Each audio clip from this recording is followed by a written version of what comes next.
prodigy brought to ruin, framed for treason. In the Xintian continent, within the grand hall of the Wei Empire, the air was thick with tension and bloodlust. Marshal Zhao Wuji of the Wei Empire stood at the center, his gaze cold and unyielding as it bore down on the blood-soaked young man kneeling before him. His voice thundered through the hall, shaking its very foundations. Lin Chen, you have colluded with the enemy, betrayed our empire, and sought to overthrow the Wei dynasty to crown yourself king. Do you plead guilty? The young man, Lin Chen, was the prodigious heir of the Lin family, a renowned military lineage of the Wei Empire. Hailed as the most talented of his generation, he had already reached the 4th stage of cultivation, the condensed will realm, shattering the record for the youngest cultivator to achieve such a feat in the empire's history. Even the fabled Qingxian divine sect from beyond the mundane world had sought to take him as a disciple. The emperor himself had betrothed his cherished youngest princess to him. Lin Chen's fame and glory were unparalleled. But who could have foreseen that this celebrated young general, who had recently taken over command of the Lin family army and achieved sweeping victories at the border, would now find himself in chains, his meridians severed, his cultivation destroyed, and his future obliterated? The hall was deathly silent, the gathered officials too fearful to utter a word. They all understood that this day marked the end of the Lin familia family that had expanded the empire's borders and secured half of its current territory. Their legacy would be erased. Treason? Lin Chen spat out blood, his voice hoarse with rage. My family has shed our blood for this empire. My 5th brother died in battle at the age of 1414, yet the Lin family never faltered, never regretted. And now you accuse us of colluding with the hated Shangwu kingdom to overthrow the Wei dynasty? What a farce. The crowd stirred uneasily at his words. Marshal Zhao's face darkened as he glanced at the emperor, who sat impassive on the throne, unmoved by Lin Chen's anguished cries. Zhao Wuji's voice was cold and dismissive. The Lin family has indeed served the empire well, but loyalty is a subject's duty, not an excuse for rebellion. His Majesty, in his mercy, has spared your family from total extermination. You should be grateful.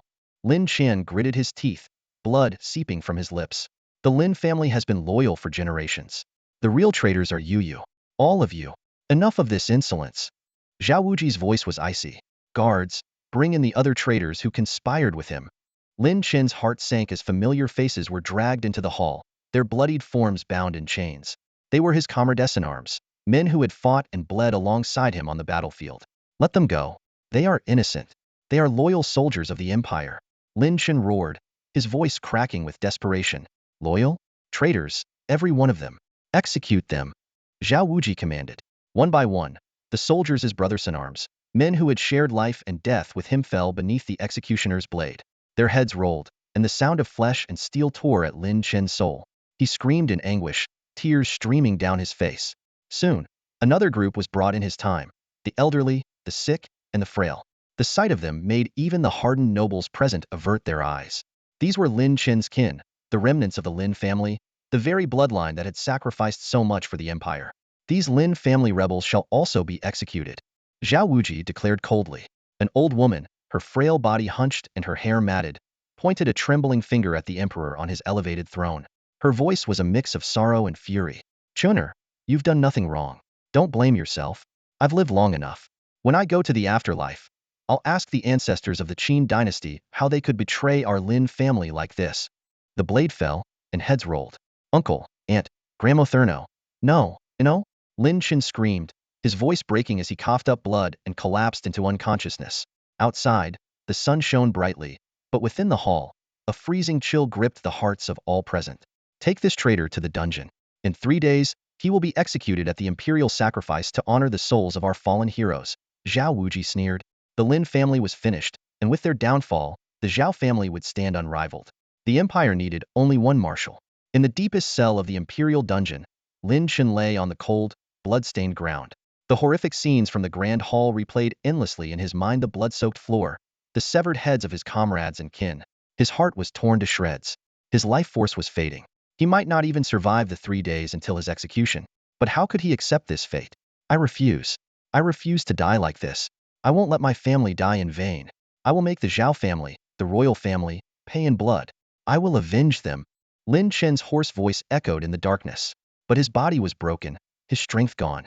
His enemies had been ruthless, colluding with the Shangwu kingdom to destroy him. They had slaughtered his comrades, severed his meridians, destroyed his dantian, and left him crippled. He couldn't even stand. His final cry drained him of all energy, and he lay motionless, his eyes lifeless. "Father, are you still alive?" Lin Chen murmured. His father, Marshal Lin Lan, had been gravely injured in a decisive battle with Shangwu and had returned home for treatment.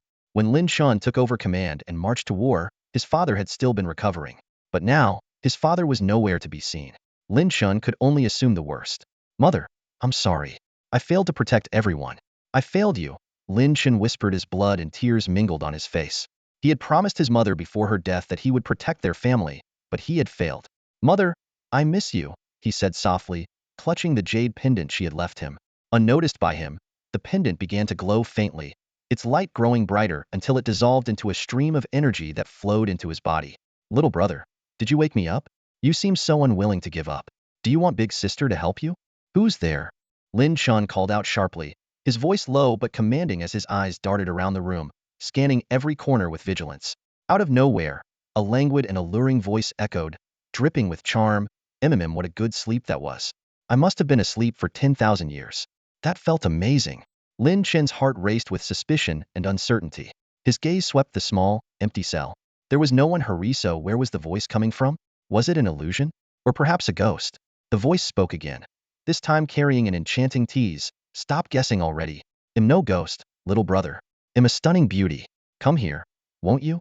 Before Lin Chen could even process where to go or what to do, his consciousness was suddenly yanked into a pitch-black void. In the endless darkness, a long staircase faintly appeared, winding upwards into the unknown. Shocked but resolute, Lin Chen gritted his teeth and stepped onto the first stair. Each step bore the scars of battle-shattered swords, broken armor, and snapped feathers lay scattered, silent witnesses to brutal conflicts of the past. These scenes were far beyond Lin Chen's comprehension, but he understood one thing. To uncover the truth, he had to keep climbing. After 999 steps, an awe-inspiring sight unfolded before him. Countless volcanoes towered into the sky, rivers of molten lava cascading down like fiery waterfalls. What was even more astonishing were the massive, pitch-black chains crisscrossing the landscape, as if binding heaven and earth together. "Come to me," the seductive voice called again. A thick iron chain slithered like a living serpent and stopped before Lin Chen. Without hesitation, he stepped onto it, letting it carry him deeper into this infernal realm. At the base of the largest volcano, Lin Chen finally saw the source of the voice, a woman of breathtaking beauty. She reclined lazily on a stone platform, her crimson dress as vivid as blood. The high slit of the gown revealed legs as fair as snow, a sight that could steal anyone's breath away. She exuded a captivating allure, her posture both relaxed and provocative. Surrounding her stone platform were 9 swords, each unique in design, their imposing presence hinting at the power they held. They seemed to form a cage, binding her within their grasp. The woman gazed at Lin Chen with playful curiosity, a mischievous smile dancing on her lips. "Little brother, tell me your name," she purred. Despite the mesmerizing scene before him, Lin Chen had no time for admiration. He replied curtly, "Lin Chen, then I'll call you Little Chin Chun from now on," she giggled, her eyes curving into crescent moons as she smiled, her charm undeniable. "As you wish," Lin Chen said evenly, his tone calm and composed. The woman pouted playfully. "Don't call me senior. It makes me sound old. From now on, call me goddess or goddess sister if you like." Lin Chen's heart skipped a beat. Could she truly be a deity? Her beauty alone was enough to deserve such a title, but her presence carried an otherworldly weight that made him question. "Goddess, where is this place? And why have you brought me here?" Lin Chen asked directly. The goddess waved her hand dismissively. "This place? Just a broken, boring realm not worth mentioning. As for why you're here, it's because you carried the medium to enter this place. Probably some trinket like a jade pendant. Think do you have something like that?" Lin Chen froze for a moment, his hand instinctively reaching for the jade pendant hanging around his neck, a keepsake left by his mother. Could this be the medium she spoke of? But now wasn't the time to dwell on it. Having come this far, Lin Chen was more interested in what this goddess could offer him. "Goddess, you can help me, can't you?" Lin Chen asked without hesitation. The goddess' eyes glimmered. "Of course. I possess the most powerful force in existence. Do you want it?" "I do," Lin Chen answered firmly, without a moment's pause. The goddess tilted her head, her smile deepening. "Aren't you going to ask what the price is?" "Whatever the cost," Lin Chen declared, his voice unwavering. He had nothing left to lose. If it meant gaining power, he was willing to pay any price. The goddess threw her head back and laughed. "Huh, I like your style. Some people come here, worrying about this and that, whining and hesitating. I killed them on the spot. They wanted power? Ha, dream on." Even in her crude humor, the goddess remained impossibly alluring. Lin Chen felt a chill run down his spine. realizing just how easily she could end someone's life. But that didn't matter to him, only cared about one thing. What do I need to do to gain power? Lin Chen asked urgently. The goddess rolled her eyes, feigning exasperation. Such impatience. Is gaining power more exciting than chatting with me? She lazily pointed a slender finger at the swords around her. Little Chen Shun, pick one. If you can pull it out, the power will be yours. Her enchanting, almond-shaped eyes shimmered with an unfathomable depth as she watched him intently. The 9 swords stood silently around the stone platform, each waiting for their destined wielder. Even without touching them, Lin Chen could feel the terrifying power emanating from the 9 swords. His gaze swept over each one, and without hesitation, he reached out and grasped the pitch-black sword directly in front of him. The blade of this sword was far from straight. It had an irregular shape, with several noticeable nicks along its edge. The hilt was adorned with patterns resembling dragon scales, and its end was crafted into the lifelike form of a dragon's head. The moment Lin Chen gripped the hilt, a ferocious black dragon's phantom lunged at him with such overwhelming force it seemed capable of shattering the heavens and earth. Lin Chen felt as though his entire body had been struck by a devastating blow. Crimson lines appeared all over his skin, like cracks on a shattered porcelain vase. A mere sword dares to subdue me? Submit to me and become my strength. Lin Chen roared, defying the overwhelming pressure as he fought to dominate the black dragon. His grip tightened relentlessly until, at last, he pulled the sword free from its stand. Oh! The goddess parted her red lips slightly, a trace of uncontrollable excitement flickering in her eyes.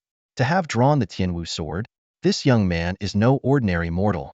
As Tianwu was unsheathed, the black dragon's phantom surged into Lin Chen's mind, transforming into a series of ancient scriptures. The 9 heavens god-slaying technique? Lin Chen exclaimed, his heart pounding with exhilaration. This was the power the goddess had spoken of. He instinctively knew this technique was extraordinary, a force that could shake the heavens. Just as Lin Chen was about to examine it further, he caught a fleeting glimpse of a skeletal shadow on the goddess. But when he blinked and looked again, the eerie vision had vanished, leaving her as breathtakingly beautiful as ever. Not bad, the goddess said with a playful smile, her tone teasing. But, little Chun, you must understand merely obtaining the 9 heavens god-slaying technique doesn't mean you're worthy of wielding it. What must I do?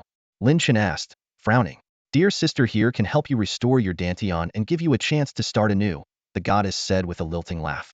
If you can survive this, then perhaps you'll barely qualify to become the host of the 9 heavens god-slaying technique. Little Chun, I hope we meet again. Before her words fully settled, the goddess lightly traced a line in the air with her finger. Lin Chen's vision blurred instantly, and in the blink of an eye, his consciousness returned to his body. When he opened his eyes, the cold, damp walls of a gloomy dungeon greeted him. Back again? Lin Chen immediately checked his condition. My dantian. It's restored. However, apart from his dantian being healed, his body was still riddled with severe injuries. Lin Chen let out a bitter laugh. The goddess really kept her word. She only gave me a sliver of hope. If I can't survive, it simply means I'm unworthy. Despite the dire situation, a glimmer of hope now burned in Lin Chen's heart. Just as he was about to try circulating the 9 heavens god-slaying technique, the sound of approaching footsteps echoed through the dungeon. A figure in a cloak entered the dim cell. Even the loose robe couldn't conceal the graceful and alluring curves of her body. So, princess, what brings you to the dungeon? Lin Chen said coldly. Could it be that even a man on the brink of death like me still has some value to you? The visitor was none other than Lin Chen's fiancée, the youngest princess of the Wei royal family Qin, a woman who could freely come and go from the heavily guarded imperial prison, without even a single guard accompanying her. Such power was rare in the entire Great Wei. And at this moment, the only person who would come to see Lin Chen was likely her. Lin Chen lay in the damp, dark cell, listening as light footsteps drew closer. Without looking up, he spoke directly. Qin, you're here? Hearing her identity exposed so plainly, Qin was momentarily taken aback. Slowly, she removed her hood, revealing a face so stunning it could make flowers blush and the moon hide in shame. Even in the gloom of the prison, her beauty seemed to radiate like a beacon, dispelling the surrounding darkness. However, Lin Chen's expression remained unchanged. He spoke coldly, spare me the pleasantries. Just state your purpose. A flicker of complexity passed through Qin eyes, but she quickly replaced it with an innocent, tearful look. Shaking her head, she said pitifully, Brother Chun, you have to believe might wasn't me who betrayed you. Lin Chen simply stared at her with an icy gaze, saying nothing. Qin expression froze momentarily, but the sorrowful, wronged facade soon melted away like a discarded mask, revealing her true self. Indifferently, she said, why expose me? Wouldn't it be better to let me play the role of a dutiful fiancé? Why? Lin Chen asked, his voice tinged with suppressed anger. Qin Yue sneered, her tone devoid of pretense as she laid bare the truth. Your Lin family, your achievements are too great, threatening the throne itself. A family of father and son, with fame that shakes the heavens. The border army only recognizes the Lin family's banner, not the imperial tiger tally. If you were allowed to continue growing, one day, a single call to arms from you, and wouldn't the Qin dynasty's reign crumble in an instant? If not now, then when? As Lin Chen listened, a deep sorrow welled up in his heart. He had anticipated this outcome, but hearing the cruel truth with his own ears still left him in agony. For the brothers who had died unjustly, he felt a surge of anger and helplessness. And you? Lin Chen asked hoarsely. Qin Yue smiled at his question, gracefully sitting down beside him. She gently caressed his face, like a wife tending to her husband. Yet, this intimate gesture only filled Lin Chen with disgust. Brother Chen, you should know, Qin Yue said softly, I have no interest in power. Empires, dynasties, how long can they last? Sustained by pathetic balancing acts and political schemes? Only the strength held in one's own hands is the true foundation. Personal power is eternal. Lin Chen finally understood her true motives and let out a cold laugh. I see. Standing up, Qin Yue's tone turned chilly. Brother Chen, hand over the Qingxian token. I am your fiancé. Let me take your place and enter the Qingxian sect. Seeing Lin Chen remain silent, she continued. You must realize that even without the Qingxian token, I can still join the Qingxian sect. After all, aside from you, no one in the Great Way can match my talent. But doing so would be troublesome and involve uncertainties. So why not use this final bargaining chip to fulfill your last wish? Lin Chen remained silent for a long time before finally speaking. Spare the remaining members of the Lin family, as well as my loyal soldiers. Qin Yue's eyes flickered briefly, and she smiled. Including your sister, who isn't even related to you by blood? Qin Yue. Lin Chen growled, his voice filled with warning. All right, no need to get worked up, Qin Yue said with a light laugh. To me, none of that matters anymore. I promise you. For someone about to enter a reclusive and powerful sect, the affairs of the mundane world were already meaningless. She gazed intently at Lin Chen, a faint smile curving her lips, her tone tinged with curiosity. Tell me, where's the Qingxian token? I've already turned the Lin Manor upside down, searched every possible hiding spot. Honestly, I'm quite curious, where exactly did you manage to hide it? Lin Chen replied calmly. Under Lungyan Mountain, the place where we first met. He had indeed obtained the Qingxian token, granting him the eligibility to join the Qingxian divine sect. Yet, he chose not to leave Qin Yue. Instead, he had placed the token at the spot where their paths first crossed. Who could have foreseen that things would come to this? Qin Yue's heart trembled slightly upon hearing his words, and for the first time, she was visibly moved. She looked at Lin Chen in surprise, but the ripple of emotion quickly faded. With a cold expression, she said, I will keep my promise. Then, pulling her hood over her head, she turned and walked away. Just as she was about to step out the door, Qin Yue paused and glanced back. Lin Chen, perhaps if you hadn't been so gifted, we might have had a happy ending. But unfortunately, you stand in my way. There was a trace of barely perceptible regret in her voice. Her figure disappeared into the pitch-black shadows, her eyes gleaming with ambition, a triumphant smile tugging at her lips. The Qingxian divine sect and a wider world awaited her. Lin Chen watched her leave with an impassive expression. He couldn't be sure if she would truly honor her promise, and he dared not take the risk. He had to survive, to escape the royal city. He had to grow stronger. Only by becoming powerful could he protect everything he held dear. Nine Heavens Divine/Technique, don't let me down, Lin Chen murmured under his breath as he began to circulate his cultivation technique. Though his body remained battered and bruised, the most critical Parthi's Danshan had been restored by the goddess. This was the foundation of his rebuilding. The Nine Heavens Divine/Technique began to flow through Lin Chen's body. Despite many of his meridians being blocked or even severed, the technique managed to operate, albeit barely. Its profoundness was beyond question. A newly formed mystical energy began to take shape, circulating through his body for a full cycle before gathering in his dantian. But it didn't stop there, it continued to condense into the shape of a sword. After nearly 100 cycles, Lin Chen was drenched in cold sweat, his strength nearly depleted, when the sword finally materialized in his dantian. Tianwu? A flicker of astonishment flashed in Lin Chen's eyes. Was this not the Tianwu sword from the goddess's stone platform? He channeled his mystical energy into his palm and gently clenched his hand. A jet-black long sword materialized in his grasp. The sword carried all the attributes of the black dragon. It could pierce through barriers and formations, conceal its presence, and vanish into the shadows. Lin Chen pondered. Could it be that mastering the Nine Heavens Divine/Technique allowed him to wield the power of the Nine Divine Swords? A glimmer of joy lit up Lin Chen's eyes. He had taken the first step in rebuilding his strength. His cultivation had officially returned to the first level of the gathering power realm. The Xintian continent is a realm where martial arts reign supreme. On this land, everyone aspires to become a martial artist, yet only those blessed with martial talent can cultivate techniques and condense profound energy within their dantian. Martial artists are divided into 9 levels: Ju Li force gathering, Ba Gang dominating strength, Qian Jun thousand weight, Ning Yi focused will, Zhuan Shu expertise, Zhikong void awareness, Shun Song divine repository, Wen Shan divine inquiry, and Shangguo divine realm. Lin Chen was once a prodigious young martial artist who, at a remarkably young age, reached the 4th level, Ning Yi, standing head and shoulders above his peers. Yet now, he finds himself imprisoned at the very bottom of the heavenly prison, his cultivation level having plummeted to the first stage of Ju Li. However, despite his current state, his strength far exceeds what it was when he was previously at this level. This isn't enough. I must become stronger quickly, or I'll die all the same. Lin Chen muttered to himself, his brows furrowed in deep thought. Even though his current power surpassed that of others at the same level, it was still far too weak for the dire situation he faced. Time was running out. Lin Chen had only 3 days. In 3 days, he would be escorted to the Emperor's sacrificial platform to be executed as a public spectacle. His only chance of survival lay in escaping during the transfer. However, both the heavenly prison and the Emperor's sacrificial platform were heavily guarded, with powerful figures stationed at both places. Escape seemed nearly impossible. On top of that, Lin Chen not only needed to cultivate, but also to heal his injuries. Yet the bottom of the heavenly prison was barren of spiritual energy. Forget advancing his cultivation. Recovering from his injuries alone was a monumental challenge. Was there truly any hope in such a desperate situation? Suddenly, Lin Chen's eyes lit up. That's a Tianwu. Tianwu possesses the traits of the Black Dragon. The desolation of the heavenly prison wasn't due to its geographical position. On the contrary, the capital of the Wei Kingdom was built atop a dragon vein, a location abundant in spiritual energy. The prison was isolated by a powerful formation, which created the deprivation. Lin Chen realized he could use Tianwu to penetrate the formation, reach the dragon vein beneath, and draw its concentrated spiritual energy directly. Tianwu go! Lin Chen commanded softly. Instantly, Tianwu transformed into a black dragon and burrowed into the ground. True to its nature as a black dragon, Tianwu was unaffected by the formation's barriers and restrictions.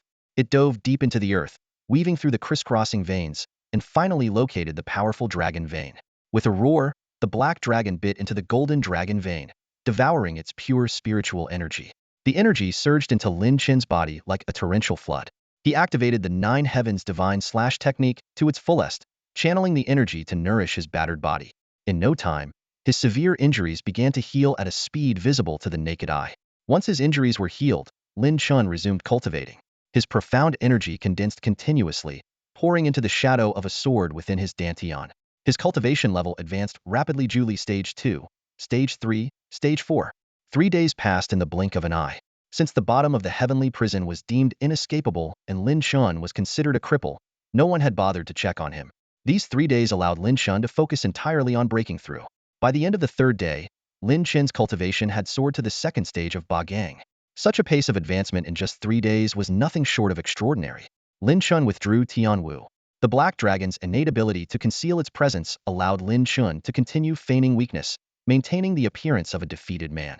Just then, the sound of approaching footsteps echoed through the dim corridors. Chains rattled as locks were undone, and a group of Imperial guards clad in golden armor entered the deepest cell. Well, isn't this the once famous young commander Lin Chen of the Great Wei Kingdom? Zhao Xing sneered as he looked at Lin Chen, his face full of mockery. Lin Chen, once a dazzling figure, had made Zhao Xing seem like nothing more than a worm in the mud. But now, the tables had turned, and Zhao Xing relished the opportunity to exact his revenge. Where's all your strength now? Weren't you the unrivaled genius of your generation? Look at you reduced to a prisoner. Nothing but a worthless cripple. Zhao Xing taunted, his grin full of smug satisfaction as he stared down at Lin Chen. Lin Chen gazed at Zhao Xing with an expressionless face. This grandson of Zhao Wuji, who had once clashed with Lin Chen, had been utterly humiliated in the past, unable to withstand even a single move from him. What's the matter, oh great genius? Cat got your tongue? Come on, try hitting me again if you're so strong. Ha ha ha. Zhao Xing laughed, his arrogance reaching its peak. Who are you? Lin Chen asked hoarsely, his voice cold and indifferent. Zhao Xing froze for a moment before his face twisted with rage.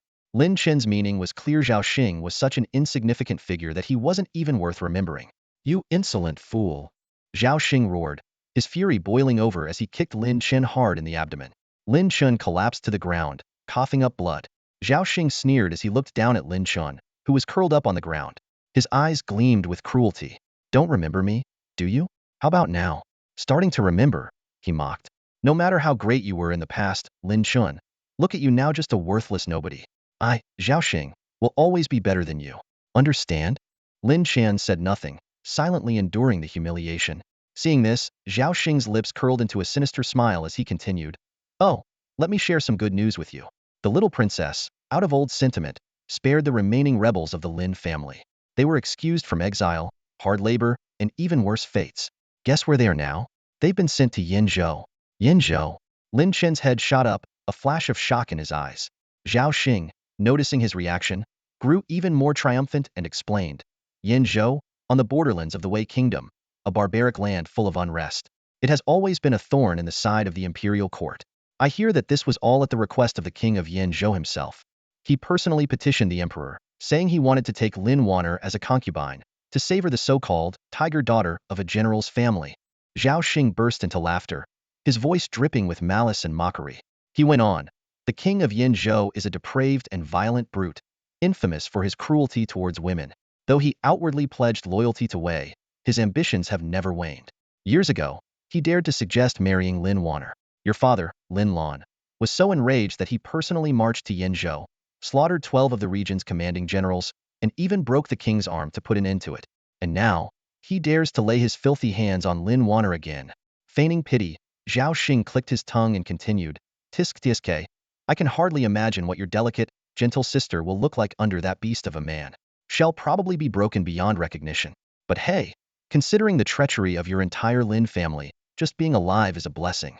You should be happy for her, shouldn't you? Ha ha ha. Lin Chen clenched his fists tightly, his voice cold as ice as he spat out, I will kill you. Zhao Xing's expression darkened, his eyes brimming with malice. He stomped hard on Lin Chen's chest and stomach, causing Lin Chen to curl up in pain. Despite this, Lin Chen stubbornly glared back at him. You? Kill me? A worthless cripple like you? Zhao Xing scoffed, raining down punches and kicks on Lin Chen as he laughed maniacally. You're the one who's going to die today. I'd love to see how you plan to kill me. Come on, fight back. At that moment, one of Zhao Xing's subordinates stepped forward and advised, Deputy Commander Zhao, this man is to be taken to the royal sacrificial grounds for public execution.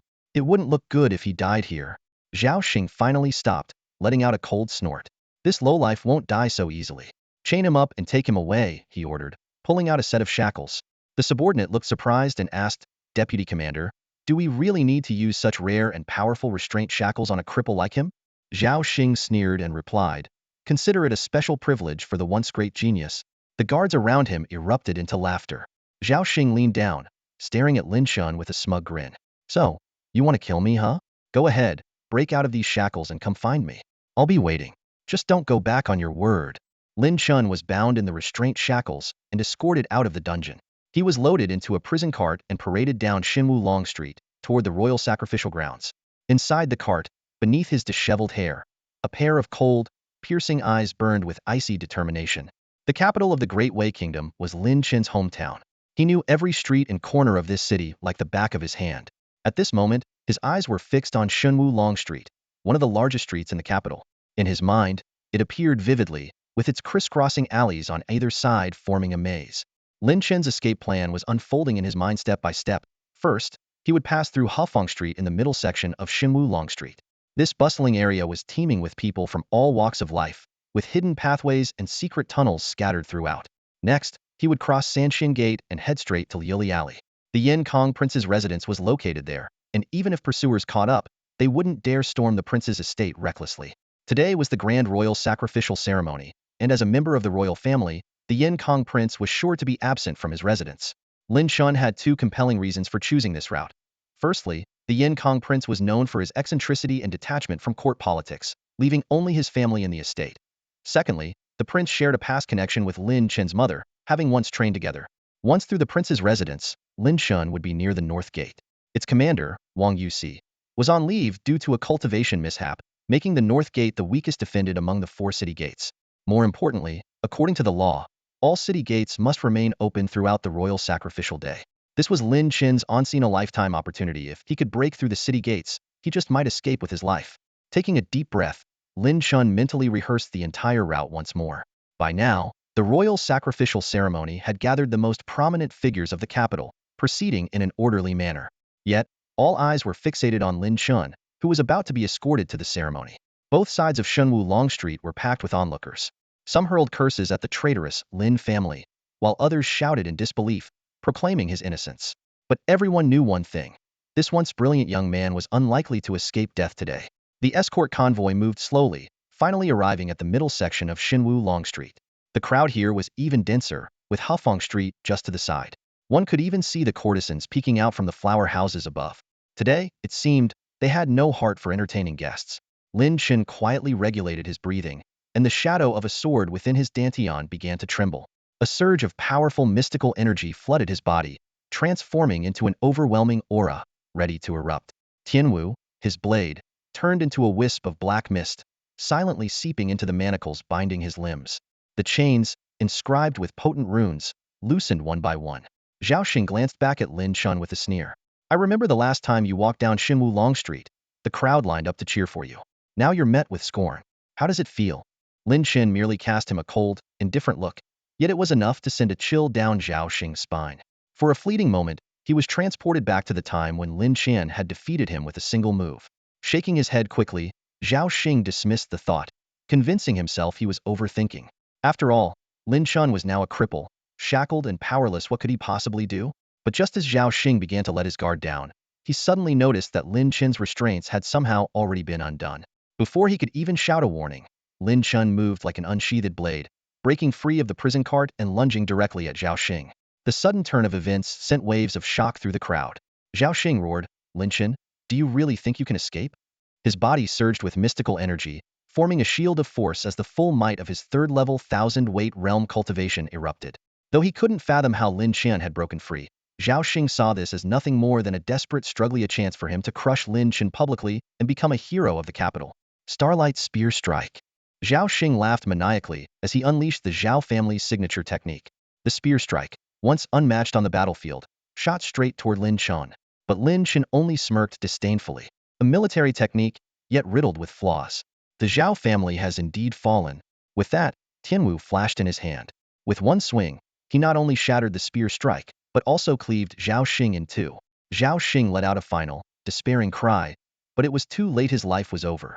Without pausing for even a moment, Lin Chen dashed toward Hafeng Street at full speed. The crowd erupted into chaos, some shouting in anger, others cheering in awe. Such a scene was truly rare. Seize him. Don't let him escape. The golden-armored guards roared as they gave chase. More powerful reinforcements were already being summoned through shattered signal talismans. Lin Chen plunged into Hafeng Street, disappearing into its labyrinth of secret tunnels and pathways, constantly changing directions. The area was a chaotic mix of shady characters and hidden agendas, and the sudden arrival of golden-armored guards only fueled the disorder. The more chaotic it became, the greater Lin Chen's chances of escaping. Behind him, the sound of shouting grew louder. Some had already started clashing with the golden-armored guards, slowing down the pursuit. However, one guard, adept in wind-based techniques, relentlessly closed the gap. Traitor, you won't escape, the guard bellowed. Gale thrust die. Several rotating wind blades shot toward Lin Chen with deadly precision. Lin Chen knew he couldn't afford to be caught up in a prolonged fight. He had to lose this pursuer quickly. Lin Chen missed his strike and swiftly darted into the shadowy alley. The guards, like a pack of wolves, pursued him relentlessly, while more golden-armored soldiers surged in from all directions, attempting to encircle him. Fully aware of the perilous situation he was in like a fish in a barrel, Lin Chen remained calm and composed. He dashed out of Hafeng Street, racing toward the Sanqian Gate. Yet, ahead of him, dozens more golden-armored guards stood in formation, clearly intent on ambushing him there. Without hesitation, Lin Chen summoned the black dragon aura that coiled around him, emanating an overwhelming force far surpassing the limits of the second level of the Bagang realm. Gripping his sword, Tianwu, he charged forward like an unsheathed blade, aiming straight for the enemy formation. Drawing on years of experience in breaking through military formations, Lin Chen unleashed the Lin family's secret technique 16 slashes of the killing array. His sword strikes fell like a torrential rain, each blow carrying immense power. Golden armor shattered with every strike. The guards, who had long grown arrogant and complacent in the capital, now faced the true terror of battlefield slaughter. None could withstand Lin Chen's ferocity. Breaking through the encirclement, Lin Chen slipped into Lioli Alley. The narrow passage echoed with the clash of metal, and the thunderous stomps of heavy armor reinforcements were closing in fast. The heavy armored troops were upon him, leaving Lin Chen with no choice but to press forward. Alone, sword in hand, he fought a brutal battle in the alley. Every step forward was marked by a kill. Lin Chen's pace never faltered. Armor split apart, blood sprayed, and he fought like a demon drenched in crimson. With years of honed martial skill, he pushed onward, cutting down all who stood in his path. Screams, roars, and cries of agony filled the air, while shattered armor and broken spears littered the ground, mingling with pools of blood. The entire Lioli Alley had become a path of carnage, and at last, Lin Chen broke free from the siege. Though his body was covered in wounds and blood flowed freely, Lin Chen gritted his teeth and charged into the Yin Kong prince's mansion. It was a dangerous gamble. If the prince wanted to detain him, Lin Chen would have no escape, even if the prince himself was not currently present. Moving swiftly within the mansion, Lin Chen made his way toward the northern gate. In the distance, he spotted an old man standing on the steps of the mansion's main hall. The elder glanced at Lin Chen briefly before turning his attention away. Just then, golden armored guards poured in from all directions, with several commanders gathering together. Confident in their numbers and strategy, they believed they could corner and kill Lin Chen within the mansion. However, a commanding voice suddenly rang out, halting them in their tracks. It was the old man standing before the main hall who spoke. This is the prince's mansion, a sacred ground. Anyone who dares trespass will be executed without mercy. The golden armored guards immediately froze. One of the commanders, unable to suppress his anger, bellowed, "We are here to apprehend a wanted criminal. How dare you obstruct us?" The old man let out a disdainful snort and replied coldly, "A wanted criminal? I see no such person in this mansion, only some fools trying to force their way in." "I'll say it again. This is the prince's mansion. If you dare trespass, you'll face execution without mercy." The commander's face turned ashen with fury, and he roared, "Are you siding with a traitor? Is the Yin Kong prince's mansion planning to betray his majesty as well?" The old man responded with indifference, "Take that up with the prince himself. I'm merely the gatekeeper." The commander of the guards clenched his teeth, cold sweat beading on his forehead. The formidable reputation of Prince Yin Kong weighed on them like a mountain, making them hesitant to act rashly. Storming into the prince's residence now would not only fail to capture Lin Chen, but might also provoke an even greater conflict. Taking a deep breath, the commander's mind raced. Even though Prince Yin Kong was known for his audacity, he wouldn't dare openly harbor a fugitive. This could only mean that Lin Chen had already slipped away quietly, avoiding the eyes and ears of the residents. "After him," the commander bellowed, his voice filled with unwillingness and resolve. The golden armored guards surged like waves, splitting into two groups as they bypassed the prince's residence and pursued along possible escape routes. Their armor glinted coldly under the sunlight, and their thunderous footsteps echoed through the streets. At the imperial shrine, a middle-aged man in a ceremonial robe stood alone by the railing, his gaze cutting through layers of buildings to the hazy view of the distant streets. This was none other than Prince Yin Kong. He murmured softly to himself, "Yin Ran, this is all I can do for your son." Before his voice had completely faded, a commanding figure in a golden dragon robe appeared silently beside him. It was the Emperor of the Great Way. His voice was low and authoritative. "Uncle, this must not happen again." Prince Yin Kong did not turn around. He strode forward resolutely, his voice calm yet tinged with finality. "From this day forth, I will take up station at Tianmen Pass and never return to the capital." The Emperor watched his uncle's retreating figure, a faint smile of satisfaction finally appearing on his face. "Very well. As for Lin Chen, he won't escape." At the northern gate, Lin Chen stood beneath the towering city gate, feeling the abnormal flow of blood within his body. His gaze locked onto the figure standing before the gate, Wang Yusi, the northern gate commander. The sight sent a jolt through Lin Chen's heart. Wang Yusi was not recuperating as reported, but was standing here in full authority. Lin Chen recalled the earlier news. Wang Yusi had reportedly taken a leave of absence due to a cultivation mishap and had not appeared at the northern gate for days. The royal family had even sent him rare elixirs to aid his recovery. Everyone knew that the damage from a cultivation mishap was severe, requiring a long time to heal. Fortunately, the capital was peaceful, and the northern gate being temporarily unguarded was deemed acceptable. However, the scene before him shattered that lie. The fiery surge of vitality emanating from Wang Yusi was as intense as a volcanic eruption. There was no trace of any cultivation mishap. In an instant, Lin Chen understood. The mishap was a carefully orchestrated ruse from the very beginning. Wang Yusi sneered, his voice dripping with mockery. "Traitor, I must admit, it's surprising you've managed to recover some of your strength. But choosing the northern gate to escape was a grave mistake." He stood tall and proud, clad in pitch-black armor bristling with menacing spikes that gleamed coldly. His presence was overwhelming. The elixirs bestowed by His Majesty weren't for healing, they were to help me break through the barriers of martial arts, elevating my Zhenjian sword intent to new heights. Today was the day of the imperial ceremony, and by tradition, the city gates should have been wide open. Yet Wang Yusi alone stood guard, his overwhelming aura sealing the gate as if it were an impenetrable fortress. His energy seemed to merge with the gate and walls, making him one with the northern entrance of the capital. Surrender, Wang Yusi said coldly. For the sake of General Lin, I can spare you unnecessary suffering. In his eyes, the outcome was already decided. There was no escape for Lin Chen. Lin Chen quickly composed himself. There was no time to ponder why Wang Yusi was here. He had only one choice: break through Wang Yusi and flee the capital. And his only hope of doing so lay in speed. In an instant, Lin Chen unleashed his profound energy, transforming it into a raging force. He stomped down hard, shattering the stone beneath his feet, and shot forward like an arrow loosed from a bow. His speed was astonishing, far exceeding what was expected of someone at the third level of the Bagang realm. Wang Yusi narrowed his eyes. This sudden burst of speed was indeed unexpected, but he remained unfazed. Futile resistance, he muttered. As the guardian of the northern gate and a fourth-level condensed intent realm martial general, his strength was not something Lin Chen could hope to match. With a wave of his right hand, a brilliant flash of sword light appeared.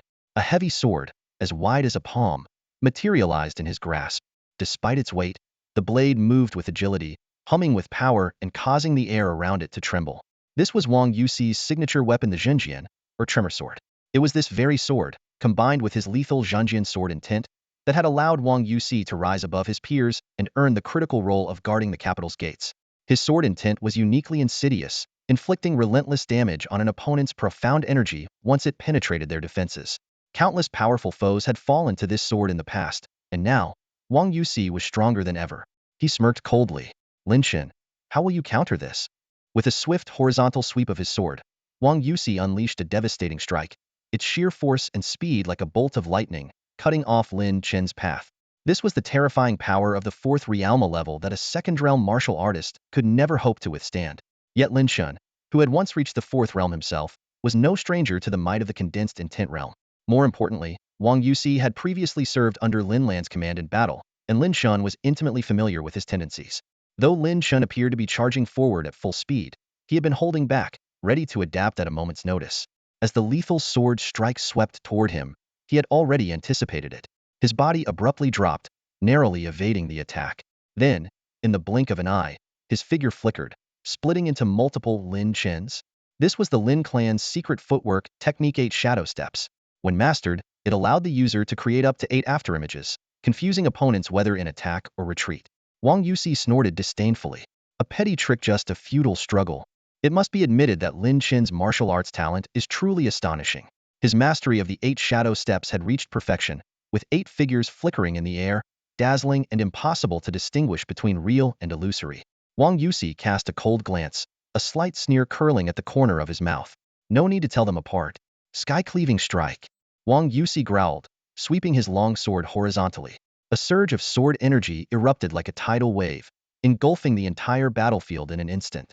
The stone slabs shattered under the impact, and the ground was torn apart, leaving a deep trench. The 8 figures were consumed by the sword light, vanishing without a trace. Wang Yusi was brimming with confidence. How could a mere boy at the Bagang realm withstand such overwhelming power? Yet, as his senses scanned the battlefield, he was shocked to find no trace of Lin Chen's presence beneath the sword strike. All 8 figures were illusions? Wang Yusi's heart jolted as he quickly looked up toward the sky. To his astonishment, he saw a figure darting swiftly toward the city gate. This was no mere 8 shadow steps, it was clearly 9 shadow steps. Lin Chen had managed to break through during the battle, creating an entirely new movement technique. Wang Yusi couldn't help but gasp in disbelief. Such martial talent was beyond anything he had ever heard of. What was even more shocking was that Lin Chen's real body had evaded his perception entirely. But Wang Yusi quickly regained his composure, letting out a cold snort. So what? You can't escape. Without holding back, Wang Yusi gripped his sword with both hands, slashing upward to unleash a massive wave of sword energy. The roaring sword intent within the strike was devastating. At Lin Chen's level, even a glancing blow would spell certain death. At this moment, Lin Chen, in an effort to deceive Wang Yusi, had leaped into the air, seemingly becoming a stationary target. To Wang Yusi, Lin Chen was now cornered, with no chance of survival. However, in that critical instant, something utterly unexpected happened. Lin Chen's black longsword suddenly transformed into a dragon claw, latching firmly onto the city wall. Using its strength, Lin Chen shifted direction midair with remarkable agility, darting toward the city gate like a fish gliding through water. It all happened in the blink of an eye, leaving Wang Yusi no time to react. He could only cry out in shock. What? As the gatekeeper general, Wang Yusi was undoubtedly powerful. In a heated confrontation, Lin Chen would have been defeated in an instant. But Lin Chen was a seasoned warrior, forged through countless life-and-death battles. His combat experience far surpassed that of the gatekeeper general, who had long been absent from the battlefield. From the moment their clash began, Lin Chen had already calculated countless possibilities in his mind. Despite his disadvantage in strength and speed, he relied on his exceptional combat intellect to gradually break through Wang Yusi's defenses. Still, such an advantage could not last forever. There was only one city gate, and to escape, Lin Chen would inevitably become an open target. Moreover, the gate was heavily guarded, leaving no room to hide. He had no choice but to charge through directly. Golden armored guards were pouring in from all directions, with several commanders unleashing powerful auras as they closed in rapidly. Lin Chen knew he had to move faster, exuding unstoppable momentum to make Wang Yusi believe that not even an army could hold him back. Only by doing so could he force Wang Yusi into a state of urgency, clouding his judgment. And this was the key to seizing that slim chance of survival. Holding his longsword, Lin Chen's figure was shrouded in black shadows, his power surging ferociously. Determination blazed in his eyes as he charged toward the city gate like an arrow released from a bow. You think you can escape? Wang Yusi roared, his face dark as a storm cloud. What should have been an overwhelming victory had been repeatedly thwarted by Lin Chen, who now stood on the verge of breaking through the city gates.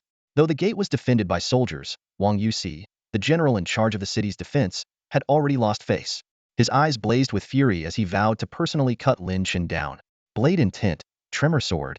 A cold glint flashed in Wang Yusi's eyes as he slashed out with all his might. A massive sword beam, solid and terrifying, distorted the air as if to tear it apart.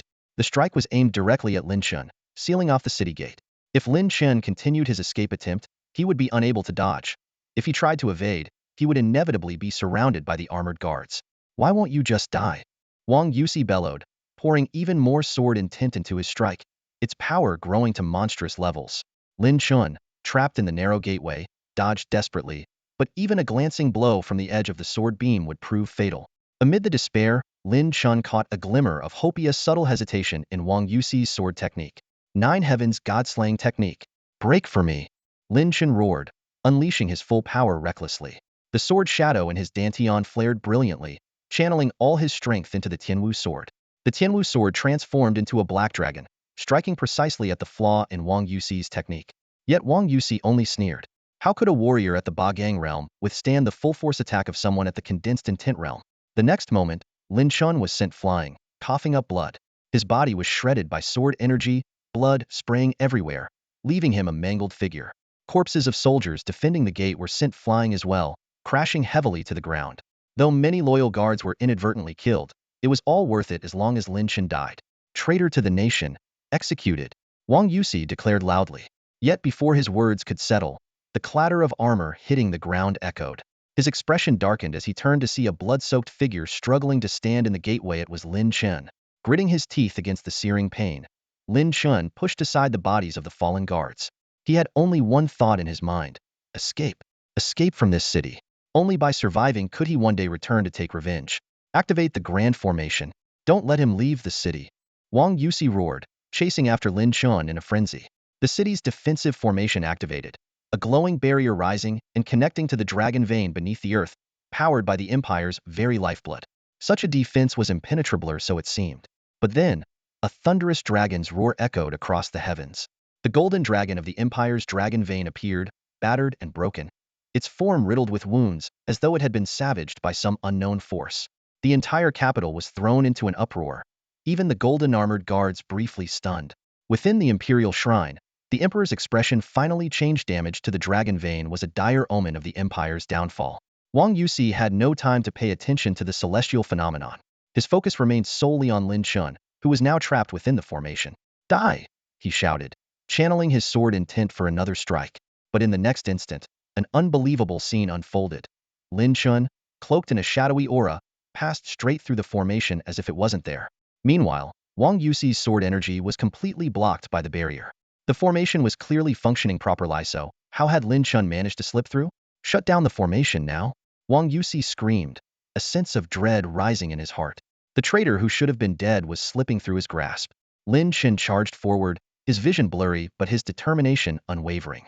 He had to survive. Outside the city, the mighty sea river surged with countless tributaries and hidden currents. If he could just leap into the river, his chances of escape would greatly increase. Moments later, Wang Yusi and his forces arrived at the riverbank. Large groups of guards had already entered the water to search, but Lin Chen was nowhere to be found. The traitor is gravely injured. If he made it to shore, he won't have gone far. Send word to increase the search along the river. I want him found, dead or alive. Wang Yusi barked, though his heart had gone cold. Letting Lin Chen escape was a colossal failure, one that could bring disaster upon Wang Yusi's entire clan. The Imperial Guard quickly mobilized, vowing to capture Lin Chen. Meanwhile, a special unit under Zhao Wuji's command quietly began their own mission. These men were once part of Lin Chen's army but had been expelled for disciplinary violations. Now secretly recruited by Zhao Wuji, they were about to prove their worth. Amid the raging currents of the river, Lin Chen drifted like a solitary leaf, carried wherever the water took him. His body was covered in wounds, and every breath sent waves of excruciating pain through him. He knew all too well that if he didn't reach the shore soon, he would become nothing more than a lifeless corpse floating downstream. Yet, reaching the shore might mean certain death as well. The riverbank was crawling with pursuers, swarming like ants. Their cold, piercing eyes glimmered in the darkness, while the magical artifacts in their hands hummed ominously, sensing every movement in the vicinity. The dignity of the Wei imperial family was on the line, and they would not allow Lin Chen to escape under any circumstances. Lin Chen understood all too well that even the slightest misstep would expose his location instantly. In this perilous moment, the profound teachings of the Nine Heavens God-slaying technique flashed through Lin Chen's mind. Summoning all his focus, he controlled the flow of his blood, allowing the technique to circulate slowly through his meridians. He thought of Tianwu, the mythical black dragon of legend. In that moment, he seemed to transform into a dragon himself, merging seamlessly with the river. Gradually, the looming threat of death seemed less immediate. Lin Chen felt as though he had become one with the river, silently carried along by the rushing current, slipping further and further from danger. 3 days later, Lin Chen awoke in the water, astonished that he had survived for so long. The miraculous power of the Nine Heavens God-slaying technique far exceeded his expectations. However, he knew this state couldn't last forever. If he didn't escape to safety soon, his injuries would worsen, and not even the technique could sustain him. Cautiously, Lin Chen surfaced, scanning his surroundings with vigilance. Towering mountains and jagged cliffs lined the banks, their rugged formations unfamiliar. This was no longer the Xi Shui River. He had drifted into one of its tributaries. Judging by the terrain, he deduced that an undercurrent had carried him here. Despite his urgent need for treatment, Lin Chen didn't dare to come ashore recklessly. He concealed himself beneath a piece of driftwood, continuing to observe his surroundings. Only after confirming that the area was clear did he quietly emerge, taking care to erase any trace of his presence. The Xi Shui River basin was vast and sprawling, nearly impossible to search entirely, even with nationwide efforts. For now, Lin Chen knew he was relatively safe. After some time searching, he discovered a hidden cave deep in the mountains. Once inside, Lin Chen immediately began channeling the Nine Heavens God-slaying technique, attempting to heal his injuries. However, the devastating blow from Wang Yusi's sword had wreaked havoc on his body. His internal organs were shattered, over 100 meridians were severed or blocked, and remnants of sword intent lingered, making it nearly impossible to mobilize his spiritual energy. Without the Nine Heavens God-slaying technique, Lin Chen would have perished long ago. Escaping the capital in such a state was already a miracle. But if he hoped to survive and evade the relentless pursuit of Weiss forces, he needed to recover his strength as quickly as possible. Unfortunately, without medicinal pills to aid him, even the Nine Heavens God-slaying technique couldn't restore him to full health in a short time. Taking a deep breath, Lin Chen forced himself to remain calm. He understood that while his situation was dire, losing his composure would only make matters worse. After temporarily suppressing some of his injuries, Lin Chen began carving intricate patterns into the cave wall. These were the markings of a special communication sigillone that only he and all of Wei knew how to create. Through this sigil, he hoped to reach out to a particular covert contact. This contact was a mysterious woman named Mi Li. 2 years ago, Lin Chen had stumbled upon her when she was gravely injured and saved her life. Since then, Mi Li had provided him with invaluable intelligence. Yet, aside from her name, Lin Chen knew almost nothing about her. After recovering from her injuries, she had vanished, blending into the shadows as if she were one with the darkness. Mi Li never participated in any battles, claiming she had lost all her combat abilities. However, she possessed extraordinary skills in concealment and could uncover information that was otherwise out of reach. With her assistance, Lin Chen had secured several major victories along the border. Regrettably, Meili had always operated within the neighboring Shangwu kingdom, gathering intelligence there. Whether she could respond in time to aid him now, amidst Weiss' relentless pursuit, remained uncertain. Lin Chen let out a bitter laugh, responding to the inquiry from the other end of the transmission talisman. I suppose so. His voice carried a trace of helplessness. Meili's voice followed soon after, calm and indifferent. It seems the opportunity wasn't enough. Otherwise, you wouldn't have had to flee so miserably. Instead, you'd have been like the protagonists in some tales, slaying your enemies on the spot. As her words lingered, a strange chanting sound drifted into Lin Chen's ears. He frowned, concentrating, sensing something unusual about Meili today. Meili, what's wrong with you? You're acting a bit strange today, Lin Chen said gravely, his suspicion deepening. Meili was usually reserved, yet today she seemed to have more to say. There was a brief silence on the other end before Meili spoke again. The sound you heard earlier was the incantation of subjugation, used to suppress demons and evil spirits. Since you remain conscious and unaffected, it seems you are still yourself. Her voice remained calm, and the peculiar chanting ceased. Lin Chen suddenly understood. Meili must have learned of the calamity that befell the Lin family and rushed back from Shangwu to the Great Way to uncover the truth. Concerned that Lin Chen might have been possessed by a powerful black dragon cultivator, she had used the incantation to test him. After all, it was hard to believe that someone who had been deemed a cripple could suddenly regain their cultivation and fight their way out of the capital. The situation is a bit complicated, Lin Chen began to explain, but Meili interrupted him. No need to explain, she said, her tone still indifferent, clearly uninterested in the details. Knowing Lin Chen was still himself was all that mattered to her. Understanding Meili's personality, Lin Chen got straight to the point. Since you're back, have you gathered any information about my clan's situation? Meili replied succinctly. Lin Weiner has already entered the territory of Yin Prefecture. The Yin Prefecture king intends to make her serve him in his chambers. Lin Weiner's stance is clear. If he tries to force her, he'll only get a corpse. Lin Chen's heart tightened. His greatest concern was Lin Weiner's safety, and to the Yin Prefecture king, Lin Weiner was undoubtedly the woman he desired most. The situation was dire, and a crisis loomed ever closer. Lin Chen's eyes burned with a surge of killing intent as he clenched his teeth tightly. Yin Zhouwang. He roared silently in his heart, vowing to personally eliminate this traitor. However, Meili paid no attention to Lin Chen's emotional turmoil and continued speaking calmly. Lin Weiner had no choice but to consider her clan. She agreed to marry into the royal family, but on the condition that she would observe mourning for a month first, and that her clan members would be sent to the wasteland of 100 battles. Hearing this, Lin Chen's fists tightened, his knuckles turning white. The wasteland of 100 battles, a chaotic and lawless region outside the control of any nation, even beyond the reach of the Wei Empire. Lin Weiner had clearly thought this through. While the place was still fraught with danger, it was the best outcome she could secure for her clan through her efforts. Lin Chen's emotions were a complicated mix. Lin Weiner was not of Lin family blood. She was an orphan, found and taken in by his mother from the snowy wilderness.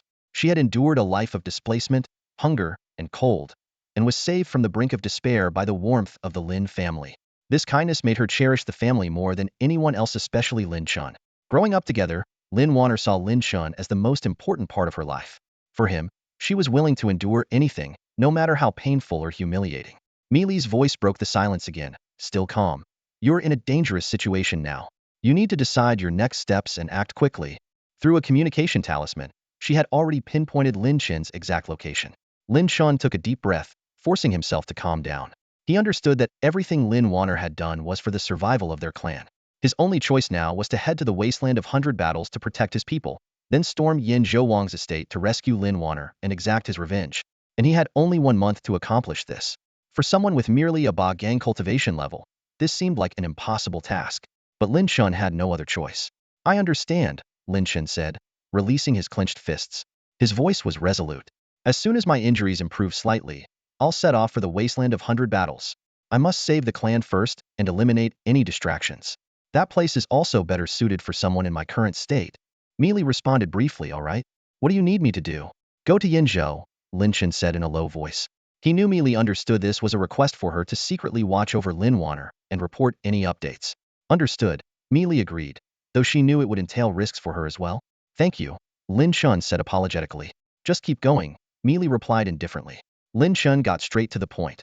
I urgently need elixirs and other cultivation resources. Given his current circumstances, obtaining these supplies through normal means was no longer possible. Meili's voice came through promptly. According to Imperial intelligence, there are several bandit groups northeast of your location. Their strength is low, so you might be able to acquire some elixirs from them. Additionally, there's a rumor of spiritual herbs emerging in the Tin-Layered Mountains. It's been circulating for about a month, though its credibility is uncertain. You could pass through the area on your way to the Wasteland of 100 Battles and investigate if possible. As for those pursuing you, both the Imperial Guards and Zhao Wuji's forces are heading in your direction. Their exact progress is unknown, but you should depart by morning. Lin Chen was momentarily surprised, realizing that Meili had infiltrated the Wei Empire's intelligence network and gained access to first-hand information on their enemies. Don't worry, I won't fall here, Lin Chen said firmly, clenching his fists. The communication talisman gradually faded before disappearing completely. Lin Chen frowned in thought. The bandits might have the elixirs he needed.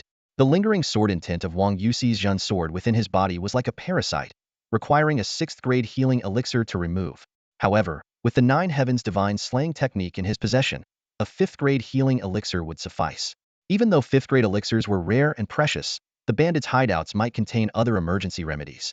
At this point, he couldn't afford to overlook any potential sources of help. Having made up his mind, Lin Chen sat cross-legged and activated the 9 Heavens Divine Slaying technique. The surrounding spiritual energy gathered toward him, nourishing his battered body. At dawn the next day, Lin Chen suddenly awoke from his meditative healing state, his eyes flashing with cold determination. Someone had arrived. They had found him faster than expected.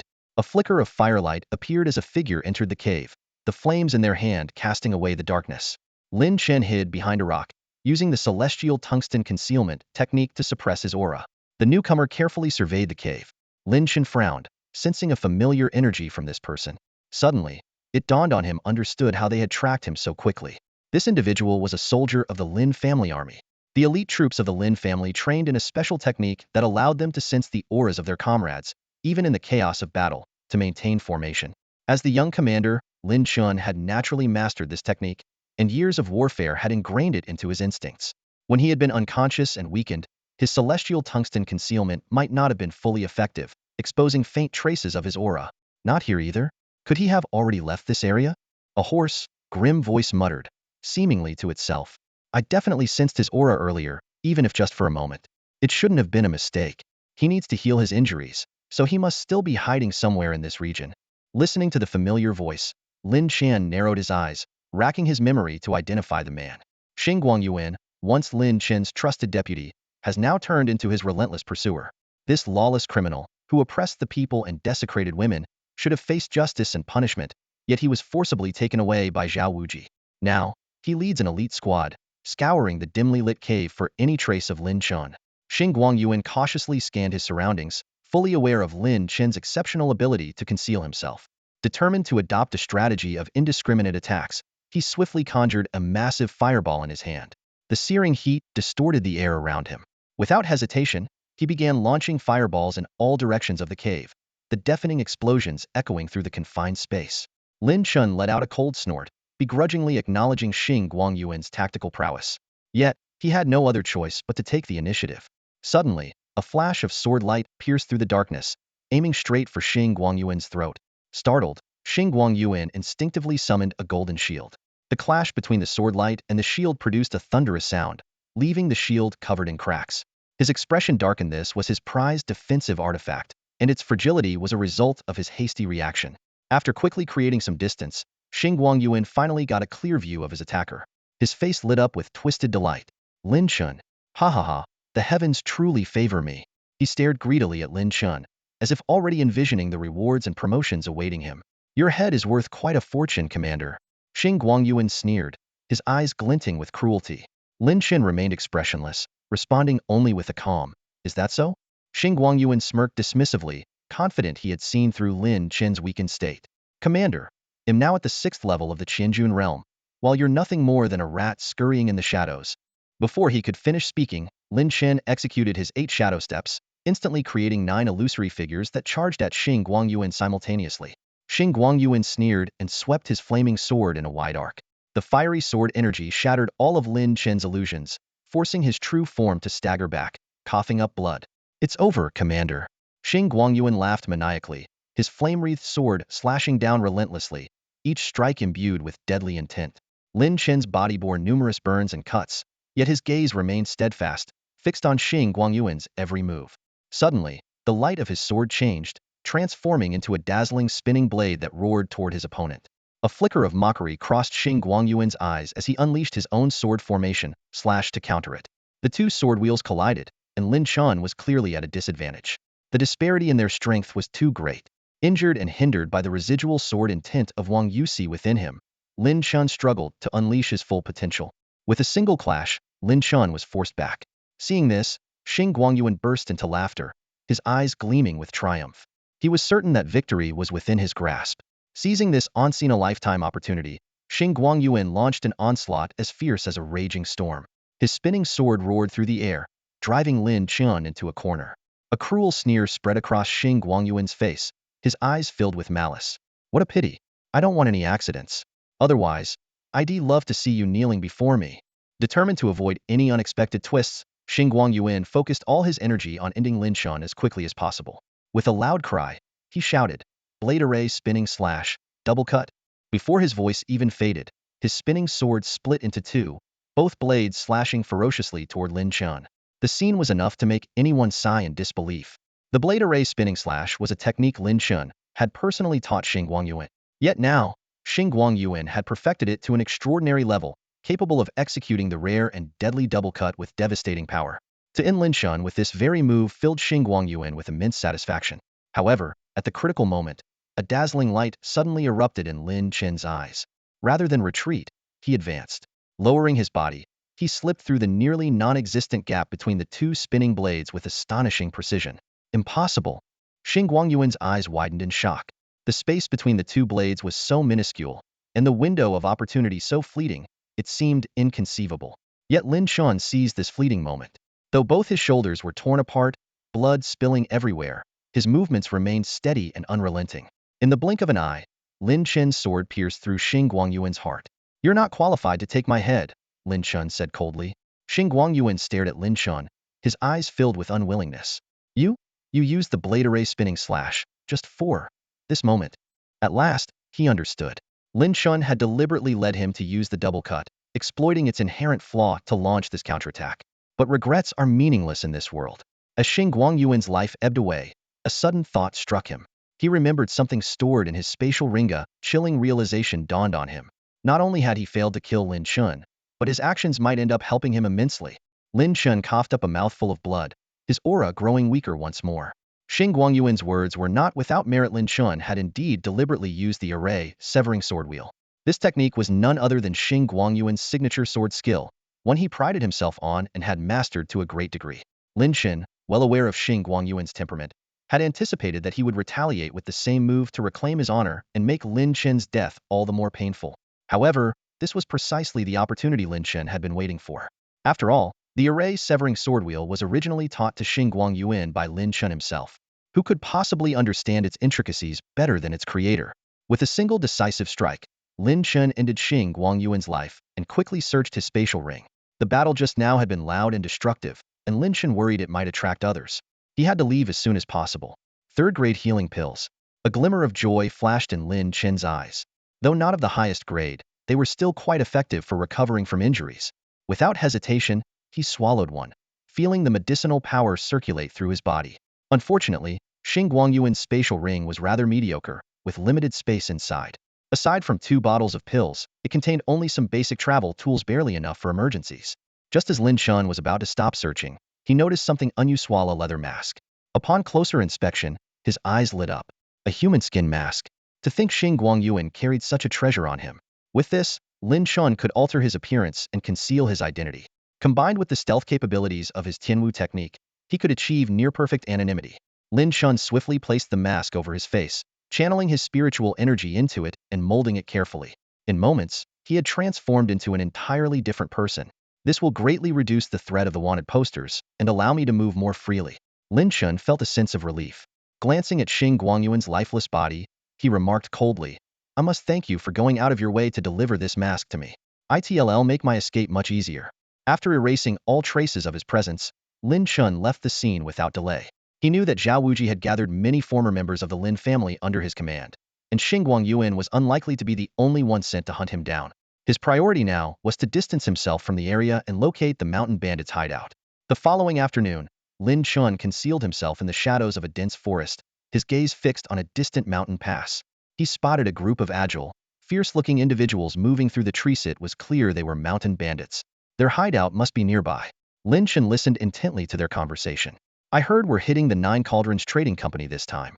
The boss has finally decided to go big. Yeah, and I heard the young lady of the Nine Cauldrons Trading Company is a real beauty, said to rival the three beauties of the royal capital. If she's there, this'll be a real treat, huh? One of the bandits laughed lewdly. Keep dreaming. Even if we catch her, she'd be reserved for the bosses. What makes you think we'd get a turn? Quit fantasizing and move it. Don't mess up the boss plan. Another bandit snapped impatiently. Once the bandits had moved out of sight, Lin Chen emerged from the shadows. It seems the bandits are planning something big.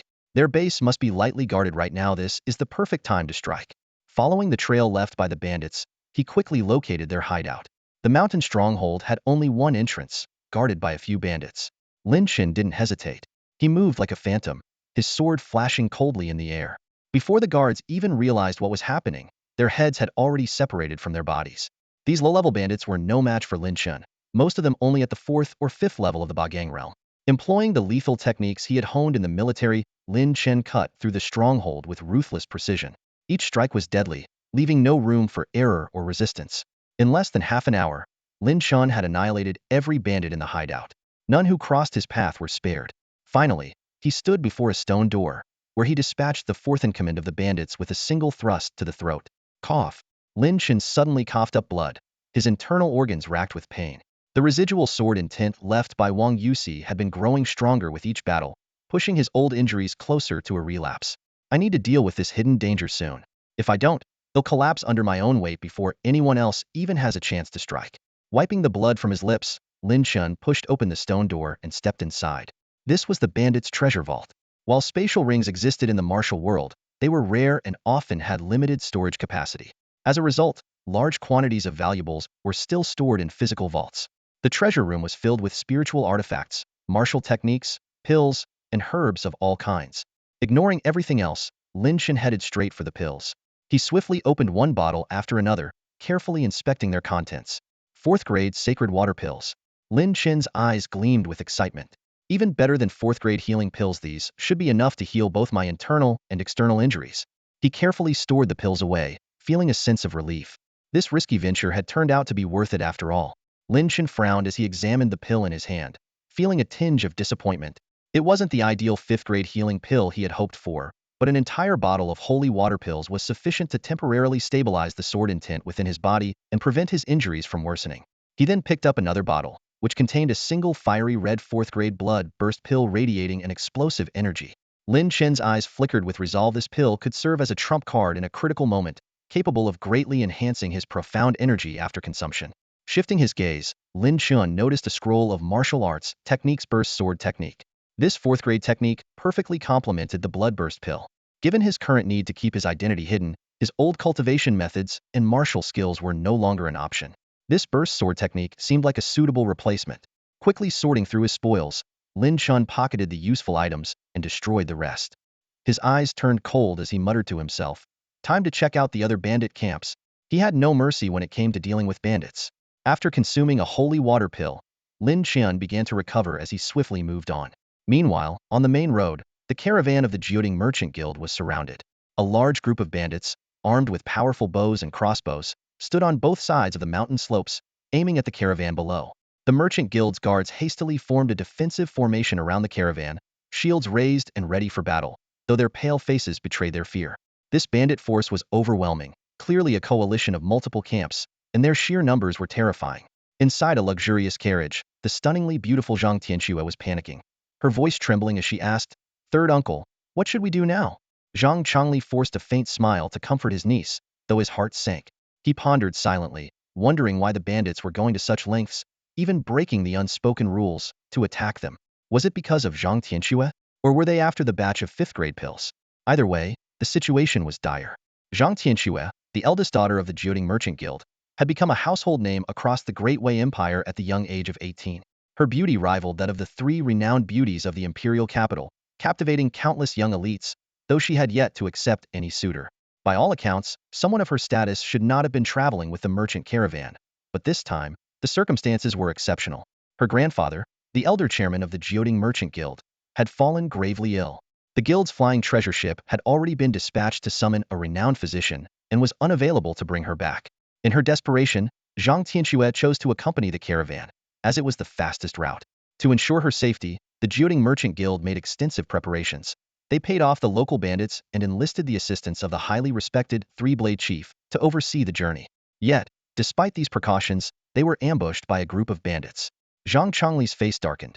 It was clear this was a premeditated attack targeting the Jioding Merchant Guild, orchestrated by multiple bandit factions working together. The unrest in Great Wei had emboldened these outlaws, who likely aimed to make one big heist before fleeing. Despite the dire situation, Zhang Chongli remained composed. He had brought an unprecedented number of skilled fighters, including himself, all of whom were formidable in their own right. Don't worry, Schwer, Zhang Chongli reassured her. We came prepared. Every guard here is highly capable, and with the Three-Blade Chief on our side, we'll be fine. The Three-Blade Chief was a man of immense influence. Even the local bandit groups respected him. This attack was likely just a ploy for money. As long as they paid a little more, the situation could probably be resolved. Zhang Tianxue's lips were pale, and her heart was gripped with fear. If she were to fall into the hands of the bandits, she would rather die. Chief, please step in to mediate. Zhang Chongli stepped down from the carriage and respectfully saluted a burly elder. Despite his advanced age, the elder exuded vitality, his deep-set eyes harboring a hint of menace. The most striking feature on his face was the trio of vicious scars, which had earned him the infamous title of Three-Blade Chief. These fools have been blinded by greed, blatantly disregarding the rules. Do they not fear cutting themselves off from the rest of the world? The Three-Blade Chief snorted coldly before solemnly addressing Zhang Chongli. Rest assured, Master Zhang. With me here, they won't dare go too far. At most, they'll demand a bit more in payment. You should be prepared for that. Hearing this, Zhang Chongli let out a sigh of relief. If it's just additional payment, that's manageable. It'll make sure they're satisfied. Good. They'll handle this. I doubt they dare refuse to show me respect, the Three-Blade Chief said with a confident smile, turning to leave. But in that split second, a sinister glint flashed in the Three-Blade Chief's eyes. Suddenly, a dagger, glimmering with a green hue and coated in deadly poison, appeared in his hand. Without warning, he spun around and drove the blade straight toward Zhang Chongli's heart. The attack was so swift that Zhang Chongli had no time to react. The dagger pierced his heart in an instant. You, Zhang Chongli stammered, blood spilling from his mouth as he clutched the Three-Blade Chief tightly. At last, he understood the truth. The Three-Blade Chief had colluded with the bandits to seize the Jioding Merchant Guild's cargo for himself. Though he knew his fate was sealed, Zhang Chongli refused to go down without a fight. Summoning the last of his strength, he unleashed a fiery palm strike at the Three-Blade Chief. The scorching force of the attack struck the chief squarely, leaving him no time to evade. The impact caused the Three-Blade Chief to cough up blood on the spot. However, Zhang Chongli's fatal wound had sapped his strength, and the palm strike carried only a fraction of its usual power. While it hurt the Three-Blade Chief, it was far from lethal. Schwer, run! Zhang Chongli roared with his final breath. The Three-Blade Chief slashed Zhang Chongli's throat without hesitation, sending blood spraying into the air. Damn it! Got caught off guard and took a nasty hit, the Three-Blade Chief cursed through gritted teeth. He hadn't expected the usually pampered Zhang Chongli to act so decisively and cause him injury. But this minor setback wouldn't change the outcome. The Three-Blade Chief quickly pulled out a signal arrow and fired it into the sky. The sharp whistle of the signal arrow echoed instantly through the valley, like a piercing horn announcing the start of battle. This was the prearranged signal between him and the bandits. In an instant, the cries of combat erupted like a tidal wave. The bandits, fierce as tigers unleashed from their cage, charged from all directions. A dense rain of arrows, swarming like locusts, enveloped the entire caravan. Caught off guard, the guards of the Jioding Merchant Guild suffered heavy casualties in the blink of an eye. In their haste, they could only retreat and tighten their defensive line, struggling to hold their ground. However, as the bandits closed in like ravenous wolves, engaging in close combat with flashing blades, the guards' defeat became inevitable. The situation worsened when Zhang Chongli suddenly fell. His collapse left the defense line without its backbone. Without their leader, the guards descended into chaos, with many scattering in a desperate attempt to flee. Misrun! A frantic shout pierced through the turmoil. Zhang Tianxue reacted immediately, leaping down from the carriage.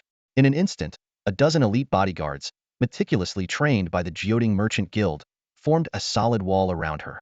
Yet, at this critical moment, 3 dazzling arcs of blade light descended from above with overwhelming force, nearly impossible to resist. The blade struck, and blood splattered. Several bodyguards were slashed in half before they could even cry out. This was the true origin of the name Three-Blade Chief with 3 strikes. His killing intent reached its peak. Zhang Tianxue let out a terrified scream, her face turning deathly pale. Her gaze fell on Zhang Chongli, lying lifeless in a pool of blood not far away. Tears began to stream down her face like broken pearls. In that moment, the horrifying truth dawned on her. Three-Blade Chief had betrayed them and colluded with the bandits. Little lady, I suggest you behave. Three-Blade Chief sneered coldly, his eyes glinting with greed. That way, you'll suffer less.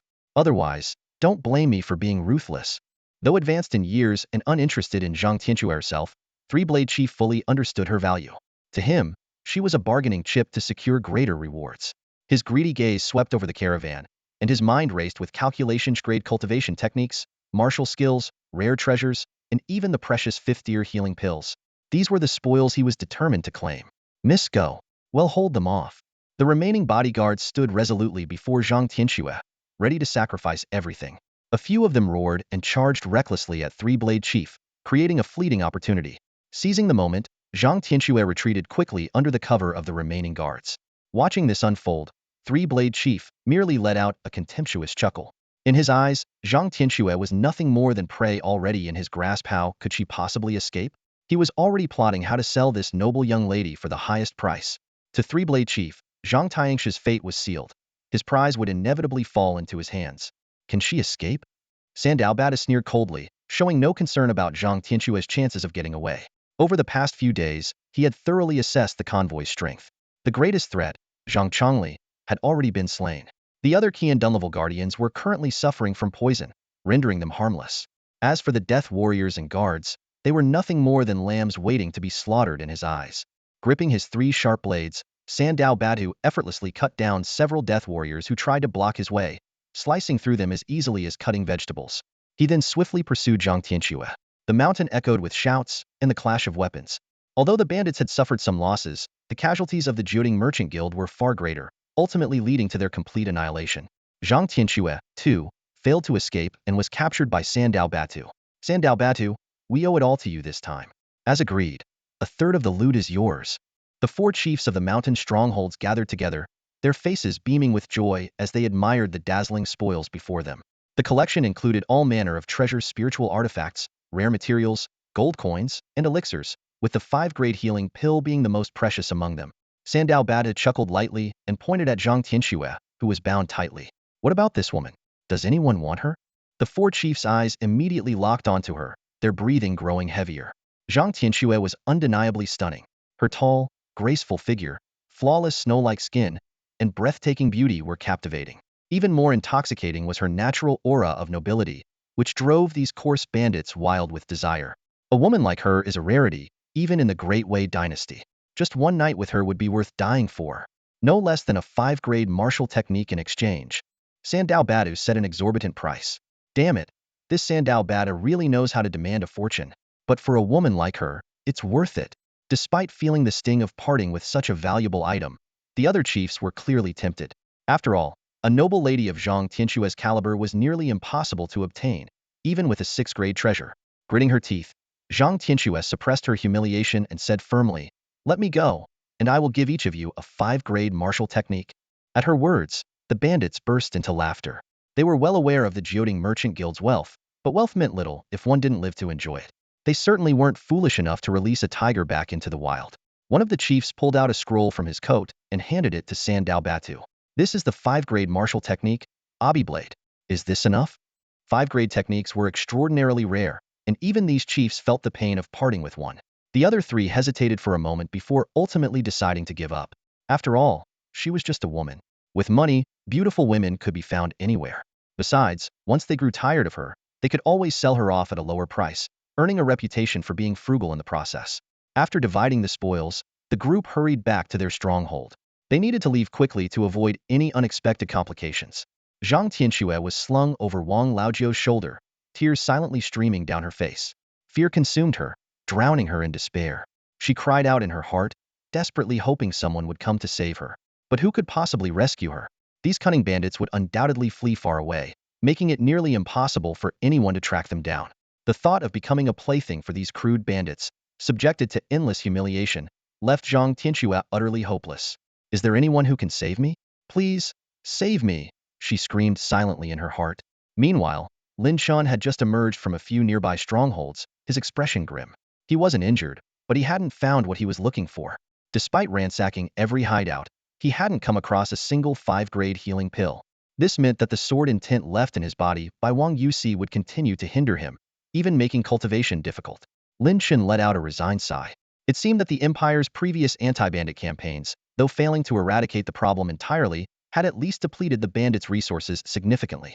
Even if they had once possessed 5-grade healing pills, they were likely already used up. Fortunately, his internal and external injuries had mostly healed, giving him a bit more confidence. Just as he was contemplating his next move to find the medicine he needed, his steps suddenly halted. He slipped into the shadows, concealing himself. The bandits were returning. From a distance, Lin Chen observed that the bandits hadn't suffered significant losses, indicating a major victory. Leading the group was a man carrying a young woman on his shoulder. However, Lin Chen had no intention of intervening. His priority was to leave this dangerous region as quickly as possible. The fact that the bandits would soon discover their hideout had been looted was a minor concern. The much larger issue was the commotion caused by the attack on the Jioding Merchant Guild. It was likely to attract imperial forces or even the royal guard, which would be far more troublesome. Lin Chen had more pressing responsibilities protecting Lin Lan, Lin Wanner, and the others. He couldn't afford to risk their lives by meddling in someone else's plight. He remained hidden, waiting for the bandits to pass before making his escape. Boss, this time we've hit the jackpot. Not only did you capture a beauty, but we also secured hundreds of items, including elixirs, spiritual treasures, martial techniques, and more. And there are even high-grade ones among them. A small-time bandit leader fawned over Wang Laojiu. Of course. Why else would we take such a risk to plunder the Jioding Merchant Guild? A single haul like this will allow us to rest easy for a while. Wang Laojiu grinned smugly. His pace quickened, clearly eager to return and leave the area. But more importantly, he couldn't wait to savor the charms of the noble young lady. Boss, what should we do with this batch of goods? Sell them on the black market, or keep them for ourselves? The subordinate asked. Sell the rest, but the 5-grade elixirs, especially the healing pills, must not be sold. Those are life-saving treasures. What use is money if you're dead? Wang Laojiu barked harshly. You're absolutely right, boss. I've already arranged the channels. Once we relocate, we can sell everything at once. The subordinate quickly flattered him. Good. You've done well. Wang Laojiu nodded in satisfaction before lowering his voice. What about the special medicine I asked you to prepare? Did you get it? At this, the subordinate's expression turned lewd. He discreetly pulled out a bottle disguised as a healing elixir and handed it to Wang Laojiu. Boss, this is the stuff you wanted. It's incredibly potent and works wonders for both men and women. Tonight will be unforgettable for you. Heh heh heh. Wang Laojiu raised an eyebrow and pocketed the bottle. He thought to himself that this subordinate was quite resourceful, even going as far as disguising the bottle. Such cleverness deserved future rewards. He was already fantasizing about the pleasures awaiting him that night. Lin Chen paid no attention to their vulgar conversation, but the mention of the 5-grade healing pills caught his interest. Perhaps his luck wasn't as bad as he'd thought. So, the valuable item is in the hands of the Jioding Merchant Guild. Lin Chen mused to himself. This certainly aligns with the guild's reputation. Now that the opportunity has presented itself, he couldn't afford to let it slip away. Purging the sword intent left behind by Wang Yusi within his body was crucial for his further growth. Hiding in the shadows, Lin Chen silently watched as the bandits made their way toward the mountain stronghold. He carefully assessed the strength of the leaders. While they all had reached the 1000-gene realm, the strongest among them, Wang Laojiu, was only at the 7th stage of that realm. Compared to Lin Chen's Bagang realm at the 3rd stage, there was an entire major realm and more between them. This overwhelming gap in strength, coupled with the hindrance of Wang Yusi's sword intent within him, made it impossible for Lin Chen to face them heat. He had no choice but to strike from the shadows, launching a deadly surprise attack. Quietly, Lin Chen activated the 9 Heavens sword-slaying technique, causing the tungsten sword shadow in his dantian to tremble. The power of the black dragon enveloped him, perfectly blending him into the darkness without a sound. However, Zhang Tianxue's presence posed a tricky dilemma. To avoid exposing his identity, Lin Chen had to abandon the use of the tungsten sword. He was grateful that he had practiced the explosive sword technique during his journey. Although it was only a 4th-grade martial skill, its ability to unleash several times the power in a single strike was sufficient for the current situation. In addition, Lin Chen had prepared a blood explosion pill as a trump card. He calculated in his mind that the combination of the explosive sword technique and the blood explosion pill should be enough to handle the situation.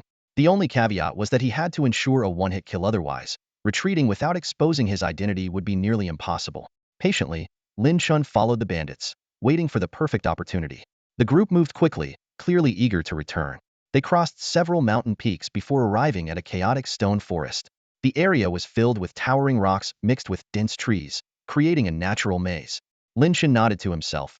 This location, with its complex terrain, was ideal for making his move. Just then, Zhang Tianxue suddenly cried out for help at the top of her lungs. Her desperate screams were met with mocking laughter from the bandits. Wang Laojiu, in particular, sneered lewdly, "What a sweet voice! Even better than a nightingale. I can't wait to hear how you sound in bed." In her despair, Zhang Tianxue shouted something outrageous. "Save me, and I'll marry any man no matter how ugly, or grant any woman great wealth." This sent the bandits into fits of laughter, some even doubling over. Lin Chen, who had been preparing to strike, hesitated slightly. He didn't want anyone to think he was acting because of Zhang Tianxi's desperate promise. But soon, his gaze turned cold, and he made a decisive choice to act. Seizing the moment when Wang Laojiu burst into laughter, Lin Chen shot out like an arrow. He quickly swallowed the blood explosion pill, the surging mystical energy pushing his speed and power to their limits. In the blink of an eye, Lin Chen was upon Wang Laojiu. The sudden attack startled the bandits, who cried out in alarm. Among them, Wang Laojiu, as a 7-stage 1000-gene expert, reacted the fastest. He barely managed to draw his blade to block. However, Lin Chen's sword momentum surged unexpectedly. The explosive sword technique had activated. Wang Laojiu's pupils contracted as he exclaimed, "You're one of Lu Laosan's men." Realizing this was an ambush by a rival, he roared in fury, attempting to counterattack. But it was already too late. Lin Chen's sword slashed through, severing Wang Laojiu's arm along with the spatial ring he wore. Grabbing the ring, Lin Chen originally intended to retreat into the stone forest immediately. However, the pleading look in Zhang Tianxi's eyes reminded him of Lin Weiner. With a sigh, he hoisted Zhang Tianxue onto his shoulder and darted into the depths of the stone forest.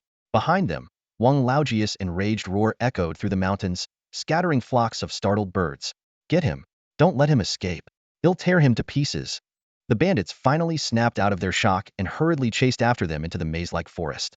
Half an hour later, the bandits returned, dejected and empty-handed.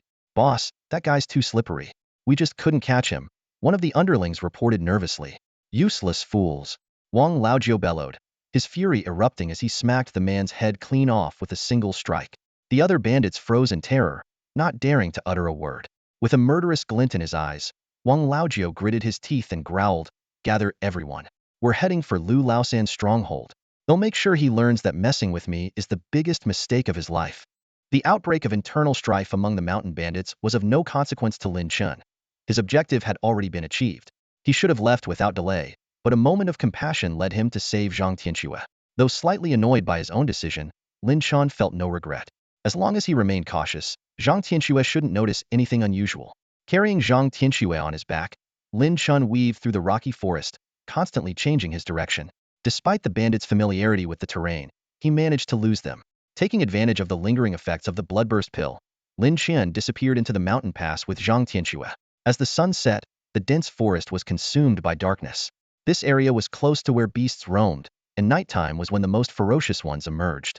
Unwilling to risk venturing further, Lin Chen found a concealed cave to spend the night, intending to leave at dawn. As for Zhang Tianxue, they'd part ways tomorrow. Upon entering the cave, Lin Chen unceremoniously tossed Zhang Tianxue onto the ground. The rough action elicited a cry of pain from her, and tears glistened in her eyes. Feeling wronged, she muttered, "Could you be a little gentler? I'm a person, not some cargo." Although her tone carried annoyance, she kept her voice low, wary of attracting attention. Lin Chen ignored her entirely. Saving Zhang Tianxue had been an unnecessary act of kindness, and he had no patience for her complaints. Silently, he placed a luminous stone on the ground. Its faint glow barely illuminated the surroundings, ensuring it wouldn't draw unwanted attention from outside. Curled up to one side, Zhang Tianxue looked utterly miserable. The day's events had been bad enough, but seeing Lin Chen handle the glowing stone with such cautious precision, as if afraid to make noise, made her feel even worse. "Use the night to recover. Tomorrow, you'll be on your own," Lin Chen said, sitting cross-legged as he began practicing the Nine Heavens God-slaying technique. The weakness brought on by the bloodburst pill made him eager to regain his strength. Zhang Tianxue was momentarily stunned. Her large eyes blinked in surprise before she exclaimed, "You're not taking me back?" "No," Lin Chen replied curtly. His response left Zhang Tianxue astonished. She recalled her desperate cries for help and the promises she'd made in the heat of the moment, assuming Lin Chen had saved her because of them. Along the way, she'd been debating whether to fulfill those promises, considering they were made in blind panic. After all, who would have thought someone would actually come to her rescue? Backing out now seemed dishonorable, but keeping her word felt equally difficult. She had been pampered her entire life and had never faced such a dilemma. Besides, even if she wanted to go back on her promise, the other party might not agree. But the current situation left her dumbfounded. He expected her to find her own way back? She had no idea which mountain this was or how to navigate it. And didn't he want to marry her? Two can't find my way back on my own. I don't even know where we are. How am I supposed to leave by myself? Zhang Tianxue pleaded anxiously. This area was crawling with bandits, and she had no desire to fall into their hands again. Ugh. Lin Chen clicked his tongue in irritation. To Zhang Tianxue, that sound was like a blow to her pride. She stared at him in disbelief, realizing he was annoyed with her. As the young lady of the Nine Cauldrons Merchant Guild, she had never been treated this way. Wherever she went, people fawned over her, vying for her attention. But this man was completely different. His disdain was genuine. He seemed eager to get rid of her, as if he regretted saving her in the first place. What do you mean by that? I won't let you save me for nothing. I'll reward you. The Nine Cauldrons Merchant Guild can give you a reward that will definitely satisfy you. Zhang Tianxue said urgently, trying to salvage the situation. She pouted, carefully avoiding any mention of marriage. Lin Chen sighed inwardly. The Nine Cauldrons Merchant Guild was indeed powerful, possessing countless rare resources, exactly what he needed at the moment. However, given his current circumstances, getting involved with such a massive organization was far too risky, with too many uncertainties. Still, having saved her, abandoning her in the wilderness wasn't exactly an honorable choice either. I'll escort you a bit further tomorrow. Until then, focus on recovering so you don't slow me down, Lin Chen said indifferently. You. Zhang Tianxue was furious. That was just too much. She wasn't weak. After all, her cultivation had only been sealed by the three-blade leader. But seeing Lin Chen close his eyes to meditate, unwilling to engage further, she could only stew in her anger. Still, one thing didn't escape her notice. Lin Chen had never mentioned her promises or shown any interest in the guild's reward. He truly was a strange person. Could it be that he had saved her out of pure goodwill? If that were the case, had her earlier attitude been too harsh? Zhang Tianxue couldn't help but steal glances at Lin Chen. Humph. He wasn't handsome at all, just an ordinary face. Yet, in this moment, his focused expression as he meditated carried a certain charm. Despite only being at the Dominator realm, he had risked his life to save her from a group of vicious bandits. Her heart began to race. Ah, what am I even thinking? He's just a rude guy. Zhang Tianxue shook her head vigorously, trying to dispel her thoughts. Then she glanced at Lin Chen and huffed. All my belongings were stolen. I need healing pills to recover. The three-blade leader had indeed held back, intending to sell Zhang Tianxue at a high price, but he had still injured her to subdue her. A third-grade healing pill would be enough to help her recover. Without a word, Lin Chen retrieved a bottle of healing pills from Wang Laojiu's spatial ring and tossed it to Zhang Tianxue. Don't talk unless it's necessary, he said flatly, clearly uninterested in conversation. Zhang Tianxue gritted her teeth. When had anyone ever despised her so openly, not even wanting to hear her speak? Hugging the bottle of pills, she sat to the side in a huff. Once I recover, I'll leave on my own. I'll make sure my father gives you plenty of treasures, so I won't owe you any favors, she muttered indignantly. She poured out the pills without even looking at them and swallowed them all in one go. She was determined to recover quickly and prove she wasn't a burden. Zhang Tianxue sat cross-legged on a smooth stone, fully immersed in circulating the profound energy within her body. Her hands overlapped, and between her palms, the faint image of an ancient three-legged cauldron began to form a manifestation of the geoding technique, a closely guarded secret of the Geoding Merchant Guild. As the eldest daughter of one of the largest merchant guilds in the Wei Kingdom, Zhang Tianxue had been exposed to top-tier resources from a young age. The cultivation techniques and martial skills she practiced were on par with Lin Chen's. Combined with her natural talent and intelligence, her cultivation was among the best of her generation. However, her lack of interest in training and combat, coupled with scarce real-world experience, had led to her being easily captured by the likes of the bandit leader, Three Blades. Now, Zhang Tianxue focused intently on executing the geoding technique, aided by the healing pill she had just consumed, hoping to recover from her injuries and expel the residual enemy energy from her body. She silently resolved to prove herself to that detestable man once she had healed. Yet, as time passed, she began to notice something amiss. The healing pill's effect seemed unusually weak, failing to flow through her meridians as expected. Instead, a wave of heat began spreading throughout her body, growing uncomfortably warm, almost scorching. Puzzled, Zhang Tianxue opened her eyes, her cheeks already flushed. Picking up the pill bottle, She examined it closely. It appeared to be an ordinary container for healing pills. But when she brought the remaining 2 pills to her nose, her expression immediately darkened. The scent was definitely not that of a healing pill. The heat surged through her body, quickening her breathing. Fine beads of sweat began to form on her fair skin, leaving a rosy hue in their wake. Her thoughts grew muddled as she struggled to get up and confront Lin Chen, only to stumble and collapse to the ground. Her limbs felt weak and powerless, and the only sound she could muster was a soft, breathy whisper. Hey, what did you make me take? Noticing Zhang Tianxi's unusual state, Lin Chen halted his own cultivation. When he turned to look at her, he was momentarily taken aback. In the dim light, Zhang Tianxi's appearance had an inexplicable allure. Even Lin Chen, usually composed, found himself tempted to cover his face. He suddenly recalled overhearing Wang Laojiao and his men discussing a certain type of drug earlier. To his dismay, it seemed that he had inadvertently given it to Zhang Tianxue. Miss, are you all right? Lin Chen asked hesitantly. Zhang Tianxi's voice came in broken fragments. Am not I feel strange so hot, and it's just weird. What you gave me isn't a healing pill. What is it, really? Embarrassed by the unmentionable sensations she was experiencing, she could hardly bring herself to speak. Lin Chen answered truthfully, though with some difficulty, it might be an aphrodisiac. A particularly potent one. What? Zhang Tianxi's eyes widened in shock. An aphrodisiac? Why would you give me something like that, you scoundrel? You're not a good person. Her voice was a mix of shame and fury, but it was clear she was also panicking. The worst-case scenario began to play out in her mind. This man must have realized she intended to back out of their arranged marriage and decided to take matters into his own hands, forcing her into submission. Tears welled up in Zhang Tianxi's eyes as she stammered. I already agreed to marry you. Can't we take things slow? I don't want to give myself to a man like this. To her, this was the ultimate humiliation. Lin Chen let out a sigh and explained. The aphrodisiac wasn't mine, it was something those bandits prepared. I'm guessing they disguised it in a healing pill bottle to avoid suspicion. I had no idea this would happen, he trailed off, at a loss for words. In this situation, no explanation seemed sufficient, and anything he said might only make him seem more suspicious, as if he were making up excuses. So, how are you feeling now? Can you control yourself? Lin Chen looked directly at Zhang Tianxue, his tone carrying a hint of concern. A wave of shame and frustration surged through Zhang Tianxue. She bit her lip, battling an inner struggle. Was she really supposed to admit, as a young woman, that she couldn't control herself and wanted to consummate their relationship? There was no way she could bring herself to say something so mortifying. Get out. I don't want to see you. Zhang Tianxue forced out the words, barely holding back the heat coursing through her body, trying to maintain the last shred of her dignity. Lin Chen nodded and stood up without hesitation, striding toward the door. Zhang Tianxi's heart skipped a beat. Had she overthought the situation after all? Just as she breathed a sigh of relief, Lin Chen abruptly turned around and strode back toward her with purpose. What are you trying to do? Zhang Tianxue blurted out in panic. I'm warning you. I'd rather die than let you have your way. Her voice trembled with both fear and exertion, but her words, meant to be a threat, carried an unintended allure. At this point, she didn't even have the strength to raise her hand, let alone follow through with her threat.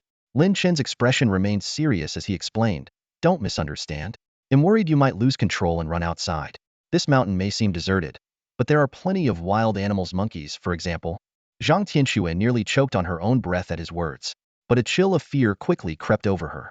If she truly lost herself to her desires and wandered off alone in these remote mountains, encountering wild animals or worse, mythical beasts, the consequences would be unimaginable. The mere thought of such a scenario was something she couldn't bear. Compared to that kind of fate, Zhang Tianxue closed her eyes, silent tears sliding down her cheeks. She resigned herself to what seemed inevitable. This was the promise she had made, and now she had no choice but to face the consequences. Faintly, she felt Lin Chen touching her. Her heart filled with sorrow, but something seemed off. If he were undressing her, the pressure from her clothing should lessen. Yet, strangely, the sensation grew tighter instead. Suddenly, a sharp pain snapped her back to her senses. Zhang Tianxue opened her eyes in shock, only to see Lin Chen holding a thick hemp rope and tying her up tightly. The rope was pulled snug, and he even secured it with a firm knot. Zhang Tianxue stared at Lin Chen in utter disbelief. Teetering on the edge of losing her sanity, a flicker of indignation rose within her. Somehow, even the idea of throwing herself into his arms seemed to have been outright rejected. Lin Chen sat cross-legged on the rocky floor of the cave, fully focused on recovering his strength. Not far away, Zhang Tianxue, who had been tied up, was in a daze, struggling incessantly to get closer to Lin Chen. Helpless, he had bound her to a large boulder, hoping to stop her erratic movements. However, Even sturdy ropes were hardly enough to restrain a warrior at the thousand-gene realm. Zhang Tianquo's condition grew increasingly alarming. Her bloodshot eyes glimmered with an almost predatory hunger. She easily broke free from the ropes and clung to Lin Chen like an octopus. Taking a deep breath, Lin Chen lightly tapped the back of her head with his palm, attempting to knock her unconscious, but the effect was fleeting. Finally, Lin Chen decided to stop wasting his energy trying to restrain Zhang Tianquo. The priority was to quickly restore his strength, not to get caught up in meaningless struggles. Besides, although she clung to him tightly, she seemed unsure of what to do next, which fortunately didn't interfere with his cultivation. Shifting his focus back to himself, Lin Chen began taking a 5th-grade healing pill while channeling the power of the Nine Heavens Divine/technique. He worked to eliminate the residual effects of the explosive blood pill and Wang Yu's sword intent from his body. Yet, Lin Chen wasn't content with merely expelling these foreign forces. He decided to seize this opportunity to hone his strength by pitting his Tianwu energy against the sword intent, using the clash to temper himself. This approach was undoubtedly risky. After all, unleashing such a confrontation within his body could easily damage his internal organs and meridians if mishandled. But with the aid of the Nine Heavens Divine/technique and the healing pills, Lin Chen was confident in his ability to control the situation. He turned his body into a battlefield, using Tianwu energy to confront Wang Yu's sword intent, as if engaging in another duel with him. Throughout this internal battle, Lin Chen not only deepened his understanding of Tianwu, but also gained invaluable experience for forging stronger sword intent in the future. As the confrontation continued, the sword shadow of Tianwu in his dantian grew increasingly solid. Finally, at the moment he completely eradicated the sword intent, Lin Chen broke through the bottleneck of his cultivation and ascended to the 3rd layer of the dominant force realm. Overwhelming and domineering profound energy surged within him as Lin Chen calmed his mind to stabilize the flood of power. Despite this advancement, Lin Chen knew he was still far from strong enough. During the battle in the capital, he had revealed all his trump cards. His pursuers likely had already discerned his abilities, including the unique properties of Tianwu. If he encountered them again, it would be difficult to replicate the element of surprise that had worked against Wang Yusi. The only solution was to keep growing stronger. Lin Chen reflected on the rapid progress he had made after absorbing the dragon vein's energy. While the increase in strength had been impressive, it had only elevated him to the 2nd layer of the dominant force realm.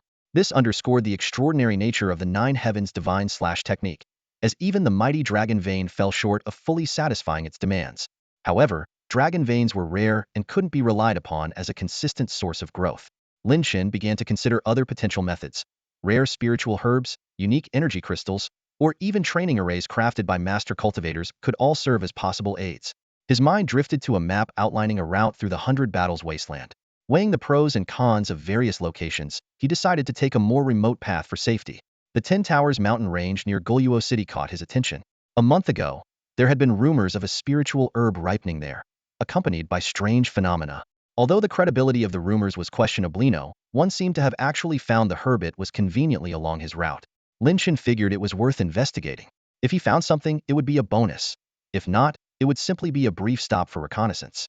Having settled on his next destination, Lin Chen resumed, channeling the Nine Heavens Divine/technique to consolidate his newly advanced realm. He understood all too well that in his current situation, every moment was precious, leaving no room for complacency. As his cultivation deepened, the Tianwu sword shadow in his dantian became increasingly distinct. A faint black dragon seemed to coil around the very essence of Tianwu. This dragon shadow had been vague and indistinct before, but through the clash with Wang Yu's sword intent, it had gradually taken form. Lin Chen had a hunch that once the black dragon fully materialized, he might be able to draw the 2nd sword. When that day came, he would likely encounter the mysterious goddess once more. The thought filled him with anticipation, fueling his desire for greater power. Night fell, and the cave was silent except for Zhang Tianquo's occasional faint breaths and incoherent murmurs, breaking the stillness. As dawn broke, Zhang Tianquo groggily woke up, her entire body aching as though she had endured an intense workout all night. She instinctively stretched, wanting to roll over with her usual pillow, only to find that today's pillow was unusually firm and warm. Frowning, Zhang Tianquo's awareness gradually returned.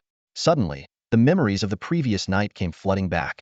She snapped awake, her eyes widening in disbelief as she realized she was tightly clinging to Lin Chen like a koala. She shrieked, scrambling to free herself from Lin Chen's embrace, only to fall heavily to the ground. Ouch! She yelped, clutching her sore back. It was only then that she realized it had been her who had latched onto Lin Chen, not the other way around. Her face flushed bright red with embarrassment. I eyed you last night, did you? Zhang Tianquo stammered, her voice trembling with a mix of anxiety and curiosity. Lin Chen stood up, his tone calm and indifferent. It's morning. Let's go. Without further explanation, he walked toward the cave's entrance. Zhang Tianxue blinked, her cheeks puffing slightly in frustration. What's with him? Why so cold? She muttered under her breath. Judging by his demeanor, nothing inappropriate had happened last night. It seemed she had simply been the one pestering him, and Lin Chen had not taken advantage of her. Relieved yet slightly dejected, Zhang Tianxue glanced down at herself. Am I really that unappealing? She wondered, taking note of her ample figure, which was full enough to obscure her toes. Realizing where her thoughts were wandering, she quickly shook her head, silently grateful that nothing serious had occurred. She hurried to catch up with Lin Chen, thinking to herself, there's no way I'm staying alone in this desolate wilderness. Lin Chen moved swiftly through the forest with Zhang Tianxue, speaking only when necessary to guide her. After a few minutes, he suddenly stopped, hoisted Zhang Tianxue onto his shoulder, and continued at a rapid pace. Although Zhang Tianxue was unhappy with this, she understood it was the best way to evade the bandits chasing them, so she bit her tongue and endured it. This experience left Zhang Tianxue deeply shaken. For the first time, she realized she wasn't as exceptional as she had imagined. Whether as a woman or a martial artist, she was nowhere near good enough. This realization strengthened her resolve. If she could return safely, she would train diligently and stop wasting her potential. Hey, what's your name? Zhang Tianxue asked softly, breaking the silence. Lin Chen replied curtly, by Fei. Zhang Tianxue continued to press him about his background, even offering to help him court a girl or introduce him to someone. Lin Chen, clearly annoyed, shot back, either keep quiet or walk on your own. Around noon, Lin Chen stopped to rest. He tossed her some food-delicate pastries she had been carrying before being captured by the bandits. Though displeased, Zhang Tianxue silently accepted the situation.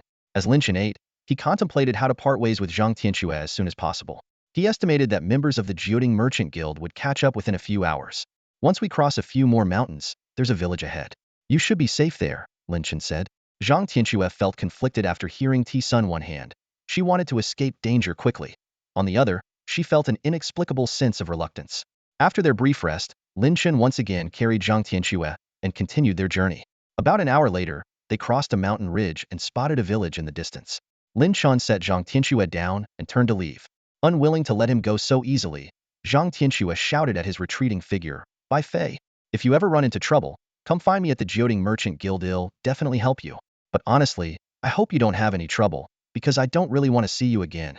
With that, she stormed off toward the village.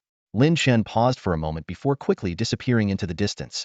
Yet, deep down, he couldn't help but think to himself, this spoiled young lady isn't so bad after all. But wasn't Qin Yuer in the past just as radiant and wonderful? Now, Lin Chen has no right to trust anyone. Lin Chen set off alone, carefully erasing any traces of his presence. He constantly changed directions, and only after traveling dozens of miles did he finally head toward the Shirlu mountain range. About an hour later, several imposing figures arrived at the small village. It didn't take them long to find Zhang Tianxue. As soon as Zhang Tianxue saw Zhang Chongqing, she rushed over, tears streaming down her face, and cried, "Second uncle, you're finally here." Third uncle was killed. Zhang Chongqing hurried to comfort her, though fury burned within him. Gritting his teeth, he declared, this time, the Jioding Merchant Guild must act with full force and eradicate those bandits completely. At this moment, a middle-aged man spoke up, Miss Zhang, perhaps you could recount the entire incident in detail, so we can better track down these brazen criminals. Zhang Tianxue looked up and noticed that while this man was not part of the Jioding Merchant Guild, his aura was even more formidable than Zhang Chongqing's. Her gaze fell on the golden insignia on his collar, a symbol representing the Qin imperial family. Despite her youth and naivety, Zhang Tianxue immediately realized that the presence of the imperial guards likely hinted at something more significant, possibly tied to the fugitive Lin family young commander from the capital. Zhang Chongqing, slightly wary, introduced him, Shuer, this is Commander Zhou Tao of the Imperial Guards, representing the royal family. Don't be afraid. Just explain what happened clearly. Taking a deep breath to steady herself, Zhang Tianxue recounted the events in broad strokes. When she finished, Zhang Chongqing was livid, roaring, Sandao Batu. What a treacherous scoundrel.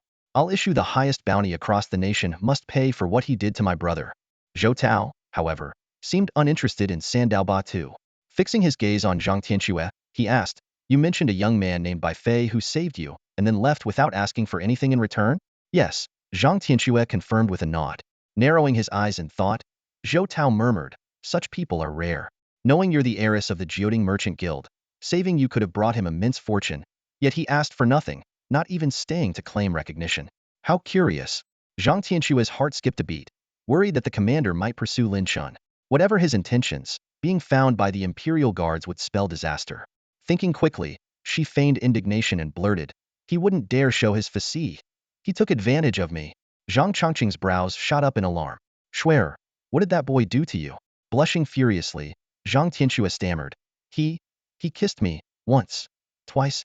Her mind involuntarily flashed back to what she had done to Lin Chen, making her even more flustered.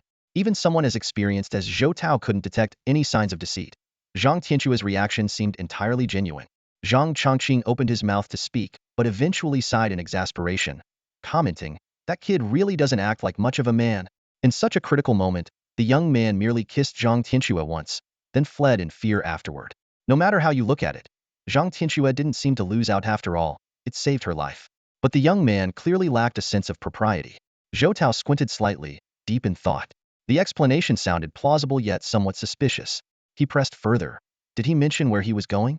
Although Zhang Tianqua didn't know the exact location, she had a general sense of direction. Recalling the way Lin Chen had left, she replied, "He didn't say much, just mentioned heading south to take care of some business." Zhang Tianqua wasn't worried that saying this might lead Zhou Tao to Lin Chen. After spending a couple of days with him, she could tell Lin Chen was extremely cautious and didn't trust her at all. There was no way he would actually go in the direction he mentioned. Etta would definitely change course midway. What an annoying guy," she muttered to herself. Zhou Tao nodded slightly, then made additional requests. "Miss Zhang, if it's not too much trouble, could you provide a sketch of this person?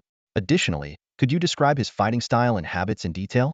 Zhang Tianqua furrowed her brows, puzzled. Why does the Lord ask for such specifics? Is he some sort of criminal? One of the guards chuckled softly, trying to ease the tension. "Not at all, we're just trying to gather information. But I'm really tired right now," Zhang Tianqua said reluctantly. Noticing her demeanor, Zhang Chongqing quickly stepped in to mediate. "Commander, Tianqua has been through so much these past 2 days, both physically and emotionally drained. Perhaps she could rest a bit and answer your questions later?" Zhou Tao cast Zhang Chongqing a fleeting glance, but said nothing. Zhang Chongqing's expression darkened, and a flicker of anger flashed in his eyes, though he dared not show it. Instead, he gently persuaded Zhang Tianqua, "Tianqua, perhaps you should answer the commander's questions now. He's working for His Majesty, so it must be urgent." Left with no choice, Zhang Tianqua reluctantly nodded. She began describing Lin Chen's appearance and fighting style. She didn't dare to lie outright to Zhou Tao, knowing that many of the bandits were still alive and could easily expose any discrepancies. That would only put Lin Chen in greater danger. So Zhang Tianqua chose to tell the truth, but she deliberately made key details vague. This approach wouldn't arouse suspicion after all. It was reasonable that she couldn't remember everything clearly in such a chaotic situation. However, her intentionally ambiguous account would likely lead to a distorted portrayal of reality. Even the sketch she provided was 80 accurate and 20 fabricated, leaving little room for objections. Zhou Tao didn't say much. After asking his questions, he took his leave. "Tianqua, we should head back as soon as possible. Your grandfather, sigh." Zhang Chongqing let out a long sigh. The reason they had risked taking that treacherous official road was because the old man was gravely ill. Who would have thought Zhang Chongli would pass away before him? It was truly heartbreaking. How was grandfather? Zhang Tianqua asked anxiously, her eyes reddening. Her grandfather had always doted on her, and she had taken this risk to return to him as quickly as possible. Zhang Chongqing sighed heavily, his tone somber. "I'm afraid father might not make it this time. Even though we brought in the best healer in the Wei Kingdom, it's only barely keeping him alive.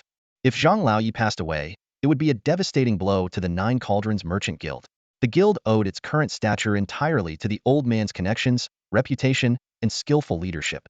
Without him, it would be nearly impossible to deter the competitors waiting to pounce. Even the royal family had its eyes on the guild's immense wealth. Thus, the guild was sparing no effort to keep the old man alive. As long as he remained, no one would dare lay a finger on the Nine Cauldrons Merchant Guild. What about the divine healer? Didn't someone go to invite him? Zhang Tianqua asked urgently. The divine healer is notoriously eccentric, not someone you can simply summon. However, we did manage to bring one of his disciples. He should be arriving today. Let's hope for some good news. Zhang Chongqing sighed again. To the west of the Wei Kingdom lay a nation called the Qi Kingdom. Though not as powerful as Wei Shangwu, the Qi Kingdom had always maintained its neutrality, never interfering in foreign conflicts or suffering invasions. The secret to this lay in the Qi Kingdom's foundation alchemy. Alchemy flourished within the Qi Kingdom, and more than half of the apothecaries in neighboring nations were trained in Qi's alchemical traditions. As a result, the Qi Kingdom commanded great respect, and no country dared to wage war against it lightly. After all, martial cultivation heavily relied on apothecaries. If anyone attacked qi, the apothecaries could exert pressure or even defect, causing losses no nation could afford. Thanks to its reverence for alchemy, the Qi kingdom naturally produced exceptional apothecaries, the best of whom were honored with the title of divine healer. It was said that the current divine healer had reached the level of a 7th-grade apothecary, a realm unmatched in nearby nations. With Zhang Laoyi gravely ill, the Nine Cauldrons Merchant Guild had exhausted all other options, pinning their last hope on the divine healer. They had sent countless envoys to invite him. Even Zhang Tiangshi's father had personally traveled to the Qi kingdom, but to no avail. This time, managing to bring back one of the divine healer's personal disciples was already a significant breakthrough. The disciple of the divine healer is no ordinary apothecary. Maybe grandfather really has a chance, Zhang Tianxue said, her voice filled with hope. Let's hope so, Zhang Chongqing said with another sigh. Let's hurry back. After Zhou Tao left, he quickly arrived at the spot where Lin Chen and Zhang Tianxue had parted ways. He followed the direction Zhang Tianxue had mentioned, but found no trace of Lin Chen, nor any clues to where he might have gone. So cautious, huh? Zhou Tao murmured, stroking his chin thoughtfully. Just then, several black-clad guards rushed over and knelt before Zhou Tao. They were shadow guards under the Royal Guard Division, highly skilled and reliable. What did you find out about the bandits? Zhou Tao asked calmly. Reporting to the commander, here is the information we've gathered. Please take a look. One of the guards respectfully handed a jade slip to Zhou Tao. Zhou Tao took the jade slip and infused it with his energy, causing detailed information to appear. As he reviewed it, his brows gradually furrowed. This person even ransacked the bandit stronghold. What was his motive? Was it an act of justice, or did he have ulterior motives? Unfortunately, everyone who directly witnessed his actions is dead, and the survivors can't provide clear answers. Still, this person's cultivation level is somewhat similar to someone I know remarkably close. The circumstances surrounding his rescue of Zhang Tianxue match her account fairly well, so it seems she wasn't lying, at least, not entirely. While saving Zhang Tianxue, he also seized goods stolen from the Nine Cauldrons Merchant Guild. Robbing the bandits and taking the good swats his real goal? Altruism, or something more self-serving? Was it about techniques, martial skills, alchemical pills, or treasures? Suddenly, Zhou Tao's eyes narrowed. Alchemical pills. Zhou Tao furrowed his brows as he recalled the list of stolen items reported by the Jioding Trading Association. Among them was a notable 5th-grade healing pill, which immediately raised his suspicions. The mysterious individual carried traces of Wang Yuxi's sword intent within their body. Without intervention from someone more powerful, it would take at least a 6th-grade healing pill to recover. Even if it wasn't for dispelling the sword intent, a 5th-grade healing pill seemed insufficient for treating both internal and external injuries. What puzzled Zhou Tao even more was why Lin Chen, if it truly was him, would risk saving Zhang Tianxue. Given Lin Chen's current predicament, he shouldn't be inviting unnecessary trouble. Rubbing his temples, Zhou Tao weighed the clues. While there were some consistencies, many details just didn't fit. He estimated that the likelihood of this person being Lin Chen was less than 30%. In recent days, dozens of potential targets had been spotted along the Sisui River region. Many had probabilities exceeding 30%, but they were all eventually proven wrong.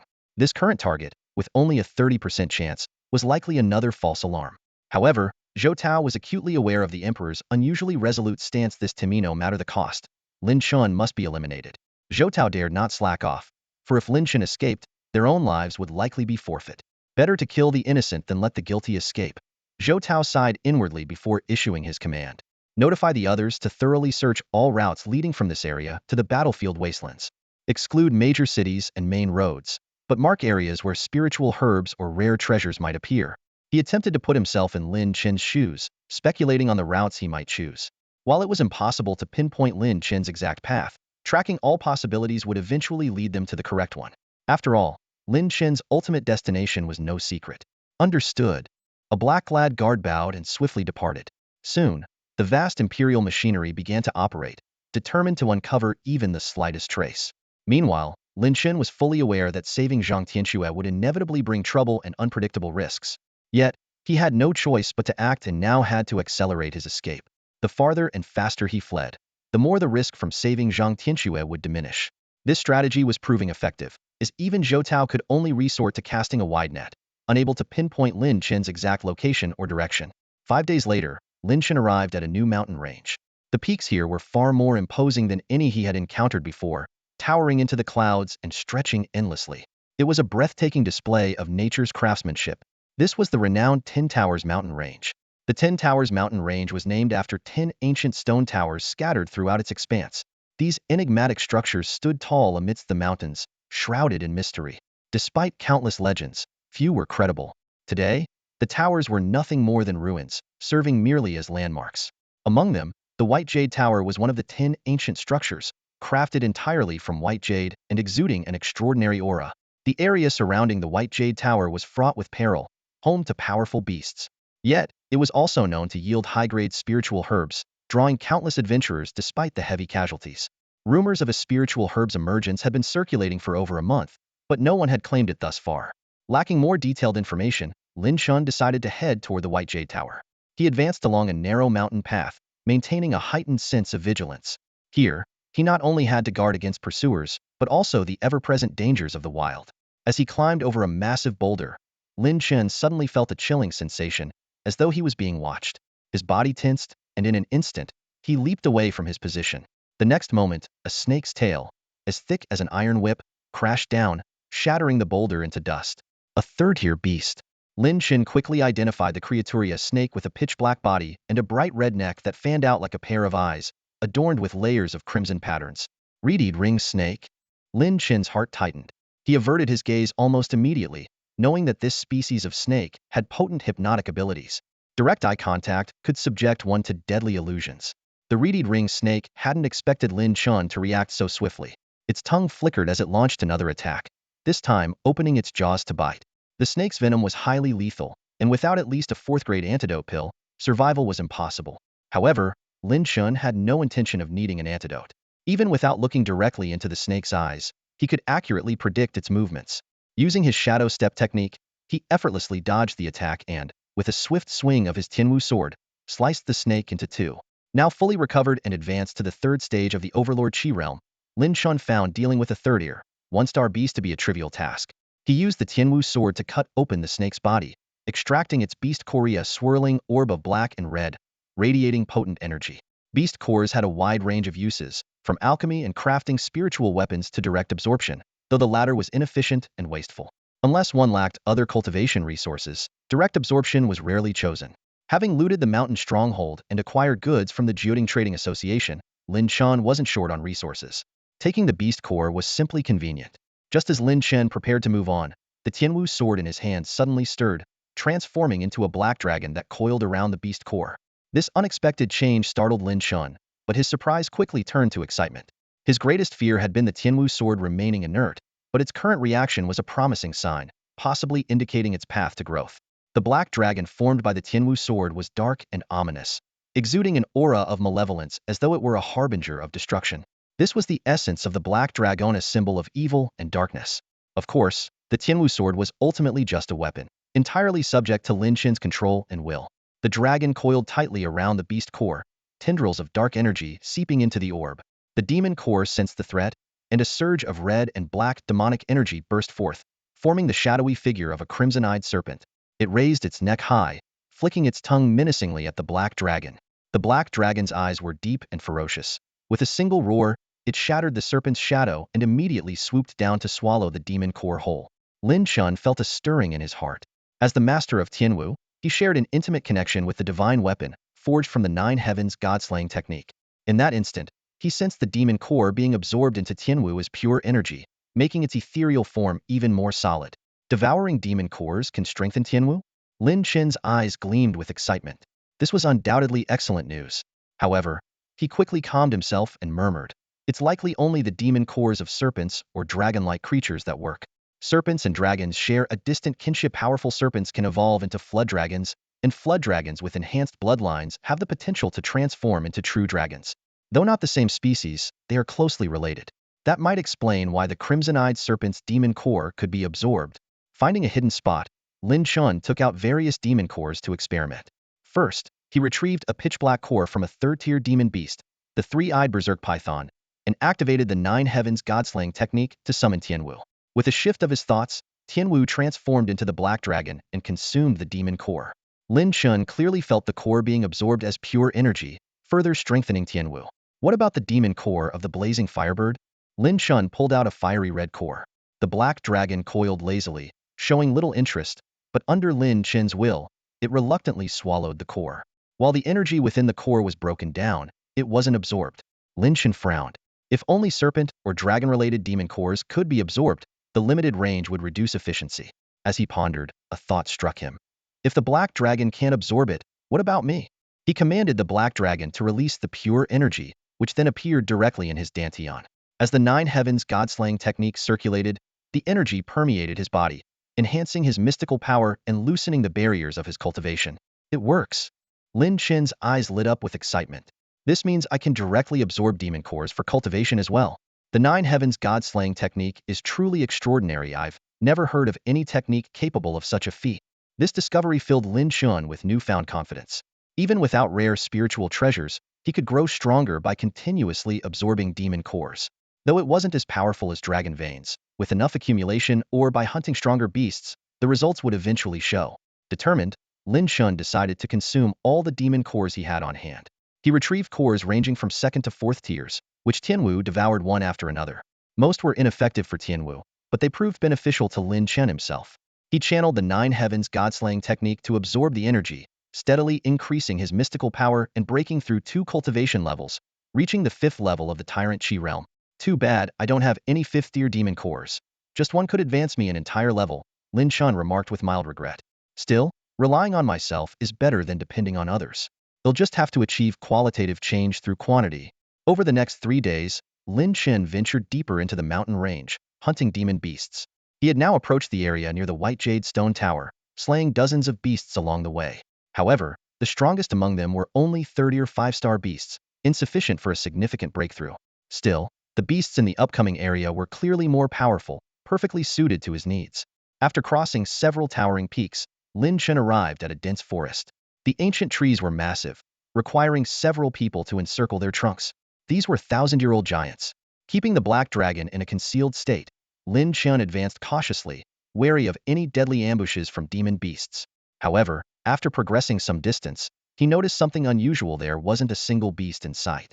Focusing his senses, he faintly detected weak energy fluctuations clashing in the distance. Narrowing his eyes, Lin Chen contemplated. It seems that after days of delving into the 10th floor mountain range, I've finally encountered other people. For Lin Chen, the best course of action was to avoid encounters with others to prevent leaving any trace. However, the sound of intense fighting caught his attention. It likely meant someone had discovered a treasure, and Lin Chen, eager to grow stronger, couldn't afford to miss this chance. He quietly approached the scene, deciding to observe before taking any action. In an ancient forest, a fierce battle was raging in a secluded valley. Dozens of towering trees had been destroyed, their broken trunks scattered across the ground, silently attesting to the intensity of the fight. Lin Chen spotted a team of around 10 adventurers locked in combat. Their roles were well coordinated. Melee fighters engaged the enemies up close, ranged attackers provided cover from the rear. A healer tended to the wounded, and a talisman master stood at the edge of the fray, swiftly forming hand seals to release empowering talismans. The talisman master, a unique profession, immediately caught Lin Chen's attention. These individuals possessed immense mental strength, allowing them to inscribe power into talisman paper through intricate runes, creating various effects. These talismans function like miniature formations, ready to be activated at any moment, offering enhancements such as increased speed, augmented combat strength, or reinforced defense. A skilled talisman master could turn the tide of battle, even enabling their team to triumph against stronger foes. Despite the healer's efforts to mend injuries and the talisman master's buffs, the battle was grueling and spiraling out of control. Following the adventurer's gaze, Lin Chen spotted a silver-horned, three-tailed snake lurking behind a horde of beasts. Its cold, calculating eyes were fixed on the humans. The snake's bloodline pulsed with power, drawing more and more beasts to its aid. Lin Chen's heart sank. This was an upper-tier beast. Its bloodline was so potent it could suppress ordinary beasts, commanding them even if their cultivation levels were higher. This phenomenon, known as bloodline suppression, was a natural hierarchy among beasts. However, a typical silver-horned, three-tailed snake shouldn't possess such a high-tier bloodline.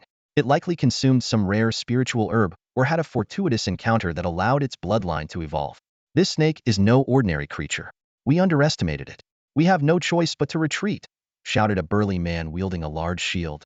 His shield radiated bursts of light, fending off the beast's attacks, but the glow was fading, a sign that he couldn't hold out much longer. Exactly because it's a bloodline evolved silver-horned, three-tailed snake. We must get it. Don't you understand its value? If we let it slip away, we may never find another like it. insisted a man named Hua Yun. To him, the snake was incredibly significant. It was the key ingredient for refining the three-serpent pill. If the snake's bloodline had evolved, its core would be even more potent, greatly enhancing the pill's effects.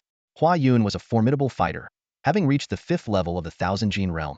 In martial cultivation, each major realm had 9 levels, with the 5th and 9th level serving as significant hurdles. Crossing the 9th level marked the transition to the next major realm, a feat of extraordinary difficulty. Even the jump from the 5th to the 6th level, though a minor hurdle, posed a significant challenge. Cultivators lacking talent or resources often found themselves stuck. Hua Yun was one such individual. Use all the talismans on me. I can kill that snake? Hua Yun shouted, his eyes burning with determination. Hua Yun, are you insane? If we do that, we'll all be torn apart. A teammate named Lin Chen yelled back angrily. The group had managed to hold on so far thanks to the Talisman Master's support for everyone. If all the talismans were focused on Hua Yun alone, the rest of the team would be left vulnerable. You can't even hold out for a little longer? Fortune favors the bold. If you're scared of dying, you shouldn't have come here in the first place. Hua Yun roared, his bloodshot eyes betraying his growing obsession. His words left the team both angry and disheartened. It was clear Hua Yun no longer cared about their lives, consumed entirely by his own ambition. Retreat. Fall back now. Lin Chen ordered, staying calm despite the chaos. The others quickly followed his lead, beginning their withdrawal. What are you doing? I'm so close to succeeding. Hua Yun bellowed in frustration, but he couldn't stop his teammates from retreating. His face contorted with anger and malice, but he ultimately chose to follow the group. He wasn't ready to throw his life away just yet. The silver-horned, three-tailed snake watched their retreat with cold, unblinking eyes, its forked tongue flicking in and out. It unleashed its bloodline power, commanding the beasts to pursue the humans relentlessly. The beasts charged after them, crashing through the forest, toppling trees, and snapping branches. Lin Chen observed everything from the shadows, calculating his next move. He hadn't expected to encounter a bloodline evolved, upper-tier silver-horned, three-tailed snake. This was a rare opportunity that could greatly benefit Tian Wu's growth, couldn't let it slip by. Upon closer inspection, Lin Chen noticed the snake was already injured, likely from the initial clash with Hua Yun's group before it summoned reinforcements. While its bloodline was powerful, its cultivation level was relatively low, enabling it to command lesser beasts but offering limited influence over humans. With most of the stronger beasts chasing Hua Yun's team, Lin Chen seized the moment. He closed in on the silver-horned, three-tailed snake in an instant. Tian Wu transformed into a black dragon and devoured the snake in one swift motion. The sudden attack left the already wounded snake no time to react as Tian Wu pierced straight through its body. Roar! The gravely injured snake let out a desperate cry as the silver horn on its forehead flared with blinding light. The light coalesced into a massive phantoma dragon-like creature. The phantom lunged at Lin Chen, attempting to coil around him. Meanwhile, Hua Yun and his team, still retreating, noticed the pursuing beasts had stopped their chase. Instead, the beasts began attacking each other in a frenzy. The loss of a unified command was evident.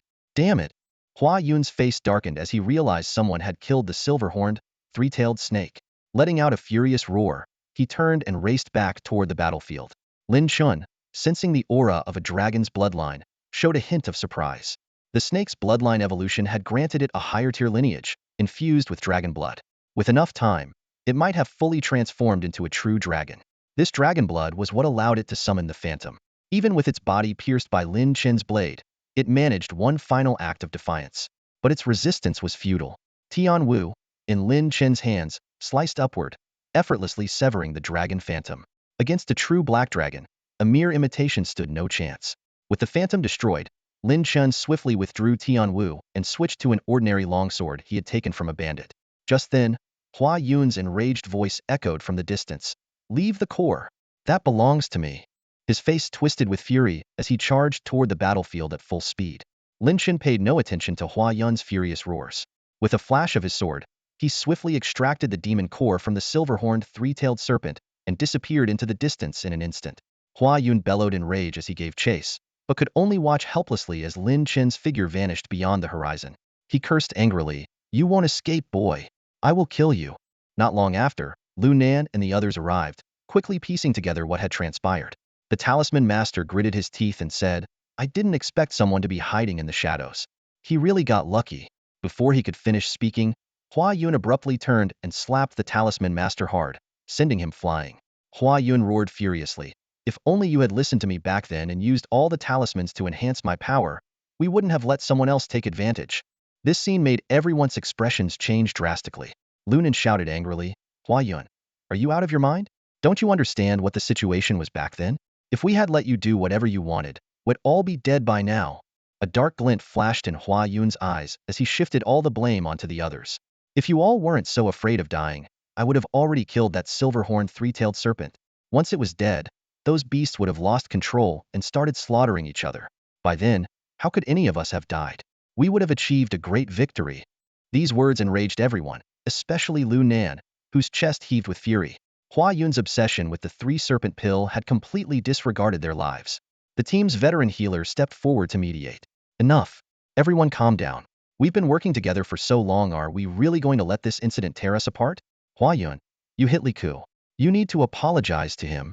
Realizing that infighting would bring no benefit, Hua Yun decisively slapped himself and apologized to Li Ku. Li Ku, I'm sorry for what happened earlier. I lost my composure. I hope you can forgive me. Li Ku reluctantly accepted the apology.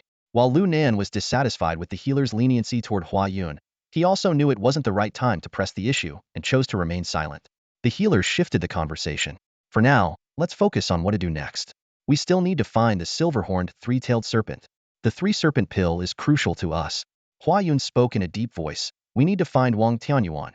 Lu Nan gasped. What? Wang Tianyuan was one of the most formidable explorers in the Tin-Floor Mountain Range, commanding a large and powerful team. But he was notorious for his ruthless reputation. He had even clashed with Lu Nan in the past, leaving unresolved grievances. Hua Yun explained that Wang Tianyuan had repeatedly expressed interest in collaborating with them, promising a 20% cut of the profits.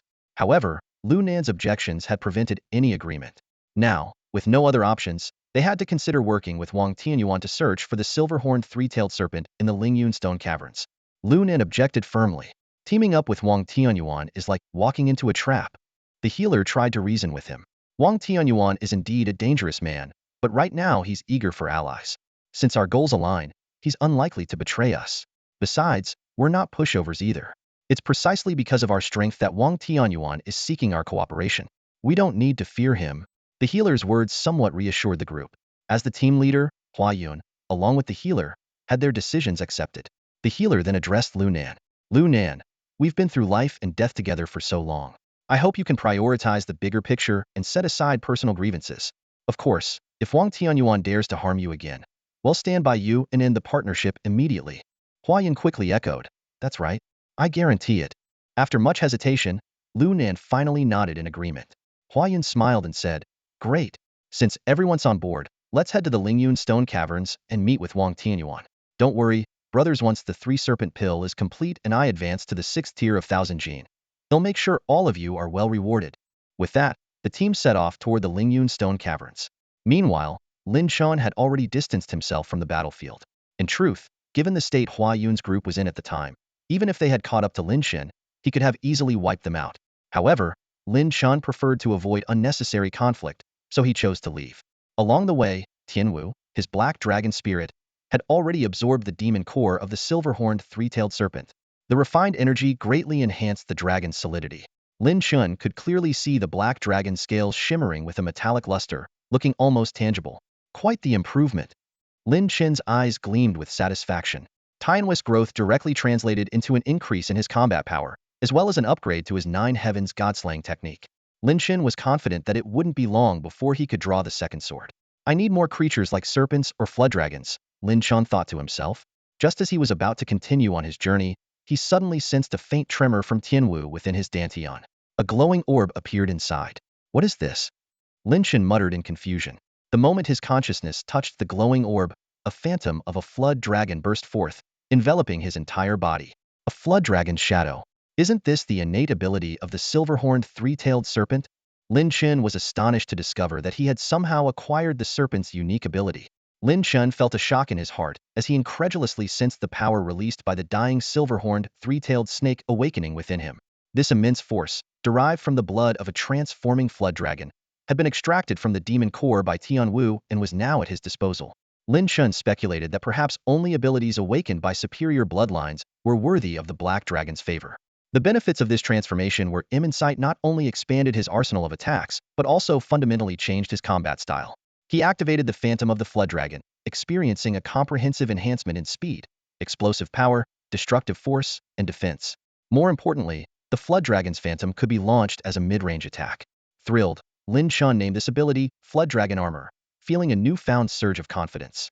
Wasting no time, Lin Chen ventured deeper into the mountains to hunt more demon beasts. The further he went, the stronger the beasts he encountered became, some even reaching the level of 3-star 7 or 8 ranks. Even Lin Chen felt the mounting pressure, but with the Flood Dragon Armor and Tian Wu's concealment abilities, he often managed to catch his prey off guard with a devastating strike, deciding afterward whether to engage further or retreat temporarily before striking again. 2 days later, a white jade stone tower finally appeared in the distance. Lin Chen realized he was getting close to his goal, and from here on, he needed to proceed with even greater caution. Speaking to himself in a low voice, he calculated that devouring a few more demon cores would allow him to break through to the 6th level of the Ba Gang realm. Though it was a minor threshold, crossing it would significantly enhance his combat strength. Lin Chen felt a tinge of regret for not being able to hunt more serpent-type demon beasts to further empower Tian Wu. However, he recalled that near the White Jade Tower, there was a natural cavern called Lingyun Stone Cavern, known to be a gathering place for serpent-type beasts. He decided to head there first. Lingyun Stone Cavern was located halfway up a massive mountain, with a labyrinth of interconnected caves inside, home to a variety of dangerous demon beasts, blood-sucking demon bats, blood leeches, venomous spiders, and numerous types of demon serpents. As Lin Chen approached quietly, he noticed several groups of adventurers heading toward the cavern. He speculated that perhaps a legendary spiritual herb had appeared, but instead of acting rashly, he chose to remain hidden and observe. When night fell, Lin Chen finally emerged from his hiding spot. Under the cover of darkness, the cavern became even more perilous, forcing most adventurers to halt their exploration. But for Lin Chen, armed with Tian Wu, this was his domain. He slipped silently into the cavern, navigating its pitch-black depths with ease thanks to the Black Dragon's vision. Along the way, Lin Chen came across traces of fierce battles, streaks of blood, severed limbs, and even blood leeches crawling out of crevices to feast on corpses. These repulsive creatures, though weak individually, were highly dangerous in large numbers. Lin Chen carefully avoided them and pressed on. Suddenly, Lin Chen spotted his first target of the night. A thick, reedy black snake slithering out from a crack in the stone.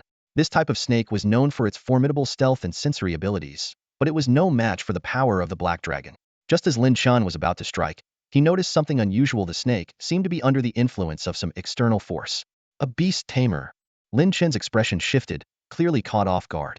A demon tamer, a rare kind of warrior, is born with an affinity for demonic beasts, capable of communicating with them and mastering the art of demon taming to forge a demon seal. In comparison, rune masters and alchemists are far less uncommon. Lin Chen stood in the shadows, his sharp gaze scanning his surroundings with vigilance. He recalled that in his entire life, he had only encountered a handful of demon tamers, 3 in the border army, perhaps 1 or 2 within the great noble clans, and the rest belonging to the royal family. Lin Chen's heart tightened as he pondered silently. The demon tamers of the border army bear heavy responsibilities and would not likely be here. That means this individual is most probably from one of the noble clans, or worse, the royal family. His thoughts drifted to a certain formidable figure among the royal family, a grand demon tamer capable of commanding 5th-tier demonic beasts. Ruthless and brutal, this person killed without reason. If it were that individual, Lin Chen knew he should turn around and leave immediately. His eyes carefully observed the black snake with red eyes before him. A 3rd-tier, 3-star beast, not weak by any means. The snake's movements appeared somewhat sluggish, indicating limited control by its master. Lin Chen exhaled slightly in relief. It was unlikely to be that grand demon tamer. Nevertheless, he remained on high alert, deciding not to interact with the other party for now. Avoiding the passage, Lin Chen turned in another direction. In the dim night, he soon encountered a hunting demonic snake. Its body was covered in mottled patterns, with a triangular head and a distinct crimson stripe running along its slender neck. Lin Chen's eyes lit up as he recognized Ida, highly venomous crimson-striped spotted snake, whose venom could kill even a peak-level 1000-force realm warrior with just a single drop. Without a sound, Lin Chen made his move. His blade, Tianwu, flashed through the air, severing the snake's head cleanly. He swiftly extracted its demon core and carefully removed its venom sac. The potent venom would serve as a powerful weapon to defeat stronger foes. Tossing the demon core to his companion, the Black Dragon, for consumption, Lin Chen pressed onward, focusing on hunting snake-type demonic beasts. Within an hour, Lin Chen had slain over a dozen snakes. Among them was one with a particularly strong bloodline. Its forehead, showing a protrusion a sign it, was on the verge of evolving into a flood dragon. The demon core from this beast rivaled that of a 4th-tier demonic creature. After the Black Dragon devoured it, its scales gleamed brighter, and its dragon horns and whiskers appeared more lifelike, as if a true dragon resided within. However, upon closer inspection, its dragon claws were still incomplete, with only one of the 5 fully formed. Feeling the surge in power from Tinu, Lin Chen was exhilarated, was just a step away from reaching the 6th level of the Tyrant Force realm. As he prepared to venture deeper, his attention was drawn to another snake under someone's control, a reeded king snake. This one was larger, with a golden pattern shimmering on its forehead, exuding an air of majesty. Who exactly is this demon tamer? Lin Chen wondered in astonishment. Deciding to avoid confrontation, he veered into another tunnel. Soon, he found himself in the perilous depths of the Lingyun snake Denver. The air grew icy, laced with an acrid and putrid stench. The ground bore signs of intense battles, littered with the remains of a 3rd-tier, 8-star demonic beast. Lin Chen remained on high alert, contemplating the possibility of encountering a 4th-tier demonic beast. Such a battle would be an arduous challenge. Suddenly, he sensed a surge of energy in the distance. Someone was fighting. Who would dare to battle here in the dead of night? Lin Chen muttered to himself, his curiosity piqued. He cautiously moved toward the source, carefully avoiding any nearby demonic beasts. Unexpectedly, another reeded king snake appeared in his path, different from the one he had seen earlier. Lin Chen's mind raced. Just how many snakes is this demon tamer controlling? Lin Chen cautiously ventured deeper into the snake lair, his heart filled with vigilance. The mysterious exorcist controlled a vast number of serpent-like beasts, using their abilities to monitor every corner of the lair. Lin Chen was well aware that no movement within the lair would likely escape the exorcist's watchful eyes. The sound of intense combat echoed from ahead, indicating a fierce battle was underway. In the dead of night within the Lingyun snake lair, such a large-scale conflict undoubtedly involved significant stakes. Lin Chen speculated that the exorcist might be playing the role of a fisherman, waiting to reap the rewards. If that were the case, Lin Chen had no qualms about acting as the sparrow that outsmarts the fisherman.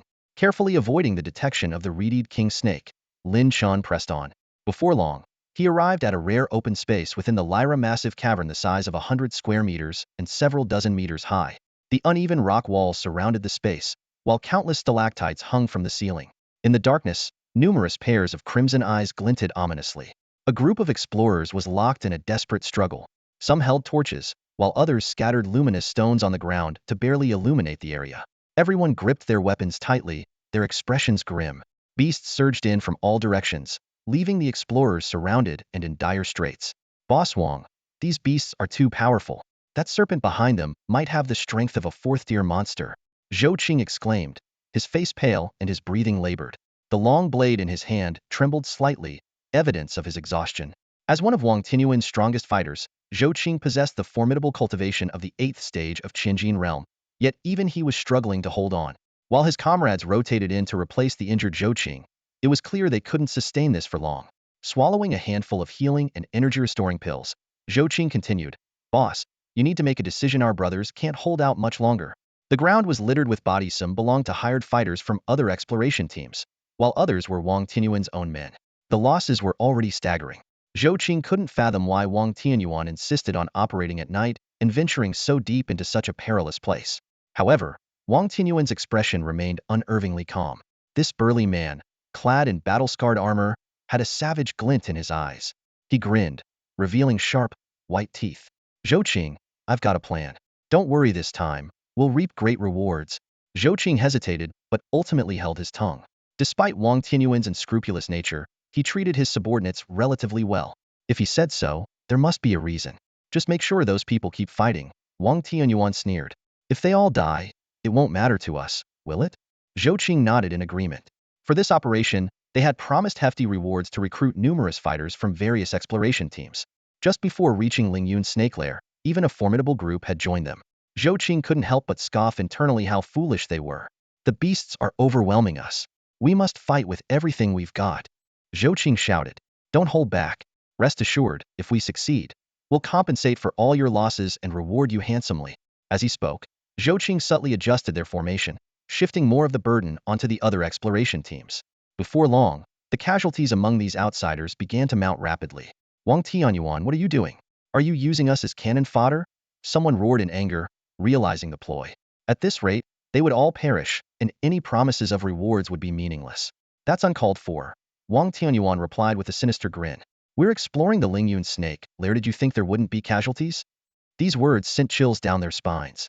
They realized they had to escape immediately, or they would all end up as sacrificial pawns for Wang Tianyuan.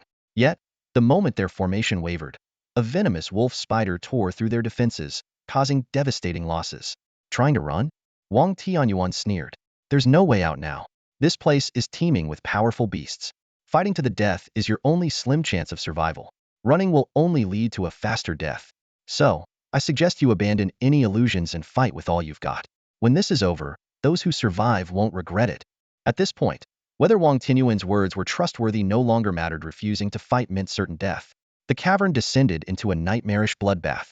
The snake-like beasts were highly venomous, agile, and armored with tough scales, making them difficult to kill. Venomous wolf spiders scurried across the ceiling, weaving webs that restricted the warriors' movements. Swarms of blood-sucking bats screeched and swooped, draining blood while injecting their poison. Endless waves of blood leeches surged forward, turning the scene into utter chaos and terror. The perilous reputation of the Lingyun Serpent Cavern was well-deserved, its dangers far exceeding expectations. Even with multiple expedition teams joining forces, they struggled to contend with the treacherous environment. The number of casualties continued to rise, and despair clouded the faces of the survivors. Yet, Wang Tianyuan's expression began to shift, his eyes betraying a trace of cruelty mixed with anticipation. So much demonic blood. Human blood, surely it's enough by now, Wang Tianyuan murmured, narrowing his eyes. Beneath the armor on his left hand, his skin was veined with blood-red patterns, exuding a mysterious and ominous aura. These patterns slithered like serpents, converging in his palm, where a blood-red, gem-like orb rested a sinister artifact known as the Xie Bodhi. This malevolent object held immense power, but it was not something to be wielded lightly. Wang Tianyuan had meticulously planned every step, using blood sacrifice runes and an endless supply of blood to channel its strength. He had brought so many people here, even hunting demonic beasts at night, all with the purpose of using their blood to awaken the Xie Bodhi. Unfortunately, the power it granted was temporary. Otherwise, he would have already unleashed chaos outside. Feeling the pulsating energy emanating from the Xie Bodhi, Wang Tianyuan's eyes sparkled with excitement. With this newfound power, he was confident he could finally obtain what he sought. Meanwhile, in a hidden passageway, a slender, striking young woman leaned casually against the wall, her eyes closed as though resting. She wore a short outfit made of beast hidaya crop top and skirt that revealed her long, pale, and shapely legs. Her jet-black short hair added to her untamed, feral charm, a stark contrast to the refined elegance of the noble ladies from powerful clans. Her long lashes fluttered slightly, as if she could sense her surroundings even with her eyes shut. A faint, disdainful smirk tugged at her rosy lips as she thought, "So much scheming, I can't wait to see what you're really up to. If there's something valuable, this girl will just take it for herself." Unbeknownst to her, someone was silently watching from the shadows not far away. Lin Chen narrowed his eyes, his thoughts sharp. So, she's the demon tamer? Lin Chen's astonishment was written all over his face. Along the way, he had been speculating about the identity of this demon tamer, eliminating most of the familiar figures within the Wei Empire. Yet, the young woman before him, far younger than he had anticipated, could effortlessly command so many demonic beasts. Such a remarkable talent likely surpassed even the royal court's most revered master tamers. He pondered silently. When did the Wei Empire produce such a prodigy? Her control techniques rival, if not surpass, those of the master tamers. She must have inherited some extraordinary legacy. Youth signifies boundless potential, but her lack of experience could increase my chances of playing the predator. With that thought, Lin Chen quietly slipped into the shadows, waiting for the perfect moment to act. Meanwhile, the wild-spirited young woman also concealed herself, using a demonic serpent to monitor the entire Lingyun Serpent Cavern. She appeared to be the mantis stalking its prey, ready to strike, though she fancied herself the fisherman who would reap the ultimate reward, unaware that she was merely the prey. Whether mantis or sparrow, both awaited the outcome of the impending battle. The stench of blood filled the air inside the cavern. The explorers had suffered heavy casualties and were filled with regret. They had hoped to share in Wang Tianyuan's spoils, yet now found themselves in this dire predicament. Hua Yun roared, "Wang Tianyuan, are you trying to get us all killed for your sake?" Wang Tianyuan coldly replied, "Brother Hua Yun, I've been nothing but sincere with you. Otherwise, you'd already be the one leading the charge up front." He then turned to Lu Nan, a meaningful smile playing on his lips. "Miss Lu, surely you can sense my goodwill? See, you're still unharmed up to this point." Lu Nan's face turned ashen. Wang Tianyuan pressed on, "Not all of you will perish. Those who survive, so long as they follow me, will find me true to my word. Of course, what I want, you must hand over. Otherwise," his gaze fixed intently on Lu Nan, a possessive glint flashing in his eyes. Hua Yun's expression shifted unpredictably. Though he had always considered Lin Chen his own, he couldn't withstand Wang Tianyuan's oppressive aura. Forcing a smile, he said, "As long as you keep your word, there's no problem." Lin Chen let out a cold laugh, thoroughly disillusioned with Hua Yun as she began plotting her own survival. Behind the swarm of demonic beasts, a black serpent with icy, unfeeling eyes observed everything in silence.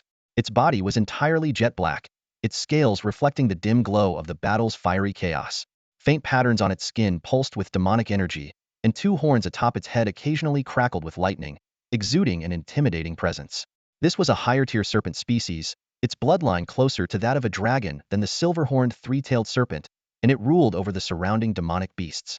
The serpent's vertical pupils glowed with a crimson radiance, and the nearby beasts grew increasingly frenzied, relentlessly assaulting the explorer's defenses.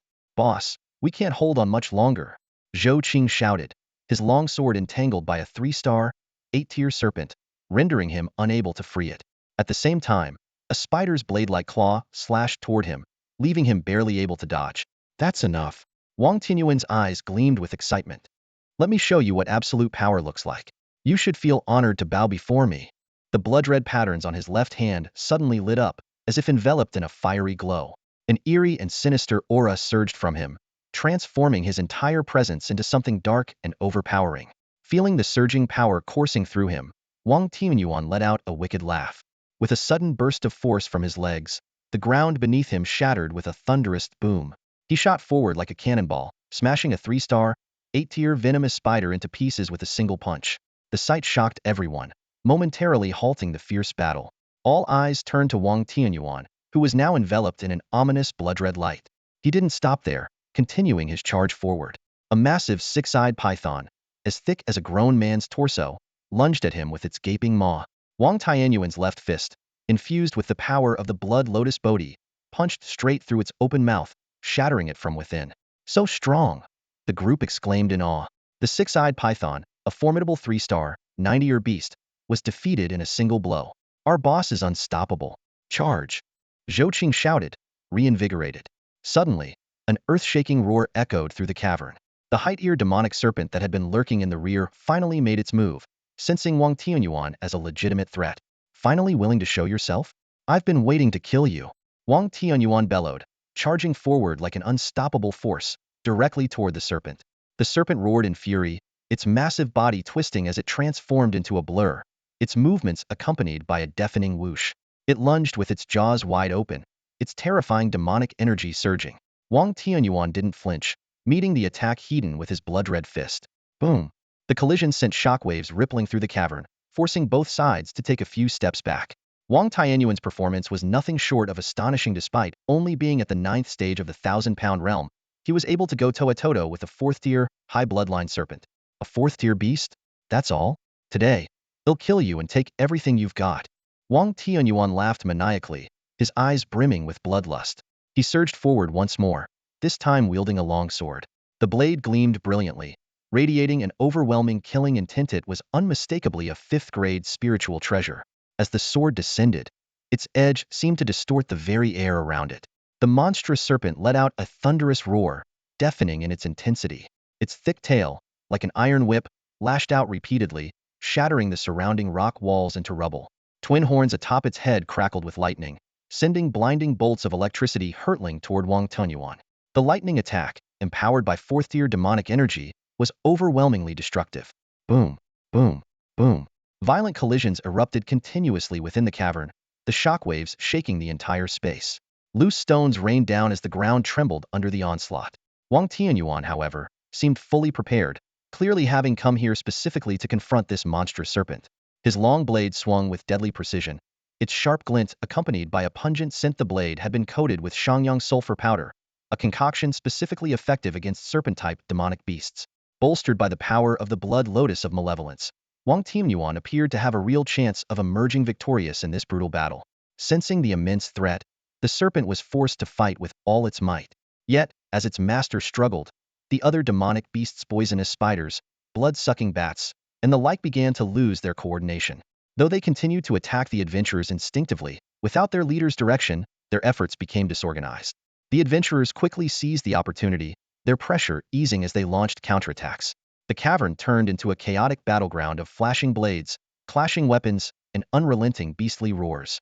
Blood splattered everywhere, severed limbs and corpses littering the ground.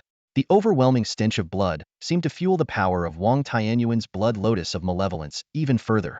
He let out a fierce roar, his momentum surging, as the lightning-clad fourth-tier serpent began to falter.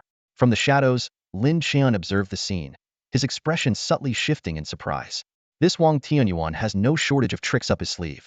That ominous red energy is clearly not his own power, he muttered to himself. Still, it's no surprise he came prepared with a method to deal with a fourth-tier demonic beast. Otherwise, he wouldn't have dared venture this deep. Lin Chen's sharp eyes took note of the carnage around the cavern, so many humans and beasts slain, with clear signs that Wang Tianyuan had orchestrated much of it. That power of his must be tied to all this bloodshed, Lin Chen thought grimly. He's ruthless, no doubt about it. But going to such lengths, it's unlikely he's here just to hunt the serpent.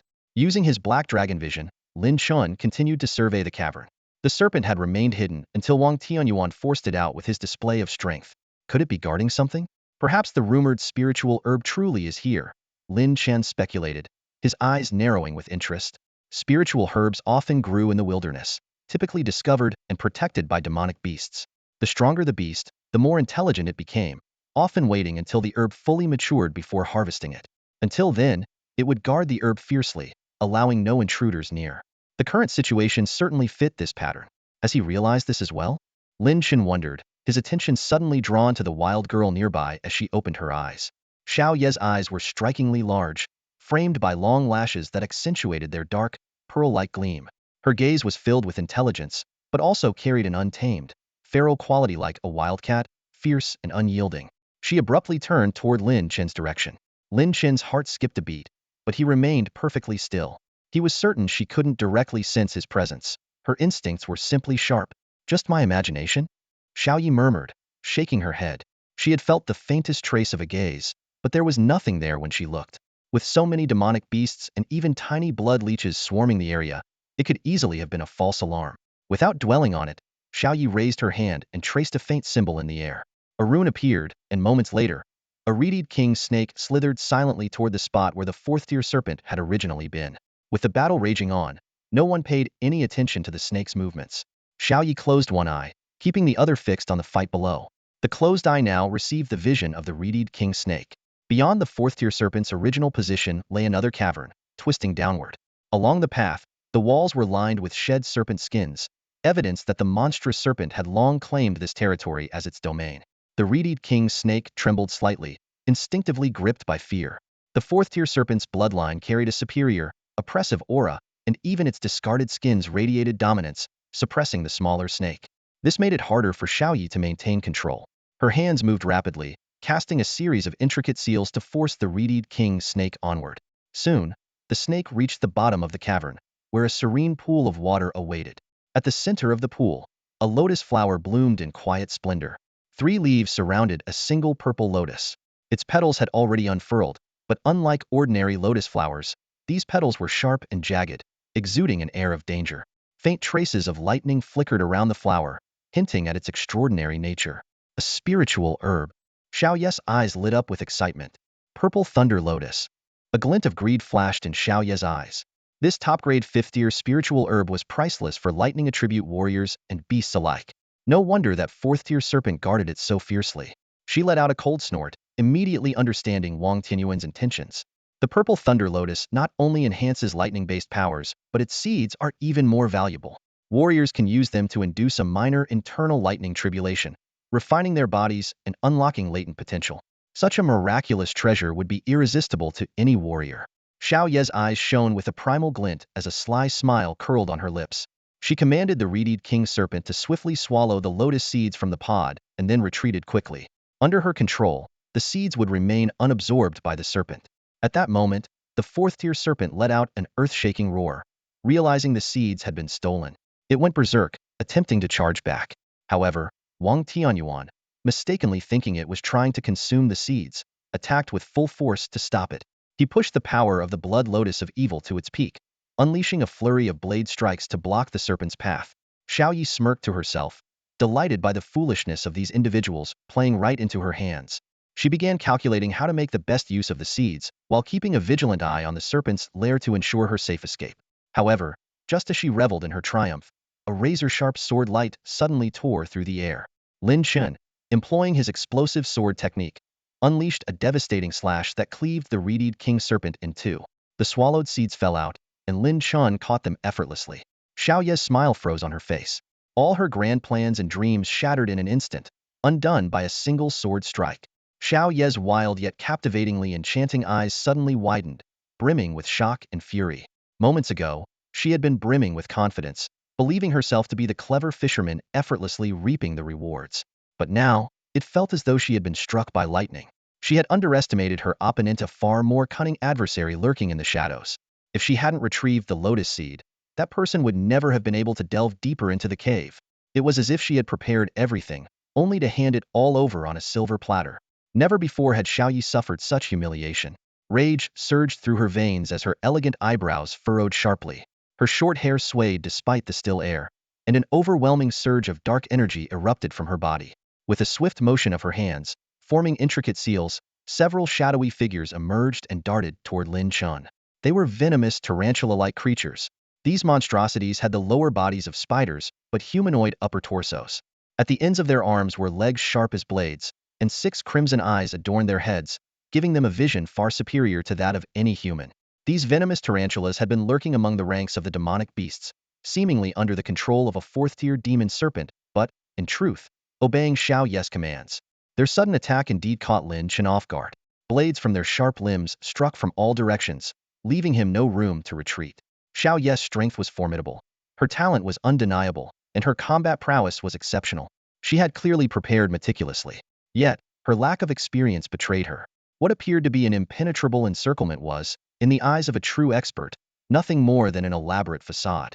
With a subtle flick of his sword, Lin Chen deftly redirected one of the tarantula's razor-sharp limbs into the path of another, disrupting its attack. A gap opened instantly. Using the momentum, Lin Chen leaped from the wall, bounding through the air to reach a nearby cave entrance in an attempt to escape. "You won't get away," Xiao Yi roared, her voice filled with fury. A flash of light appeared in her hands as a longbow materialized out of thin air. Without hesitation, she drew the bow and loosed an arrow in one fluid motion. The projectile whistled through the air, hurtling toward Lin Chen. The arrow's speed was astonishing, reaching its target before Lin Chen could react. It embedded itself into the rock wall right in front of him. Lin Chen's eyes narrowed slightly. He quickly realized that the arrow wasn't meant to kill but served another purpose. Sure enough, upon closer inspection, he noticed intricate grooves carved into the arrowhead, an enchantment known as a demon luring mark. When fired, the arrow emitted a peculiar sound that agitated the nerves of demonic beasts, drawing their attention. The effect was immediate. All the demonic beasts turned their gaze toward Lin Chen. The enraged 4th-tier demon serpent locked onto him with a vengeance. In an instant, Lin Chen became the target of every hostile creature in the cave. Hua Yun, recognizing Lin Chen, erupted in anger. "It's that bastard," he bellowed. "Kill him. He's stolen the fortune of this place." Hua Yun's fury burned hot, his desire to tear Lin Chen apart and reclaim the silver-horned 3-tailed serpent's demon core consuming him. "Courting death," Wang Tianyuan snarled, his body enveloped in a bloody aura as he charged toward Lin Chen at breakneck speed. The 4th-tier demon serpent followed closely behind, and chaos erupted in the cave. Xiao Yi let out a cold snort, resuming her role as the fisherman watching from the sidelines. She kept a close eye on the entire serpent's lair, confident that Lin Chen had nowhere to run. However, Lin Chen's response was startlingly swift. The moment he sensed the demon luring mark's effect, he darted into the cave ahead, weaving through its winding passages at an incredible pace. In the shadows along his path, Xiao Yi had stationed reedied king snakes to monitor Lin Chen's movements. Lin Chen had been aware of their presence for some time, but had deliberately avoided alerting them. Now, with no reason to hold back, he struck decisively. "Exploding sword technique," he muttered under his breath. With a single, precise slash of his sword, he severed the head of one reedied king snake in an instant. What? Xiao Yi was stunned. Not only could Lin Chen locate the reedied king snakes in the pitch-black darkness, but he could also strike with such unfailing accuracy. Did he possess some kind of night vision ability? There was no time to dwell on the thought. Xiao Yi hastily commanded the remaining demonic beasts to converge on Lin Chen. She could not allow him to escape. Behind Lin Chen, the 4th-tier demon serpent and Wang Tianyuan were closing in, their speed and power unmatched. A straightforward escape was impossible. They would catch up to him in no time. Lin Chen had no choice but to keep changing directions, navigating the labyrinthine cave system to stay ahead. Another one down. Xiaoyu was truly panicking now. Each time she directed her beasts to pursue Lin Chen, he would dispatch one with a single strike. What was even more alarming was that Lin Chen seemed to possess an uncanny ability to discern which beasts were under Xiaoyu's control and which were not. It was no wonder he had been able to approach unnoticed and seize the prize. Gritting her teeth, Xiaoyu's eyes burned with even greater intensity, her wild nature fully unleashed. She finally realized that her arrogance had blinded her to the expertise of those from the wider world. But she wasn't about to admit defeat now. Like a cornered beast, Xiaoyu was ready to fight to the bitter end. Xiaoyu bit into her finger, and blood began to flow down her fingertip. Her expression remained calm as she used the blood as a medium to quickly inscribe a complex rune in the air. The profound energy within her body surged violently and was entirely poured into the rune. Bloodburst summoning. Xiaoyu shouted in a low voice, her face turning noticeably paler. As the spell took effect, the blood within every beast in the snake lair began to boil, as though it might explode at any moment. The creatures instantly descended into chaos, their eyes turning red as they attacked everything around them indiscriminately in a frenzy. Trying to escape? Not that easy. Xiaoyu gritted her teeth. Though this move put her in grave danger as well, she didn't care in the slightest. The wild, untamed girl had only one thought in her mind at this moment: to make Lin Chen pay. Lin Chen was fleeing swiftly, using his extensive experience to blend into the shadows and conceal his movements. He was confident in his ability to shake off this opponent, who was clearly stronger than him. The haul this time was immense, and he was already planning how to use these resources to grow even more powerful. But just then, a deafening roar erupted within the snake lair. The entire cavern began to quake violently as the beasts inside went berserk. Bloodlust consumed them, and they started tearing into one another. Demonic energy surged wildly, and shards of rock flew in all directions. It's that beast tamer. Lin Chen's face darkened, and his pace faltered. The path ahead was blocked by the rampaging beasts, with chaotic energy swirling everywhere. He couldn't help but curse under his breath. Is this woman insane? Doesn't she care if she gets herself killed too? The Lingyun snake lair had descended into utter pandemonium. Every beast was in a frenzied state, attacking anything and everything around them with no regard for friend or foe. The deafening sounds of destruction echoed through the cavern.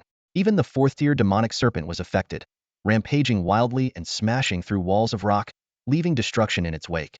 The lair, situated deep within the mountain, was a labyrinth of interconnected caves formed over centuries by water erosion. The rocky structure was already unstable, and under such relentless impacts, cracks began to spread rapidly. Finally, with a thunderous crash, the Lingyun snake lair completely collapsed. Countless beasts were crushed under falling boulders, their anguished cries abruptly silenced as they were reduced to pulp.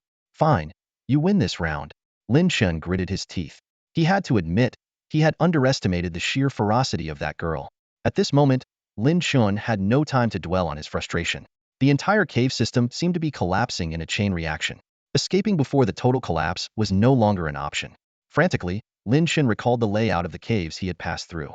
Images of various details flashed through his mind until he remembered a particular spot with unusually solid rock, perhaps sturdy enough to withstand the collapse. His eyes lit up, and he immediately changed direction. Brandishing his sword, he slashed through falling debris, carving out a path amidst the chaos. Eventually, Lin Chen, clad in a protective aura resembling a dragon's scales, forced his way through a section of rock and tumbled into a relatively safe hollow. The shaking and rumbling continued around him, but no further debris fell in this area. As he had hoped, this spot held firm against the collapse. Finally, Lin Chen exhaled deeply. The journey had been perilous, with several moments where his path was almost entirely cut off. If not for his quick thinking, he might have been crushed to death or trapped in a narrow space to await his end. However, his situation was far from ideal. Lin Chen gave a wry smiley, was still trapped inside the mountain. The massive collapse had likely blocked nearly all the passages. He had no idea if there was still a way out, and digging his own escape route would be an arduous, if not impossible, task. The worst-case scenario was being buried alive. Cautiously, Lin Chen moved to find the sturdiest section of the hollow and waited for the collapse to fully subside. Finally, the tremors ceased, and the disaster seemed to have come to an end. One thing at a time. First, I need to grow stronger, Lin Chen murmured to himself. Getting stronger is never the wrong move. The more power I have, the greater my chances of survival. With that, Lin Chen took out the lotus seed he had seized from Xiaoyu. Tiny arcs of electricity danced across its surface, indicating the potent and pure energy it contained. A seed from the purple lightning lotus. Lin Chen instantly recognized the rare treasure. He then assessed the demon cores he had collected along the way, calculating their value. These should be enough to push me to the 6th level of the Tyrant Chi realm. The transition from the 5th to the 6th level was a critical juncture, one of great significance. If he could seize this opportunity to cleanse and refine his body, Lin Chen knew it would solidify his foundation to an unprecedented degree. His eyes sharpened as he contemplated the situation. It was a case where 1 plus 1 would undoubtedly exceed 2. Without hesitation, he made the decision to act immediately, beginning the activation of the 9 Heavens God-slaying technique. The profound energy within him surged like a tidal wave, gently lifting the seed of the purple mist thunder lotus. As the refining process began, a tingling, numbing sensation swept through his entire body in an instant. The power of lightning, like countless tiny needles, continuously pricked every inch of his skin, stimulating the dormant vitality within his flesh and blood. Guided by his profound energy, the power of the lotus seed flowed like a gentle stream into Lin Chen's meridians and body. Inside him, the lightning danced and surged, resembling countless tiny bolts of electricity darting beneath his skin. He could distinctly feel his flesh and bones trembling, and even noticed faint charred marks appearing on his skin. The process was excruciatingly painful, yet Lin Chen gritted his teeth and endured. He understood that this pain was a necessary precursor to rebirth. Just as new buds sprout from scorched wood, his body would emerge renewed. This was the miraculous property of the purple mist thunder lotus seed. It allowed one to undergo a lightning tribulation within their own body, cleansing and refining them. Lin Chen could clearly sense an unprecedentedly powerful force taking shape and growing within his flesh and blood. His entire body was undergoing a profound transformation, strengthening and ascending to a higher state. This was true refinement, akin to a complete rebirth. Seizing the opportunity as this power continued to deepen within him, Lin Chen decisively threw all the demon cores he held toward the black dragon. The black dragon opened its maw and swallowed them in one swift motion. The demon cores instantly dissolved into pure energy, surging into Lin Chen's body like a raging tidal wave. In that moment, Lin Chen felt his profound energy skyrocket, with the wild power condensing on his surface into a formidable protective aura. The strength of this aura far surpassed the limits of what could be achieved at the pinnacle of the 9th level of the Overlord Realm. Overlord Realm, 6th level. Lin Chen had broken through in one fell swoop. With the dual effects of his breakthrough and the refinement process, Lin Chen was now brimming with boundless profound energy. He felt as though every movement he made carried an overwhelming, untamed power. It seemed as if a casual wave of his hand could effortlessly slice through solid rock as easily as cutting through tofu. This sensation was something typically reserved for those who had reached the Thousand June realm.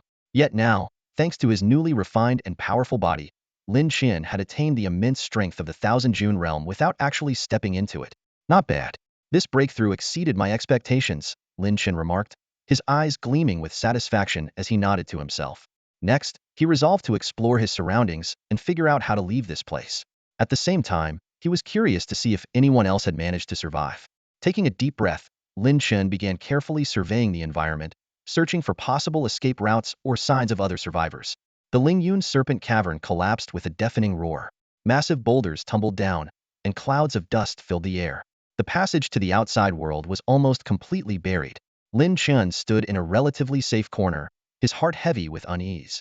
Surveying his surroundings, he saw rubble everywhere, and the choking dust hung thick in the air.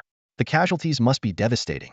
I wonder how many people managed to survive, Lin Chen thought to himself. The 4th-tier demon snakes and Wang Tianyuan are formidable. Surely they should be able to make it through this disaster. Even so, Lin Chen remained on high alert. He knew that even if he encountered these powerful beings, he now had the strength to stand his ground and fight. Carefully, Lin Chen navigated the narrow passages of the cave. While the interior was relatively sturdy, many areas had partially collapsed, leaving only tight cracks to squeeze through. He had no choice but to carve out a path with his own hands. Fortunately, the lotus seeds of the purple lightning lotus had successfully tempered Lin Chen's body, significantly enhancing his physical strength. Even without using his mystical energy, he could easily move heavy boulders and crush rocks with his bare hands. However, mindful of the cave's unstable structure, he acted cautiously, only clearing enough space to pass through. Suddenly, Lin Chen's expression shifted. He sensed a few familiar presence. It was Hua Yun and his group. He hadn't expected them to survive. Shaking his head, Lin Chen felt a twinge of exasperation at this repeated encounter. Just as he was about to take a detour, the sound of an argument reached his ears. He caught snippets of Hua Yun seemingly trying to assault Lunan. Lin Chen initially intended to stay uninvolved after all. Rescuing Zhang Tianxue last time had already cost him dearly. However, their conversation mentioned something intriguing. The 7 alley treasure. Though he wasn't sure what it referred to, his instincts told him it could be a rare opportunity. Determined to learn more, Lin Chen decided to stay hidden and listen. Hua Yun and his group had narrowly escaped to a relatively stable section of the cave. Although they had survived, their faces were grim. Hua Yun, his face dark with frustration, growled, "We must find a way out, or we'll all die here." Li Ke sighed deeply. Finding an exit won't be easy. Lu Muzhou tried to lift their spirits. At least we're still alive. That's better than those who didn't make it. Let's search for a way out, there might still be hope. The others nodded in agreement, a faint glimmer of hope igniting in their hearts. However, Lunan suddenly spoke up. "Let's split up and search." Hua Yun narrowed his eyes and asked coldly, "What do you mean by that? After betraying me to Wang Tianyuan, do you still think we're on the same side?" Lunan stood her ground. "From now on, we go our separate ways." The group exchanged uncertain glances, tension thickening in the air. Hua Yun struggled to suppress his anger and defended himself. "I was just playing along with Wang Tianyuan to avoid a direct confrontation. Why take it so seriously?" Lunan sneered. "Is that so? There's no point in arguing. From now on, we're strangers." With that, she turned to leave.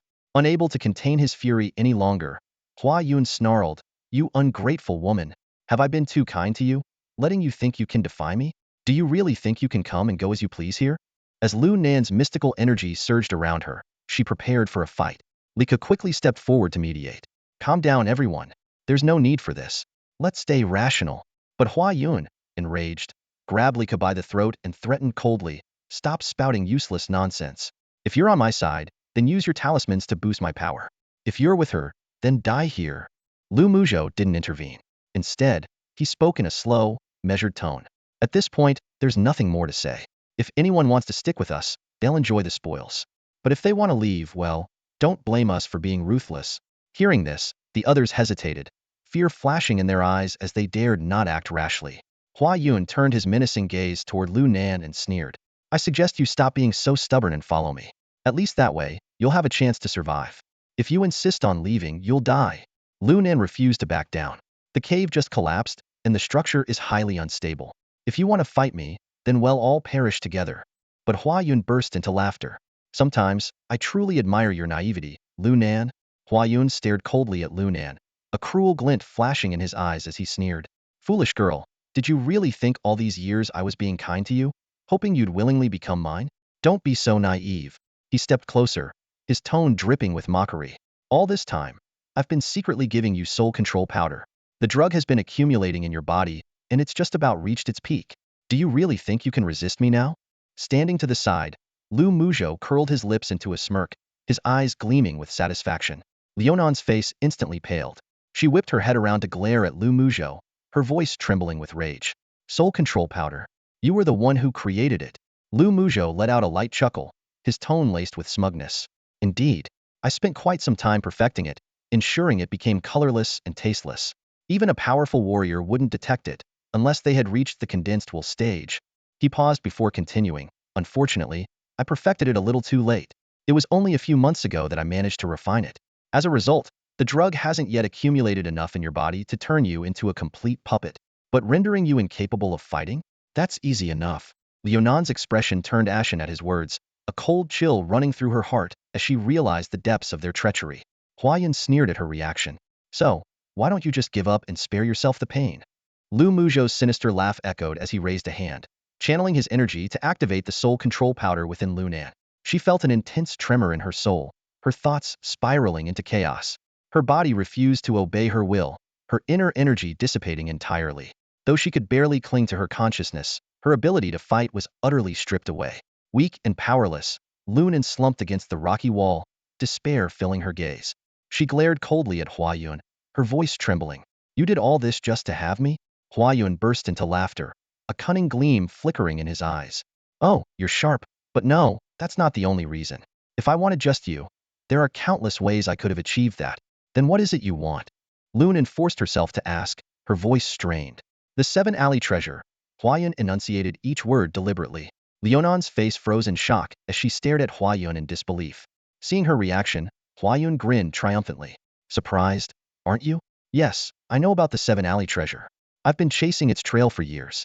Legend has it that it holds secrets capable of helping one break into the specialized arts stage. Unfortunately, I've never been able to pinpoint its exact location." He paused before adding, But then, I stumbled upon your lineage. You're a descendant of the Seven Alley clan, aren't you? Lunan said nothing, but under the influence of Lu Muzhou's drug manipulation, she could no longer resist.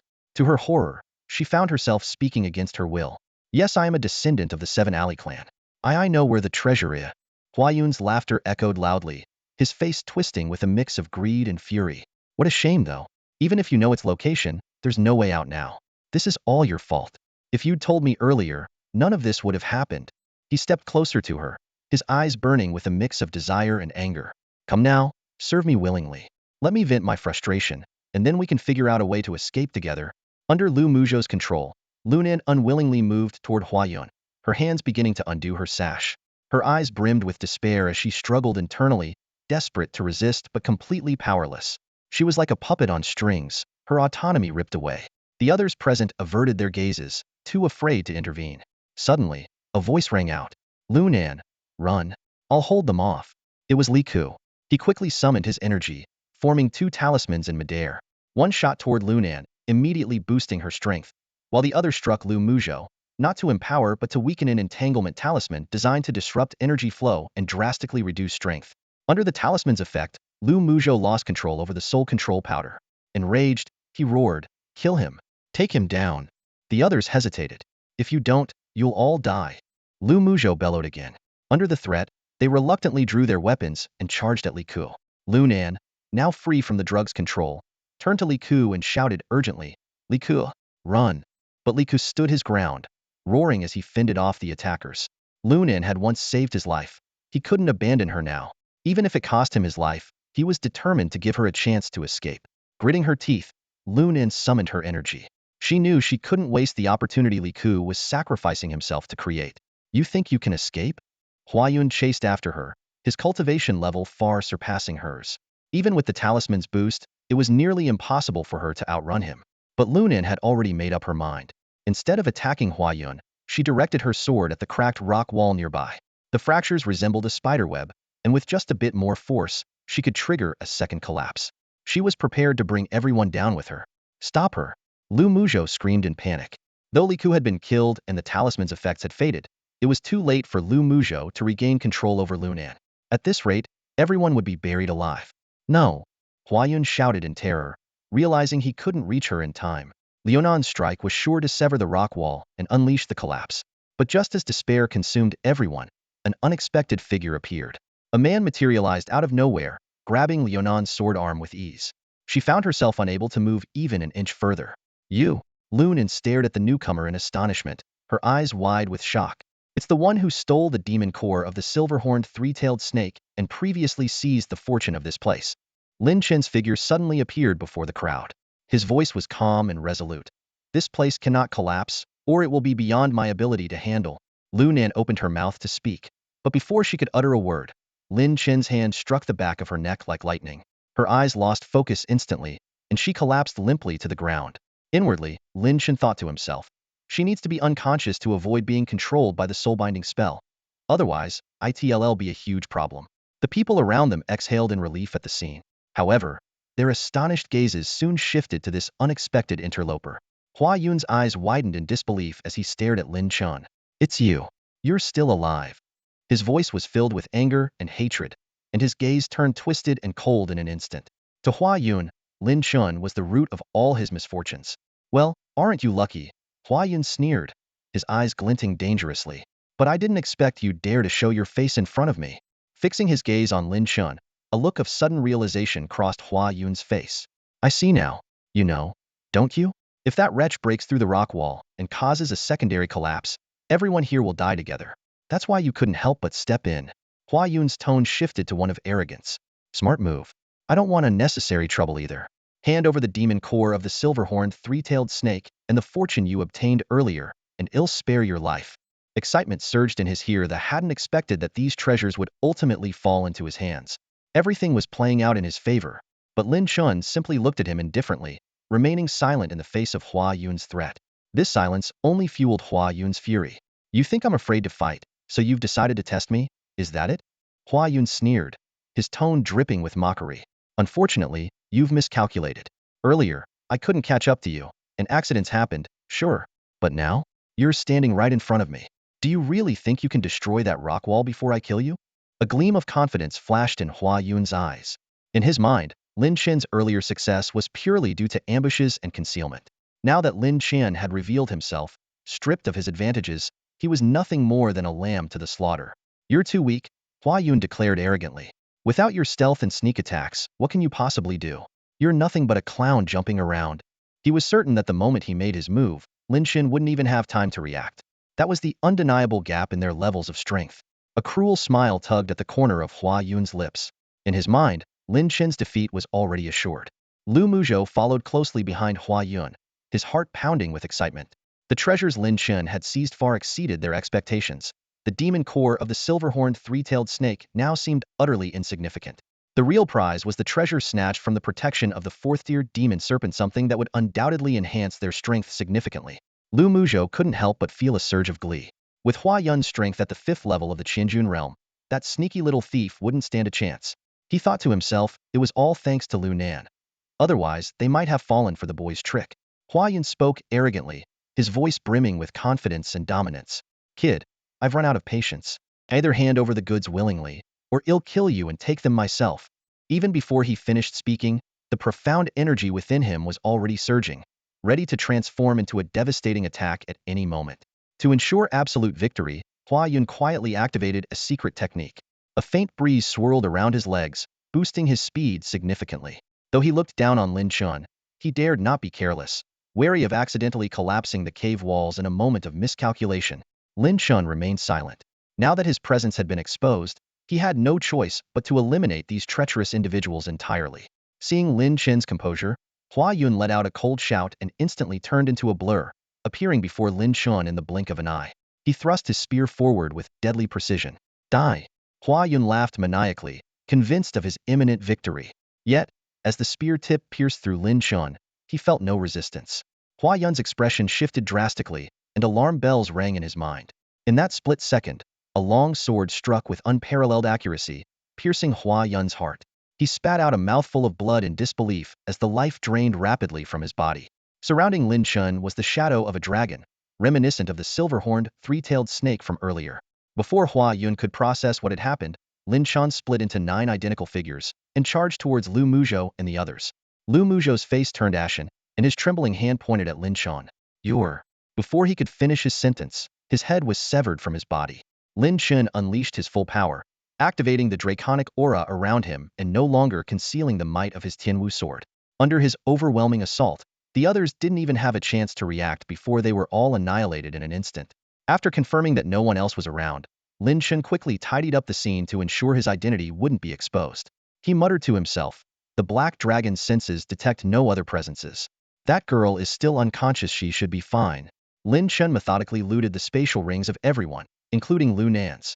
He carried the unconscious Lu Nan to a cleaner cave nearby, setting her down casually before beginning to inspect his spoils. Not bad, Lin Chen murmured to himself, feeling quite satisfied with the haul from this encounter. Lin Chen carefully examined the spoils seized from the exploration team, silently marveling to himself. This group, capable of venturing deep into the 10th-floor mountain range, was indeed extraordinary. Though the loot wasn't vast in quantity, most of it was of exceptional quality and would greatly enhance his combat strength. The most valuable find was undoubtedly Hua Yun's spatial ring. As Lin Chen sifted through its contents, he discovered not only various rare resources, but also 2 serpent demon cores. A faint smile appeared on his face. These would be perfect for Hei Long to devour. Next, Lin Chen pulled out a scroll inscribed with a 5th-tier movement technique called Swift Wind Step. Recalling how Hua Yun had used this technique during their encounter, he couldn't help but grow intrigued. After spending some time studying it, Lin Chen quickly grasped the essence of Swift Wind Step. While sorting through the rest of the items, Lin Chen's attention was drawn to something unusual, a long, oddly shaped piece of stone. Upon closer inspection, he realized it was shaped like a key, with ancient characters carved onto it. He could only make out one word. Lu. Could this be related to the Lu clan that once resided in Seven Alley? Lin Chen speculated silently, but he knew he'd have to wait until Lu Nan woke up to confirm. Carefully, he stored the key, suspecting it might hold clues to the treasure of Seven Alley. As he continued searching, Lin Chen came across several talismans. Unfortunately, he didn't have the ability to wield them, so he could only shake his head in regret. The collection of the apothecary, however, made him frown. There were few proper medicinal pills, but an alarming number of sinister and dubious concoctions. Again with these aphrodisiacs? Lin Chen muttered as he picked up a bottle disguised as a healing pill. He couldn't help but feel exasperated. Just as he was about to destroy the harmful substance, he suddenly heard the sound of footsteps approaching the cave entrance. A frail figure stepped inside. It was the demon exorcist. His gaze fixed on the bottle in Lin Chen's hand, and he spoke in a weak voice, "Give me that healing pill." Lin Chen's face showed a hint of surprise. He hadn't expected her to come looking for him first. The woman standing before him, despite her delicate gender, was undoubtedly a force to be reckoned with. She exuded a raw, untamed aura, completely devoid of the softness typically associated with femininity. Lin Chen knew it was because of her that the Lingyun serpent cave had collapsed. If not for this, he would have already escaped with the treasure, far from this place, instead of being trapped here. Of course, it made sense that she had survived. After all, she was the one who had unleashed the blood explosion of enchantment, so she would have been the first to anticipate the cave's collapse and retreat to a relatively safe area. However, her condition now seemed far from ideal. She was injured. Lin Chen speculated that perhaps the use of the blood explosion had weakened her powers, and forcing other beasts to act afterward might have backfired on her. While he couldn't be certain, the possibility was high. Xiaoyi glared at Lin Chen with burning fury in her eyes. This despicable thief. Her longbow was drawn to its full length, the arrow aimed directly at Lin Chen's heart, as if she wished to shoot him dead on the spot. But right now, she desperately needed treatment. The healing pills she had brought with her were all used up, and while her injuries were temporarily stabilized, her recovery was slow. Using the blood explosion recklessly on a fourth-tier beast had indeed been rash. Ending up in such a state was inevitable. Lin Chen noticed her predicament and spoke up, "That pill won't heal you. Let me trade it for another one." He knew full well that with her bow and arrow, she could maintain a distance, and even with his newly learned swift wind step, he wouldn't be able to subdue her before she released her arrow. This was a risk. If she shot at the cave walls and caused another collapse, they would both face certain death. However, Lin Chen believed that while she was reckless and wild, she wasn't foolish enough to opt for mutual destruction so easily. "No, I want this one," Xiaoyi snapped, her teeth clenched in anger as she refused him outright. How could she possibly trust someone as shameless as Lin Chen? Ambushing her and stealing her prize, his actions were despicable. If she let him switch the pill, who knew what he might give her? She would undoubtedly end up at a disadvantage. Lin Chen sighed helplessly. That pill was actually an aphrodisiac, and he really didn't want to give such a thing to a young woman. After the debacle with Zhang Tianxue, he had become especially cautious as a normal man. But this wild and distrustful beastmaster clearly didn't trust him at all, and her fiery personality made her entirely unpredictable. Left with no choice, Lin Chen relented and tossed the bottle over. "This pill isn't safe. I advise you not to take it," he warned her kindly. Xiaoyi eyed him suspiciously, picked up the bottle, and opened it to take a sniff. It did smell like a healing pill, specifically a fourth-grade one that she desperately needed. Even so, she remained vigilant. "What's wrong with this pill?" she asked coldly. Lin Chen hesitated for a moment before coming clean. "That pill is actually an aphrodisiac. I got it from a sinister alchemist. If you take it, it won't heal your injuries. Instead, you'll end up throwing yourself at me." At his words, Xiaoye's expression turned mocking. "Do you take me for a fool?" she scoffed. Such a clumsy lie. Invoking aphrodisiacs no less, was clearly a ploy to stop her from healing and regaining control of the situation. How idiotic. She saw through his attempt to exploit her gender, trying to make her doubt the pill even if she confirmed it was a healing one. It was psychological manipulation. This man was utterly detestable. "You underestimate me," Xiaoyi said coldly, casting Lin Chen a disdainful glance. Such petty tricks would never work on her. Lin Chen's only advantage was his stealth and night vision. Now that they were face-to-face, she felt no fear at all. After confirming once more that it was indeed a healing pill, Xiaoyi swallowed it without hesitation. She needed to recover as quickly as possible. Lin Chen sighed inwardly as he pulled a coil of thick rope from his spatial ring, just in case. Truthfully, he admired her talent. She was a rare genius in beast mastery, and he had no desire to harm her. Besides, he had been the one to steal her prize first. Hurting her would weigh heavily on his conscience. As soon as Xiaoyi took the pill, a surge of heat coursed through her body. "Huh," she murmured, puzzled. A healing pill should have turned into a gentle warmth, but this was fiery and far stronger than any healing pill she had ever taken. A mere fourth-grade pill shouldn't feel like this. Wait a moment. This sensation. Xiaoye's eyes widened as she realized something was wrong. That fiery energy was flowing to strange places, and her body temperature was rising rapidly. Unbidden, her mind began conjuring suggestive images. It was then that Xiaoyi understood the gravity of the situation. It really was an aphrodisiac. "You!" she growled, her eyes blazing with fury as she glared daggers at Lin Chen. Yet despite her anger, her wild and intense gaze now carried an inexplicable softness, as if her rage had turned into something akin to a pout. Lin Chen sighed helplessly. I told you it was an aphrodisiac. You just didn't believe me. You scoundrel. Xiao Yi fumed, hurling the bottle to the ground in a fit of rage. Xiao Yi jolted awake, drenched in cold sweat. She finally realized she had fallen right into his trap. That despicable scoundrel. Lin Chen, his true intentions were hidden beneath layers of deceit. He had deliberately revealed the existence of an aphrodisiac to lower her guard. Gritting her teeth in fury, Xiao Yi felt an overwhelming urge to pierce Lin Chen's heart with an arrow or bring the entire rock wall crashing down. However, she quickly regained her composure. No, she thought, this cunning man probably anticipated that she would lose her temper and act recklessly. If she caused the cave to collapse, they would only be buried deeper. At that point, there would be no escape, and she would be trapped in this confined space, subject to endless humiliation. Biting her lower lip, Xiao Ye's eyes burned with searing rage. She glared at Lin Chen with a gaze as sharp as knives, as if she wanted to tear him apart piece by piece. The next second, she spun around and fled at full speed. Afraid that staying a moment longer would make her lose control, she decided to find a safe place to hide, wait for the effects of the drug to wear off, and then return to settle the score. Lin Chen watched her retreating figure, shaking his head in mild exasperation. What is this girl after, anyway? On second thought, he decided it didn't matter. Let her go. He tossed the collected demon cores to the black dragon and felt the gradual surge of power coursing through him. About 15 minutes later, Lin Chen slowly regained consciousness. To her astonishment, she realized she was still alive. Hastily checking her body, she found herself completely unharmed. Confused, she turned to Lin Chen. You saved me? Lin Chen nodded in acknowledgement. Lin Chen quickly inquired about Hua Yun and the others, to which Lin Chen replied calmly, I killed them all. Lin Chen opened her mouth, but after a moment, all she could do was sigh, her eyes filled with disappointment and weariness. After a brief silence, she asked, You saved me because of the 7 alley treasure, didn't you? Lin Chen made no effort to hide his intentions. That's right. Lin Chen let out a bitter laugh. At least you're honest about it. Taking a deep breath to steady herself, she asked, If I refuse to cooperate, are you planning to kill me? I won't, Lin Chen replied. But after that, we'll go our separate ways. Hearing this, Lin Nan's heart grew heavier. It seemed like a choice, but in reality, it was no choice at all. The 7 alley treasurino one even knows if it truly exists. What's the point of being so obsessed with it? Lin Nan said with a helpless expression. Lin Chen, however, looked intrigued. That makes it all the more interesting. Lin Nan froze for a moment. So, had only learned about the 7 alley treasure from Hua Yun, and that's why he saved her. Fine. Lin Nan eventually relented. If we make it out of here, they'll take you to 7 alley.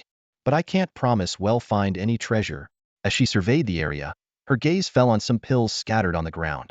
Puzzled, she asked, Why are these 4th grade healing pills just lying here? I'm injured. I could really use one. Wait, no. Lin Chen's expression changed abruptly, and he shouted in alarm.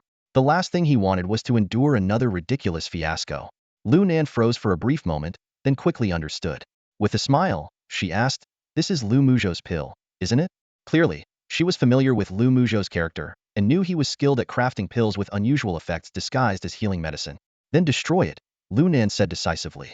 Lin Chen nodded, feeling reassured by her response.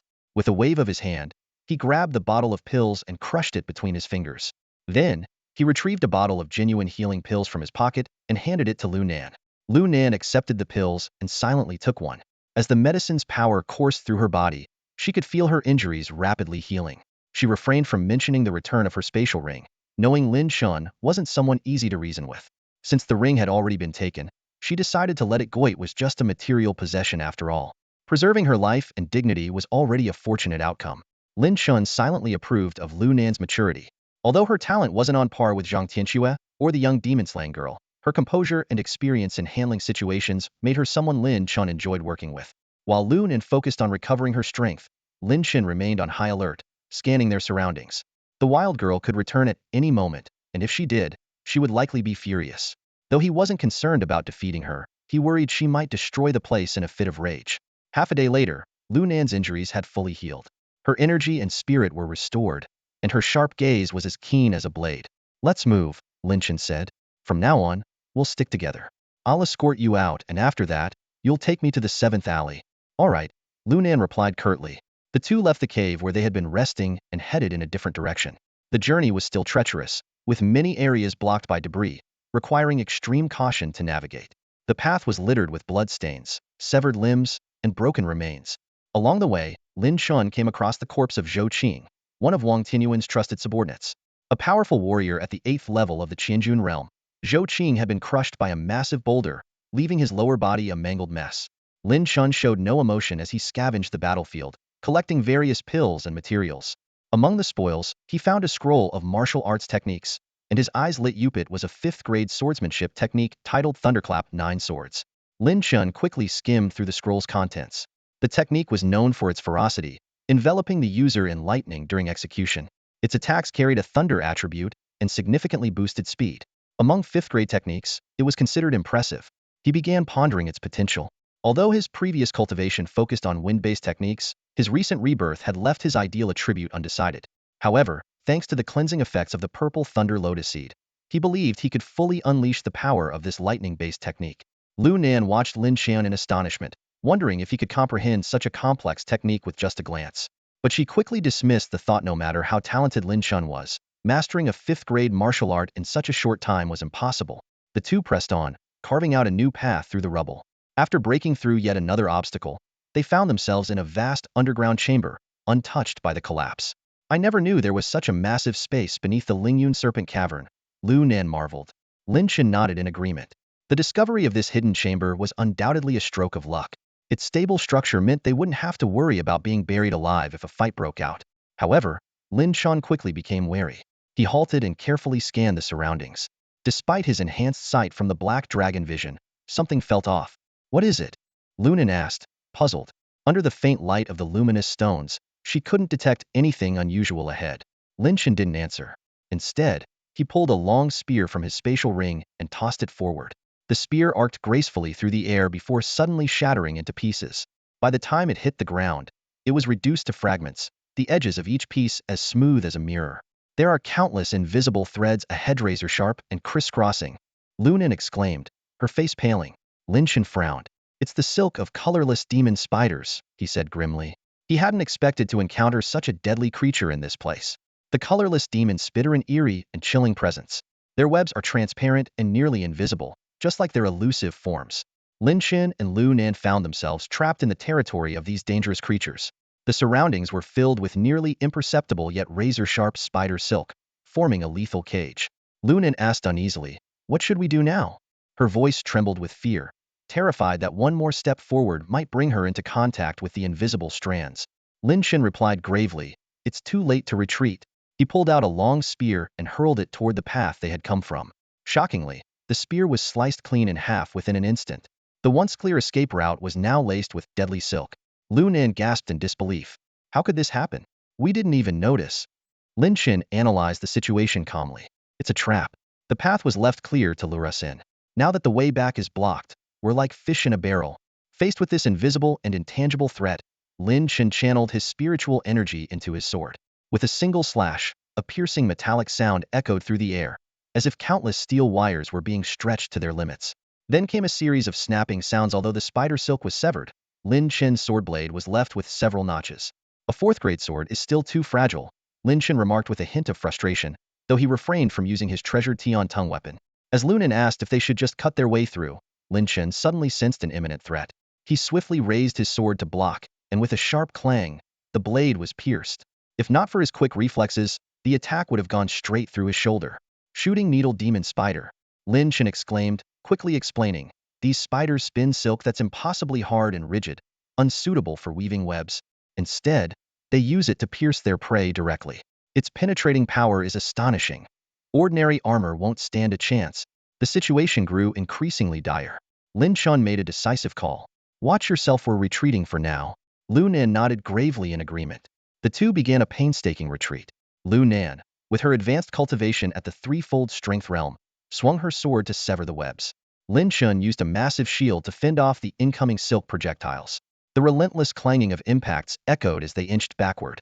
Suddenly, a thunderous explosion shattered the tense atmosphere. The rock wall burst apart, and a surge of intense energy swept through the space. From the debris emerged a figurite was none other than Wang Tianyuan.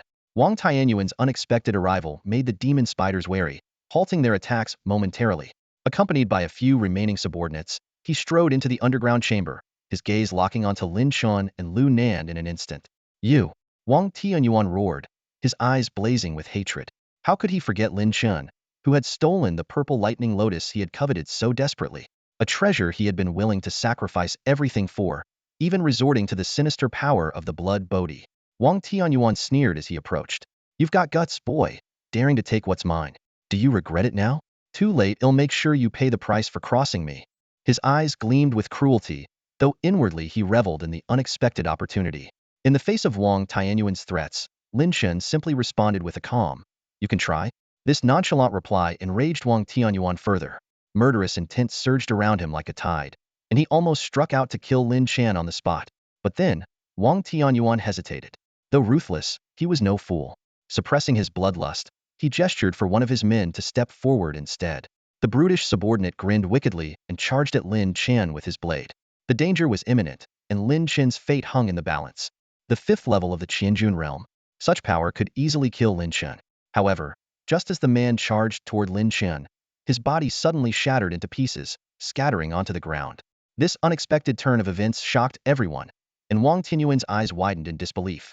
So that's how it is you're trapped, Wang Tianyuan muttered, narrowing his eyes as he quickly grasped the situation. With a sinister grin, he barked an order, "Brothers, switch to your bows and arrows. Time to test your archery skills." At this moment, Lin Chen was immobilized in the web, like a living target. Wang Tianyuan's subordinates sneered as they armed themselves with powerful bows and crossbows. While they weren't as skilled in archery as Xiaoyi, the arrows fired with the strength of the Qianjun realm still carried devastating force. The sound of arrows slicing through the air echoed repeatedly as they shot toward Lin Chen like a relentless barrage. Lin Chen could only raise his massive shield to defend himself, but cracks soon began to appear on its surface. The overwhelming force of the arrows pushed him back step by step, closer to the razor-sharp spider silk behind him. Yet, Lin Chen remained unfazed. He was aware of the lurking needle-shooting demon spiders in the area, a danger that Wang Tianyuan and his men had yet to notice. To these spiders, it was Wang Tianyuan's group that posed the greatest threat.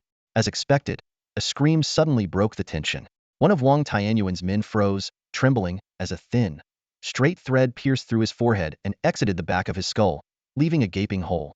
His lifeless body collapsed to the ground. "What's going on?" Wang Tianyuan exclaimed in horror. Relying on his years of combat experience, he immediately unleashed a fierce protective aura of qi around himself.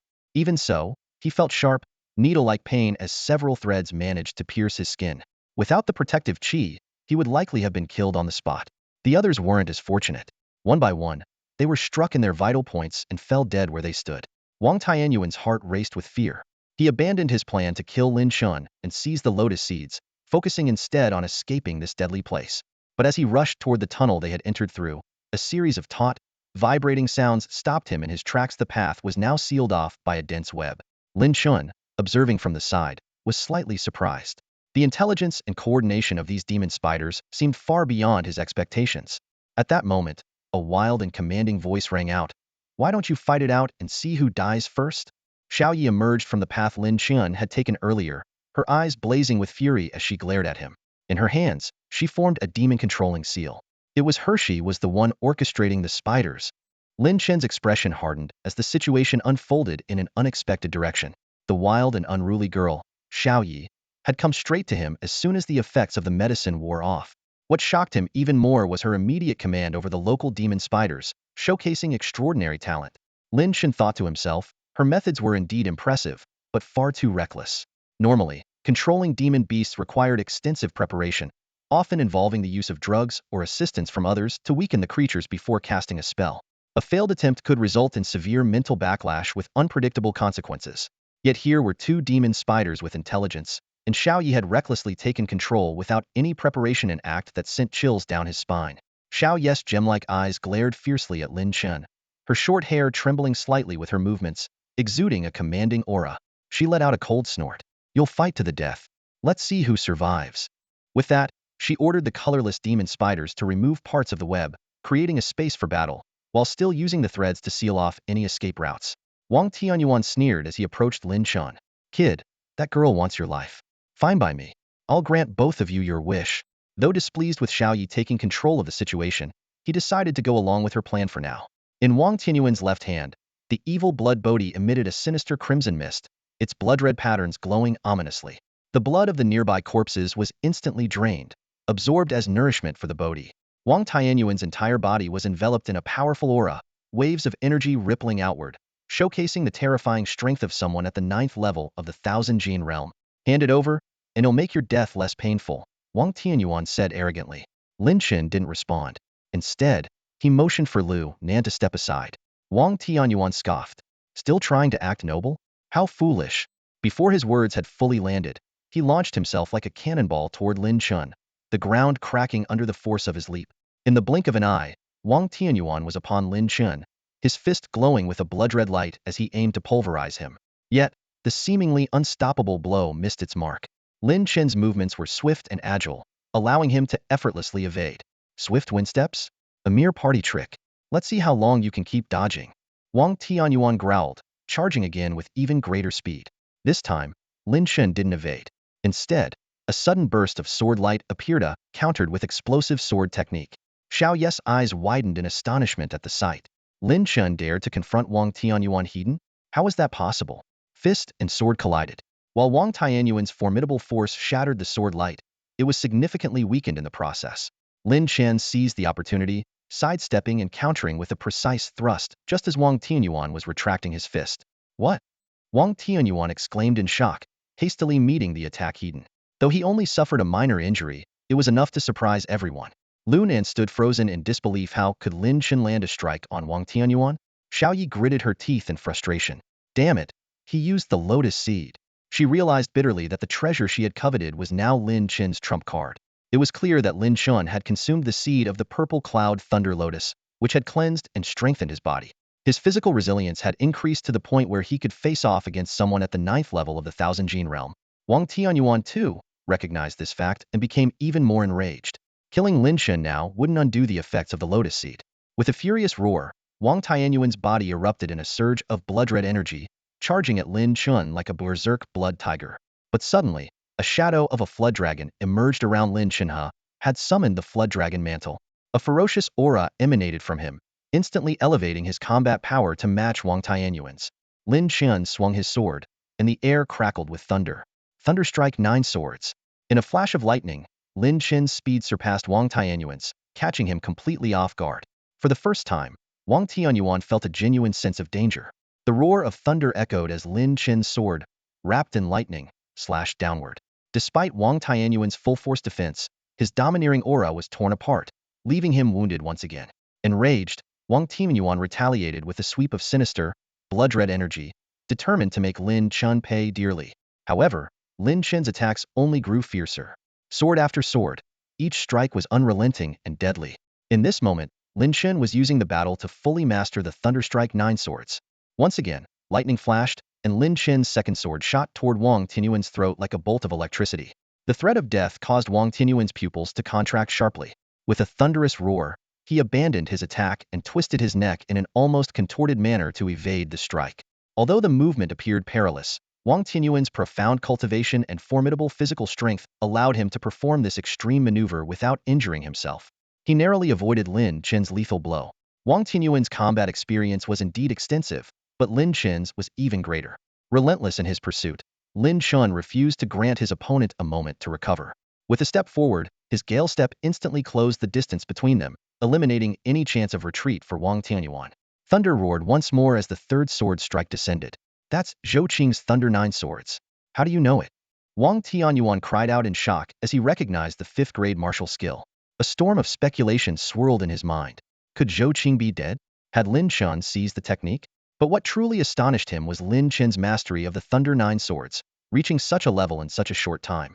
Despite the turmoil in his heart, Wang Tianyuan rapidly devised a strategy.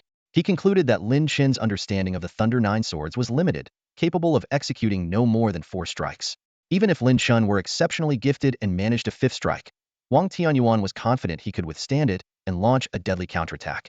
Lightning continued to crackle as Lin Chen's sword techniques grew increasingly fierce. Each strike was more powerful than the last, forcing Wang Tianyuan into full defense. Yet even with his efforts, he could not entirely evade the attacks, and several wounds had already appeared on his body. The 4th sword. Wang Tianyuan's heart trembled as he prepared to retaliate the moment Lin Chen's momentum faltered. However, thunder roared once again, and the 5th sword came crashing down. Impressive. You truly are a prodigy, but today, I'll put an end to your arrogance." Wang Tianyuan snarled, a twisted grin on his face as a surge of savage thrill filled him. He raised his blade to block, the immense force splitting the skin of his palm, while the lightning left him momentarily numb and sluggish. Still, Wang Tianyuan endured. He braced himself for a counterattack, channeling his inner energy and unleashing the violent power of his evil blood bodhi. He was ready to cleave Lin Chen in two with a single strike. Yet, the pause Wang Tianyuan had anticipated did not come. Lin Chen's sword, still wreathed in lightning, sliced forward with undiminished power and fluidity. Could it bait a sixth sword? Wang Tianyuan was stunned. Was his earlier judgment entirely wrong? Had Lin Chen not acquired the Thunder Nine Swords from Zhou Qing, but instead been practicing it since childhood? A mix of disbelief and fury churned within him. I refuse to believe you can unleash all 9 swords. He could wait no longer. Summoning all his strength, he swung his blade against Lin Chen. But Lin Chen, now in full stride, was unstoppable. His sword techniques flowed seamlessly, his momentum reaching its peak. Even though Wang Tianyuan's strength should have surpassed Lin Chen's, he found himself increasingly suppressed. The 7th sword. The 8th sword. Lin Chen's comprehension of the Thunder Nine Swords deepened with each exchange, the life and death struggle pushing his mastery to new heights. Wang Tianyuan, as a worthy adversary, provided immense pressure, which in turn unleashed the full potential of the technique. I don't believe it. There's no way you can execute the 9th sword. Wang Tianyuan roared, his body covered in wounds, one so deep that the bone was visible. He could not fathom how the prodigious power he had used to battle a 4th-tier demon serpent was now being overwhelmed by a mere Ba Gang realm youth. Overlord Blade Slash. Wang Tianyuan, driven to madness, abandoned all defense and poured every ounce of his strength into one final, devastating strike. Even if it cost him half his life, he was determined to end Lin Chen. He was convinced Lin Chen could not unleash the 9th sword. Boom. Lightning exploded, countless bolts roaring through the air. Lin Chen, the 9th sword. He actually mastered the full Thunder Nine Swords? Lu Nan gasped, covering her mouth in disbelief as her eyes widened. The clash of blade and sword erupted in a cataclysmic collision, shaking the earth and leaving a massive crater in its wake. Wang Tianyuan's right hand, which held his blade, was twisted and mangled, shattered bone fragments protruding from the flesh. Gravely injured, he could no longer lift his weapon. Yet his face twisted further in fury, his eyes burning with unrelenting murderous intent. The 9 swords were complete. Surely, this battle was over? Wang Tianyuan clenched his left fist as the power of the evil blood bodhi surged once more. His veins bulged across his body, threatening to burst at any moment, making him appear even more terrifying. Die! Wang Tianyuan bellowed, driving his left fist at Lin Chen with all his might. This punch carried every last ounce of his strength, amplified by the blood bodhi's power. Lin Chen had exhausted all 9 strikes. What could he possibly do to defend against it? A glimmer of wild joy flickered in Wang Tianyuan's eyes. He was certain that victory would ultimately be his. No matter how great a genius you are, you must die. A trace of satisfaction flashed across Wang Tianyuan's mind, his eyes filled with ruthless determination. To drag down such a heaven-blessed prodigy with him seemed like a worthy end. However, at that very moment, a deafening clap of thunder roared once again, shaking the entire space. The long sword in Lin Chen's hand began to crack under the ferocious lightning, emitting a strained creaking sound. Yet, this did not halt his momentum. The sword strike still came down with unstoppable force, like a blade slicing through everything in its path. Thunder Nine Swords. The 10th sword. Lin Chen shouted in a low voice. This strike surpassed all limits, channeling every ounce of his strength. Wang Tianyuan's eyes widened in disbelief as the overwhelming sword strike bore down on him. His mind froze, unable to comprehend how such a deadly attack was even possible. In the next instant, his body was severed in two, and all signs of life vanished in an instant. Lin Chen stood motionless, his face emotionless as he sheathed his sword. To him, the Thunder Nine Swords was merely a 5th-tier martial skill. With his current talent, he had mastered all 9 strikes after mentally rehearsing them a few times. However, the true essence of the technique, the elusive 10th sword, which transcended the original 9, could only be grasped through real combat. Wang Tianyuan had inadvertently become an excellent whetstone, allowing Lin Chen to glimpse the secrets of the 10th sword.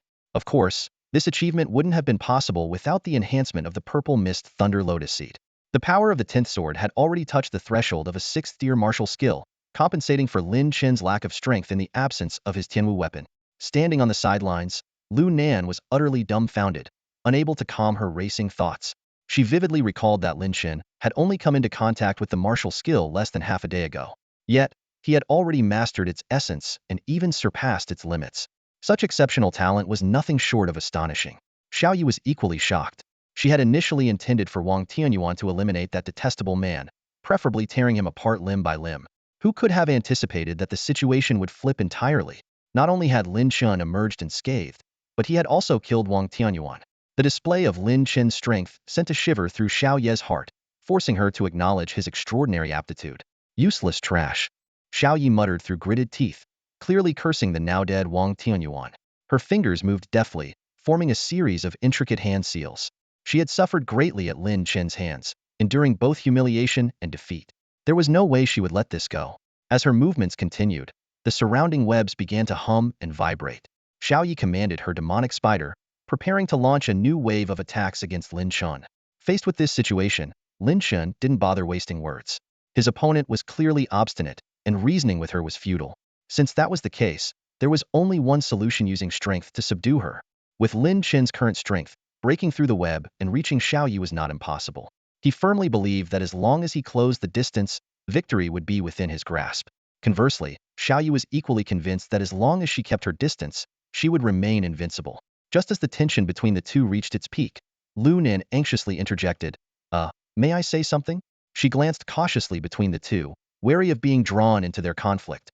In her eyes, Lin Chen was at least an ally of convenience, someone who could help her escape this dangerous place. On the other hand, while Xiao Yi was stunningly beautiful, she was far too wild and unpredictable. Even the collapse of the Lingyun serpent den was tied to some mysterious technique she had used. Lu Nin had no intention of getting too close to someone so dangerous. In this situation, shouldn't we work together to find a way out instead of fighting to the death? Lu Nin said quickly. You both have incredible skills. Whoever proves superior in the end will naturally claim the prize. Why fight to the death now? Xiao Yi sneered through gritted teeth. Oomph. This despicable scoundrel, are you seriously speaking up for him? Aren't you afraid he might drug you? Drug me? Lu Nan's mind immediately went to the spilled bottle of medicine on the ground. She hurriedly explained. That medicine was made by one of my former companions. He had a habit of disguising all sorts of shady concoctions as legitimate healing pills. I think there's been a misunderstanding, was just the wrong medicine. Xiao Yi paused, slightly taken aback. Her murderous intent toward Lin Chen stemmed entirely from the humiliating effects of that aphrodisiac. As for competing over treasures, while it angered her, it wasn't enough to make her lose sight of reality or insist on a fight to the death. Seizing the moment, Lin Chen quickly followed up on Lu Nan's explanation. I told you from the beginning not to take that medicine. I only brought it out to destroy it. Lu Nan nodded repeatedly in agreement. Exactly. He already destroyed it. Look, I didn't take it either. Xiao Yi narrowed her eyes and snorted coldly. Well, you're not as pretty as I am. Lu Nan's temple throbbed with irritation, and she cursed inwardly. Go ahead, fight each other. I hope you both take each other down. These scheming types lurking in the shadows are all the same, none of them can be trusted. As the atmosphere grew tense again, Lin Chen calmly shifted the topic. There's something strange about this place.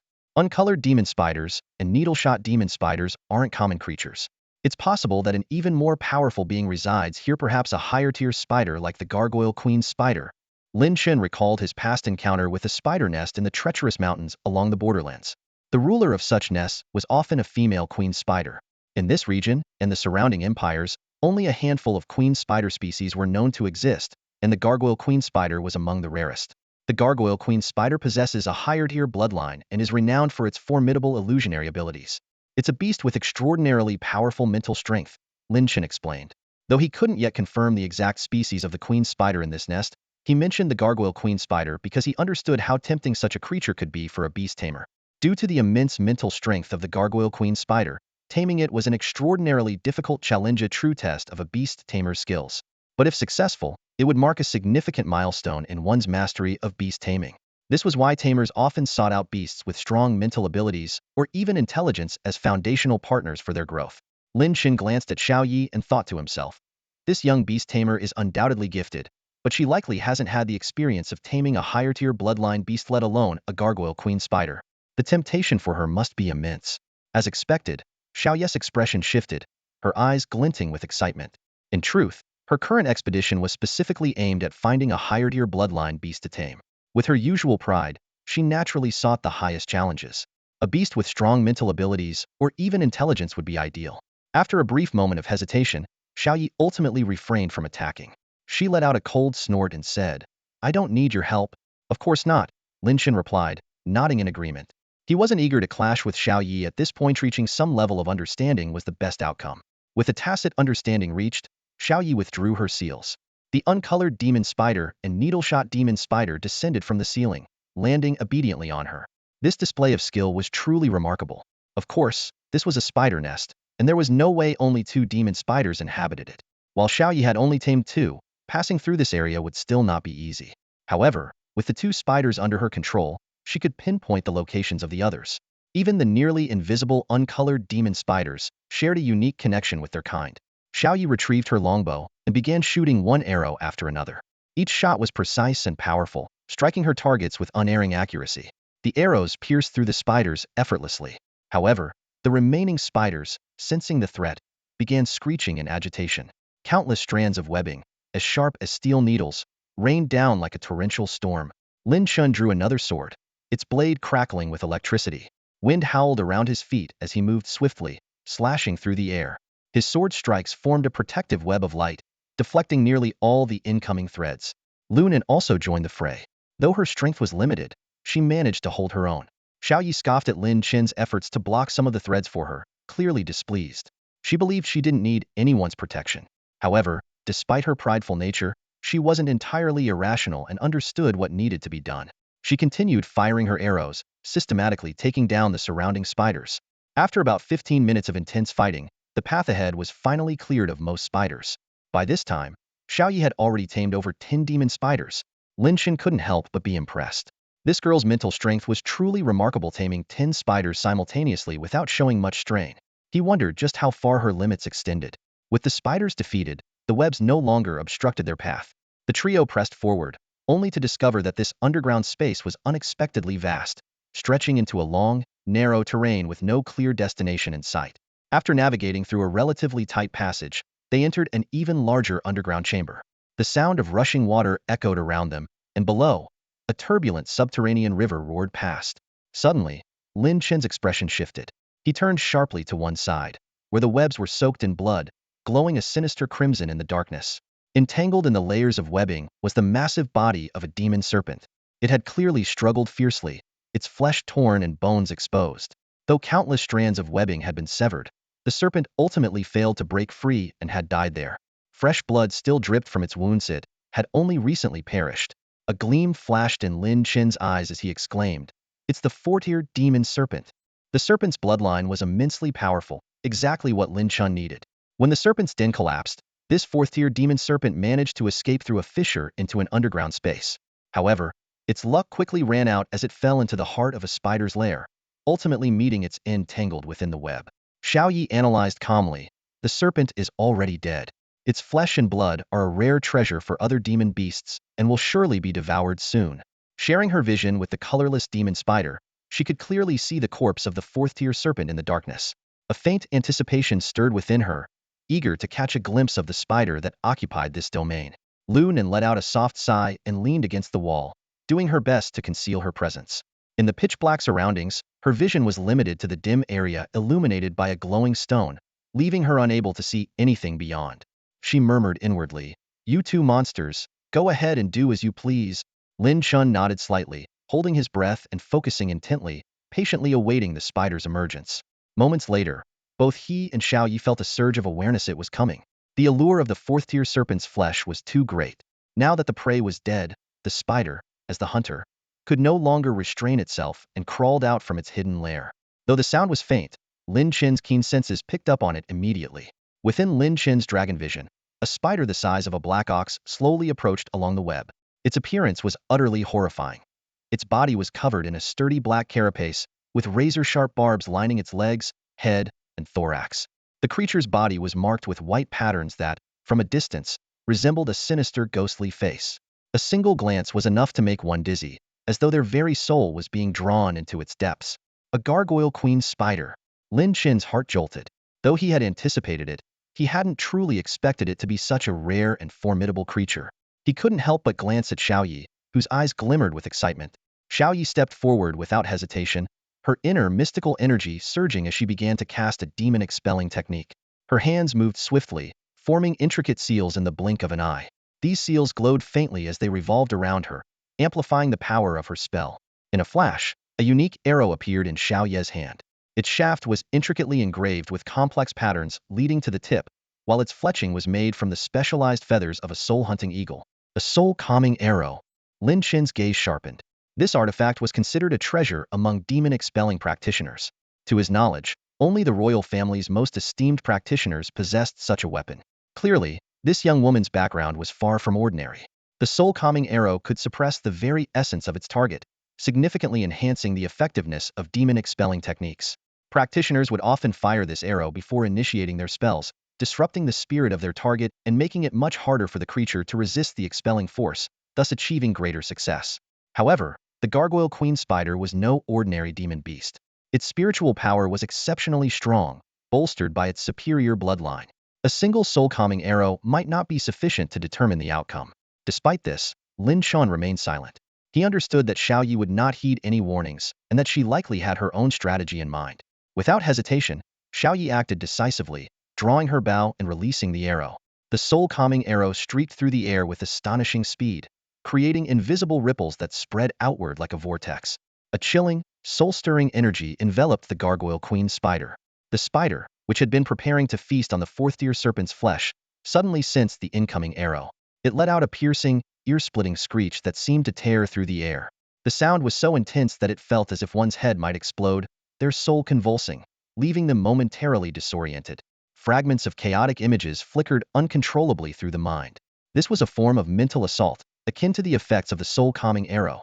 Lin Chen immediately heightened his vigilance, fortifying his mind. He knew that if his spirit wavered, illusions would overwhelm his perception of reality, leaving him at the mercy of the gargoyle queen spider. Xiao Yi let out a muffled grunt, but maintained her sharp focus.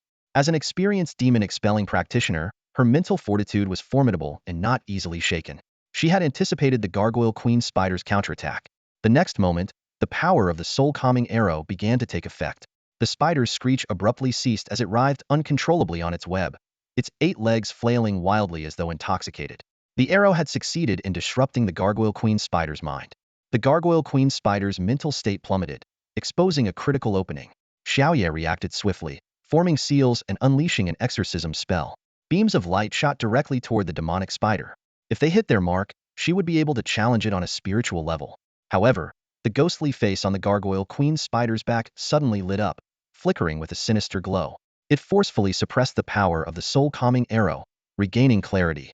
With agile movements, it dodged the exorcism seals and let out a piercing, ear-splitting screech.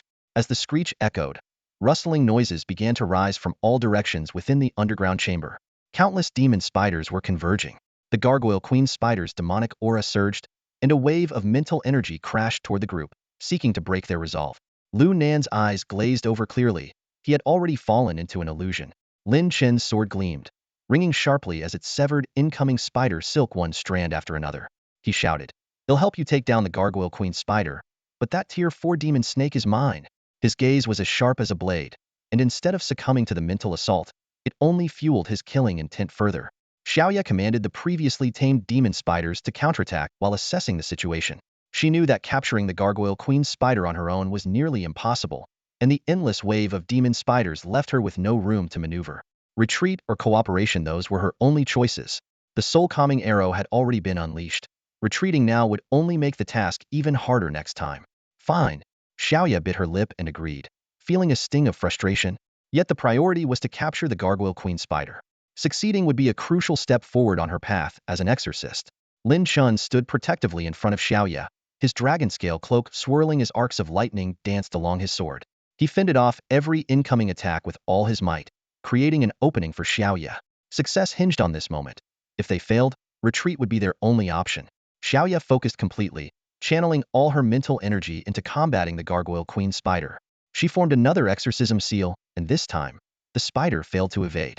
The lingering power of the soul-calming arrow still weighed on it. The exorcism seal struck true, and the gargoyle queen spider let out a frenzied screech. A battle of wills erupted. Xiaoya closed her eyes, concentrating deeply as she faced the gargoyle queen spider on the spiritual plane. Their two forces collided, engaging in a fierce and unrelenting clash.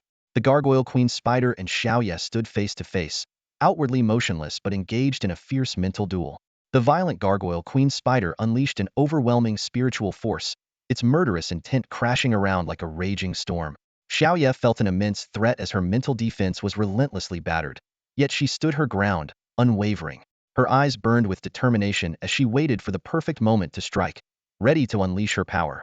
Lin Chen remained on high alert, scanning his surroundings and realizing the situation was becoming increasingly dire. The spider's lair was swarming with countless demonic spiders. Among them were not only the colorless spiders and needle-shooting spiders, but also the blade spiders with formidable combat abilities, and the ghost-faced spiders capable of mental attacks. These creatures were closing in from all directions, tightening the encirclement.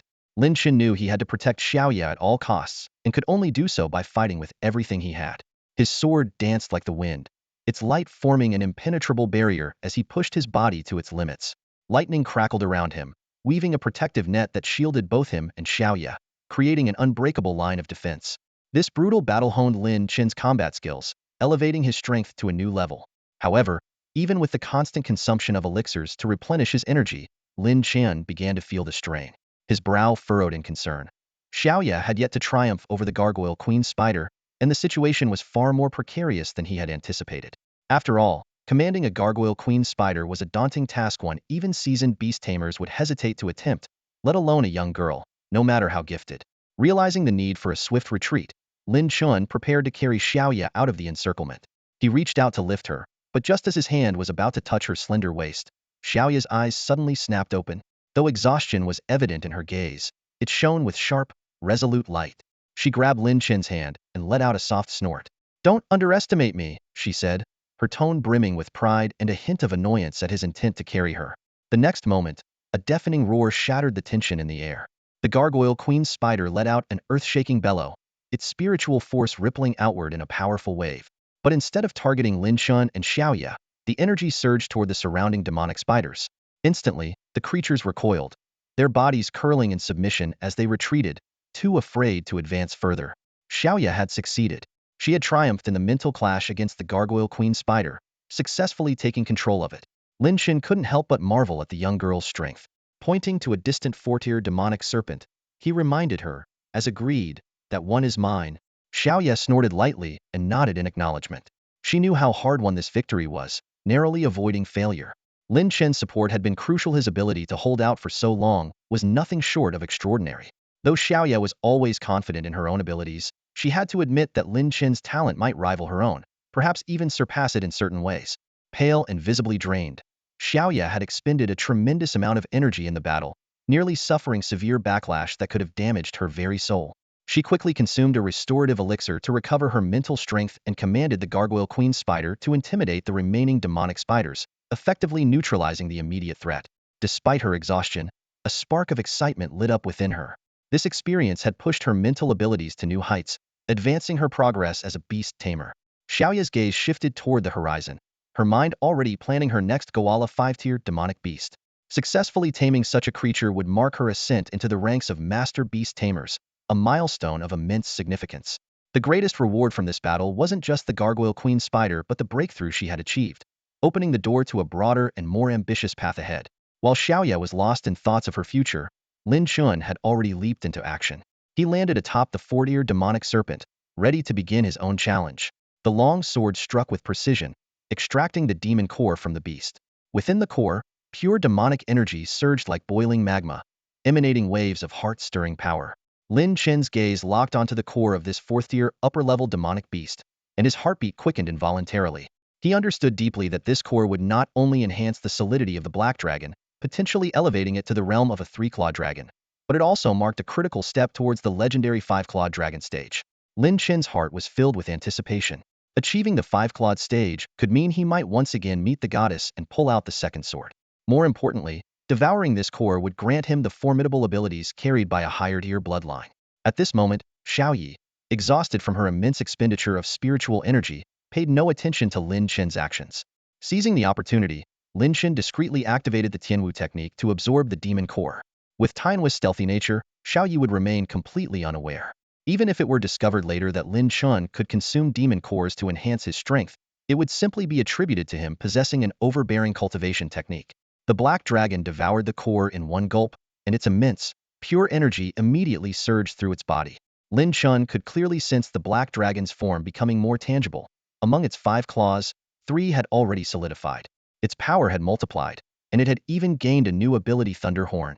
Lin Chen murmured to himself, this Thunder Horn ability perfectly complements the dragon scales. Even without using the 9 Thunder Swords, I can now command an even greater level of lightning power. Its potency surpasses that of the 9 Thunder Swords, equivalent to the strength of a 5th-grade martial technique in a regular attack. If combined with the 9 Thunder Swords, the resulting power would be unimaginable. Satisfied with the outcome, Lin Chen's eyes gleamed with a determined light. The next task was to find a way out. Escaping the Lingyun Serpent Cavern would mark an incredible gain this time around, an endeavor well worth it. After consuming the demon core, Lin Chen leapt down and signaled to Xiaoyi to instruct the Gargoyle Queen Spider to feast on the serpent's flesh. For the Gargoyle Queen Spider, this was a rare opportunity for enhancement, far more significant than mere sustenance. The mutual devouring among beasts was an innate method of strengthening, just as the black dragon grew stronger by consuming others. Xiaoyi readily agreed and immediately commanded the Gargoyle Queen Spider to begin consuming the 4th-tier serpent. Meanwhile, she sat cross-legged, focusing on replenishing her depleted spiritual energy.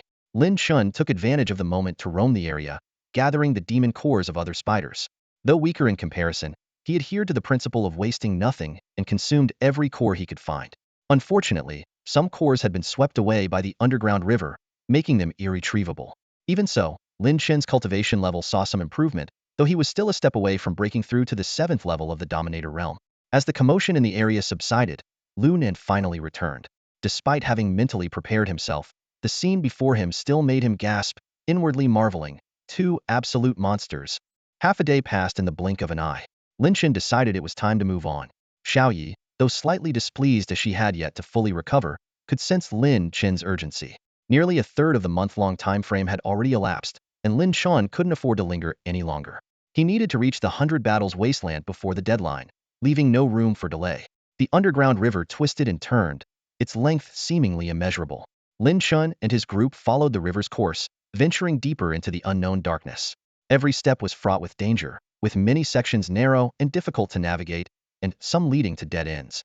They were forced to wade through the rushing, icy waters multiple times, the cold current battering their bodies and nearly sweeping them apart. In such an environment, even the most powerful warriors faced life-threatening challenges. Oxygen deprivation, hypothermia, and disorientation, any one of these factors could prove fatal. Yet, they had no choice but to press forward. After another struggle to climb out of the water, Xiaoyi coughed violently, her face full of frustration. Her newly subdued Gargoyle Queen Spider had almost been swept away, leaving her gritting her teeth in anger. If this happened a few more times, the losses would be unbearable. Lin Chen offered a wry smile, his heart filled with unease. His greatest fear was that this underground river might ultimately lead to a dead end, trapping them below ground for months or even longer. With their current abilities, carving a path to the surface would be an almost impossible task. At that moment, Lin Chen's black dragon vision caught sight of something in the distance. This time, the cavern seemed to stretch on for quite a ways, and at its far end, it appeared to veer away from the underground river, even showing a slight upward incline. More importantly, he detected faint air currents, which could indicate the existence of an exit. Let's take a break, Lin Chen suggested, unable to hold back. She had almost suffocated earlier and still felt unwell. Lin Chen nodded in agreement. Despite his urgency, he understood that regaining their strength was the priority. I'm starving. I need food, Lin Chen said. Her spatial ring had been taken by Lin Chen, leaving her without even basic rations. Lin Chen handed her some dry provisions. Though the food was bland, it was nutritious and could quickly replenish energy. Xiaoyi sat nearby, gnawing on a piece of dried meat. It was taken from the prime flesh of a 4th-tier beast, packed with energy but far from appetizing. Lin Chen, feeling the pangs of hunger himself, chose not to simply eat the dry rations like the others. Instead, he set up a makeshift campfire, placed a pot over it, and retrieved various seasonings. During their earlier journey through the underground river, he had noticed some unique fish darting in the water's agile creatures seemingly adapted to this environment alone. He swiftly caught a few plump fish, skillfully removed their scales and guts, and cut the meat into chunks before adding them to the pot. Before long, a pot of fragrant fish soup was bubbling away. The milky white broth swirled as the translucent fish meat released an enticing aroma. Xiaoyi snorted coldly, clearly displeased with Lin Chen's actions, yet she continued to chew on her tough dried meat. Lin Chen ignored her reaction, focusing instead on observing the direction of the smoke from the fire. The smoke drifted towards 6 different tunnels, but one stood out with a noticeably denser trail, suggesting it might lead to the exit. Having identified a likely direction, Lin Chen turned his attention to the meal he had prepared. The fish soup was rich and flavorful, with not a hint of fishiness. As he chewed, he could feel a surge of spiritual energy coursing through his body. These fish were indeed extraordinary, and combined with Lin Chen's impressive cooking skills, this simple pot of soup became an unexpectedly delicious treat. Lu Nan glanced at Lin Chen's fish soup and suddenly found her dry rations utterly unappetizing. Unable to resist, she asked, "Can I have a bowl?" "Serve yourself," Lin Chen replied, handing her a bowl. Eagerly, Lu Nan ladled herself a portion and took a sip. Her eyes lit up instantly. This is amazing. It's the best fish soup I've ever had." "You're too kind," Lin Chen said calmly. "The important thing is to restore your energy." The two of them sipped the steaming fish soup while discussing their next steps. The tantalizing aroma filled the underground cavern, lingering in the air. Xiaoyi remained seated in silence, watching it all unfold. Xiaoya stared at the fish soup Lin Chen and Lu Nan were enjoying, and suddenly, the dried meat in her hand lost all its appeal. A twinge of annoyance crept into her heart. Why did they get to relish such a delicious meal while she was stuck gnawing on tough, dry jerky? Despite her displeasure, Xiaoya stubbornly refused to ask for any. Her gaze grew sharper, as if she were ready to storm over and overturn the pot that was emitting such an enticing aroma. Lin Chen, however, paid no mind to Xiaoya's intense stare. He sat by the pot, eating to his heart's content with an air of complete nonchalance. Lu Nan, on the other hand, rolled her eyes in exasperation. She had no intention of getting involved in the brewing conflict between these two troublemakers. Eventually, Lu Nan broke the tension. With a clever excuse, she turned to Xiaoya and said, "Sister, would you like a bowl? You must be chilled from soaking in the water earlier. This will help warm you up." She deliberately avoided mentioning how delicious the fish soup was. Xiaoya's expression softened immediately. Sensing the opportunity, Lu Nan took a bowl from Lin Chen, filled it with the soup, and handed it to Xiaoya. She added casually, "It's good to have some. Who knows what dangers we might face later. This will give you a little extra strength." Lu Nan skillfully sidestepped, acknowledging Xiaoya's true desire for the soup. Xiaoya let out a faint huff, pretending to be indifferent. However, the subtle gulp she made betrayed her longing. Her beautiful eyes were fixed on the fish soup, shimmering with anticipation, much like a child gazing at a beloved toy. At last, Xiaoya couldn't resist any longer. She carefully took a sip, and in an instant, her eyes curved into crescent moons, her face lighting up with indescribable joy. She began swinging her legs back and forth as she drank, radiating a mix of cuteness and pure delight with each sip. Realizing her unguarded enthusiasm, Xiaoya quickly straightened her posture, trying to appear composed as she continued to sip slowly. Yet, she couldn't help but occasionally let her legs sway gently, a subtle hint of her happiness slipping through. Before long, the bowl of fish soup was emptied. Xiaoya placed the empty bowl on the ground and nudged it quietly toward Lu Nan, her gaze darting around evasively without saying a word. Lu Nan let out another exasperated eye roll and thought to herself, "Great, both of you are nothing short of royalty." Lu Nan shook his head helplessly and had no choice but to serve Xiaoya another bowl of fish soup. Xiaoya eagerly took the bowl and began drinking it with gusto, her legs swinging excitedly.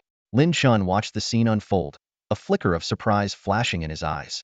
This proud, untamed prodigy of a girl, who usually exuded an air of wild arrogance, now resembled an ordinary little girl cherishing her favorite toy. Her face was lit with pure happiness, a joy so infectious that it lifted the spirits of everyone around her. Lin Chen couldn't help but wonder to himself what kind of nation could have cultivated such a remarkable young woman. If not the Great Way, then where? Before long, the pot of fish soup was emptied. Xiaoya set her bowl down, her gaze sweeping over the now empty pot as her expression abruptly shifted back to its usual sharp and wild demeanor. Lin Chen quietly tidied up and led the way toward the cave they had identified earlier. The cave was winding and uneven, with treacherous paths that were barely navigable. After another half-day of travel, the three of them arrived in a spacious underground chamber. Unlike the narrow corridors they had passed through earlier, this area sloped upward and offered a glimmer of hope. A faint ray of sunlight streamed down from above, as if pointing the way to the surface. Excitement surged through the group. At last, they had found a potential way out, no longer needing to fear being trapped underground. But just as they were reveling in their discovery, Lin Chen's gaze was drawn to something unusual at the bottom of a deep pit below. His instincts told him there was something extraordinary down there. Without hesitation, he activated his black dragon vision, focusing intently on the pit. As his sight sharpened, a peculiar plant came into view. Lin Chen's pupils constricted sharply. It was a dragon bloom. This rare spiritual herb had a stem that resembled a coiled dragon, with 4 leaves shaped like dragon claws. The intricate patterns on its petals mirrored dragon scales, each one emanating a dense aura of dragon energy. Lin Chen's heart raced with excitement. He had never expected to encounter such a priceless treasure in a place like this. The dragon bloom was nearly on par with 7th-grade spiritual herbs, a rarity even in the Great Way.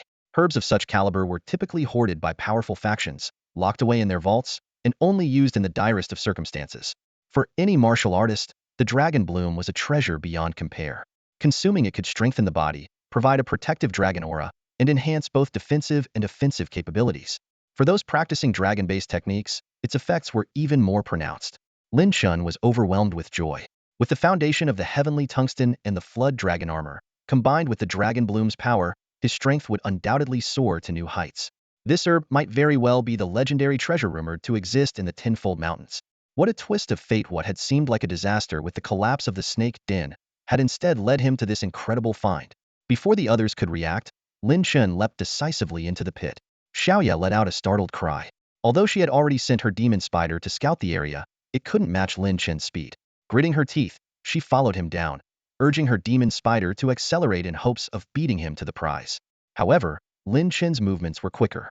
He landed gracefully, swiftly harvested the dragon bloom, and stored it in his spatial ring in the blink of an eye. Xiaoya arrived moments later, glaring at him furiously. "What did you just take?" "Just an herb," Lin Chen replied calmly, his expression unreadable. "Nothing particularly rare." "You're lying," Xiaoya growled, her voice seething with disbelief. Lin Chen's tone remained firm. "Believe what you want." He had no intention of explaining further. If Xiaoya intended to fight him over the herb, he was ready. After all, they had already found a way out. There was nothing left to fear. Xiaoya's face darkened, her gaze sharp as a blade. Behind her, the demon spider queen emanated waves of mental energy, poised to strike at any moment. Sensing the tension, Lu Nen wisely stepped back, distancing himself from the impending conflict. Sure enough, in the next instant, the pit erupted with the sound of intense battle. Xiaoya, untamed and impulsive as ever, could no longer hold back and attacked Lin Chen. This fight was not just about the dragon bloom, it was also a reckoning for past grievances. Both fighters went all out, with Lin Chen activating the flood dragon armor as the clash escalated into a fierce and heated confrontation. Xiaoya unleashed a secret technique, sharing her combat power with the beast she controlled, demonstrating an astonishing level of strength. This ability proved that she had taken a significant step forward on the path of a demon tamer. According to legend, a master demon tamer at the peak of their power could merge entirely with their beast. Xiaoya's performance already showed the early signs of such a capability. Lin Chen felt a palpable pressure, realizing that Xiaoya was no ordinary opponent. He focused all his attention, not daring to let his guard down for even a moment. Even in the face of the mental assault from the gargoyle queen spider, Lin Chen remained clear-headed and unwavering. Thunder roared as Lin Chen launched a fierce counterattack. Apart from the gargoyle queen spider, all the other demon spiders were obliterated by his thunder-infused sword energy. Without pausing, Lin Chen unleashed the 10th sword of the Thunder Nine Swords, its sharp edge aimed directly at the gargoyle queen spider. Seeing this, Xiaoya immediately drew her bow to retaliate. However, Lin Chen was too fast. While her arrows were precise, they failed to strike critical points. In contrast, if Lin Chen's sword landed its mark, the gargoyle queen spider would undoubtedly perish. Faced with the imminent loss of such a precious demon spider, Xiaoya had no choice but to retreat. There was no point in continuing the battle. Her face darkened with fury, and her eyes burned with a ferocity akin to a tigress.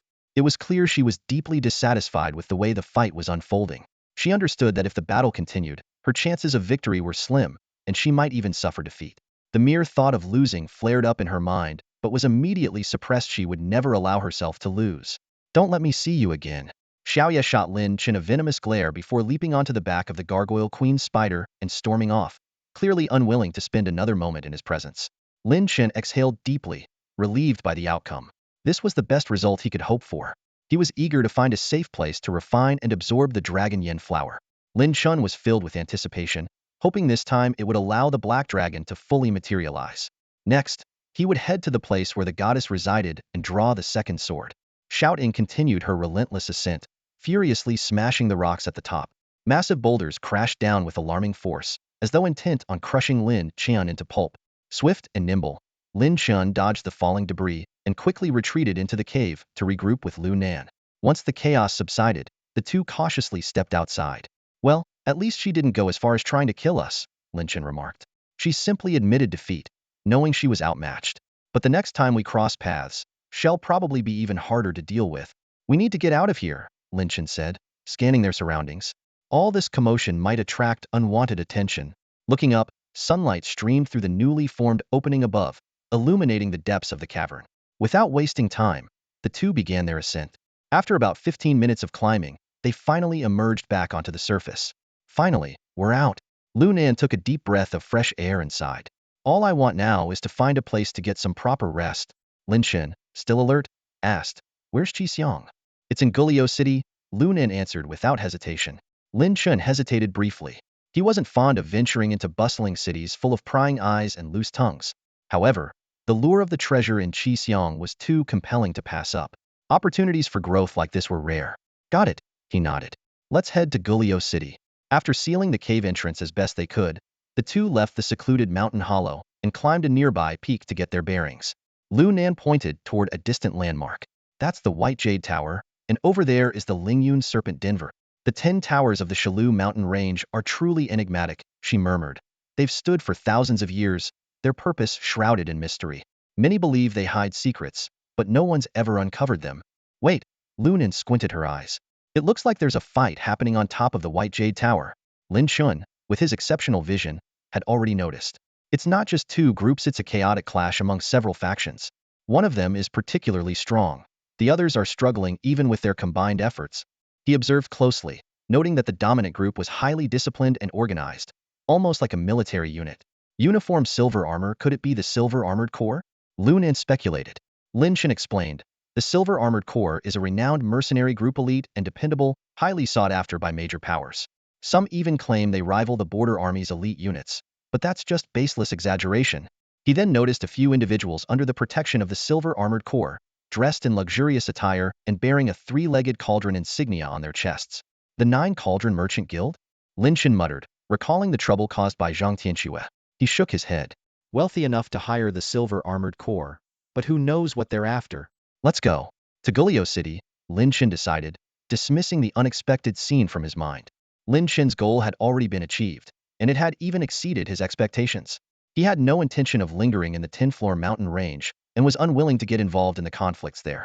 Lin Chen fully agreed, as she was well aware that the disputes between the Silver Armor Army and the explorers were far beyond her control. This adventure had left her with a psychological scar, and all she wanted was to leave as soon as possible. The two quickly departed the 10th-floor mountain range and headed straight for Guliu City. This city was the largest gathering point outside the mountain range and served as a hub for explorers. Various merchant groups and factions had also established themselves there, competing fiercely for profit. Guliu City was bustling and lively, but it was also fraught with danger. Every day, lives were lost here, and a single misstep could lead to betrayal or worse. Traveling swiftly, Lin Chen and Lin Chen soon arrived at Guliu City. Familiar with the place, Lin Chen led Lin Chen toward the city gates, but their arrival immediately drew attention. "Isn't that Lin Chen?" someone exclaimed, recognizing her. "I heard you were with Wang Tanyuan hunting demon beasts, but then there was a massive collapse, and nearly everyone perished. I can't believe you actually survived." Those words were like a bombshell, instantly igniting the curiosity of the crowd. All eyes turned toward Lin Chen and Lin Chen. As a member of the Hua Yun team, Lin Chen already held a certain status. Moreover, Wang Tianyuan was one of the top-tier explorers, someone few dared to provoke. But now, with rumors spreading that the entire team had been wiped out and Lin Chen was the sole survivor, the situation took on a much different tone. Lin Chen wasn't the strongest member of the team, yet she was the only one to make it out alive. This alone was enough to spark intrigue. People began speculating had she obtained some final fortune or treasure. In an instant, Lin Chen became a prime target in the eyes of the onlookers, akin to a plump fish ripe for the taking. The gazes around them grew increasingly malicious, filled with greed and scheming. What had been a calm scene at the city gates now simmered with an undercurrent of tension, ready to erupt at any moment. As Lin Chen stepped into the ancient city of Guliu, a burly man with a bare chest strode toward her. His eyes glinted with a dangerous light, and a sly, unsettling smile played on his lips. "Lin Chen, welcome back. Come on, let me treat you to a meal." The man's voice was loud and booming, but there was an unmistakable hint of malice in his tone. This man, named Qi Xiaojun, boasted the strength of the 4th level of the Qianjun realm. It was this confidence in his abilities that emboldened him to approach so brazenly. Though he spoke of hospitality, his true intentions were far from keen to plan to abduct Lin Chen, coveting whatever fortune she might have obtained. Even if she had escaped her recent ordeal by sheer luck with nothing to show for it, Qi Xiaojun wouldn't feel it was a loss. After all, Lin Chen was a beauty. Her delicate features, graceful figure, and slender waist had long stirred his desire. Lunan frowned and replied coldly, "Qi Xiaojun, are you looking for trouble?" Qi Xiaojun burst into laughter at her words, his flabby cheeks trembling. Now, is that any way to talk? I'm just trying to welcome you back. Are you really going to refuse the gesture? Let me give you some advice, sensible. You're all alone here, and there's no one to protect you. The surrounding crowd watched silently, as if waiting to see how this confrontation would unfold. Qi Xiaojun stepped closer, clearly prepared to get physical if Lu Nen refused to comply. In Gulu City, the law of the fist ruled supreme. Exhausted from her long journey, Lu Nen felt drained, both physically and mentally. Lin Chen, her companion, had refused to let her rest, leaving her with no energy to face Qi Xiaojun in a fight. Frustrated, she shot a glare at Lin Chen, who stood indifferently nearby. Since he was the one insisting they come to this place, she decided to let him deal with the trouble. She quickly stepped behind Lin Chen and huffed coldly, "Qi Xiaojun, what if I don't care about your so-called gesture?" With that, she fell silent, leaving the situation in Lin Chen's hands. Qi Xiaojun's expression darkened instantly. Turning his attention to Lin Chen, he grinned menacingly. "Kid, are you trying to play the hero here?" He reached out and slapped Lin Chen's shoulder mockingly. "Don't be stupid. Losing your life over a woman, is it worth it? Especially for someone like you, a useless nobody. Do you really think you're up to the task?" Lin Chen glanced calmly at the hand resting on his shoulder and said flatly, "Take your hand off." Though Lin Chen had hoped to avoid conflict in Gulu City, he understood the rules here. When trouble came knocking, the best course of action was to respond decisively and intimidate the aggressor, preventing further problems down the line. Qi Xiaojun's sneer deepened at Lin Chen's words. He squinted, a cruel glint flashing in his eyes. "You little nobody, are you begging to die? Fine, I'll grant your wish." He growled through clenched teeth, tightening his grip as if to crush Lin Chen's shoulder. With the strength of someone at the 4th level of the Qianjun realm, Qi Xiaojun's grip could have easily shattered Lin Chen's shoulder. But just as he was about to apply more force, something unexpected happened. He suddenly realized he couldn't muster any strength in his hand. Confused, he glanced down only to see blood spurting from his arm. A moment later, his entire hand fell to the ground. Lin Chen had moved so swiftly and effortlessly that he avoided even a single drop of blood. Gasps erupted from the crowd. Lin Chen's swordsmanship was so fast that no one, not even Qi Xiaojun himself, had noticed when the strike occurred. "Aya!" Qi Xiaojun screamed in agony, clutching his severed arm. His face twisted in pain and disbelief as he drew the blade from his waist with his remaining hand and swung it at Lin Chen in a desperate attack. But before the blade could land, a flash of lightning streaked through the air. A thin line of blood appeared on Qi Xiaojun's neck. His breath faltered, and his body collapsed lifelessly to the ground. Lin Chen's strike had been swift and merciless, leaving no room for retaliation. The onlookers were stunned into silence. Many in the crowd inhaled sharply, their expressions shifting from curiosity to fear. This seemingly ordinary young man had displayed terrifying skill and decisiveness, taking down a 4th-level Qianjun expert in a single move. Some who had harbored ill intentions against Lu Nen quickly abandoned their plans, retreating quietly into the crowd. However, a few individuals' eyes glimmered with intrigue, as though they were already scheming, albeit more cautiously. For now, though, no one dared make a move.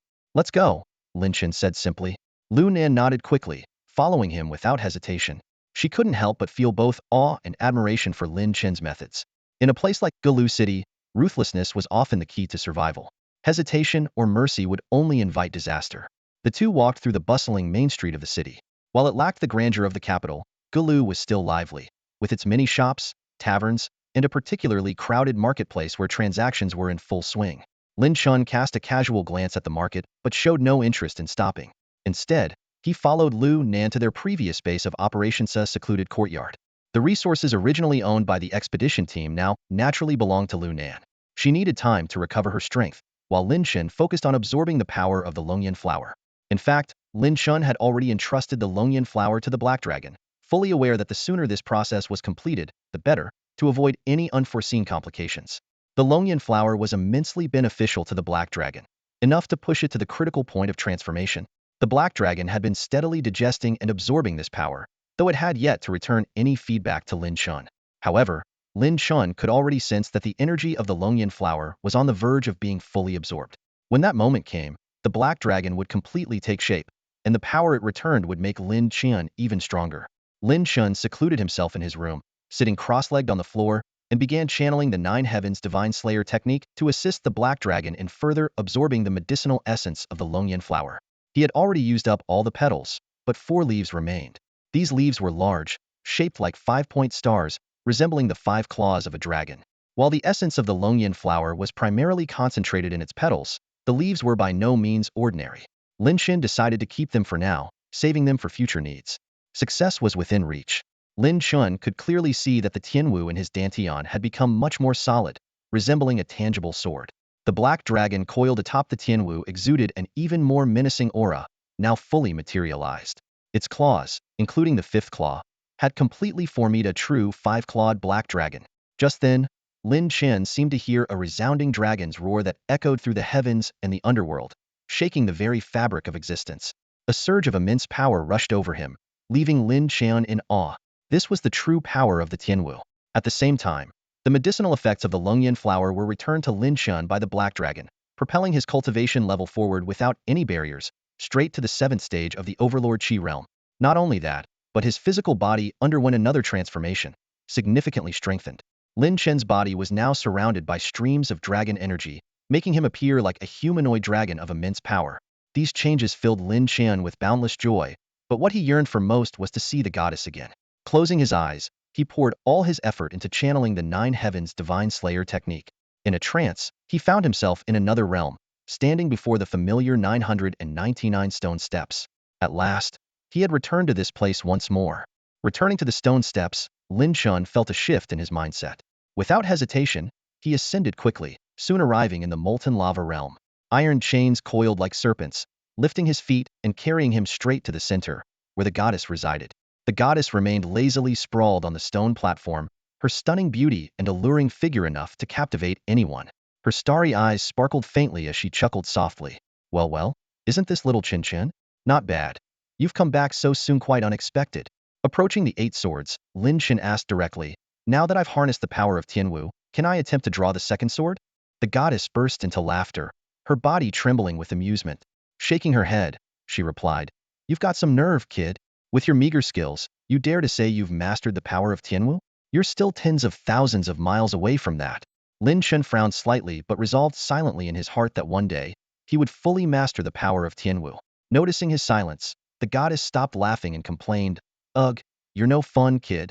Little Chen Chen, if you keep being like this, you'll never find a girlfriend. She sighed dramatically to herself, while Lin Chen waited patiently for her to get to the point. Sure enough, the goddess soon pouted and said, all right, though you're like a frog at the bottom of a well, unable to see the vast world outside, you weren't entirely wrong. You do qualify to draw the 2nd sword. Go ahead and choose. But let me warn you, drawing the 2nd sword will be even harder, so watch out for backlash. Lin Chen nodded, his expression turning serious as he carefully examined the remaining 8 swords. Each one radiated an intimidating aura, suggesting a history of unimaginable glory. After a moment of hesitation, he chose a white sword. It appeared elegant but not fragile, with a slender blade that was neither too thin nor too short. As Lin Chen reached out to grasp the hilt of the white sword, the goddess's red lips parted slightly, her gaze turning complex as she looked at the sword. She sighed softly, turned her back to Lin Chen, and waved her hand, signaling him to proceed. Lin Chen summoned all his strength, preparing to pull the sword out with everything he had. But to his surprise, what appeared before him was not a ferocious black dragon like Tianwu, but a beautiful young girl dressed in white. To his astonishment, he realized he wasn't holding a sword hilt but the girl's hand. The girl looked to be about 16 or 17, youthful and radiant, her large eyes blinking curiously as she studied Lin Chen. Suddenly, she spoke. What are you trying to do? Lin Chen was taken aback. She could talk. He quickly considered various possibilities, eventually concluding that this must be an embodiment of the sword's power. I'm asking you, what are you doing? The girl pressed, her small face trying to look stern. However, her beauty and cuteness made her attempt at intimidation completely ineffective. Lin Chen frowned and replied, I'm trying to pull the sword out. You're not allowed to pull it out, the girl immediately exclaimed. Ignoring her protest, Lin Chen focused all his strength on drawing the sword. The blade began to tremble, inching its way out bit by bit. Stop pulling. Put it back. Put it back, the girl cried out in a panic. At this moment, the goddess, who had been uninterested so far, suddenly burst into laughter, her body shaking uncontrollably on the stone platform. Don't laugh, the girl yelled angrily at the goddess before turning back to Lin Chen. Put it back. You're not allowed to pull it out. The goddess only laughed harder, nearly rolling off the stone platform. Lin Chen took a deep breath, forcing himself to calm down. Veins bulged across his arms as he channeled all his strength into his hands, determined to pull the sword free. The girl in white grew frantic. She grabbed Lin Chen's arm, her expression panicked, as if she might bite him to stop him. Stop. Do you even know what you're doing? If you pull that sword out, the consequences will be unimaginable. We worked so hard. But Lin Chen turned a deaf ear to her words. At this moment, he was entirely focused on summoning his strength. Consequences? He had already decided was willing to pay any price. Come out, Lin Chen shouted, his voice booming as he exerted all his strength. Finally, the white sword was fully drawn. The girl in white froze, her eyes wide and her mouth slightly agape. She stomped her foot anxiously. You pulled it out. What do we do now? We're doomed. The moment the white sword was freed, Lin Chen felt an overwhelming surge of power flood into him. The Nine Heavens God-slaying technique seemed to ascend to a new level, becoming even more formidable. In his dantian, a faint and ethereal sword shadow appeared, awaiting further refinement. Bai Shu, Lin Chen murmured. That was the name of the sword. He opened his eyes and looked toward the goddess. The first time he had drawn Tianwu, he thought he had seen a strange, skeletal silhouette appear on her body, with blood streaming from its eye sockets. This time, he wanted to confirm if it had been an illusion. But this time, he saw nothing. The goddess remained as beautiful as ever, though her laughter had ceased, and tears from her earlier laughter still glistened at the corners of her eyes. Strangely, Lin Chen caught a trace of sorrow in her gaze. Before he could examine it further, the scene blurred completely, and his consciousness returned to the real world. Bai Shu, what kind of power do you hold? Lin Chen murmured as he began channeling the Nine Heavens God-slaying technique. A faint image of Bai Shu appeared in his hand, and then, unexpectedly, a girl in white leapt out. She raised her small, delicate fists and began flailing at Lin Chen. You big idiot! Idiot! Idiot! Idiot!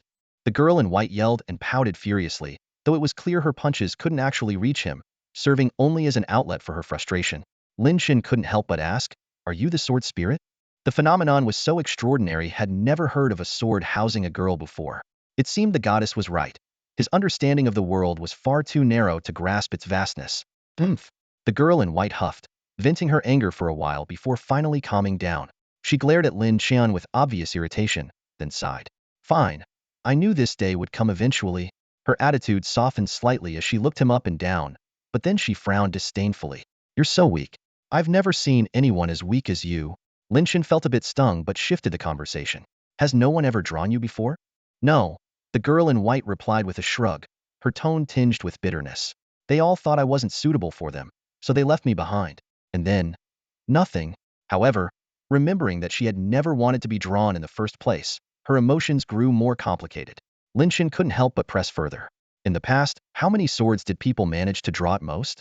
6. The girl in white answered. No one ever chose me before reaching the 6th sword. Lin Chen was stunned.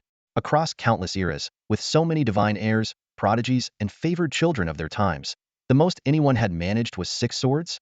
It seemed the difficulty of mastering the Nine Heavens God-slaying technique was far greater than he had imagined. The girl in white crossed her arms and remarked, you should focus on training. You're way too weak right now. Lin Chen was surprised. You're willing to help me grow stronger? Of course, she said, tilting her chin up proudly. I'm going to help you go against her.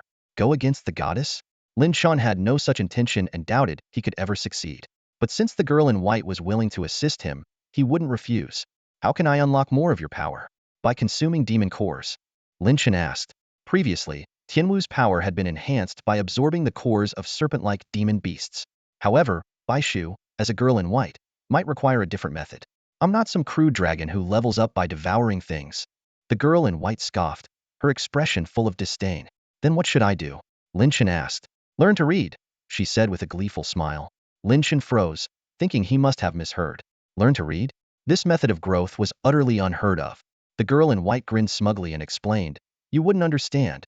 Words are one of the most powerful forces in this world. Of course, not just any words, ancient characters. They contain unimaginable power. Her eyes sparkled with excitement, revealing her deep passion for books and the study of language. Lin Chen sighed, beginning to understand why no one before him had ever chosen Bai Shu. It doesn't feel like a sword at all. Could it be a pin disguised as a sword? The white-robed girl heard this and immediately put her hands on her hips, pouting with displeasure. She let out a cold snort, her eyes flashing with disdain. We're all sword cultivators here. Who writes with a pen? What was that look on your face just now? Are you looking down on me? Lin Chen was amused by her reaction but still asked seriously. Then how do I obtain ancient texts? Scratching her head in slight confusion, Bai Shu replied, you need to search for them. Look in ancient books, ruins, or other relics from the past. All right, I'll keep an eye out for ancient texts. Lin Chen agreed with a smile, though inwardly he pondered. He was curious to see just how much power could be hidden within words.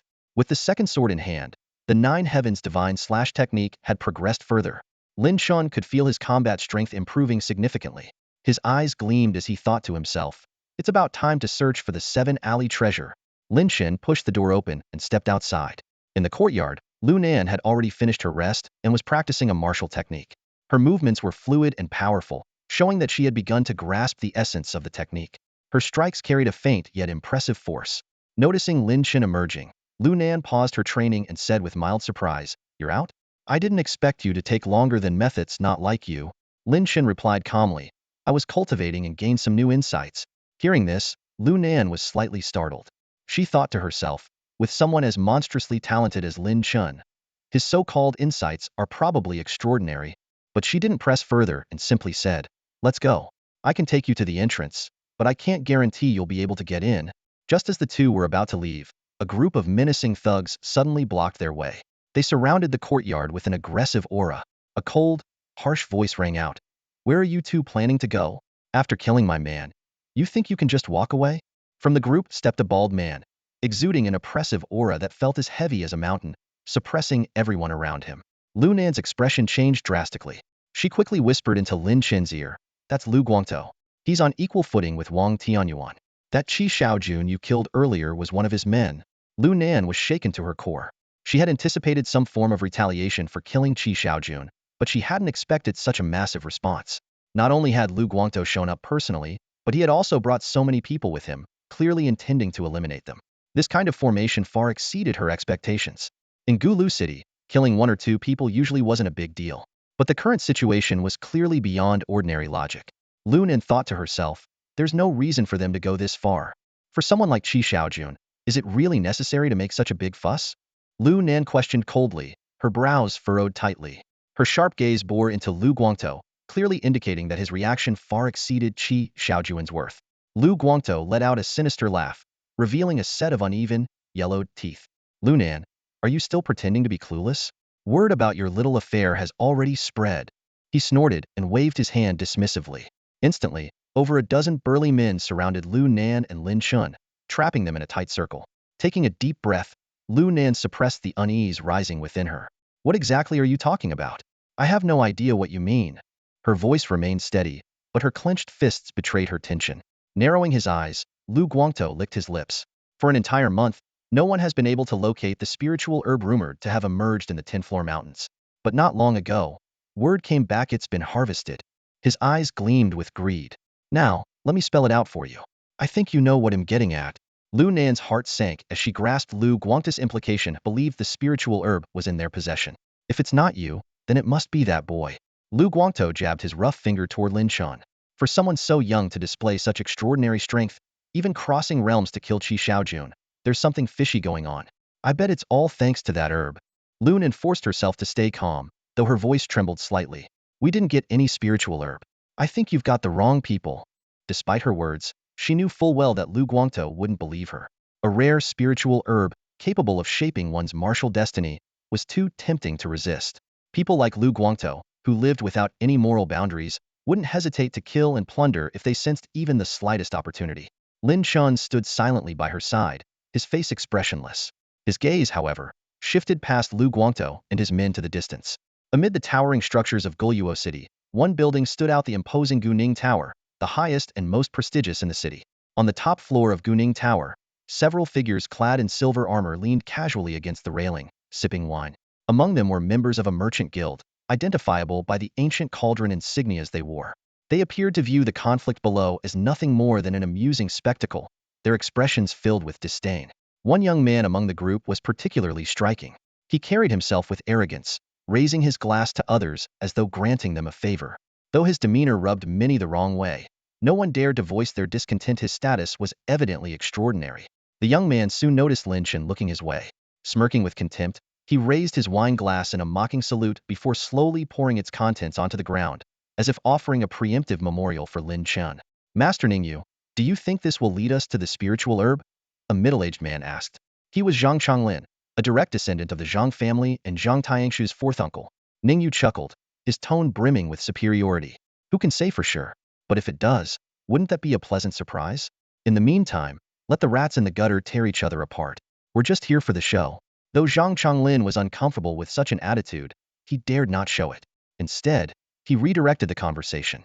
The herb we found earlier, are you certain it's useless? With an air of arrogance, Ningyu replied, the Longyan grass? Its effects are too weak.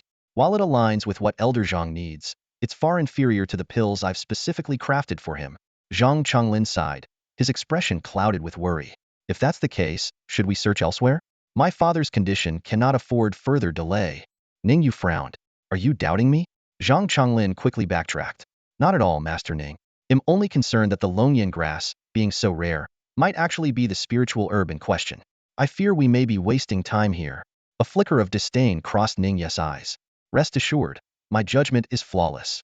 That Longyan grass is merely an accompanying plant. In that area, there must be a Longyan floera near 7th grade spiritual herb. Its medicinal properties far surpass those of the Longyan grass.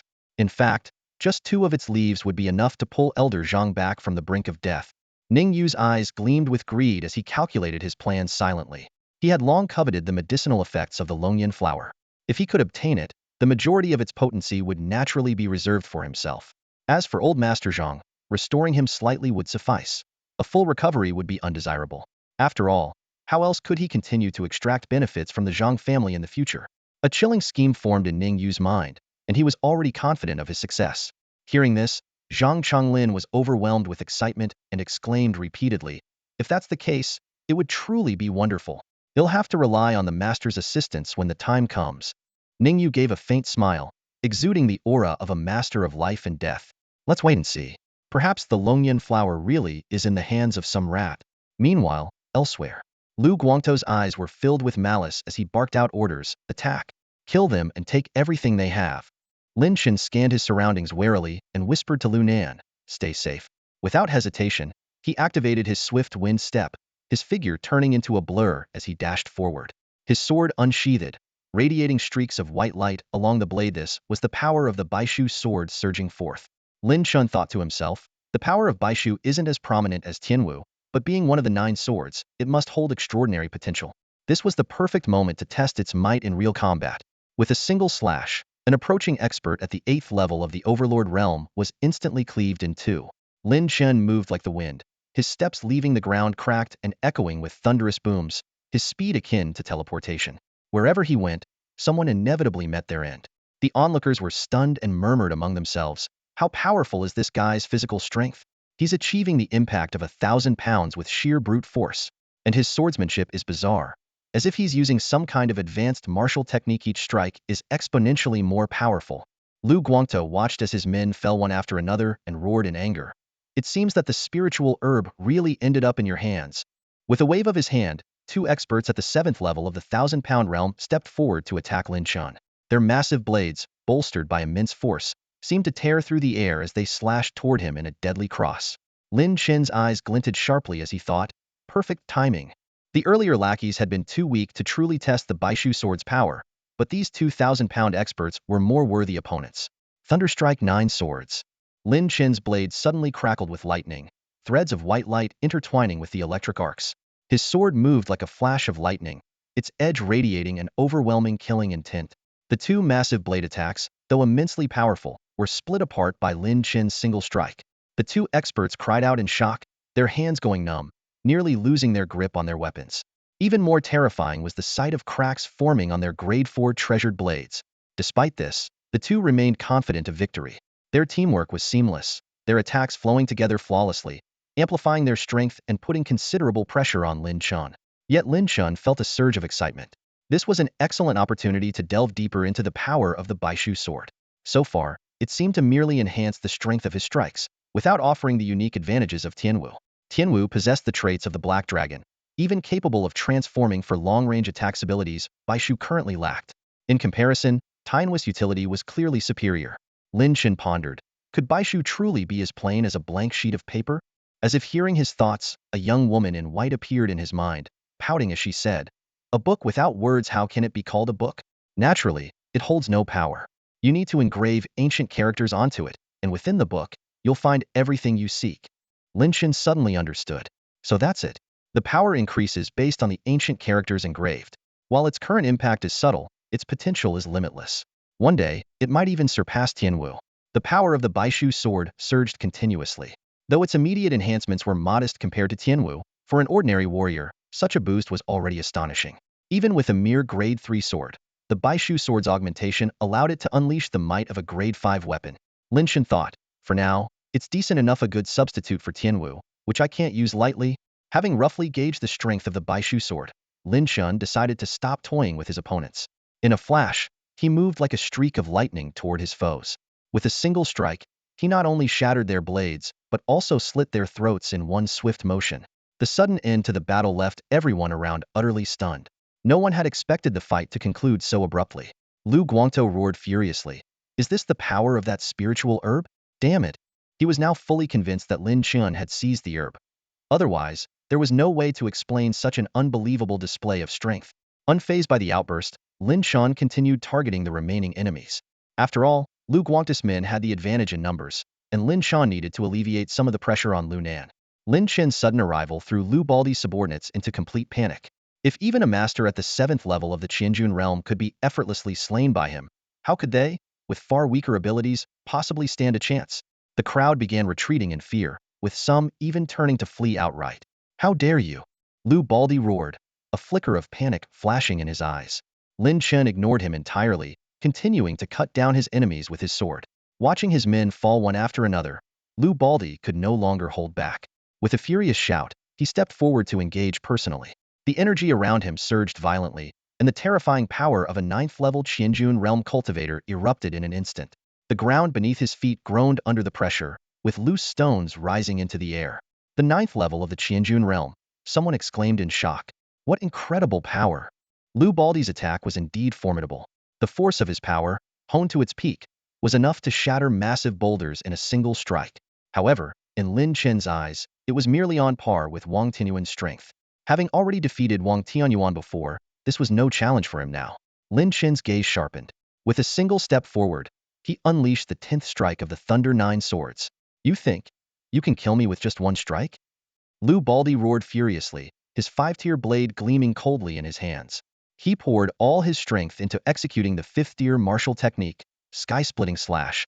The blade's arc twisted the very air as it hurtled toward Lin Chen. Lu Baldi was secretly elated, convinced that this strike would obliterate Lin Chen and his sword in one fell swoop. Yet, reality was far from what he expected. A deafening clang resounded as the blade's light shattered instantly.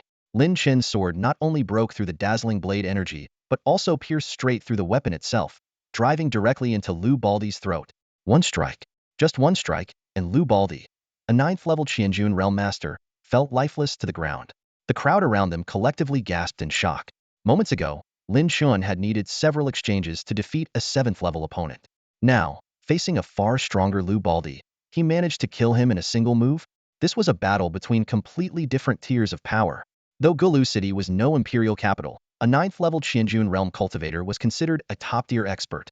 And now, even Lu Baldi had been slain in an instant. Who among them would dare to face Lin Chen? Lu Baldi's remaining subordinates scattered like frightened birds. The astonishing outcome of the battle left those on the top floor of the Gu Ning Tower utterly stunned. Dragon Qi. Ning Yu's eyes fixated on Lin Chen, his expression twisted with disbelief. This man is radiating Dragon Qi. He must have obtained the Dragon Yin flower and even consumed it. What? Zhang Chonglin exclaimed, his voice filled with shock. The Dragon Yin flower could have saved Master Zhang. And now that boy has used it for himself? Ning Yu's face darkened. An ordinary person can't fully absorb such potent medicinal power all at once. There must still be remnants of its energy within him. His tone turned icy as he ordered, "Bring him here. Whatever remains of the Dragon Yin flower must be handed over." That flower was never his to claim. Lin Chen's single sword strike left everyone present in stunned silence.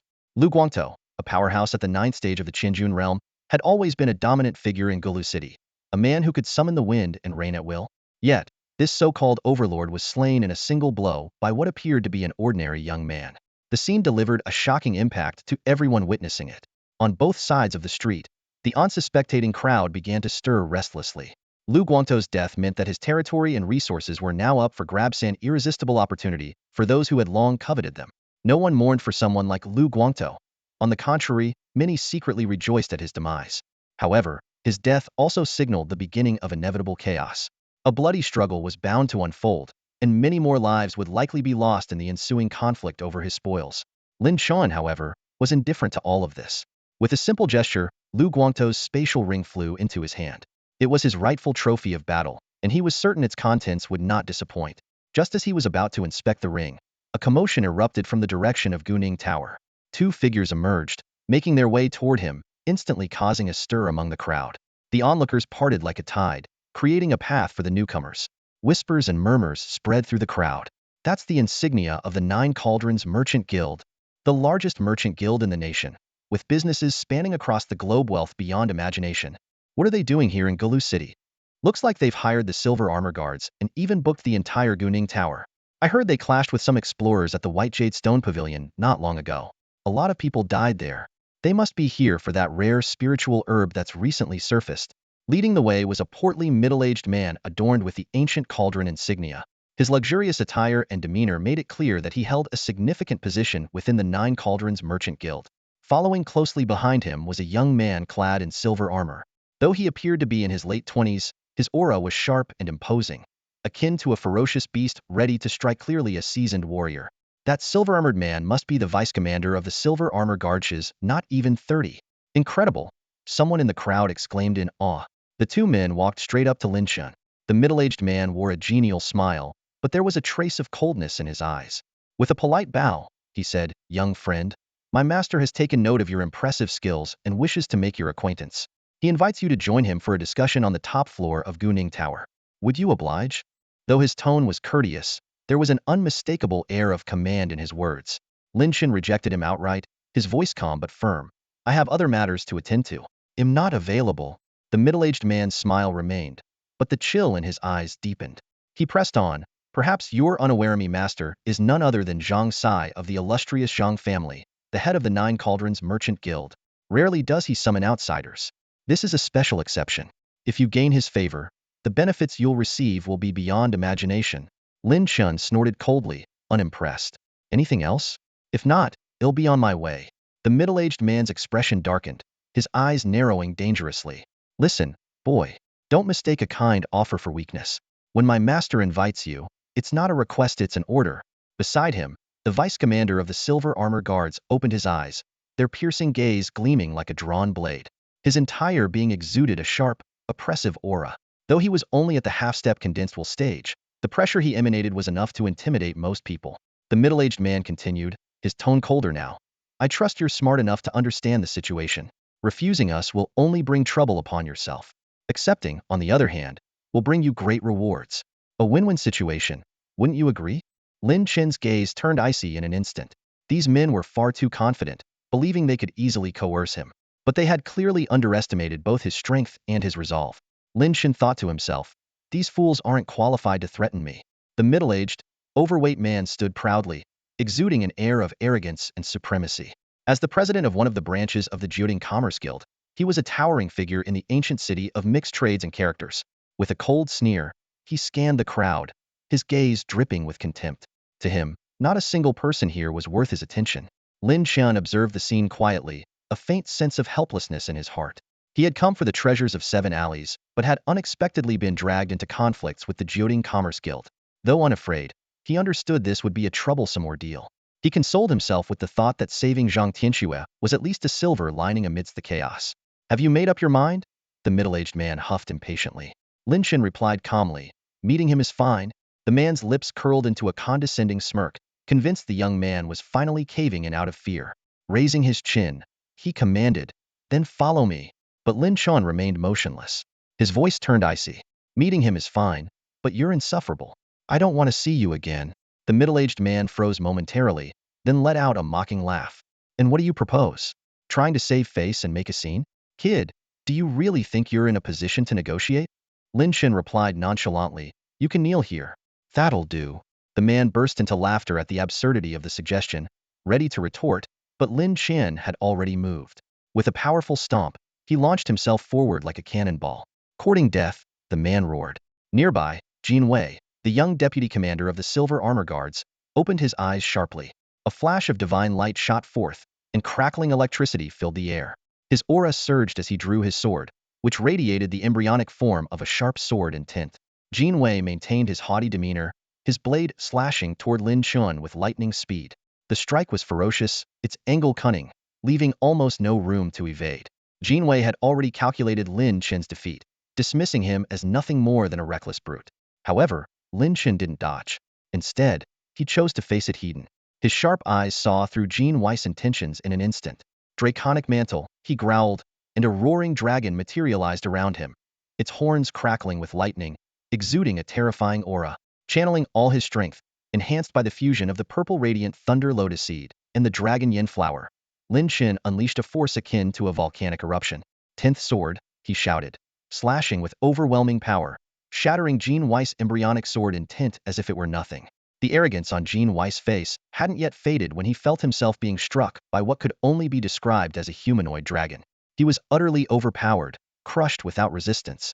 The crowd stood in stunned silence, unable to comprehend how the situation had reversed so dramatically in mere moments. Poof! Jin Wei spat out a mouthful of blood as his body was sent flying like a kite with a broken string, slamming heavily against the wall. The impact caused the wall to collapse with a thunderous crash, burying him beneath the rubble. His life or death remained uncertain. The sudden turn of events happened in an instant, as quick as a flash of lightning. The onlookers hadn't even had time to react before the battle was over. A young prodigy who had just grasped the rudimentary essence of swordsmanship, arrogant in demeanor and formidable in strength, was defeated with a single strike, utterly powerless to resist. This scene shattered everyone's understanding of what was possible. The middle-aged man, who had been radiating dominance moments ago, turned pale as a sheet. His lips trembled, unable to form a coherent sentence. All his prior bravado had evaporated, leaving behind nothing but raw, naked fear. Lin Chen, true to his word, strode over to the middle-aged man. The latter hurriedly began to stammer, "I'm with the Nine Cauldrons Merchant Guild," but Lin Chen had no interest in listening to his excuses. With a heavy kick to the man's bloated abdomen, Lin Chen sent him reeling. His stomach caved in, and he felt as though his internal organs were about to burst out. Blood spewed from his mouth as his body was about to fly backward, but Lin Chen grabbed his shoulder with one hand and forcefully pressed him down. A sickening crack echoed as both of the man's knees shattered under the pressure, forcing him to kneel on the ground. Lin Chen's voice was icy as he said, "I told you to kneel. So kneel." The series of actions flowed seamlessly, leaving the onlookers stunned. Only now did they snap out of their daze, exclaiming in shock and awe. Some marveled at Lin Chen's overwhelming strength, while others worried about whether it was wise for him to provoke the Nine Cauldrons Merchant Guild and the Silver Armor Army. From the upper floor of Guning Pavilion, Zhang Chonglin's face turned pale with shock. The unexpected turn of events had completely caught him off guard. "This young man is far stronger than I anticipated," he thought to himself. The commander of the Silver Armor Army looked equally grim. Moments ago, he had confidently declared that Jin Wei would easily defeat Lin Chen. But now, with Jin Wei lying in ruins from a single strike, the commander felt utterly humiliated. His gaze turned cold as he growled, "My lord, allow me to capture him." Ning Yu sneered coldly, "Cut off his legs." His expression was dark and menacing. From his perspective, Lin Chen's strength suggested that he had likely absorbed and refined a significant portion of the dragon bloom flower. This was a far cry from what Ning Yu had initially estimated. How much would be left for him now? The thought of a lowly nobody, a rat from the gutter, using such a precious treasure was intolerable. Just then, Zhang Chonglin suddenly spoke up. "Wait." His eyes flickered with calculation. "My lord, are you implying that I might lose to him?" The commander frowned and said, "Look, he's coming here on his own." Everyone turned to look, and sure enough, Lin Chen was walking straight toward Guning Pavilion. Zhang Chonglin's eyes narrowed as he quickly grasped the situation.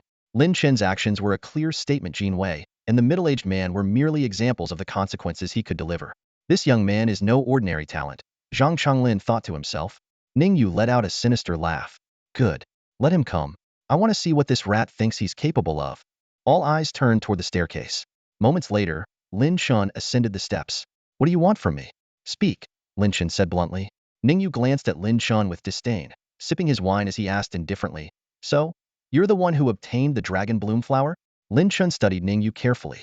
Though Ning Yu's cultivation level was not particularly high, merely at the Thousand Gene realm, his arrogance suggested a privileged background. Lin Chen detected the distinct aura of an apothecary emanating from him. Combined with the deferential treatment from the Nine Cauldrons Merchant Guild, it was clear that Ning Yu had an extraordinary lineage. Lin Chen's mind raced. He had heard that the patriarch of the Nine Cauldrons Merchant Guild was gravely ill and that the Zhang family had been desperately seeking a cure. Ning Yu's immediate recognition of the dragon bloom flower suggested he was here for that very purpose. Could he be a disciple of the divine healer? That would explain his haughty demeanor. Yes, Lin Chen answered succinctly. Zhang Chonglin's eyes lit up, and he hurriedly said, "Young friend, I'd like to purchase whatever remains of the dragon bloom flower. Name your price and I, Zhang Chonglin, will make sure you're satisfied." Lin Chen replied calmly, "Sorry, I've already refined it all." "What?" Zhang Chonglin's face turned pale. Ning Yu scoffed. "Ridiculous. With your meager strength, how could you possibly refine an entire dragon bloom flower in such a short time? There must be some left. I advise you to speak honestly. I am a disciple of the divine healer. Do you think you understand the power of a dragon bloom flower better than I do?" Lin Chen countered. "If I couldn't fully absorb it, does that mean I shouldn't have used it at all?" At this, Ning Yu's expression darkened, his voice icy. "Do you even know who you're speaking to?" Zhang Chonglin, unwilling to give up, gritted his teeth and asked, "Young friend, are you certain you've used up the entire dragon bloom flower?" He added earnestly, "Rest assured, as long as you can provide even a petal or even just a leaf, I, Zhang Chonglin, will not only offer you a generous reward but also ensure that no one dares to harm you." Lin Chen turned his gaze toward Zhang Chonglin. He was well aware that the Zhang family patriarch held immense influence in Wei, commanding respect even from the royal family. Keeping the patriarch alive could indeed work to Lin Chen's advantage. Suddenly, Lin Chen asked, "Can you contact Zhang Tianxue?" Zhang Chonglin was momentarily stunned. Lin Chen's sudden mention of Zhang Tianxue caught him completely off guard. "You know my niece?" Zhang Chonglin asked, a flicker of surprise flashing in his eyes. Lin Chen nodded in confirmation.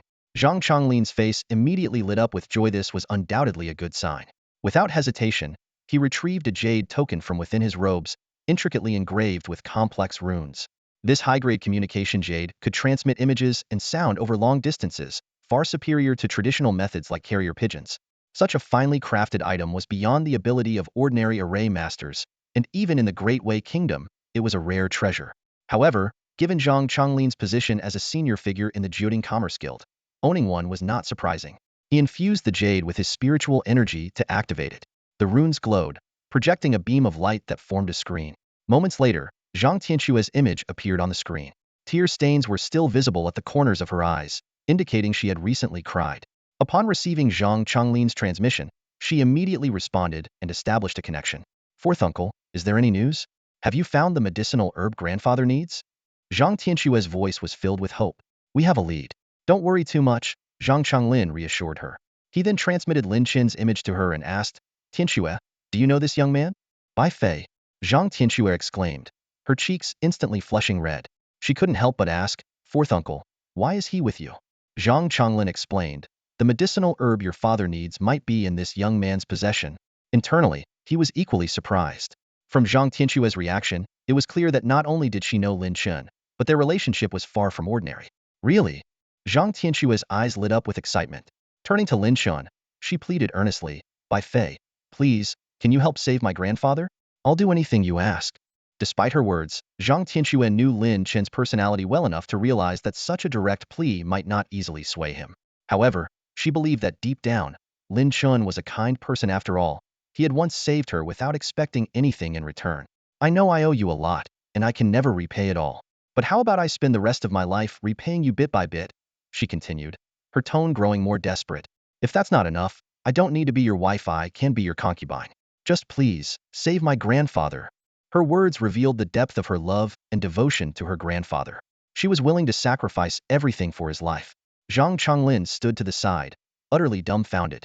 What had transpired between these two to bring the conversation to such a point? The dignified eldest daughter of the prestigious Zhang family, a cornerstone of the Jiuding Commerce Guild, was actually willing to become a concubine to an unknown youth. Could it be that she owed him an immense debt from before? What shocked Zhang Chonglin even more was Lin Chen's approach. Despite clearly having a deep connection with Zhang Tianxue, Lin Chen hadn't mentioned it at the outset. Instead, he took decisive action first, then addressed the matter afterward. This young man, though still in his youth, was astute and calculated, understanding how to make his words carry the most weight. At that moment, Ning Yu's voice rang out in a furious shout. "Miss Tianxue, there's no need for such desperation. With me here, I will ensure your grandfather is saved.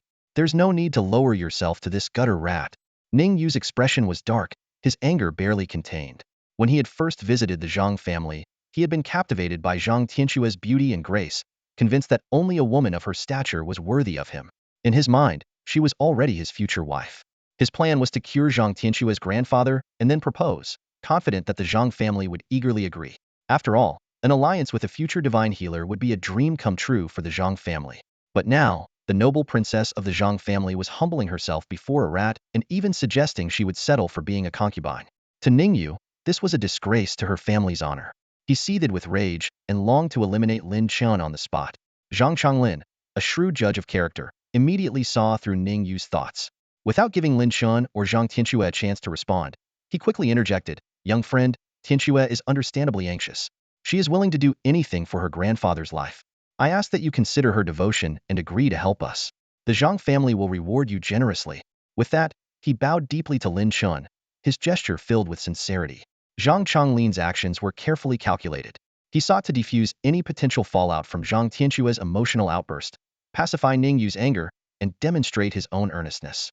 He was determined to avoid any conflict between Lin Chen and Ningyu. Lin Chen observed all of this, but remained silent. Ningyu, on the other hand, let out a cold snort, his face dark and brooding. He refrained from saying more, unwilling to risk offending Zhang Chonglin. "Let's discuss the terms of the reward," Lin Chen finally said.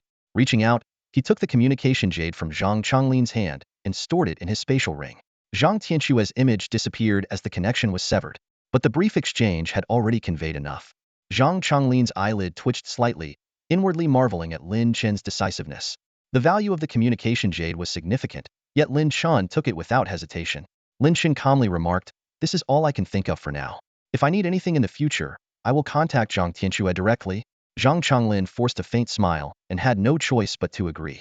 Although the communication jade was precious, it was a minor loss for the immense wealth of the Jioding Merchant Guild. He solemnly promised, "Rest assured, my young friend, the Zhang family guarantees that we will do everything in our power to fulfill your requests." Lin Chen nodded and then listed a series of Demanshi-grade pills, demon cores, spiritual treasures, and more. In the past, Lin Chen had avoided acquiring such items in major cities to leave no trace. However, the situation had changed, and he no longer had such concerns. He decided to make as many requests as possible, prioritizing his strength enhancement. Of course, Lin Chen had another purpose for making so many demands to conceal his true intentions. He deliberately included demon cores of higher bloodline snake-type beasts among the requests, blending them with other items to avoid drawing attention to his unique ability to absorb demon cores and gain the powers of beasts. Additionally, Lin Chen casually mentioned that if there were any ancient relics, they could also be brought to him for research. Zhang Chonglin readily agreed. With a flash of his spatial ring, he produced almost everything Lin Chen had asked for without omission. Lin Chen silently admired the wealth of Zhang Sanya's collection. The items he carried with him could rival a treasure vault for ordinary people. Suddenly, a long sword caught Lin Chen's attention. This fifth-tier sword had a slender, 7-foot-long blade, both light and agile, with intricate runes etched along its surface, radiating sharpness. Zhang Chonglin explained, "This sword is called Feiyu. It was my personal weapon in my younger days. Though I no longer use it, I've always kept it with me. Since I see you are skilled with a sword, why not take it as a gift?" His words carried both sincerity and a subtle attempt to win favor. Lin Chen nodded and accepted Feiyu, giving only a cursory glance at the other items. Zhang Chonglin had indeed provided him with some ancient relics, some of which bore mysterious runes and inscriptions, potentially the ancient script that Bai Shu had been seeking. However, this was not the time for a detailed examination. Storing the items away, Lin Chen retrieved 4 leaf-like fragments resembling dragon claws, the leaves of the dragon yen flower. He said, "I've already consumed the petals. These 4 leaves are all that remain." A hint of disappointment flashed across Zhang Chonglin's face. Although the leaves of the longyan flower also had medicinal properties, they were far inferior to the petals. He let out a silent sigh. Since the petals had already been consumed, there was nothing more to be done. Turning to Ningyu, he asked respectfully, "Master Ningyu, do you think these 4 leaves will be sufficient to prepare the medicine for my father?" Ningyu's expression grew unreadable. He had been expecting the petals, the true treasure of the longyan flower. Yet now, he couldn't deny his earlier statement without contradicting himself. Narrowing his eyes, he said coldly, "The 4 leaves are useful, but I don't believe he consumed all the petals. The potency of that flower is far too strong. There must be some remnants he couldn't fully absorb." Lin Chen remained calm, replying nonchalantly, "The longyan flower tasted quite good." With that, he turned and walked away, showing no concern for Ningyu's accusations. Ning Ye's face twisted with fury, his eyes nearly ablaze. He shouted angrily, "Stop right there. Any remaining parts of the Longyan flower must stay." To him, Lin Chen, an unknown nobody, daring to provoke someone of his stature was an act of sheer defiance. Seeing the tension escalate, Zhang Chonglin quickly stepped in to mediate. "Master Ningyu, I believe this young friend of ours would not lie. He likely doesn't understand the true power of the Longyan flower, which is why he consumed it all at once. While it's unfortunate and wasteful, there's nothing we can do now. Fortunately, with your unparalleled expertise in alchemy, you'll be able to make the most of these leaves. Truly, this is a blessing for my family. Since we have the medicinal ingredients, we should hurry back to avoid delaying my father's treatment." Zhang Changlin's words were tactful, giving Ningyu the respect he demanded while subtly emphasizing that the health of Zhang's patriarch was the top priority. At the same time, he hinted at Lin Chen's unique relationship with Zhang Tianxue, implying it would be unwise to make things difficult for him. Ning Ye's expression shifted several times before he finally let out a cold snort, suppressing his anger. He understood well that his value to the Zhang family lay in his ability to treat the elder. Without this leverage, even as a disciple of a renowned master, he wouldn't receive such high regard. After weighing the pros and cons, he decided to let the matter with Lin Chen go for now.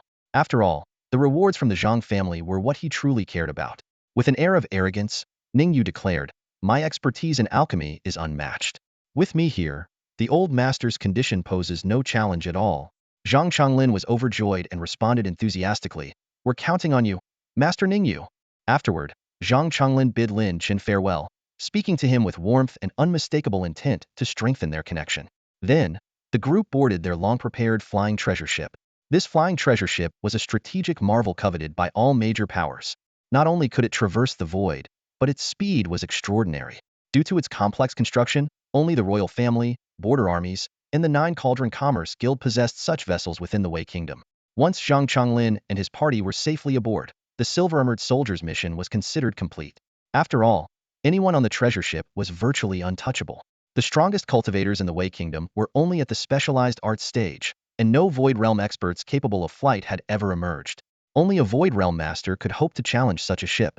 Before departing, Ningyu cast a meaningful glance at the silver-armored commander and discreetly handed him something. Moments later, the flying treasure ship's surface lit up with intricate patterns, its runes extending into the void as though the entire sky was lifting the vessel. This was the power of a grand spatial array, capable of manipulating space, itself a testament to its immense value and the difficulty of its creation. For the Nine Cauldron Commerce Guild to possess such a ship, they had undoubtedly invested a staggering fortune. Normally, they wouldn't use it lightly, but for the sake of the Zhang Patriarch's health, they were sparing no expense. As the array activated, the treasure ship slowly ascended before accelerating sharply, vanishing into the clouds within moments. "Commander, what are our next steps?" one of the officers asked. Ji Chengji's face darkened, and he didn't immediately reply. He retrieved the item Ningyu had handed him, a pill bottle. Opening it, he carefully examined its contents. A harmonization pill. A glint of excitement flashed in Ji Chengji's eyes. This was a top-tier grade 5 pill, capable of enhancing the martial will of condensed intent realm cultivators. It was an invaluable treasure, highly coveted by warriors at that stage. Quickly pocketing the pill, Ji Chengji's gaze turned calculating. He also found a note inside the bottle, bearing just 5 words, "By Fei must die." Even if he hadn't said so, I wouldn't have let that brat off the hook, Ji Chengji sneered. "He gravely injured Jin Wei, depriving my silver-armored army of a promising future talent. There's no way I'd let that slide.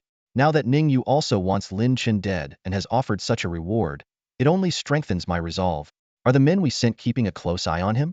Ji Chengji asked coldly. The officer replied confidently, "Rest assured, Commander. You know how skilled our trackers are. That kid won't escape." Just as the words were spoken, a hawk suddenly swooped down from the sky, landing steadily on the adjutant's arm. It carried a routine message from the scouts, undoubtedly detailing the latest whereabouts of that boy. The adjutant curled his lips into a cold smile and asked, "Shall we go straight there?" Ji Chengji replied in a deep voice, "Let's move." However, when the adjutant unfolded the message, his expression changed dramatically. Ji Chengji furrowed his brows tightly and demanded in a harsh tone, "What happened?" The adjutant stiffened, his voice trembling slightly. "Sir, the scouts reported. They've lost him." "What?"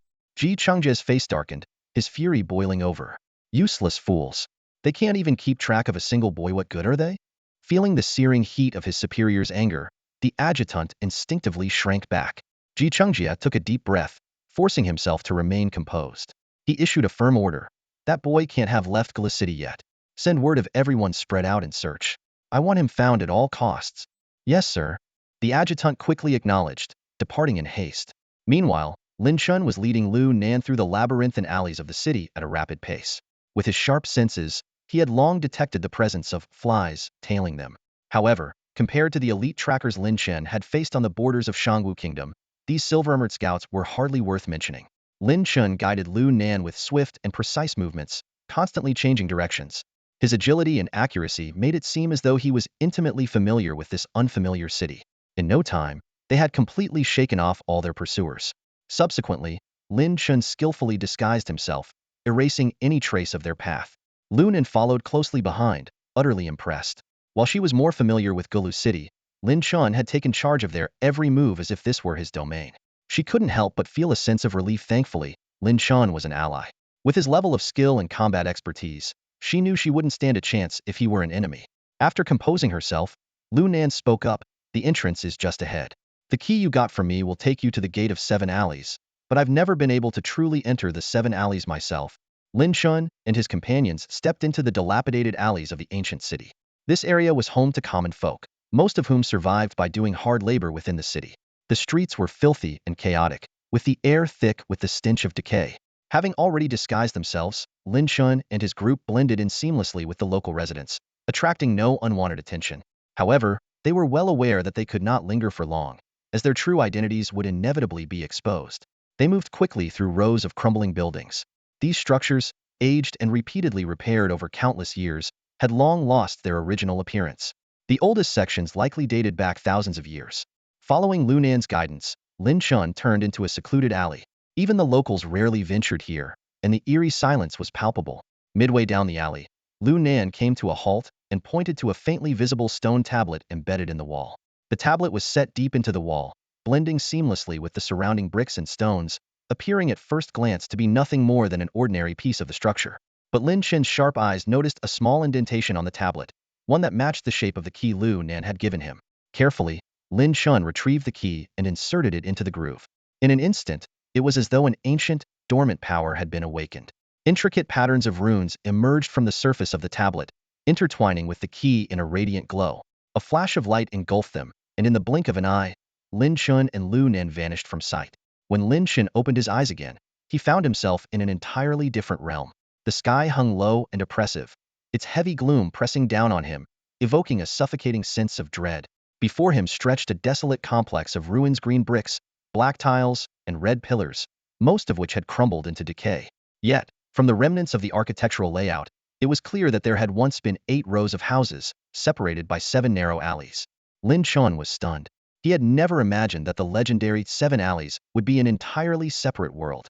This method of traversing dimensions was beyond anything even the Great Way Kingdom could achieve. What secrets could the 7 alleys be hiding? As Lin Chen pondered, something in the distance caught his eye. At the horizon, where the dim sky met the earth, a range of towering mountains rose like a natural barrier. Within the peaks, the faint outlines of ancient structures could be seen. It was unmistakable these were the 10 stone towers of the 10 Tower Mountains. Lin Chen could scarcely believe his eyes, but he was certain he recognized the white jade tower among them. Could it be that the 10 towers and the 7 alleys were intrinsically connected? A storm of thoughts surged through Lin Chen's mind. Lu Nan sighed and said, "I was just as shocked when I first discovered this, but I've never been able to approach and verify it. Even as a descendant of the 7 alleys, I'm too weak. I can enter this place, but I can't truly reach the heart of the 7 alleys." Lin Chen took a few tentative steps forward, only to find that no matter how far he advanced, the 7 alleys remained perpetually out of reach, always just ahead of him. He silently speculated, was this the work of some formidable restriction, or was it an entirely different kind of mysterious force? At that moment, Bai Shu suddenly spoke up. "Interesting. See if you can find any ancient characters carved around here." "Ancient characters?" Lin Chen asked, puzzled. Bai Shu explained, "Characters are marks, imprints. At the pinnacle of martial arts, complexity is distilled into simplicity, and these principles can be expressed in a few strokes. Ancient characters often carry immense power, a manifestation of martial arts themselves." To Lu Nan, this place seemed so mystical that it might very well be where ancient writings were left behind. However, all she saw before her was desolation, barren and empty. She frowned in thought, wondering where ancient inscriptions could have been engraved. Noticing her puzzlement, Lin Chen asked softly, Is there anything special about this place? Lin Chen shook her head, a trace of helplessness crossing her face. To maintain secrecy, I've rarely come here. But every time, I've searched meticulously. I've combed through this entire area multiple times and never found anything unusual. It seemed even Lin Chen couldn't uncover the secrets of this place. Lin Chen let out a sigh, a hint of self-mockery in her tone. How ironic it is that I, a descendant of the Seven Alleys, can't even enter the Seven Alleys. Lin Chen furrowed his brow in thought for a moment before asking, is there nothing else that's been passed down? Nothing, Lin Chen replied with a shake of her head. I've already tried anything that seemed remotely related. What about bloodline? Lin Chen suddenly asked. Lin Chen froze for a moment, a flicker of realization flashing in her eyes. From what had been passed down by her ancestors, aside from external items like keys, the only other inheritance would naturally be the bloodline itself. Her expression shifted, and she asked, are you saying my blood could unlock this place? But then she shook her head again, her tone tinged with disappointment. It's useless. I've been injured here before, and my blood has spilled on this ground, but nothing happened. Lin Chen, however, remained unconvinced. Perhaps something did happen, but you didn't notice it. Hearing this, Lin Chen couldn't help but roll her eyes. A genius like him stating the obvious was enough to leave anyone exasperated. She chuckled wryly but didn't hesitate to act. Taking out a dagger, she decisively cut a shallow wound on her palm. Blood immediately welled up and dripped onto the dry ground, quickly seeping into the soil. Suddenly, Lin Chen sensed a faint ripple of energy. His spirit lifted as he focused intently, but he couldn't quite grasp it. An intangible force? Lin Chen murmured, frowning in thought. Nearby, Bai Shu let out a disdainful snort. What a fool. You seriously can't see it? Such a massive character makes me wonder if you've ever bothered to study properly. You can see it? Lin Chen's interest was piqued. Of course I can. Bai Shu replied excitedly. The pages of my book are practically itching to get started. Without hesitation, Lin Chen activated the power of the Nine Heavens divine/technique, channeling Bai Shu's energy. In an instant, his perception transformed, and he quickly looked up. Sure enough, there were words, colossal words. They stretched across the entire sky, vast and overwhelming, as if covering the heavens themselves. Lin Chen held his breath, his gaze filled with awe and anticipation.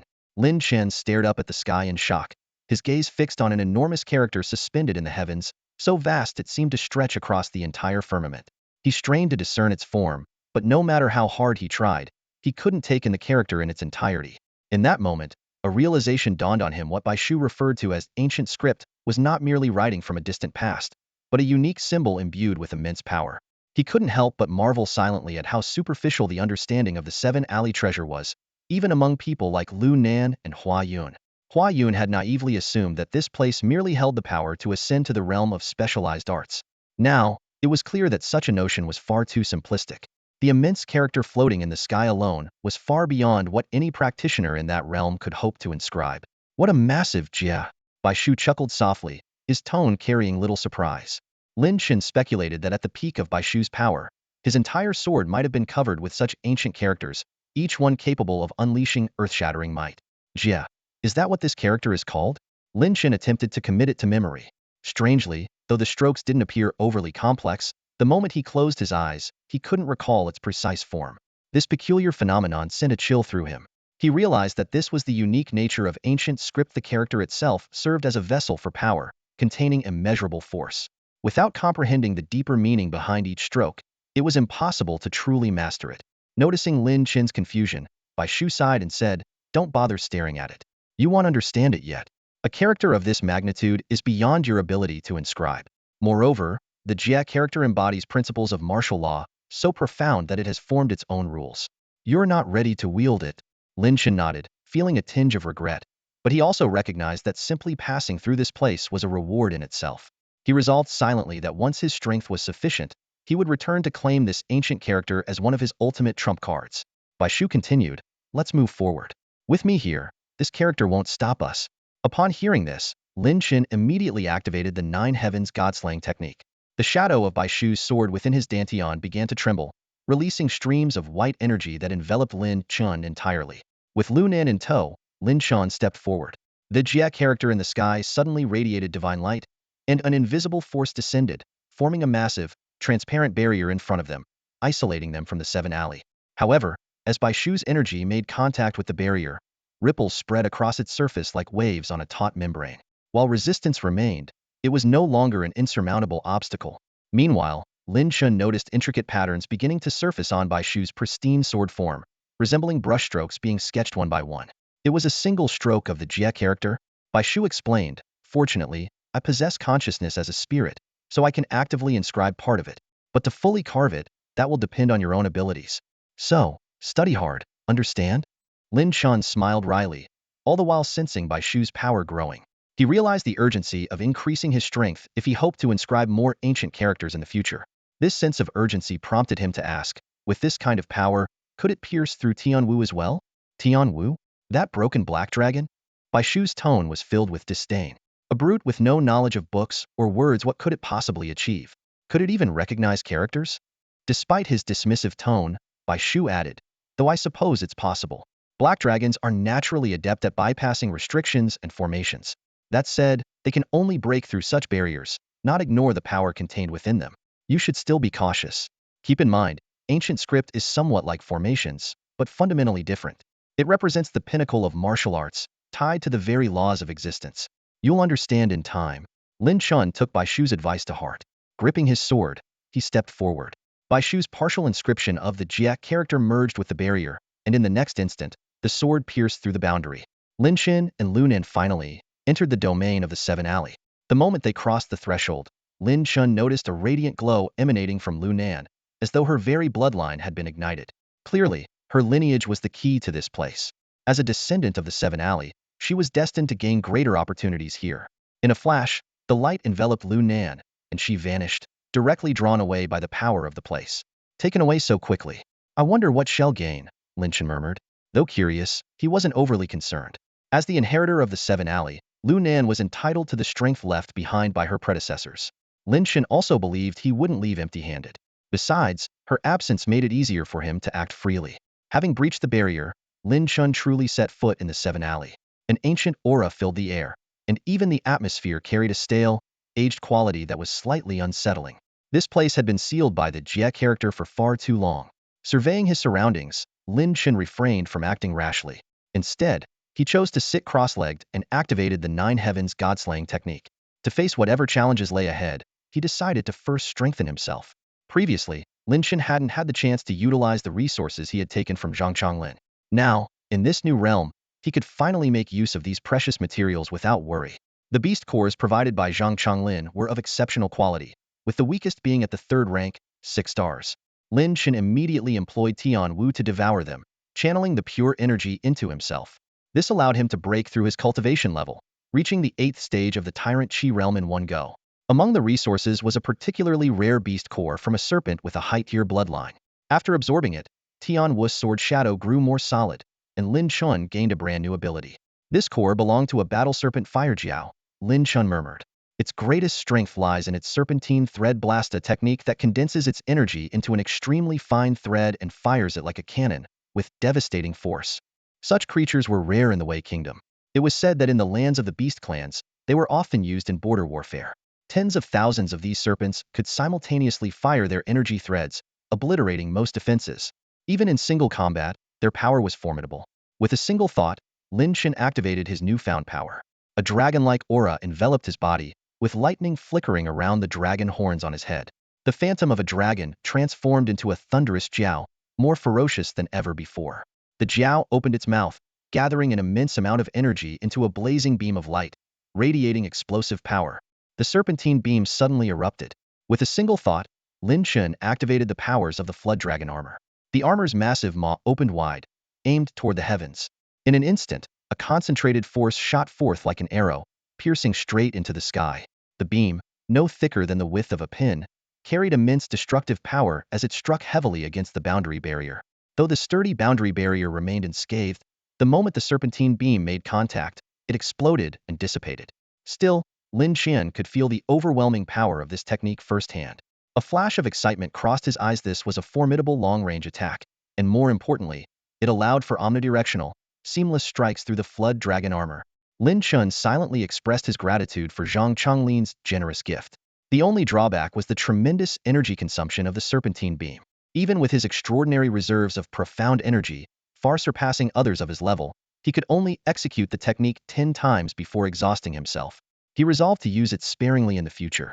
Of course, the capabilities he gained from devouring serpent-like beasts were meant to diversify his arsenal, but Lin Chen's greatest strength was still his mastery of swordsmanship. This time, Zhang Changlin had openly gifted him two 6th-grade sword techniques: Thousand Feather Sword and Rapid Sword Style. The Thousand Feather Sword transformed the blade into countless sharp feathers, unparalleled in their lethality. When mastered, it could summon 1,000 light feathers simultaneously for an overwhelming assault, making it a formidable technique whether in single combat or against a large army. Among 6th-grade martial techniques, it was considered above average. The Rapid Sword Style, on the other hand, pursued the ultimate speed. Its moves were simple but devastating once unleashed.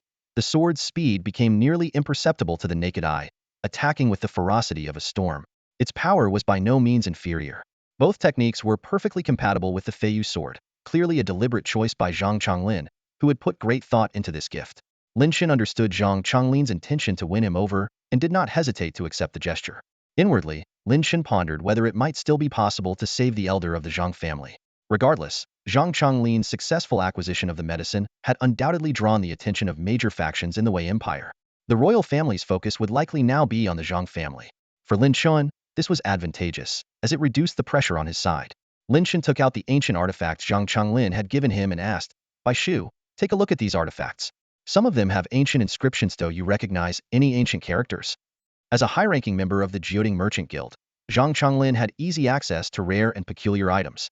He clearly had a penchant for collecting, with a keen eye for the extraordinary. Anything he deemed valuable enough to carry with him was sure to have special significance. However, since Zhang Changlin ultimately gifted them to Lin Chen, it was evident he hadn't uncovered anything particularly remarkable about them. Bai Shu glanced through the artifacts, her interest lukewarm. "They're not that old.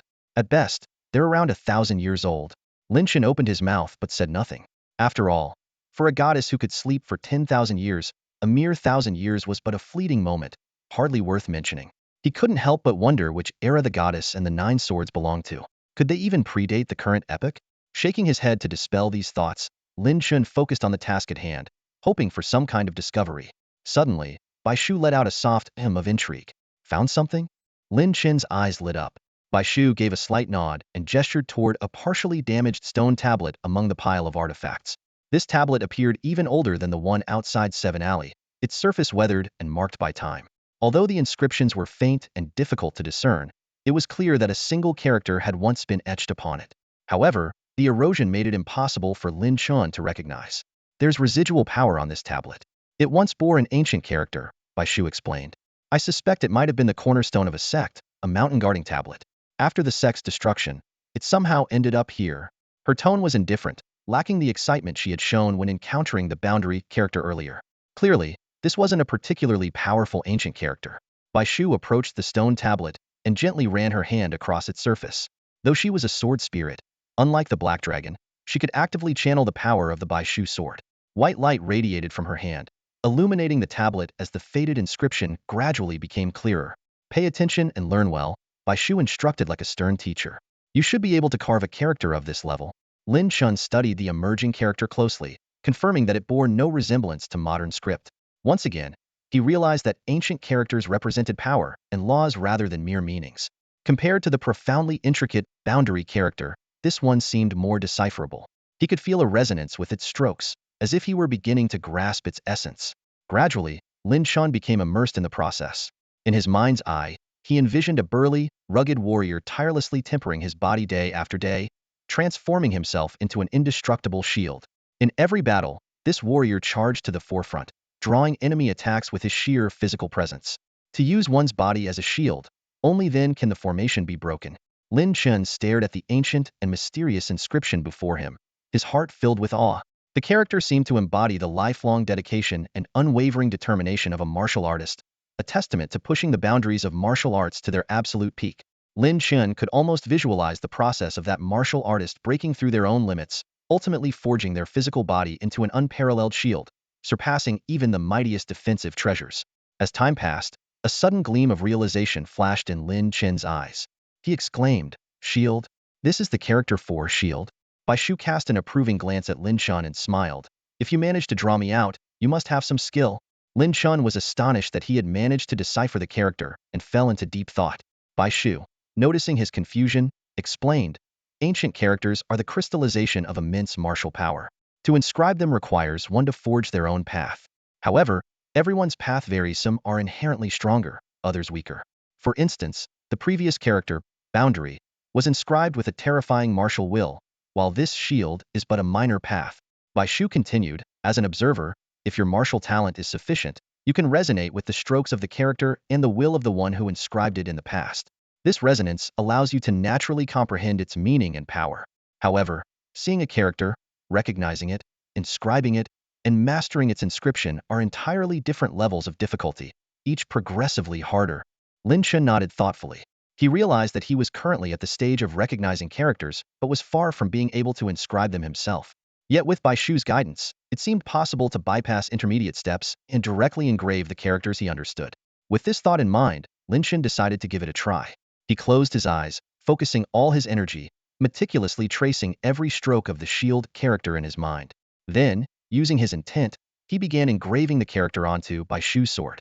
Though the process was not without minor hesitations, he managed to complete it in one fluid motion. When Lin Chen opened his eyes, he was thrilled to see that the character had indeed appeared on Bai Shu's blade. While the strokes were slightly clumsy and uneven, there was no doubt it was the shield character. As the shield character took shape, Lin Chen felt the blade of Bai Shu grow significantly more solid, its power markedly enhanced. Moreover, the white-robed maiden etched on the sword seemed to come to life. Her gaze turned lively, her presence vivid, and she appeared almost as if she might step out of the blade at any moment. The effect of engraving ancient characters exceeded Lin Chen's expectations. Although the character for Shield wasn't immensely powerful yet, it had already brought noticeable growth to Bai Shu. Excited, Lin Chen activated the Bai Shu sword and immediately felt a significant boost in defensive power, as though he had gained an unbreakable steel-like resilience. This instant, preparation-free enhancement to defense far surpassed traditional armor, talismans, or formations. Lin Chen marveled at the might of the ancient characters and grew increasingly hopeful about his future potential to condense martial characters. The 7 alleys before him were in ruins, desolate and forlorn. Lin Chen cautiously explored the area, avoiding ruins that seemed better left undisturbed, and entered a relatively intact courtyard. The gloomy sky only added to the eerie atmosphere of the long-abandoned place. In a side hall, Lin Chen paused in front of a mural. The painting depicted a colossal beast with 10 heads, each towering like a mountain peak that pierced the heavens. Bai Shu explained that this was likely the legendary Jiaoying, though it was typically known to have only 9 heads. This mural depicted an additional one. Jiaoying was a powerful ancient beast born in primordial times, possessing an almost indestructible body. Lin Chen continued his exploration, uncovering more murals and other buildings. Together, the murals told the story of a group of people who made tremendous sacrifices to ultimately subdue the 10-headed Jiaoying. The 10 ancient towers were used as anchor points to seal the beast's heads. Later, to prevent anyone from coveting Jiaoying's power, the inhabitants of the 7 alleys had to seal the entire area with the character Boundary. Finally, Lin Chen arrived at a building resembling an ancestral hall. At its highest position was a memorial tablet inscribed with the name Lu Donglai, presumably the founder of the 7 alleys. A massive mural inside depicted the critical moment of sealing Jiaoying. A towering man stood atop Jiaoying's heads, holding the character Boundary aloft. The painting also showed Lu Donglai extracting half of a demon core from Jiaoying's body and sealing it, thus thoroughly subduing the 10-headed beast. Lin Chen couldn't help but wonder if Jiaoying belonged to the serpent-like beasts, as he'd previously learned that serpent demon cores might aid Tianwu's growth. Bai Shu, however, was uncertain, noting that Jiaoying's power far surpassed that of ordinary dragon species, and whether its demon core could be absorbed by Tianwu remained unknown. Lin Chen stood outside the ancestral hall in the 7th alley, his eyes gleaming with excitement. The founder of the 7th alley sealed half of the 9-headed beast's demon core here. If I obtain it and let the black dragon devour it, even a fraction of its power would be immeasurable, he exclaimed, already envisioning the possibilities of acquiring the 9-headed beast's abilities. Bai Shu responded calmly, "You can give it a try." Without another word, Lin Chen stepped into the ancestral hall and began searching the 7th alley meticulously. There were 8 rows of buildings in total, and he examined every intact structure with care. Finally, in one of the central buildings, he made a significant discovery. Before him stood a circular stone chamber surrounded by a ring of lifelike statues, each intricately carved. These statues clearly represented the powerful figures of the 7th alley from ages past. At the center of the chamber, a beam of light shot straight up into the sky. To his astonishment, the long-lost Lu Nan was suspended within the light. Lu Nan's eyes were closed, her body trembling slightly, and a faint glow enveloped her as if she were undergoing some mystical transformation. Bai Shu explained slowly, The people of the Seventh Alley left something behind for their descendants. She's rapidly absorbing the power left by her ancestors. For her, this is nothing short of a complete rebirth, a rewriting of her destiny. Lin Chen nodded in understanding. Though Lu Nan was right before him, she was encased in an invisible barrier, preventing any contact. Respecting her transformation, he refrained from disturbing her and instead turned his attention to carefully observing every detail of the surroundings. Suddenly, his gaze fell to the ground. The stone tiles beneath his feet were not laid randomly but followed a specific pattern. Upon closer inspection, the gaps between the tiles formed curved lines, resembling a giant character. Is there a word written on the ground? Lin Chen muttered in surprise. Bai Shu immediately responded, it's the same Jia character as before, though it's been simplified. As his words faded, the Jia character engraved on Bai Shu's sword began to glow, resonating with the patterns on the ground. In an instant, the stone tiles seemed to turn transparent, revealing a pitch-black void below. A deafening roar erupted from the darkness as a ferocious, monstrous beast surged up from the depths, snarling madly at Lin Chen. 10 grotesque heads thrashed wildly in the shadows, each gaping maw exuding a terrifying, bloodthirsty aura. Even though Lin Chen knew this was merely a vision through the boundary, he couldn't help but take a step back, momentarily stunned by the sheer malevolence. So this is the nine-headed beast? Truly terrifying. Lin Chen took a deep breath and began to channel his nine heavens god-slaying technique. Soon, the oppressive influence of the beast no longer fazed him. Using the black dragon's enhanced vision, he peered through the darkness and spotted a fragment of the demon core suspended beneath. The demon core is here. Lin Chen turned to Bai Shu. Can you open the boundary slightly? I want to give it a try. Bai Shu's tone turned serious. Are you sure? The nine-headed beast is a primordial creature of immense terror. Not to mention, this one seems uniquite has 10 heads. Sometimes, trying can lead to certain death.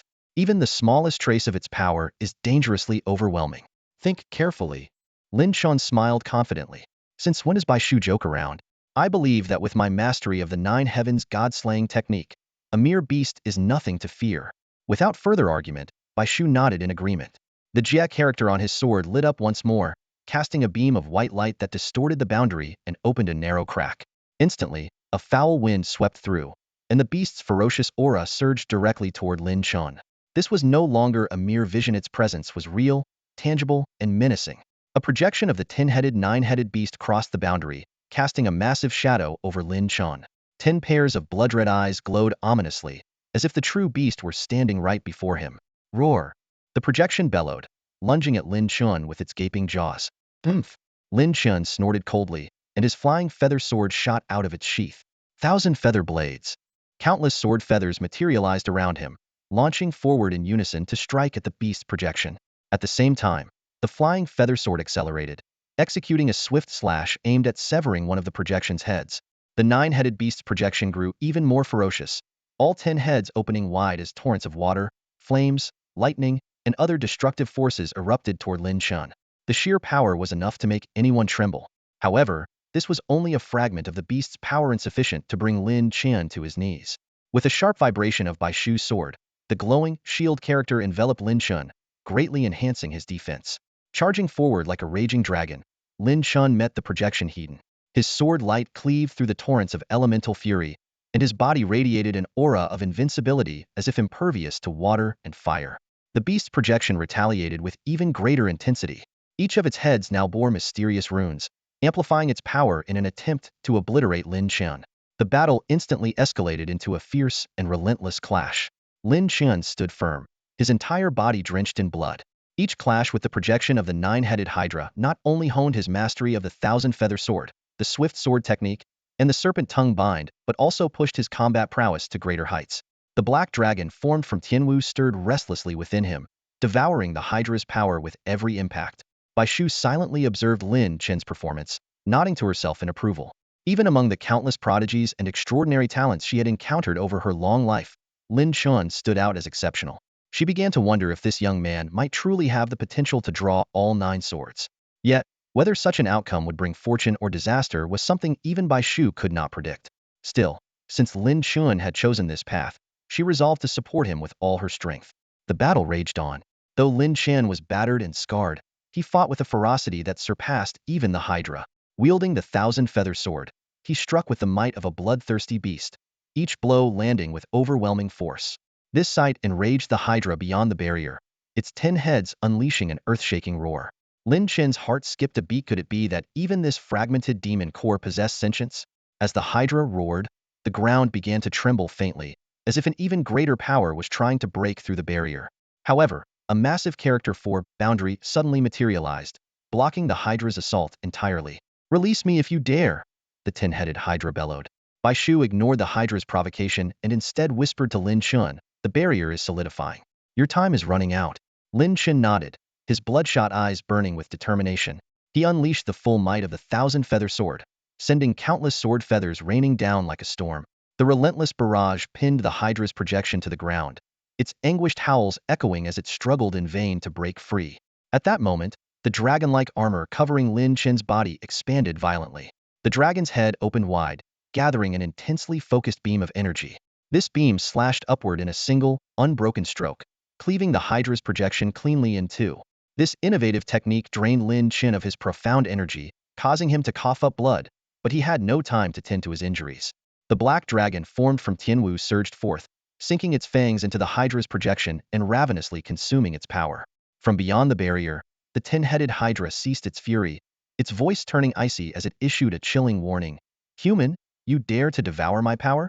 One day, you will realize the depths of your folly. But the black dragon paid no heed. Letting out a deafening roar, it continued to consume every last shred of the Hydra's strength. Lin Chen's face turned pale as he quickly sat cross-legged on the ground. He retrieved the healing pill gifted to him by Zhang Chonglin from his robe and swallowed it without hesitation. In truth, throughout the entire battle, he had been continuously consuming pills. Without them, he wouldn't have been able to sustain the energy-draining techniques like the serpent tongue bind.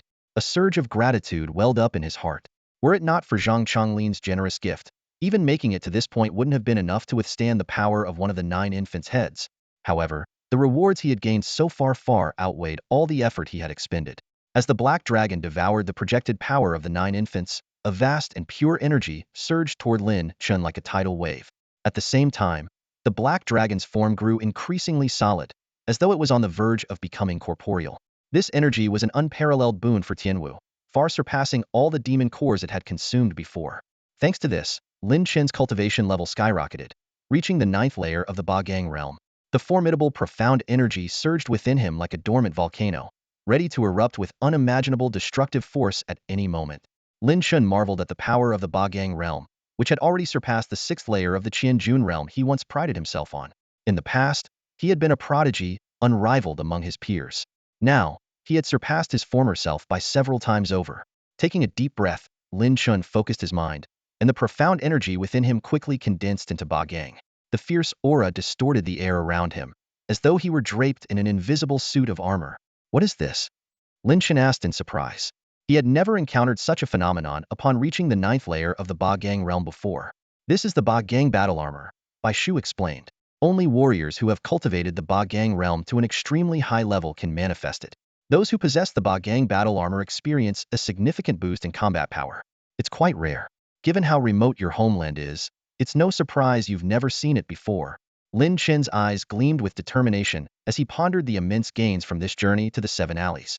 His combat strength had ascended rapidly, and he now believed he could hold his own against those in the condensed intent realm. By the way, did I gain any of the 9 infants' abilities? Lin Chen wondered. While the power of serpent-type demon cores was typically absorbed by Tianwu, this time, some of it had been channeled back to him. Tianwu's own enhancement was also evident, making it hard to ascertain the exact outcome.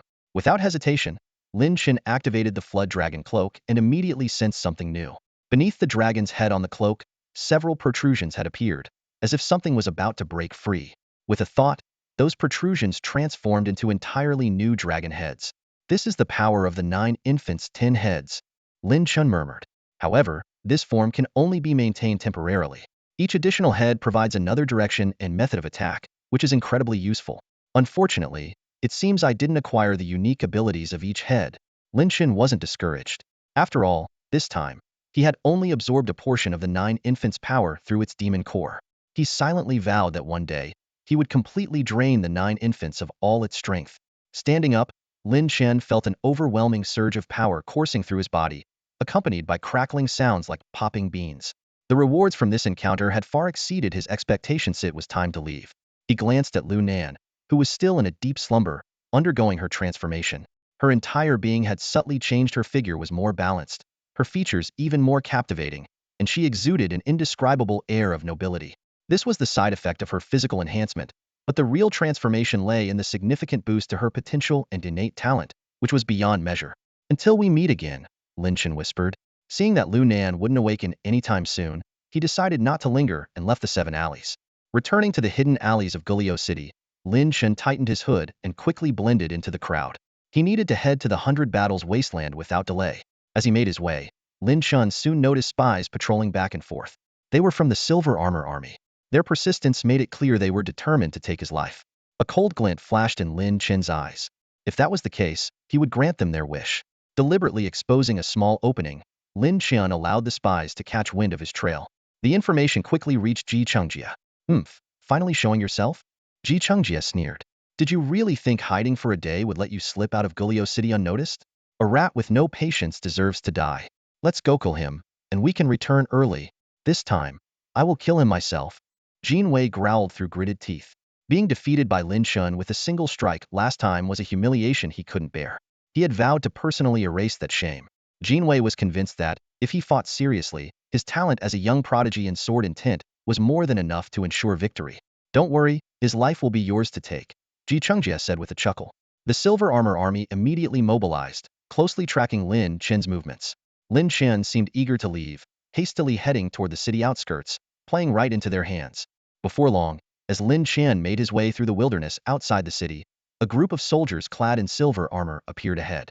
Their formation was orderly, and their aura was imposing. Well, the little rat's been scurrying around quite energetically. Jin Wei laughed loudly. But did you really think you could escape? You're alert enough to sense danger, but too impatient to wait. Hiding for just one day and thinking we wouldn't find you? Pathetic. A sinister grin spread across Jin Wei's face. He was determined to personally end Lin Chen's life and reclaim his honor. Lin Chen scanned the enemies before him, his heart calm as if he had anticipated this moment.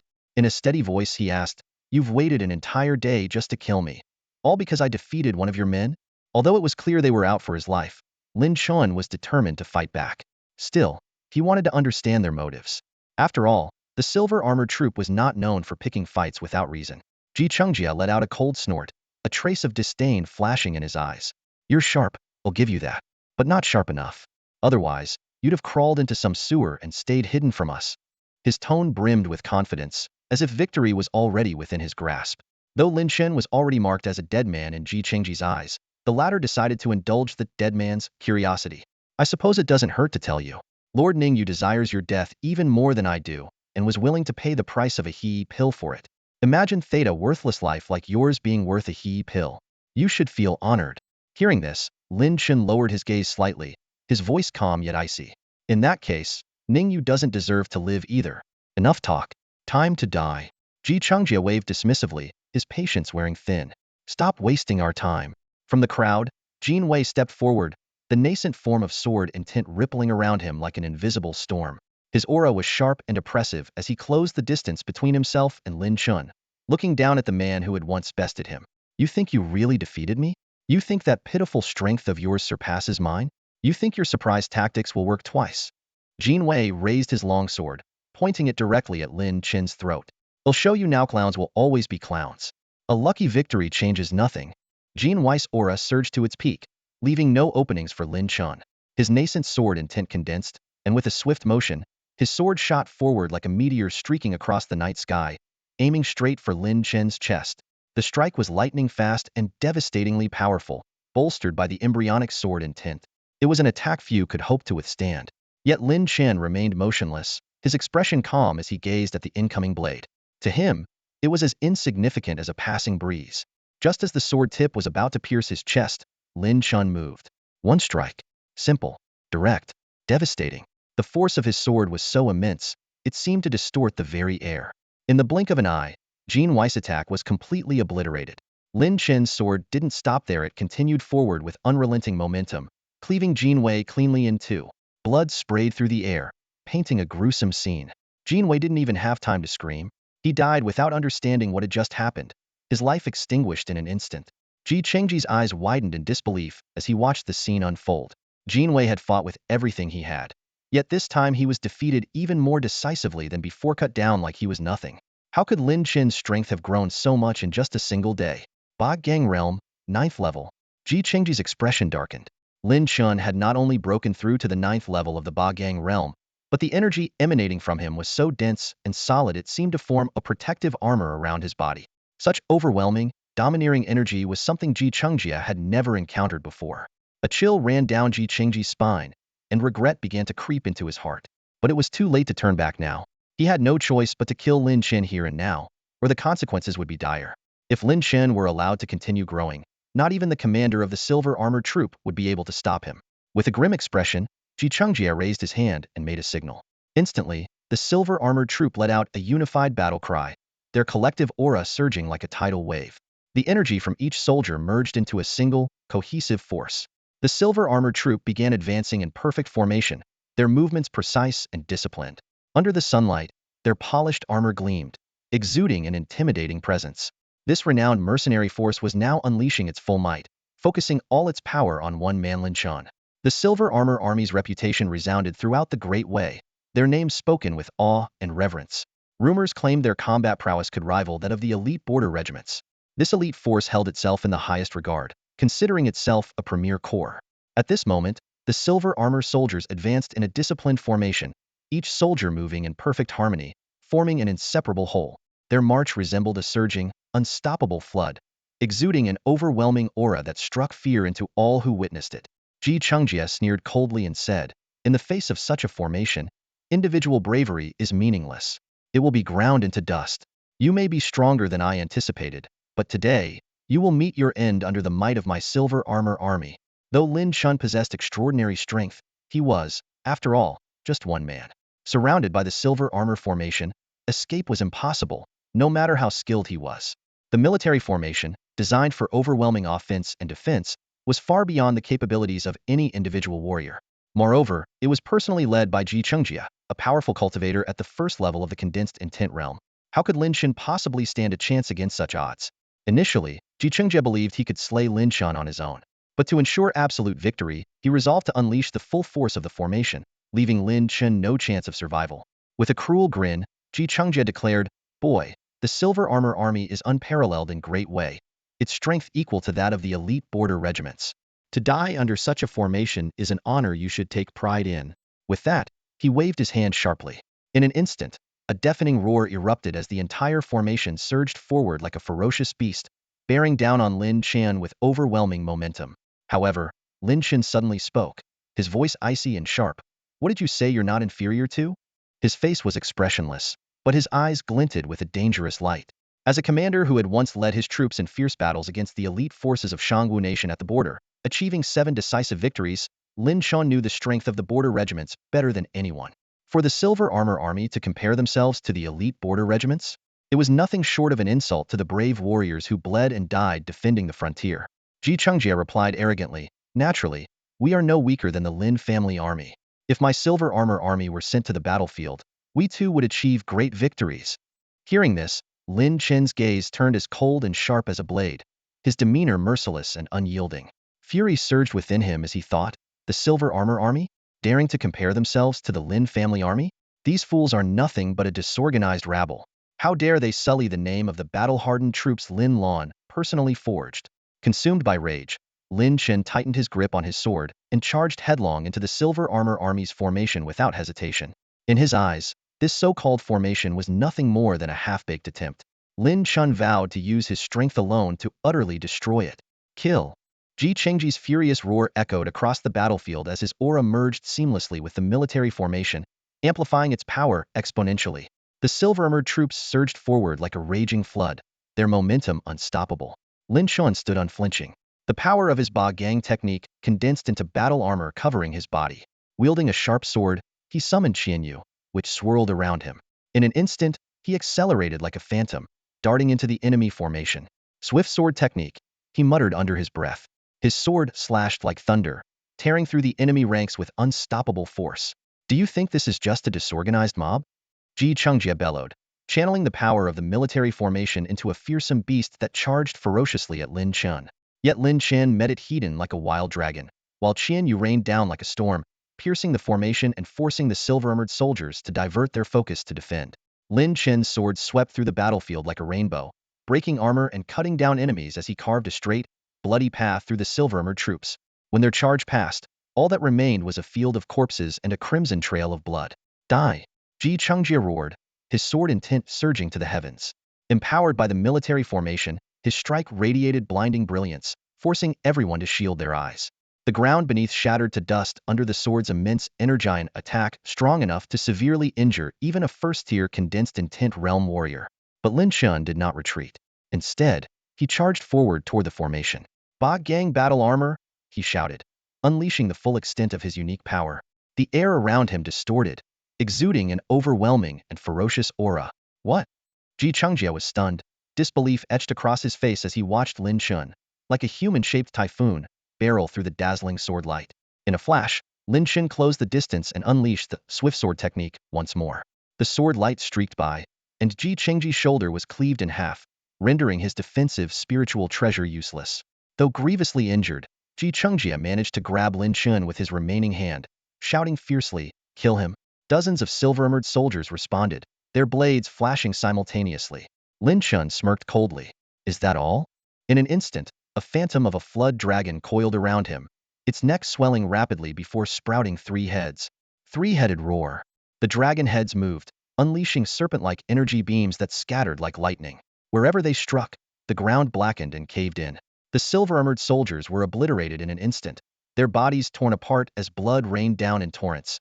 This is the so-called elite force that rivals the Lin family army? Lin Chen sneered coldly. With this, you dare compare yourselves to the Lin family army? Pathetic. Spare me. Please spare me. Ji Chungjie begged desperately. Having painstakingly cultivated to the condensed intent realm, he was unwilling to meet his end here. Did you think about sparing others when you killed them? Lin Chen replied impassively. With a flash of his sword, Ji Chengji's head fell to the ground. After eliminating the silver-armored troops, Lin Chen did not leave immediately. From the start of the battle, he had sensed a watchful gaze, like a venomous snake lurking in the shadows. His eyes grew cold. He had already deduced the identity of the observer. So, I couldn't avoid it after all, Lin Chen thought to himself. It must be the Imperial Guards. He had long anticipated this possibility. To fulfill the Emperor's orders, the Imperial Guards would stop at nothing, sparing no one. Knowing escape was futile, Lin Chen swallowed a pill and activated the Nine Heavens God-slaying technique to quickly restore his strength. Impressive, truly impressive, came a voice from the shadows. Zhou Tao stepped into view, clapping his hands in mock applause. To defeat a condensed intent realm warrior and break a formation while still in the 9th tier of the Bagang realm? Remarkable. Lin Chen remained silent, his gaze icy as he stared at Zhou Tao. My, so calm and collected. You're certainly no ordinary man, Zhou Tao said with a smile. Allow me to introduce myself. I'm Zhou Tao, commander of the Imperial Guards. He gestured to the golden insignia on his chest, a symbol that struck fear into the hearts of the most powerful factions in the Great Wei Empire. What does the Imperial Guard want with me? Lin Chen asked. Ah, it's nothing personal, just orders, Zhou Tao said with a sigh. I'm here to determine if you're the Lin Chen we're looking for. The Empire's traitor? Exactly, Zhou Tao said with a theatrical shake of his head. Why run? It's caused us such a headache. If we can't find him, we might lose our own heads. And do you think him Lin Chen? Lin Chen asked. Zhou Tao fell silent for a moment, his sharp eyes scrutinizing Lin Chen from head to toe. Honestly, I don't think you are. He shook his head. You don't resemble Lin Chen at all. In fact, there are too many differences: your strength, your realm, your fighting style, your techniques, even your aura.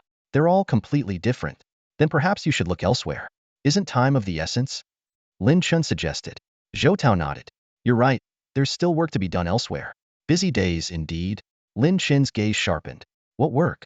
Zhou Tao's smile faded as his eyes turned as cold as a snake's. Though I don't believe you're Lin Chen, there's still a slim chance. Your appearance is entirely unlike his, but if you really are Lin Chen, how could that be possible? The only explanation would be a human skin mask. Lin Chen's heart skipped a beat, and he couldn't help but secretly marvel at Zhou Tao's sharp instincts. This commander of the Imperial Guards was not only formidable in strength, but also meticulous in thought. He went straight to the point and said, Young man, let me examine your face. If you're not wearing a human skin mask, you may leave. The air seemed to freeze as Zhou Tao fixed his unyielding gaze on Lin Chen, scrutinizing his every move. Lin Chen felt his heart race, a sense of impending danger surging over him like a tide. Yet, he forced himself to remain composed and replied, If you deem it necessary, my lord, then go ahead and try. He stood motionless, appearing defenseless, but in truth, he was ready to counterattack at any moment. Zhou Tao narrowed his eyes and smirked. "Let's see then," he said, striding forward. Lin Chen knew full well that the Imperial Guards were ruthless and never spared anyone deemed suspicious. Zhou Tao's actions were undoubtedly laced with murderous intent. Sure enough, both of them struck almost simultaneously. Zhou Tao transformed in an instant, moving like a fierce predator, the cry of an eagle echoing in the air. He unleashed the golden eagle claw technique, his mastery of the fourth stage of Intent Realm on full display. Lin Chen, on the other hand, summoned his feathered sword, the character shield glowing brightly as he donned his dragonhide armor. "Good timing," Zhou Tao sneered, "but you're too weak." Before his words had fully landed, his razor-sharp claws were already upon Lin Chen. Realizing that his sword techniques alone couldn't match Zhou Tao's ferocity, Lin Chen braced himself to take the blow heeding. With the shield character reinforcing him, he became a human juggernaut, perfectly complemented by his overlord armor.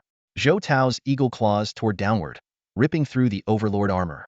Lin Chen felt as if his flesh and bones were on the verge of being torn apart, as though he might be shredded into pieces at any moment. Lin Chen's physical body displayed an extraordinary level of defensive strength. Zhou Tao's sharp claws managed to tear through his skin, but they were stopped short by bones as tough as steel, unable to penetrate further. Even an attack imbued with powerful claw intent failed to completely break through the defense granted by the ancient character shield. This was a testament to the power of ancient script and the pinnacle achievement of martial arts cultivation. Zhou Tao's face was filled with shock as he stared in disbelief at the scene before him. His full-strength strike, which should have torn Lin Chen to shreds, barely managed to graze his flesh. If Lin Chen had been wearing battle armor of the 5th grade or higher, it might have made sense, but what stood before him was clearly just a body of flesh and blood. Zhou Tao couldn't help but wonder, was this man truly human, or some kind of demon beast? Failing to land a decisive blow, Zhou Tao's movements faltered ever so slightly. Lin Chen seized this fleeting opportunity. The 4 dragon heads on his dragon-scaled robe opened wide, releasing serpent-like energy strands at point-blank range, aimed directly at Zhou Tao with explosive force. The sudden burst of power was enough to strike fear into anyone. Even Zhou Tao, who had reached the 4th level of the condensed intent realm, dared not take this lightly. With a thunderous roar, he unleashed his profound energy, forming a massive shield before him. The shield resembled the folded wings of a mighty eagle, with each feather's texture vividly detailed, showcasing his exceptional cultivation skill. Though Lin Chen's serpent energy strands were powerful, they failed to penetrate this barrier. But Lin Chen had an even faster and deadlier move: his sword. The swift sword technique. The blade moved so quickly that it turned into a blur, almost imperceptible to the naked eye. The sword's edge glimmered with a faint white light, emanating from the boundary character inscribed by Bai Shu himself. The faint glow distorted the surrounding space, as if the blade could pierce through dimensions. Lin Chen's reactions were lightning fast, his timing impeccable, and his strikes razor-sharp. Yet Zhou Tao remained disdainful. "Too weak. Don't you get it yet?" he roared, his speed matching Lin Chen's, even seeming to surpass him in certain moments. With the screech of a giant eagle, Zhou Tao's claws massive as a door swept toward Lin Chen's sword. He was utterly confident that this strike would crush the sword and its wielder alike. The concentrated claw intent carried enough power to kill Lin Chen outright. Zhou Tao was certain that Lin Chen's seemingly invincible body couldn't maintain such defensive strength indefinitely. Continuous attacks would eventually break through his defenses. But then, the unexpected happened. The space in front of Lin Chen's sword subtly warped. Zhou Tao's claws, which he believed would easily shatter Lin Chen's sword, were instead cleanly pierced through. What? Zhou Tao's face turned pale with shock as he stared in disbelief at the unfolding scene. Lin Chen's sword pierced through Zhou Tao's protective inner armor like a ghost, driving straight into his ribs. At the same time, Zhou Tao's sharp claws slammed fiercely into Lin Chen's chest, sending him flying several meters and tearing open a wound so deep that the bone was visible. Were it not for the protective shield character, Lin Chen's bones would likely have been shattered, his internal organs destroyed. The force of the claw strike wreaked havoc inside Lin Chen's body, worsening his injuries. Enduring the pain, he swallowed a grade 5 healing pill, one he had acquired from Zhang Chonglin's stash, and it proved invaluable in this moment. Zhou Tao's eyes darkened with suspicion, unable to comprehend how Lin Chen had managed to bypass his defenses and strike directly. It was as if the two of them existed in separate dimensions, a technique that left Zhou Tao on high alert. Though Zhou Tao's chest was pierced, the wound did not hit any vital organs. He quickly consumed a healing pill, recovering much faster than Lin Chen. Just as he prepared to strike again, he suddenly let out a muffled groan. His movements slowed, and his energy faltered. Poison! Zhou Tao's expression turned grim. As a member of the elite guards, He was well-versed in all manner of deadly tactics and immediately realized he had been poisoned. The toxin's paralyzing effect was so potent that he hadn't noticed it at first. He hurriedly took out a grade 5 detoxification pill and swallowed it. In that split second, for thin beams, no thicker than a riding brush, shot toward him with explosive force. Seizing the opportunity, Lin Chen launched his attack without hesitation. Zhou Tao roared in frustration, wary of being struck again, and was forced to block with his sharp claws. Boom! A deafening sound echoed as the snake-like beams were deflected, but what followed was a torrential shower of sword feathers raining down like a storm. Weakened by the poison, Zhou Tao could barely defend himself and had no strength to counterattack. Lin Chen capitalized on the moment, channeling all his strength into his legs and propelling himself into the dense forest like a cannonball. He had long prepared for an escape, knowing that with his current abilities, he stood no chance of killing Zhou Tao, who was at the 4th stage of the intent condensation realm. The venom sacs of the red-crowned spotted snake he had slain in the Lingyun serpent den proved invaluable. The potency of the venom was so extreme that even a master like Zhou Tao was severely affected, buying Lin Chen the precious time he needed to flee. Lin Chen sprinted at full speed, his figure darting through the forest like a phantom while carefully covering his tracks.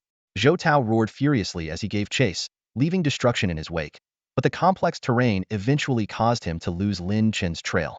In a swampy area, dozens of streams branched out in all directions, making it impossible for Zhou Tao to determine Lin Chen's path.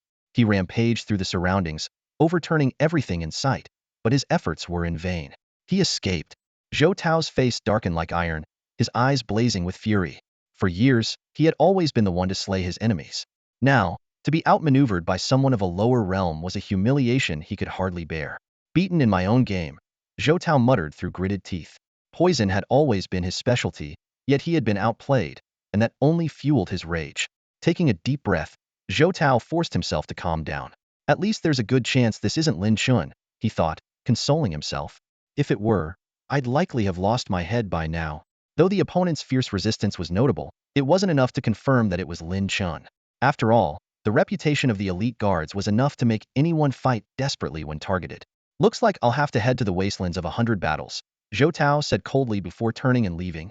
To this day, Lin Chen remains elusive, leaving Zhou Tao and the others deeply aware of their failure. However, they have not given up.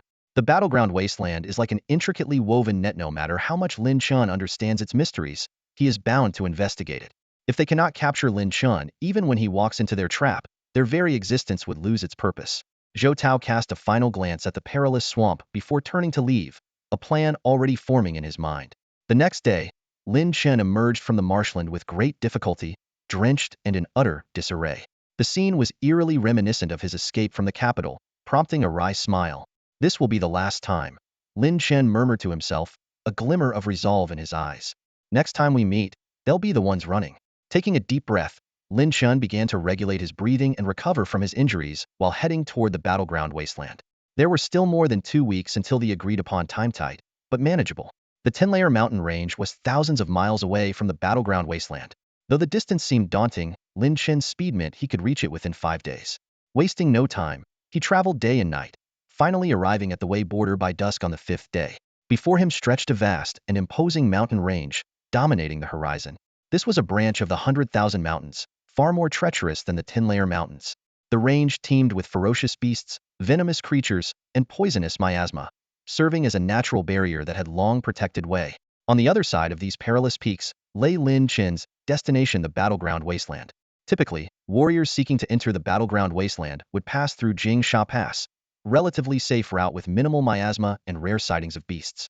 However, as a critical checkpoint of way, Jingsha Pass had stringent inspections for anyone entering or leaving. Under the current circumstances, Lin Chen clearly could not take this conventional route. Lin Chen cautiously put on a new human skin mask, completely altering his appearance. Even if someone saw him, it would be nearly impossible to recognize his true identity. However, within Jingsha Pass, there was a device designed to test one's mystical energy. Though it was rarely used, once inside the pass, Lin Chen would lose the upper hand. If suspicion arose and he was forced to undergo the test, his identity could easily be exposed. The alternative was to traverse the mountains. This route, though perilous, offered Lin Chen a slim chance of survival. Historically, numerous fugitives from the Wei dynasty had escaped into the wasteland of 100 battles through this very path. However, few ever succeeded, a testament to its dangers. Lin Chen's gaze shifted to the distant Jingsha Pass. It had developed into a fortress-like city, bustling with activity and an endless flow of goods. Compared to the Tinfloor mountain range, the interests tied to the wasteland of 100 battles were far greater. Jingsha Pass alone generated substantial revenue from tolls, making the position of its commander highly lucrative. Unsurprisingly, this role was tightly controlled by the Zhao family. Standing still, Lin Chen observed the constant stream of people entering and exiting Jingsha Pass. Every half an hour, a massive convoy of hundreds of carts would pass through, the sheer scale of activity astonishing. Suddenly, a particular convoy caught his attention. This convoy, entering Jingsha Pass, bore the unmistakable emblem of the royal family. Its extravagance was beyond imagination, causing pedestrians to hurriedly make way, with some even dropping to their knees in fear. Lin Chen furrowed his brow, thinking to himself, for the royal family to appear here at this time, it can't be for anything good. Whatever their purpose, it could spell trouble for me. Moreover, if they're heading into the wasteland of 100 battles, could they be coming for me? Continuing to observe, Lin Chen saw the gates of Jingsha Pass swing open as two squads of soldiers marched out in formation. The pass's commander, Zhao Chengxi, personally came out to greet the convoy, treating it with utmost respect as he ushered it inside. The gates resumed normal operations only after the convoy had fully entered. Zhao Chengxi's deference, combined with his decision not to show his face, clearly indicated that a highly significant royal figure was present in the convoy. Upon closer inspection, Lin Chen noticed that the convoy not only displayed the royal insignia, but also bore the crests of other influential clans and sections. It appeared to be a collaborative effort led by the royal family, involving multiple factions. Seeing no further developments, Lin Chen decided to head toward the mountains. The great mountain range stretched for tens of thousands of miles, and even its smaller branches were vast. It wouldn't be difficult to avoid Jingsha Pass and find a secluded path into the mountains. Just then, Lin Chen's transmission jade vibrated. He paused, realizing it was likely Zhang Tianxue trying to contact him.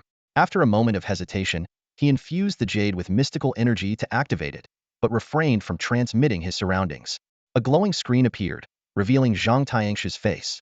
She looked much better than the last time they'd met, her complexion healthy and her expression cheerful. "Wei Fei, are you there?" she called softly. Noticing there was no visual on his end, she frowned slightly. "What do you need?" Lin Chen asked flatly. Hearing his voice, Zhang Tianxue's eyes lit up, though she quickly pouted in mock annoyance. "Still keeping yourself hidden? What's with the mystery? As if I even want to see you." Lin Chen, uninterested in her playful demeanor, replied directly, "If there's nothing important, I have things to do. Goodbye." "Wait," Zhang Tianxue called out hurriedly, puffing up her cheeks in frustration. "Why are you always so cold?" She was clearly upset by his indifference, though she forced herself to hold back her irritation, knowing this was just how Lin Chen was. After huffing a few times, she said, "Thank you for the medicine. With Master Ningye's help, my grandfather's condition has improved significantly. He's even regained consciousness. He said he wants to meet you to thank you personally. Is that so?" Lin Chen murmured, his tone neutral. It was at least good news. "If you're not too busy, you could come to my home," Zhang Tianxue suggested, her cheeks slightly flushed. "I'm busy," Lin Chen replied bluntly. Zhang Tianxue clenched her teeth, clearly annoyed. "I knew it.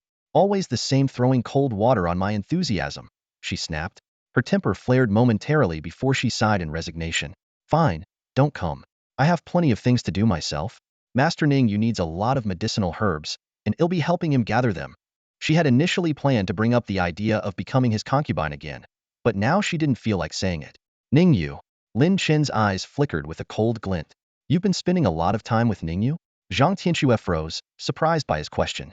She hadn't expected Lin Chen to ask about something like this. Shed assumed head simply end the conversation. Zhang Tianxue blinked, her expression suddenly turning flustered. She hurried to explain, "No, it's not that close. Master Ning Yu is an honored guest of my family and has done us a great favor. Naturally, I have to treat him well. He's searching for medicinal herbs for my grandfather, so it's only normal for me to accompany him." Her voice trembled slightly, but inside, she was quietly annoyed with herself. Why was she feeling guilty? It's not like she was marrying this annoying guy. It was just a verbal agreement, not an engagement. Lin Chen said calmly, "Ning Yu saved your grandfather and is also a disciple of the divine physician.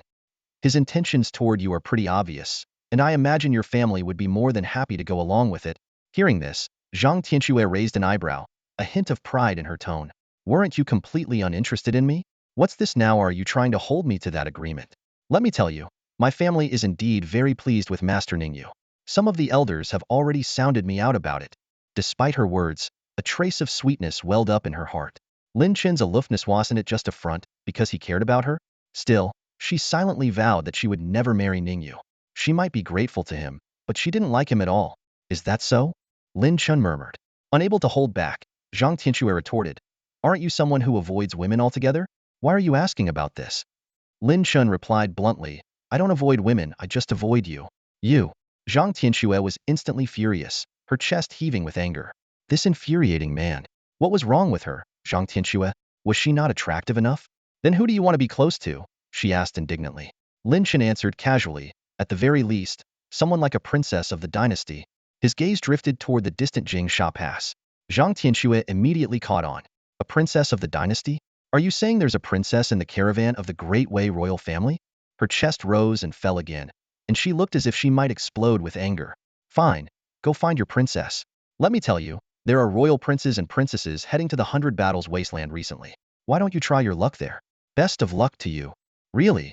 Lin Chen's eyes flickered.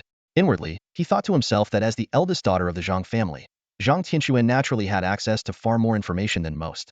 Even her casual remarks were often more reliable than others' deliberate inquiries. Though he didn't believe Zhang Tianxue would intentionally reveal anything, he couldn't afford to leave anything to chance. He needed to ensure he didn't slip up. Why would such a noble princess head to a dangerous place like the 100 Battles Wasteland? Lin Chen asked, feigning curiosity. Zhang Tianxi's chest heaved violently once more, her already striking figure now even more prominent. Lin Chen couldn't help but worry, fearing she might actually explode from sheer anger. It seems you're really determined to go after the princess. Zhang Tianxi's voice came through the communication jade, carrying a faint trace of displeasure. The wastelands of 100 battles are so dangerous, you might actually get a chance to play the hero and save the damsel in distress. Imagine that becoming the imperial son-in-law. How grand. She paused for a moment before continuing, her tone turning more pointed. Oh, and let me tell you, you won't be the only one going. Young elites from all the major clans and sects will be there too, including noble ladies and sect saintesses. You'll have plenty of opportunities. Who knows? You might even meet princesses from other nations. Keep working hard, and you could end up as the son-in-law of 2 kingdoms. Zhang Tianxi's voice grew more animated. Yet there was an undercurrent of complex emotion that was hard to define. Lin Chen picked up on the subtle shift and frowned slightly. Did something serious happen? He asked. Zhang Tianxue took a deep breath, lowered her voice, and said, Rumor has it that powerful figures from an otherworldly sect have appeared in the wastelands of 100 battles, looking to recruit disciples.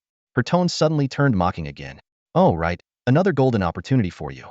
Maybe some young female disciples from the otherworldly sect will be there too. They're far more prestigious than any princess. Go after them, maybe you'll really soar to new heights. Lin Chen's frown deepened. An otherworldly sect, such forces were far removed from worldly affairs and wielded terrifying power. Compared to them, mortal dynasties and sects were little more than ants. Yet, these sects were so lofty that opportunities to interact with them were exceedingly rare. When such a chance did arise, it was fiercely contested, with everyone scrambling to seize it. No wonder the imperial family's princes and princesses are getting involved, Lin Chen murmured to himself. Opportunities like this are impossible to pass up. His eyes flickered with determination as he began to form a plan. The wastelands of 100 battles were likely to attract young talents from several surrounding nations. After all, the otherworldly sects only cared about promising youths. Those who were too old, with their potential already exhausted, wouldn't even qualify to be considered. Through Zhang Tianxue, Lin Chen had learned a great deal of critical information details he wouldn't have easily uncovered on his own. For now, it seemed only a select few at the very top were privy to this knowledge, while most others remained in the dark. Having gathered the intelligence he needed, Lin Chen prepared to terminate the connection. But just before he did, he added one last remark. You'd better not marry Ningyu. What does that have to do with you? Zhang Tianxue snapped, her voice brimming with both anger and grievance. You're off chasing imperial princesses and even otherworldly sect disciples. Why do you care who I marry? So you don't end up a widow, Lin Chen replied coolly before cutting off the connection. On the other end, Zhang Tianxue was so furious, she smashed the precious communication jade against the ground. What kind of person is he? She fumed through gritted teeth. He doesn't want to marry me himself, but he curses me to become a widow if I marry someone else. How infuriating. Seething with frustration, she vowed never to see Lin Chen again. What she didn't realize was that Lin Chen wasn't cursing her to widowhood, simply intended to kill Ningyu. Putting away the communication jade, Lin Chen headed toward the mountains. The wastelands of 100 battles were about to host a major event that would draw powerful figures from all sides. For Lin Chen, however, this wasn't necessarily a good thing. The attendees would be incredibly strong and of high status, and any unexpected developments could easily put them at odds with him. Still, there was no turning back now. His first step was to enter the wastelands. About 100 miles from Jingsha Pass, Lin Chen chose a small path that led deep into the mountains. Thanks to the enhancements from the purple lightning lotus seeds and the dragon flame flower, his physical body had grown significantly stronger. Ordinary poisonous miasma no longer posed much of a threat to him.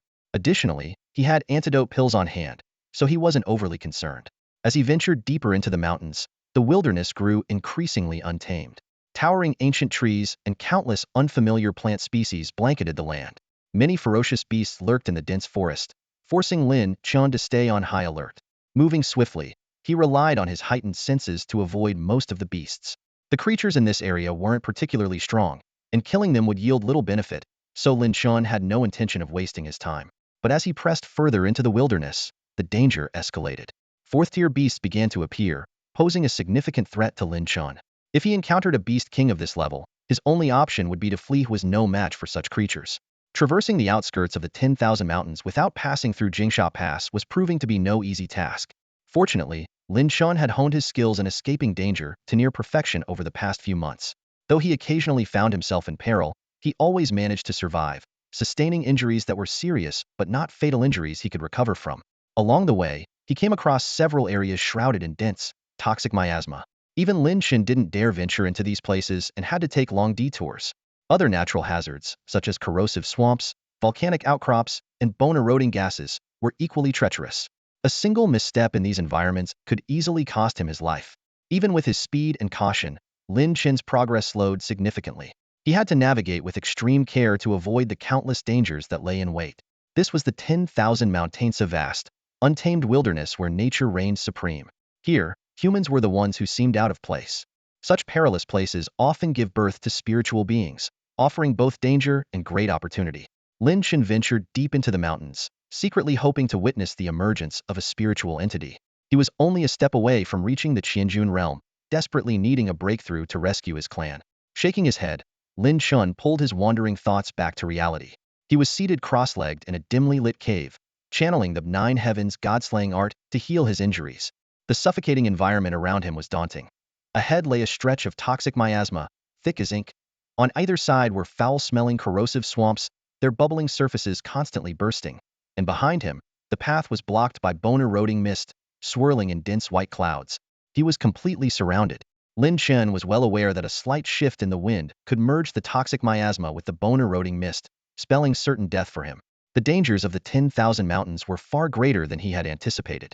He muttered to himself, "I wonder how far this miasma stretches. If it isn't too thick, I might be able to force my way through." With the dragon scale cloak draped over him and the protective, shield character guarding his body, brief contact with the miasma might be survivable. As long as the distance wasn't too great, there was still hope for a breakthrough. But if the miasma was too dense, he would undoubtedly perish within it. Unfortunately, despite his heightened senses far superior to those of others at his level, Lin Chen still couldn't pierce through the miasma to determine its extent. For now, the spot where he rested was relatively safe, giving him a bit of time. Perhaps the mountain winds would shift, dispersing the poisonous fog ahead and granting him a way out. Lin Chen resolved to focus on recovering his injuries for the night and make a decision in the morning. He couldn't afford to wait indefinitely. If the situation didn't improve, he would have no choice but to risk an escape attempt. Channeling the nine heavens god-slaying art, his injuries began to mend rapidly. Along the way, he had absorbed numerous demon cores, bringing him closer to the Qianjun realm, but he was still just a hair's breadth away. Time passed, and the night grew silent. Suddenly, Lin Chen's ears twitched. He faintly caught the sound of a distant explosion. Though far away, the noise was distinct, indicating a significant commotion. Moments later, several more explosive sounds followed, each more intense than the last. Lin Chen frowned slightly. Judging by the noise, could it be that someone is fighting? There was a sudden sound as if the earth itself was splitting apart. In the distance, Lin Chen faintly heard several terrifying beastly roars reverberating through the mountains, shaking the forest to its core. He speculated that it might have been the beast king of the mountain making a move, but the distance was too great for him to gauge its strength. The intense clash subsided quickly, leaving the forest in an eerie silence. It seemed as though the other creatures had been completely subdued by the overwhelming presence. Taking advantage of the calm, Lin Chen focused on healing his injuries. By dawn, his wounds were fully recovered. Just as he was about to leave, a sudden thud echoed from outside, as if something had crashed heavily onto the ground. At first, Lin Chen thought it might have been a flying beast accidentally entering the poisonous miasma. But then, another muffled sound followed. This unusual occurrence immediately heightened his vigilance. Cautiously, he stepped out of the cave, hiding behind a nearby rock to observe. In the muddy ground not far away, two human-shaped craters had appeared. Lin Chen's heart skipped a beat. Humans, and martial artists at that. He quickly considered the possibilities. Were they experts from the Jikong realm? Had they fallen from a flying treasure ship? Or had they used a secret technique for brief flight only to crash here? Approaching carefully, Lin Chen examined the scene. One of the craters clearly belonged to a woman with an exceptionally curvaceous figure. The other belonged to a young girl with a rather plain physique, so much so that it was difficult to distinguish her front from her back at first glance. Their similar attire suggested they were from the same faction, though their temperaments were vastly different. Dragging the two back into the cave, Lin Chen inspected their conditions. Their internal organs were severely damaged, riddled with cracks as if they were shattered glass. He deduced that they must have consumed at least a 6th-grade healing pill to have survived this long. Even so, by Shu's estimation, they had no more than half a day left to live. Lin Chen intended to take their spatial rings as compensation for his efforts to save them, but he found the rings were protected by powerful seals. He had to channel his heavenly tungsten force to break through. Once inside, he discovered that the spatial rings contained vast storage spaces filled with rare treasures far exceeding the inventory of a branch of the Nine Cauldrons Commerce Guild. Among the items, he found 2 disciple tokens from a sect called the Nine Swords Gate. Though Lin Chen had never heard of this sect, he speculated it might belong to a reclusive, powerful faction. He decided against probing the tokens for information just yet, choosing instead to continue searching for useful items. Inside the rings, Lin Chen located some 6th-grade healing pills and immediately administered them to the two women to stabilize their injuries. Even so, their wounds remained far from healed. As Lin Chen prepared to look for a suitable location to lay them to rest, his eyes were suddenly drawn to something extraordinary: a 5th-tier demon core. His eyes lit up with excitement. The 5th-tier demon core glimmered faintly in Lin Chen's hand, its contained energy causing his heart to race.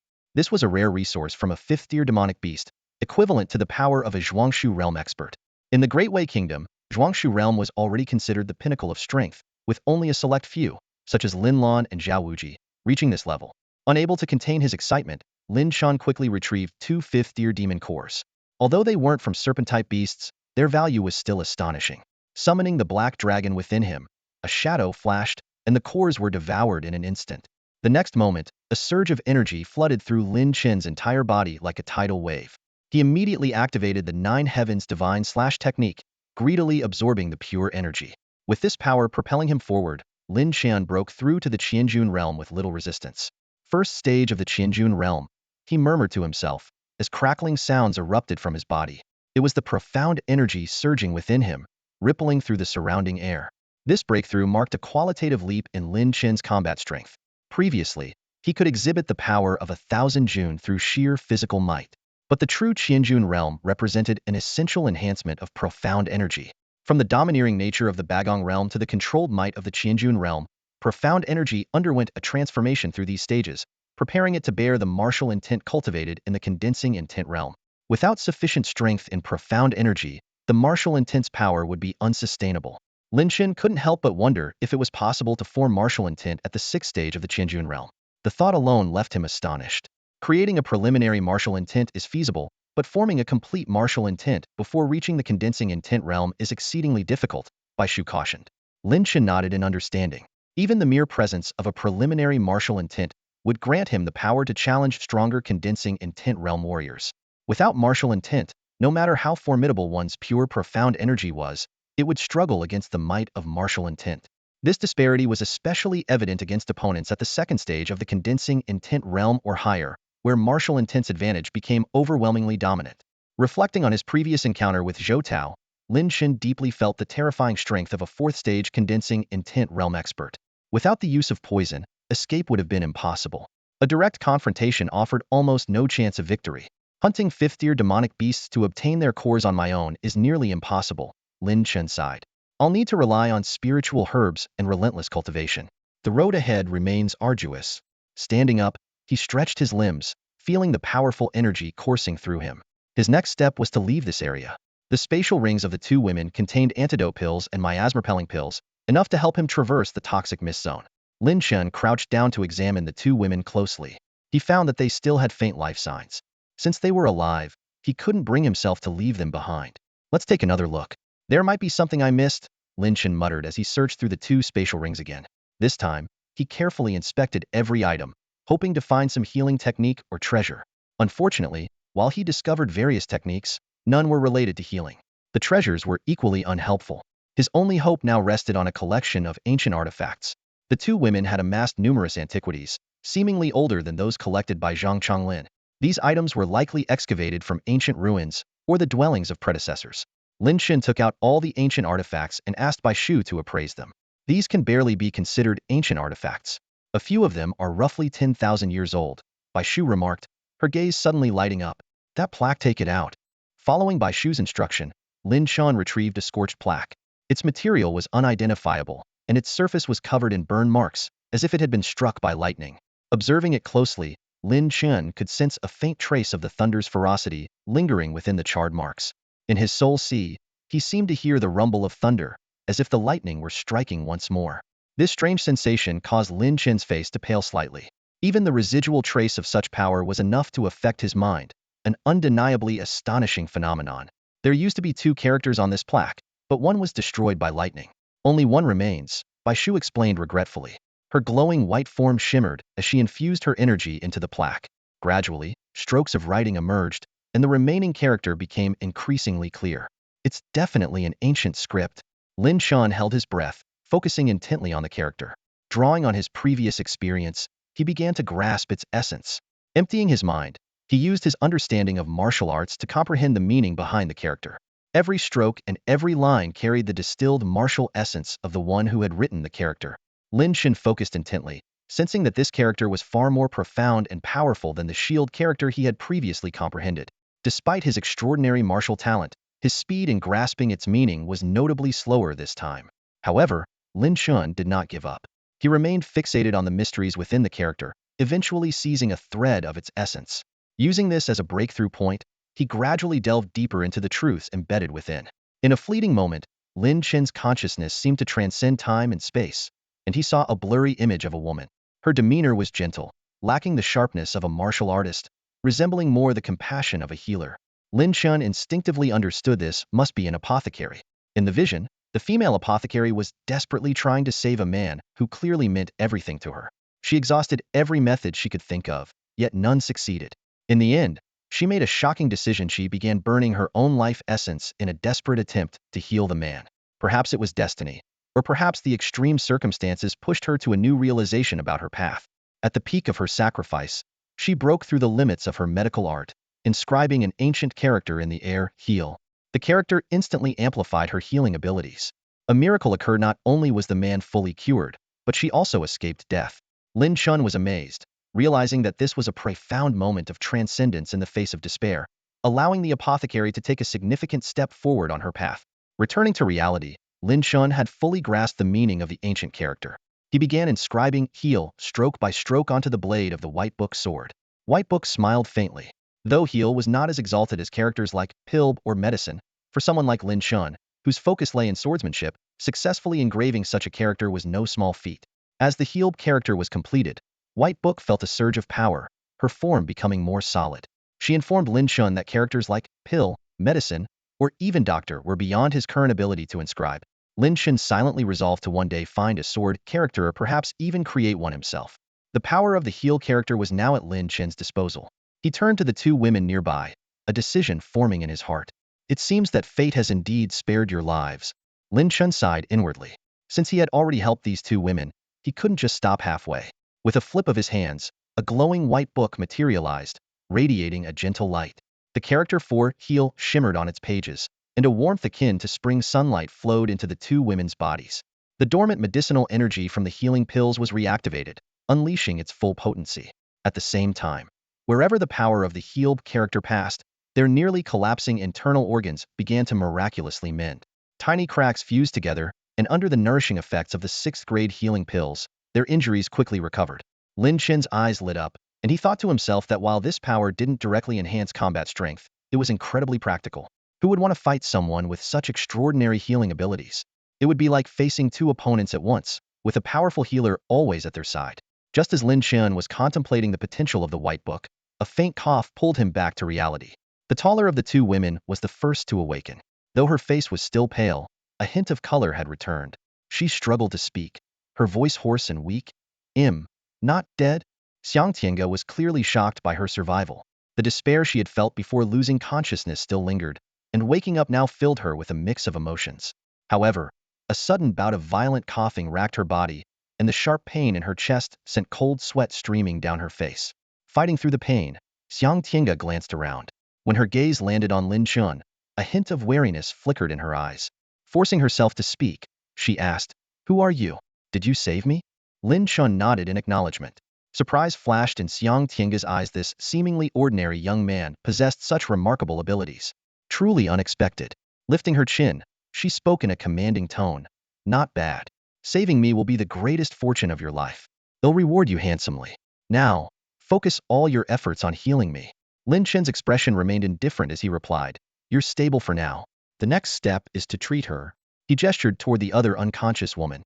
Xiang Tiange's face darkened, and she narrowed her eyes at Lin Chen. "Did you not understand what I said? Your only job right now is to heal me completely. As long as she's not dying, leave her be. Don't waste your energy, got it?"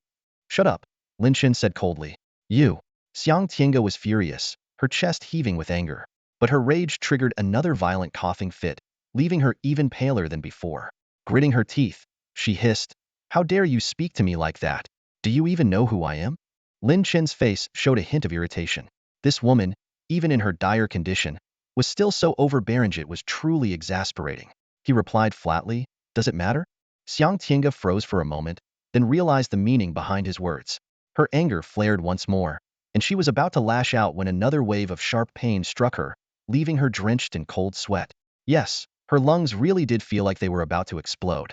Xiang Tiange clenched her teeth, forcing herself to stay calm. Taking a deep breath, she began channeling her cultivation technique. The mystical energy within her body circulated slowly, nurturing her injured organs and accelerating the healing process. Seeing this, Lin Chen paid her no further attention and turned to treat another unconscious woman. About 15 minutes later, the other woman began to stir. She slowly opened her eyes, her gaze landing on Lin Chen. She blinked in confusion, her expression filled with puzzlement. "Who are you?" Ying asked weakly, her voice tinged with disbelief. Hadn't she been on the brink of death? How was she still alive? Could it be that this stranger standing before her had saved her? "Did you save me?" Ying asked excitedly, her eyes glimmering with gratitude. Lin Chen let out a small sigh of relief. It seemed not all members of the secluded sects were as arrogant as Xiang Tiange. "How are you feeling?" he asked softly. "I think I'm not going to die," Ying replied with a hint of delight. She could feel that the internal injuries she once thought irreparable had begun to mend. The previously shattered organs were no longer at risk of further damage. She marveled inwardly at the stranger's extraordinary medical skill. She had managed to heal such severe wounds. "You should focus on recovering on your own now," Lin Chen said. Since both women were conscious, they could use their own mystical energy to guide their bodies' healing processes. "All right," Ying nodded before closing her eyes and resuming her cultivation to aid her recovery.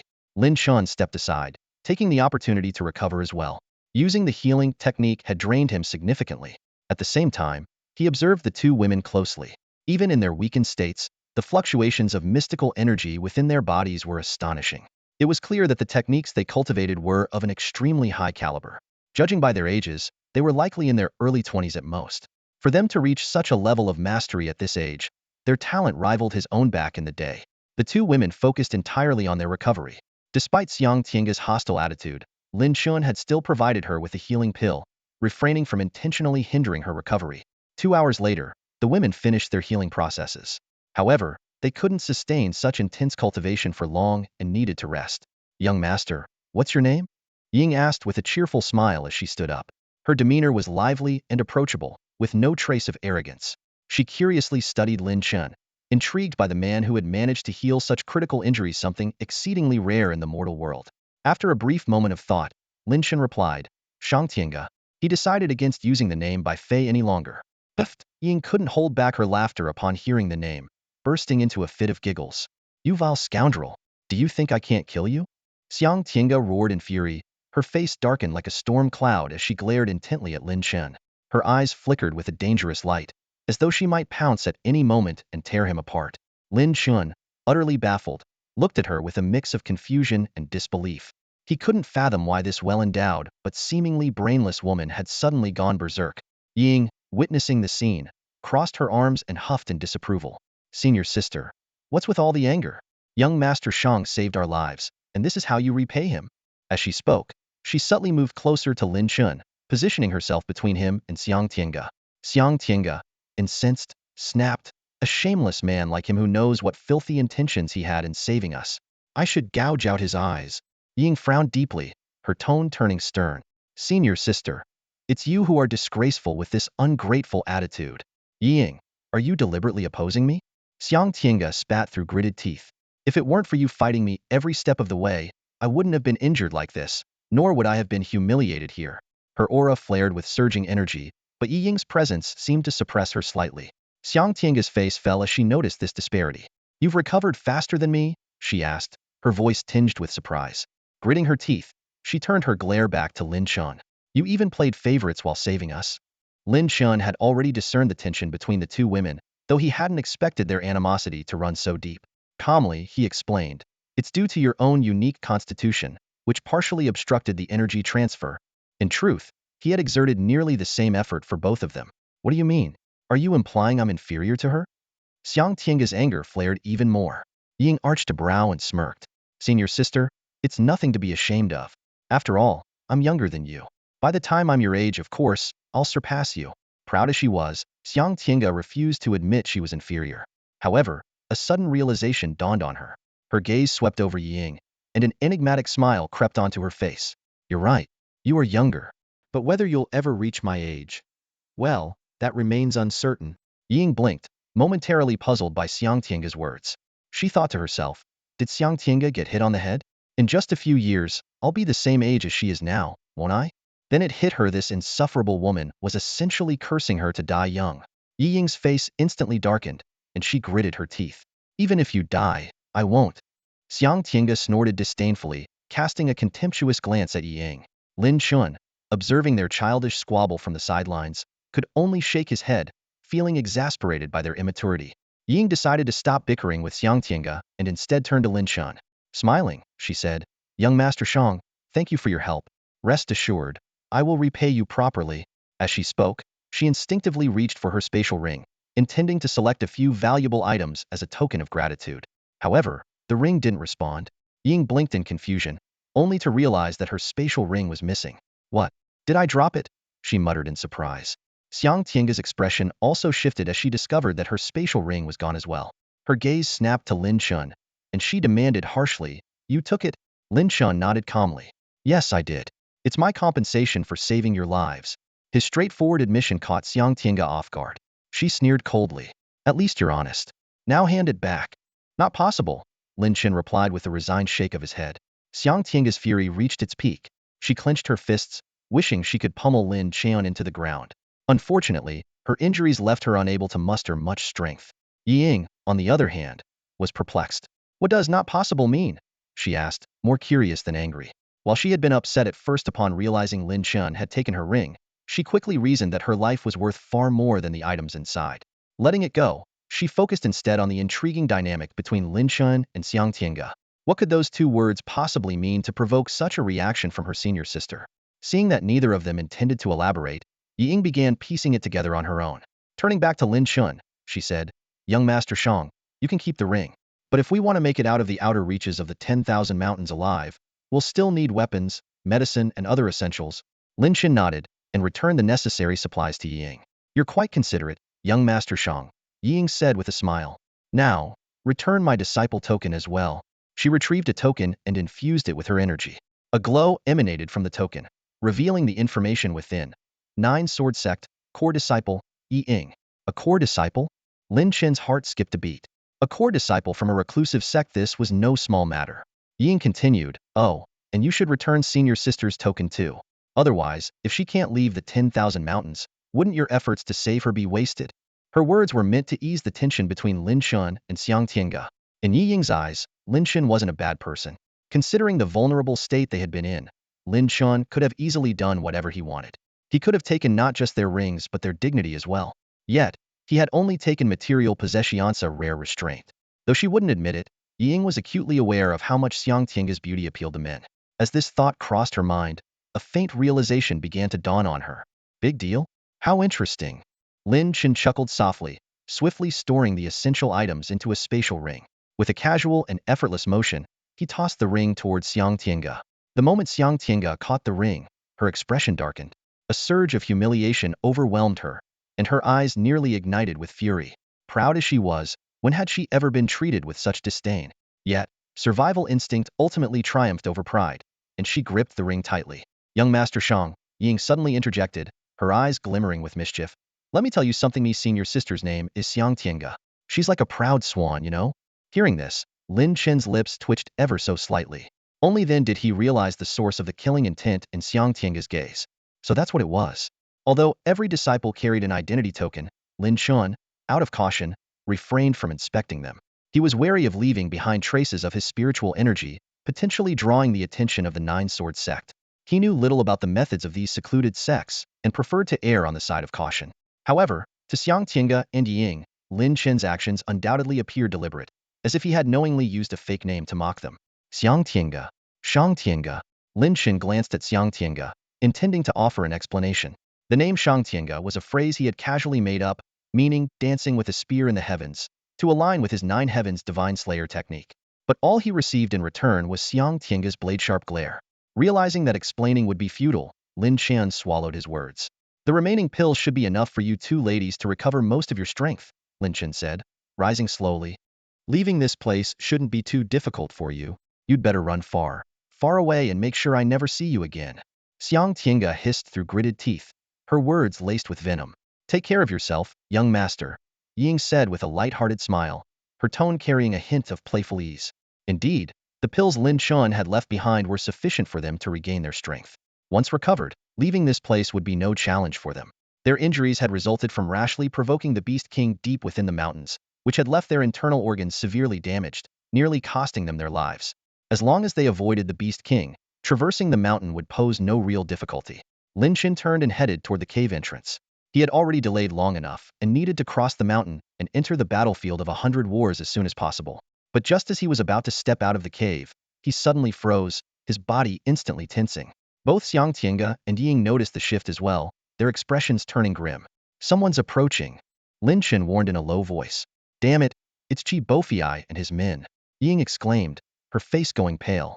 Xiang Tiange's eyes grew cold as ice, and a chilling killing intent radiated from her entire being. Chi Bofei. If it weren't for him, they wouldn't have dared to challenge the Beast King. Lin Chen thought to himself, his gaze sweeping over Xiang Tiange and Ying's faces. The two women looked grim, clearly having realized the same thing. It's obvious now Chi Bofei deliberately fed us false information, Xiang Tiange said coldly, her clenched fists betraying her anger. He made us believe we had a chance against the Beast King, only to send us straight into a death trap. We nearly died back there. Lin Chen understood the complexity of the situation. The internal strife within the Nine Swords sect was intense, and he had no desire to get involved in such murky waters. Chi Bofei is likely looking for us. Dead or alive, he won't let this go, Ying said in a low voice, her eyes flashing with caution. If he finds us weakened, he'll definitely strike to kill. Xiang Tiange let out a cold snort. That despicable man. Given the circumstances, I doubt he'll kill us outright. Ying nodded and added, not everyone is as uninterested in us as Lin Chen is. Chi Bofei, being the vile person he is, will surely try to humiliate us if he gets the chance. We can't let him find out how badly injured we are, or we'll be in grave danger, Xiang Tiange said through gritted teeth, a flicker of worry in her eyes. Their injuries hadn't healed, and Chi Bofei was no weakling. If their condition was exposed, they'd be at his mercy.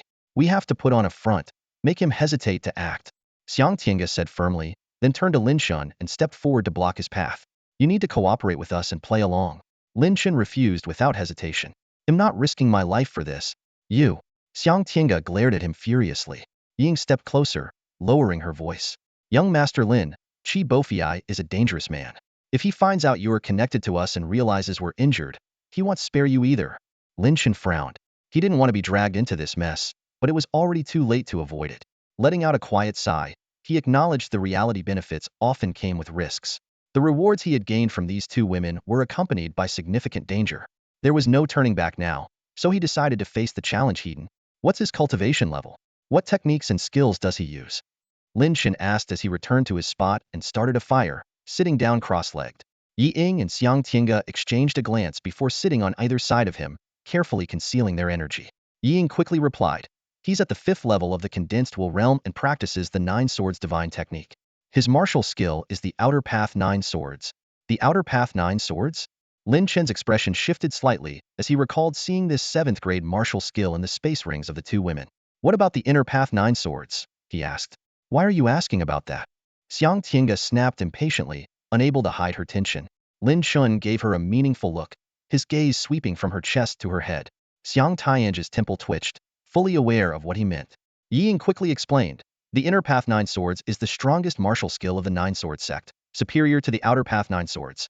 It's far more powerful and can counter the Outer Path 9 Swords.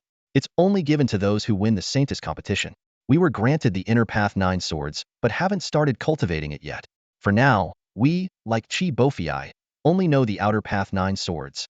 Hearing this, Lin Chen took out the scroll for the Inner Path 9 Swords and began examining it. The two women stared at him in shock, unable to understand his actions. You're being ridiculously naive, Xiang Tiange said in disbelief. Even if the Inner Path 9 Swords can counter the Outer Path 9 Swords, there's no way you can learn it in time. Besides, it requires the 9 Swords divine technique to master. Ying was equally speechless, thinking Lin Chen far too straightforward for his own good if he believed he could prepare at the last minute. Ignoring their remarks, Lin Chen focused intently on the scroll. This was a top-grade 7th-tier martial skill, something he had never encountered before. In the Wei Kingdom, only the royal family possessed a 7th-tier inheritance, while the Lin family's strongest techniques were merely top-grade 6th-tier. A 7th-tier skill was immensely powerful, incredibly difficult to master, and required a specific technique to cultivate. He recalled what the goddess had told him. The 9 Heavens God-slaying technique was the most powerful technique in existence. Lin Chen was determined to use it to break through cultivation barriers. Seeing that Lin Chen was unmoved, the two women had no choice but to remain silent. Xiang Tiange finally said, Chi Bofei and his group will be here soon. When they arrive, we need to work together and put our differences aside for now. Ying nodded in agreement. The three of them sat around the fire, pretending to be at ease as they roasted fish skewers. Before long, a noise came from outside the cave. Senior brother, there's a cave here, and I hear something inside. Someone called out. Go in and check. Chi Bofei's voice replied. Footsteps approached, and a short, thin man with small, snake-like eyes appeared in their line of sight. It was none other than Chi Bofei. His expression changed instantly when he saw Xiang Tiange and the others. This was completely unexpected. The two women appeared unharmed and were leisurely roasting fish. Could their injuries have already healed? Chi Bofei was filled with suspicion. He had seen them being defeated by the Beast King with his own eyes. Even if they had escaped, they should have been gravely injured and on the brink of death. He had planned to take care of these two prodigies if they survived, an opportunity rarely presented. But the sight before him was entirely unexpected. Despite his shock, Chi Bofei quickly masked his emotions, replacing them with an expression of delight. Junior Sister Xiang, Junior Sister Yi, it's such a relief to see you're all right, he exclaimed enthusiastically. Chi Bofei hurried over, his face a mixture of anxiety and relief. Striding towards Xiang Tiange and Ying, his voice trembled slightly with emotion. I heard that you failed in your challenge against the Beast King, got injured, and went missing in these mountains. I immediately gathered our fellow disciples to search for you. Thank goodness you're safe and sound. If anything had happened to you, I wouldn't know how to face the sect. Chi Bofei's demeanor appeared sincere, both anxious and relieved, perfectly embodying the image of a caring senior brother. It was precisely this facade that had earned Xiang Tiange and the others trust in the past. The moment Ying saw Chi Bofei, rage surged within her. She snapped sharply, Chi Bofei, how dare you show your face here? If it weren't for you claiming the Beast King was in a weakened state, we wouldn't have attempted the challenge. Her anger was perfectly timed, reasonable, yet not overly suspicious. Hearing this, Chi Bofei's expression immediately soured. He lowered his head in acknowledgement of his mistake, his tone full of remorse. Junior sister, this matter is indeed my fault. I heard that the Beast King was in a weakened state and got overly excited, so I rushed to inform you. Who could have known it was undergoing a bloodline transformation and its weakness was only temporary? My good intentions turned into a disaster. Please, forgive me. While his explanation seemed plausible, it cleverly concealed the true reason behind the Beast King's temporary weakness. More importantly, he omitted the fact that the Beast King had gained a powerful bloodline ability through the transformation, becoming even stronger and more dangerous. Xiang Tiange narrowed her eyes, her sharp gaze fixed on Chi Bofei. Chi Bofei, are you sure you're not hiding something? I recall you have close ties with the Holy Sun. Chi Bofei immediately shook his head in denial, the movement so vigorous it seemed his neck might snap. Junior Sister Xiang, you're wronging me. I only told you because I knew you needed the Beast King's reverse scale. My intentions were entirely good, I swear. Really? Xiang Tiange remained skeptical. Qi Bofei's face turned red with urgency, looking utterly aggrieved. If you don't believe me, you're welcome to report this to the sect. If the sect determines I harmed my fellow disciples, they'll accept the punishment. Xiang Tiange replied coolly, that would be for the best. I don't wish to doubt you, but this whole matter is far too suspicious. Qi Bofei could only manage a bitter smile. He quickly changed the subject, asking with apparent concern, in any case, it's a relief that both of you are unharmed. How are your injuries? Do you need healing pills? His eyes darted over the two women, scrutinizing every detail. This was the real reason for his visite needed to gauge their true condition before making any bold moves. Ying smiled faintly. Our injuries are mostly healed, thanks to the help of this gentleman, Mr. Shang. Qi Bofei narrowed his eyes. He had already noticed Lin Chen, but had dismissed him as a minor figure in the Qianjun realm, not worth his attention. Now, it seemed this man had played a significant role in the women's recovery. A flicker of malice flashed in Qi Bofei's eyes. And this is? Qi Bofei asked, feigning curiosity. Ying introduced him. This is Xiang Tiange, an alchemist with remarkable healing abilities. It's thanks to his help that we've recovered so quickly. An alchemist? Qi Bofei clenched his jaw subtly. He hadn't anticipated such an unexpected factor. But even as an alchemist, helping the two women recover from such severe injuries wouldn't have been easy. Could someone so young really possess such powerful healing skills? Qi Bofei gave a discreet signal to a junior disciple behind him before bursting into hearty laughter. He cupped his hands toward Lin Chen. I am Qi Bofei. Many thanks to Brother Tiange for saving my two junior sisters. Rest assured, the Nine Sword Sect will reward you generously. Brother Tiange, Xiang Tiange felt an inexplicable discomfort hearing this. Qi Bofei, too, noticed the oddity but dismissed it with a silent complaint. What kind of strange name was that? Was it even real? Still, a name was trivial. Lin Chen responded calmly. It was nothing, just a small effort. Qi Bofei eagerly continued, Brother Tiange, are my junior sister's injuries still severe? I've brought plenty of healing pills and medicinal herbs. Feel free to use whatever is needed. Lin Chen inwardly scoffed, easily seeing through Qi Bofei's probing intentions. However, he maintained a polite smile. The two ladies are exceptionally gifted. While their injuries looked severe, they weren't beyond healing. With my assistance, their recovery has been swift, and there's no longer any cause for concern. Is that so? Qi Bofei's eyes gleamed briefly, though he replied with apparent relief. That's great to hear. By the way, our journey here was quite perilous. One of my junior brothers got injured along the way. Could I trouble Brother Tiange to take a look? Qi Bofei gestured for the disciple behind him to step forward. The man rolled up his sleeve to reveal a gruesome, mangled arm, the flesh torn and bloodied. Lin Chen sighed inwardly. How ruthless. This injury was clearly self-inflicted, just to test his healing abilities. Feigning surprise, Lin Chen examined the wound and clicked his tongue. This is quite the injury. Looks like he was bitten by a dog. The disciple's expression immediately darkened. Wasn't this just a roundabout way of calling him a dog? Yi Ying's lips curled into a slight smirk, amused by the remark. Xiang Tiange gave a light snort, but couldn't help feeling a hint of satisfaction. This guy's tongue was as sharp as ever. Qi Bofei suppressed his irritation and forced a smile. He'll have to trouble you, Brother Tiange. Of course, Lin Chen agreed. He discreetly activated the Nine Heavens Divine Severance technique, causing the sword shadow within his dantian to tremble. The healing character glowed, transforming into streams of white light that flowed into his hand. Lin Chen then channeled the light into the injured disciple's wound. Qi Bofei stared intently at the rapidly healing wound, silently marveling in his heart. This young man who called himself a healer truly possessed extraordinary abilities. It seemed likely that he could help the two women recover, though Qi Bofei couldn't yet determine to what extent. He wanted to test the two women's current strength, but couldn't find a suitable excuse. After all, their trust in him was likely hanging by a thread. If he made a move and their strength was already mostly restored, it would be his life on the line. Weighing his options, Qi Bofei decided to stay put for now and wait for the right opportunity. Brother Tiange, your skills are truly remarkable, Qi Bofei said with a smile, his tone full of admiration. To possess such abilities at such a young age, your future is undoubtedly limitless. Lin Chen responded with a faint smile. It's just a small trick. You're too modest, Brother Tiange. Qi Bofei quickly chimed in. At that moment, Xiang Tiange impatiently interrupted their conversation. Enough with the pointless chatter. How are we supposed to grill this fish? It's about to burn. Hurry up and take care of it. Lin Chen sighed helplessly, got up, and squatted by the fire to continue grilling the fish. Ying frowned and looked at Xiang Tiange. Senior sister, could you at least be a little more polite? After all, young Master Shang has helped us. Xiang Tiange raised her chin arrogantly, looking every bit like a proud swan. Imph. He should consider himself lucky to have the chance to help me.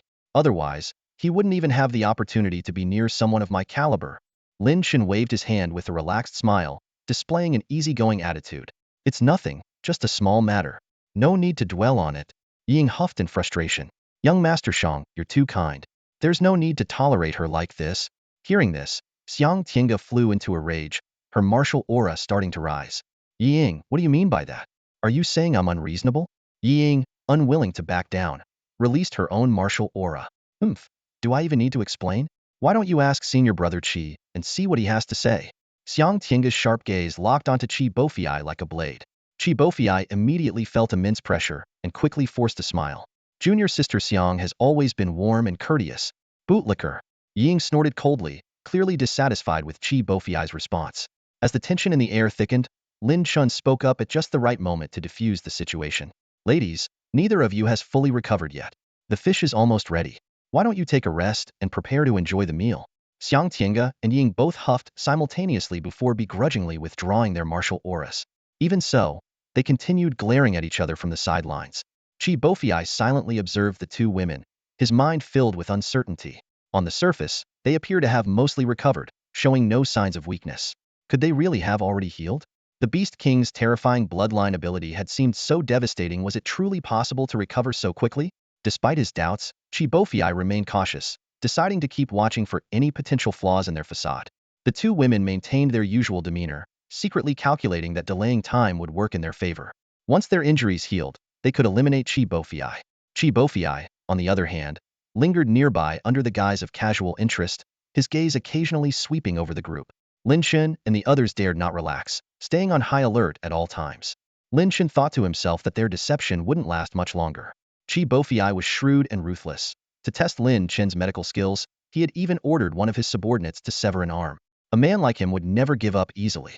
Despite Xiang Tiange and Yi Ying's impeccable acting, as the tests intensified, the truth would inevitably surface. The aroma of grilled fish filled the air. As Lin Chen flipped the fish over the fire, he mentally rehearsed the 9 inner swords technique.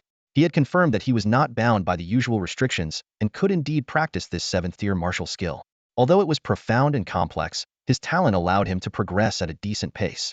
Lin Chen estimated that before Qi Bofei noticed, he should be able to master the second sword, a move designed to counter the 9 outer swords, which might prove to be a decisive advantage. Meanwhile, Qi Bofei wrestled with his thoughts. If Xiang Tiange and Yi Ying were merely pretending to have recovered, then he needed to strike quickly. The longer he waited, the less favorable the situation became for him. A flash of cold determination appeared in his eyes as he made his decision, signaling one of his subordinates to act. The subordinate's expression shifted uneasily, but in the end, he nodded in reluctant compliance. He had no choice but to obey. Suddenly, Qi Bofei clutched his chest, coughing up blood. Alarmed, he exclaimed, "What's going on? Could I have been poisoned?" He quickly warned, "Junior sisters, someone is attacking us in secret, careful." Before his words settled, several of his other subordinates also started vomiting blood, their energy rapidly weakening. It was clear they had been poisoned. Only one man remained standing, a cold sneer on his face as he surveyed the group. "Fools! You didn't even notice I poisoned the food. You deserve to die here." Qi Bofei's eyes widened in fury. "Zhuo, it was you." He attempted to channel his mystical energy, but a muffled groan escaped him as his condition worsened. Zhuo smirked coldly. "Yes, it was me. Senior brother Qi, you didn't expect this day to come, did you?" He kicked Qi Bofei aside with a swift motion, then turned his sinister gaze to Xiang Tiange and Yi Ying. "Junior sisters, there's no point in pretending anymore. After being struck by the Beast King's bloodline secret technique, there's no way you recovered so quickly. I bet you're barely holding on." He leered at them with a wicked grin. "Ah, I never thought I'd get this chance. One of you is fiery, the other gentle. What a combination. I can't wait to savor it." His aura of condensed intent realm, 4th stage, erupted without reservation. Xiang Tiange's voice turned icy as she shouted, "Zhuo, you're courting death." Zhuo scoffed dismissively. "Junior sister, stop the act. Your injuries haven't healed at all. I suggest you surrender now, and I might show you some mercy.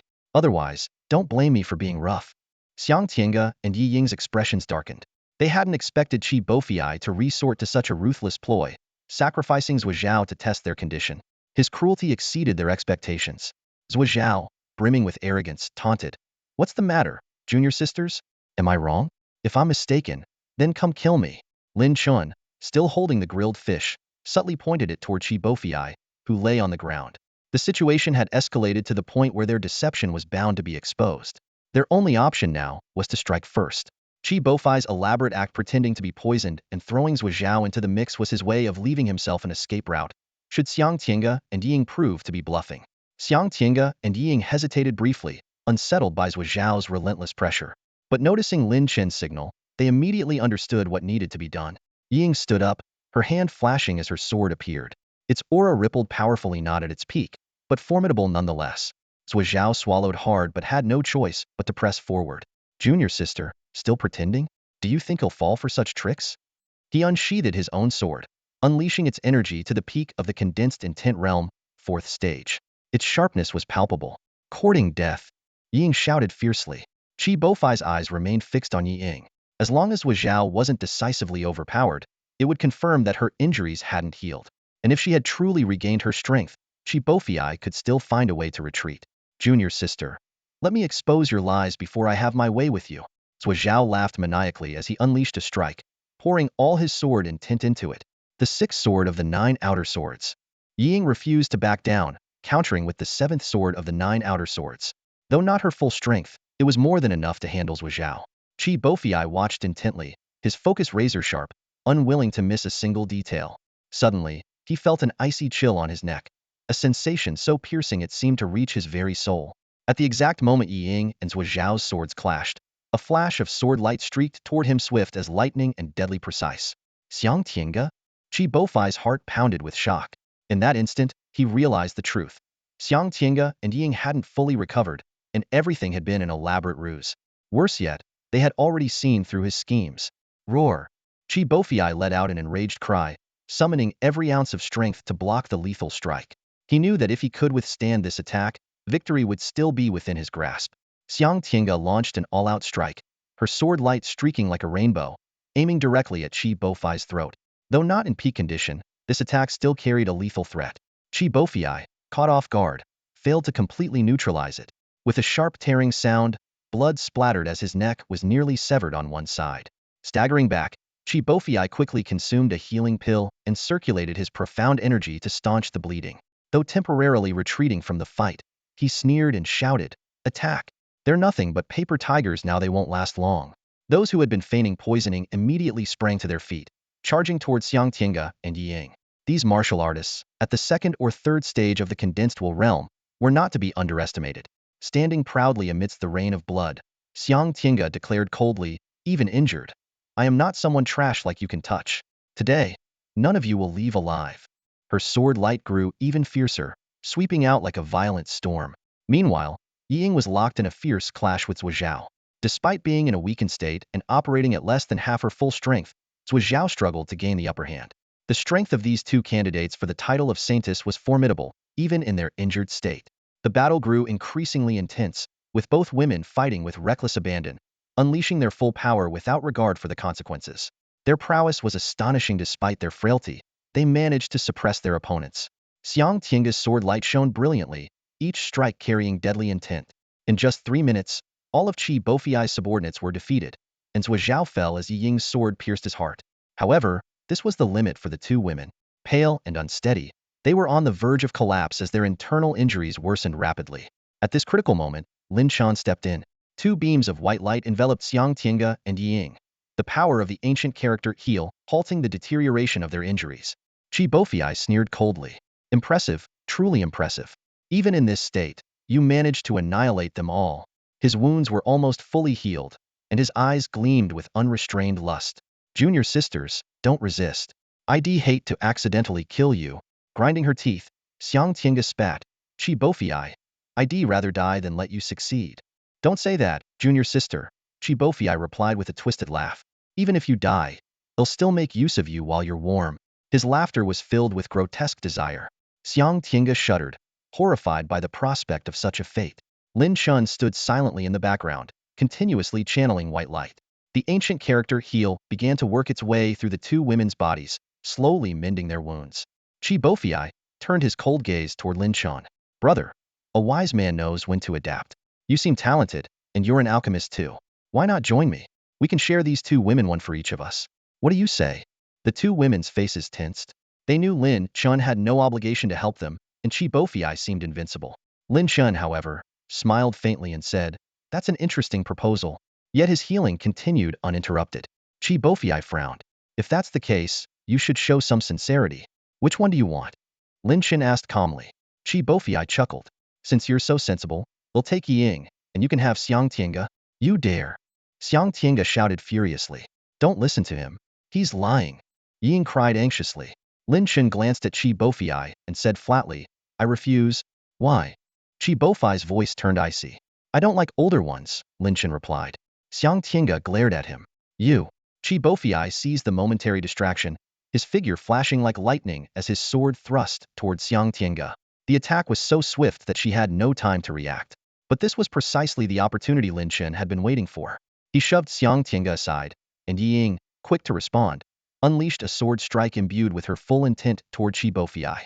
Chi Bofei snorted, his fifth-stage condensed will realm power erupting in full force.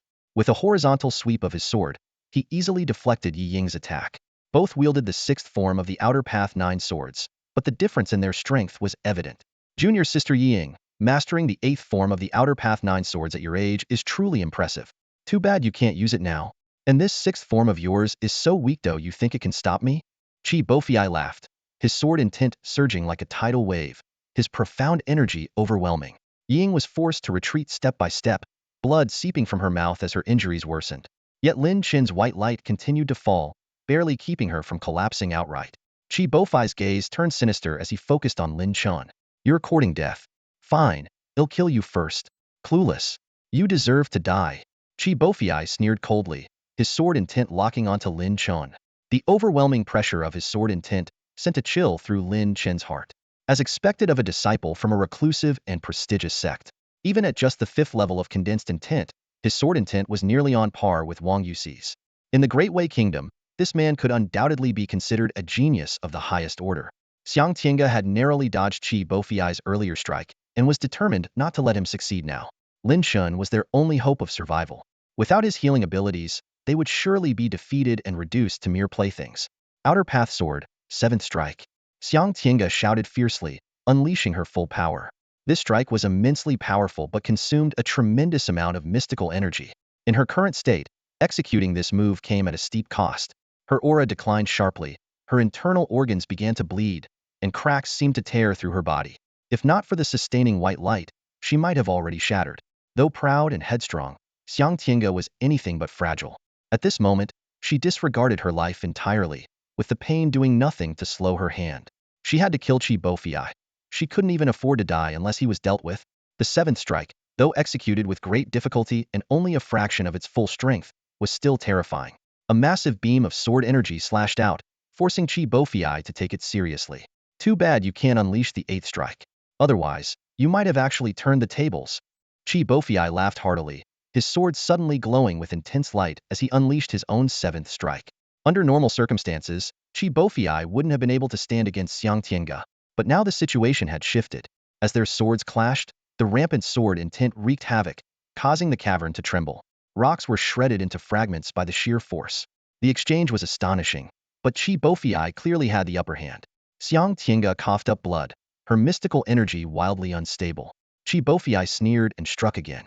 Xiang Tiange fought desperately to block, but was ultimately sent flying backward. At that moment, Ying also unleashed the 7th strike. Chi Bofei snorted in disdain, easily repelling her attack. Ying spat blood violently, barely managing to stay on her feet. Pointless resistance. Why suffer needlessly? Chi Bofei laughed triumphantly. How often did he get a chance like this to crush 2 core disciples beneath his feet? His laughter faded as he fixed his gaze on Lin Chen. Without another word, he struck, determined to eliminate this unpredictable variable first. "Don't get too cocky." Xiang Tiange and Ying shouted in unison. Though usually at odds, the two women displayed an extraordinary level of synergy in this dire moment.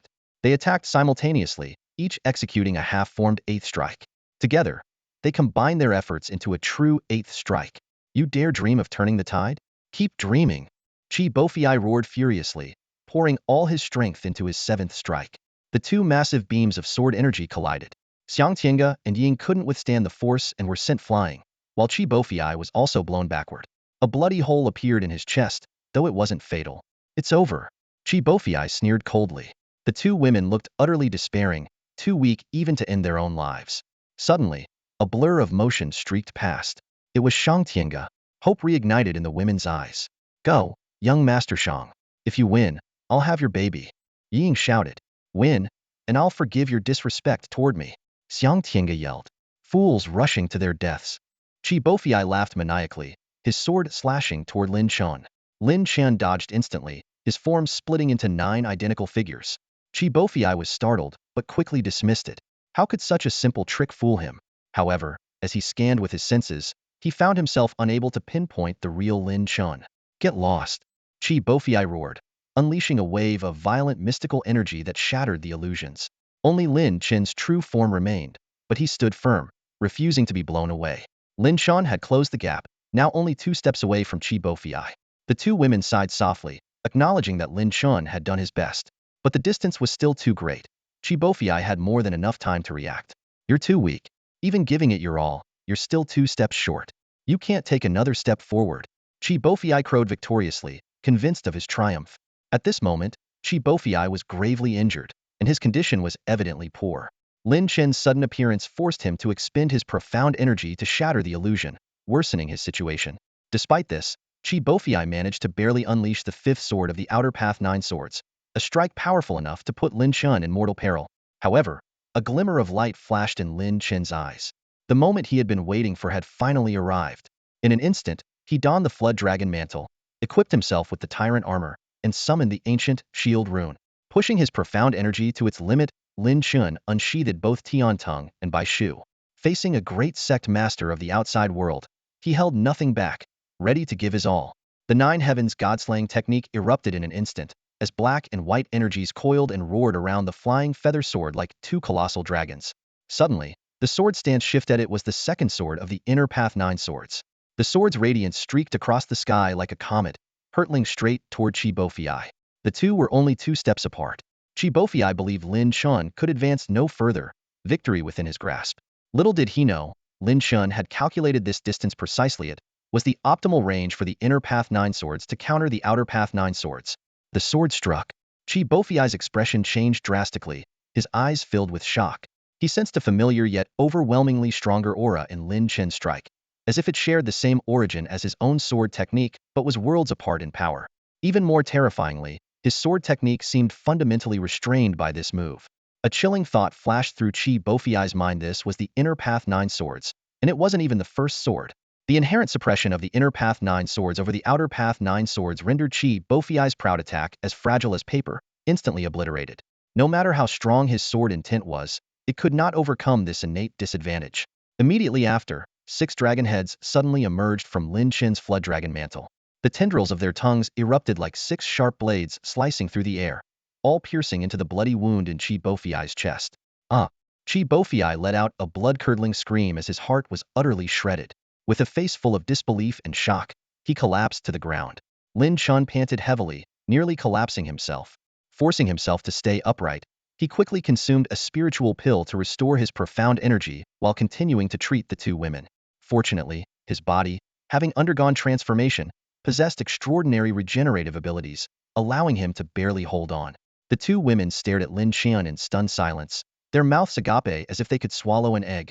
They could hardly believe what they had witnessed. Lin Chen had executed the Inner Path 9 swords, a technique they themselves had yet to master.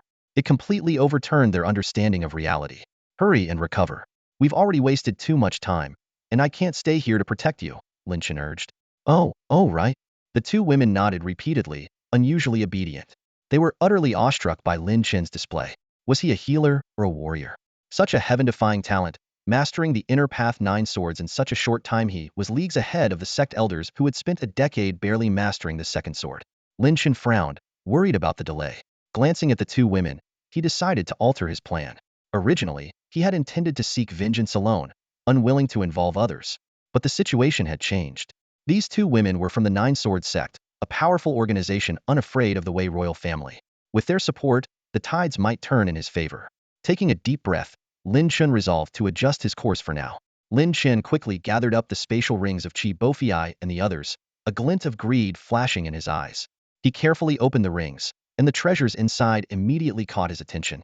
Qi Bofei's collection was especially abundant, containing a 5th-tier demon core, a bottle of 6th-grade Wanjun pills, and even a rare yen flower. These things are far more than what those two women had. Lin Chen thought to himself in amazement. He examined the Wanjun pills closely. These 6th-grade pills were a rarity in the Great Wei Kingdom. While they wouldn't significantly enhance his own strength, they were invaluable for martial artists in the Qianjun realm. As for the yen flower, it was on par with the legendary long yen flower, nearly reaching the level of a 7th-grade spiritual herb. It could enhance mental strength, improving perception, reaction speed, and comprehension ability. Holding the bottle of pills and the yen flower, Lin Chen glanced at the two women nearby and let out a soft sigh. What's that look supposed to mean? Are you looking down on me? Xiang Tiange snapped angrily. She had been secretly observing Lin Chen, and upon seeing the disdainful expression on his face, she couldn't hold back her frustration. Lin Chen ignored her, which only made Xiang Tiange even more upset. Gritting her teeth, she explained. It's because I learned the Beast King was weak Anita on a lifetime opportunity, so I traded most of my belongings for Dehi pills. Otherwise, Wanjun pills? I could have given you 10 bottles, and even brought out the fruit of a yen flower. Lin Chen suddenly understood. The Dehi pill was an 8th-grade elixir of immense value to martial artists in the Ningyi realm. Even in prestigious sects, not everyone could afford such a treasure. No wonder the women's collection seemed underwhelming for their status. It turned out they had already spent much of their wealth. Wanjun pills aside, Qi Bofei must prepare the yen flower to overcome the bottleneck between the 5th and 6th stages. Unfortunately, he never got the chance, Ying remarked with a cold scoff.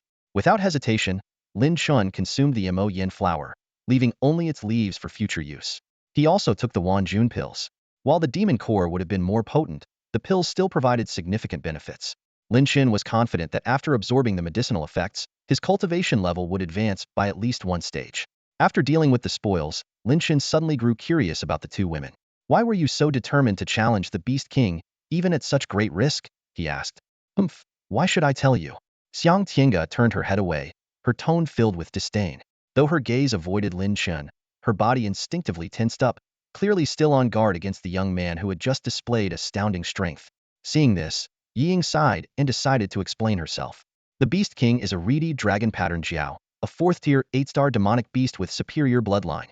Its combat strength is incredibly powerful. The reason we want to slay it is to obtain the reverse scale on its body. Lin Chen's heart immediately ignited with excitement upon hearing this. As a member of the Jiao dragon species, if he could hunt and consume its demon core, it would bring him an unprecedented boost. However, a 4th-tier 8-star beast was equivalent to the 8th level of the condensed intent realm. Coupled with its superior bloodline and the Jiao dragon's formidable physique, its overall combat strength might even surpass an average 9th level condensed intent realm warrior. Why the reverse scale? Lin Chen asked curiously. Ying didn't hold back. The reverse scale holds great significance for dragon-type demonic beasts, but for humans, it's not the most valuable part of its body. Dragon cores, dragon tendons, and even dragon horns are all highly prized, some even more so.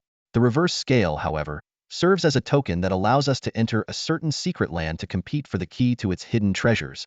She continued, true dragon reverse scales are far too rare, and even if we encountered one, we wouldn't stand a chance against it. So we have to target Jiao dragons, and only those with a strong bloodline have the potential to develop a reverse scale.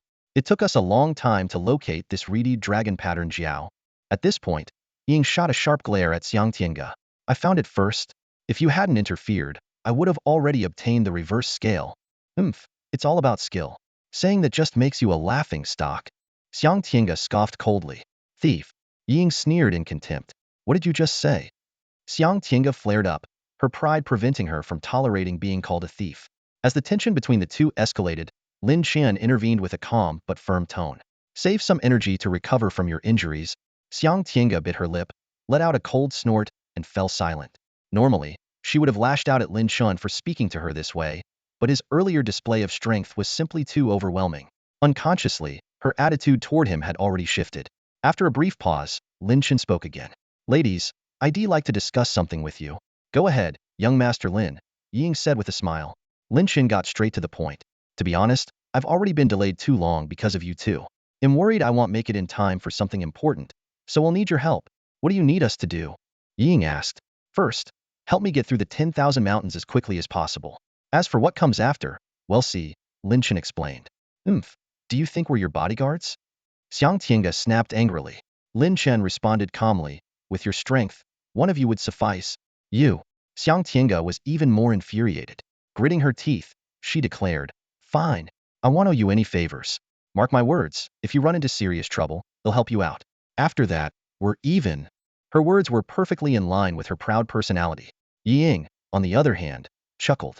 "Rest assured, young Master Lin, you saved my life, so we'll do everything I can to help you." She couldn't help but be curious about what secrets this extraordinary young man might be hiding. Oh, by the way, Ying suddenly remembered something. "I've heard that in the Hundred Battles Wasteland, a great sect from the outside world is selecting disciples. Many forces from the secular world have already sent their young elites to compete for a spot. Is this great sect your Nine-Sword sect?" Lin Chen asked out of curiosity. While this didn't seem relevant to him for now, he couldn't rule out the possibility of getting involved. After all, an external sect was an entity that the secular world could hardly defy. Ying shook her head. "I haven't heard of our sect making such plans. The Nine-Sword sect is immensely powerful. Even within its own domain, the selection of disciples is already extremely stringent. It's even stricter when it comes to outsiders. Normally, elders are sent out to travel and personally select candidates. There's no need to announce it in advance, as it's beneath the sect's dignity to do so." Xiang Tiange snorted coldly. "It's probably some declining sect from the outside world, unable to compete in their own realm. So they've come to the secular world to feel superior." Her tone was dripping with scorn. Ying smiled faintly. "That's possible. While this method of recruiting disciples isn't necessarily bad, it does seem a bit undignified." Lin Chen was momentarily taken aback. For the first time, he realized how differently the secular and external worlds viewed things.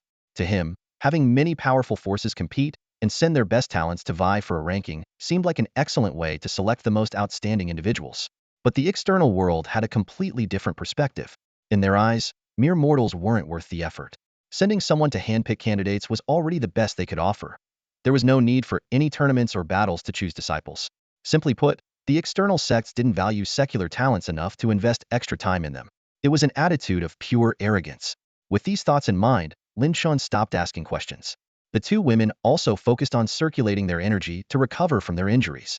Half a day later, Lin Chen fully absorbed the medicinal power of the demon bloom flower and the 10,000 strength pill. Suddenly, like a volcano erupting, the aura around him surged dramatically. Second level of the 1,000-weight realm. No, third level of the 1,000-weight realm. An entire bottle of 10,000 strength pills, combined with the medicinal power of the demon bloom flower, allowed Lin Chen to break through 2 minor levels in one go. His internal energy surged like a raging tide, powerful and unstoppable. The 1,000-weight realm's enhancement of force had reached a new level, with a momentum akin to a mighty river breaking through all barriers. Such immense energy in someone at the third level of the 1,000-weight realm was simply astonishing. This guy is terrifying. What kind of monster is he? Ying's face turned slightly pale.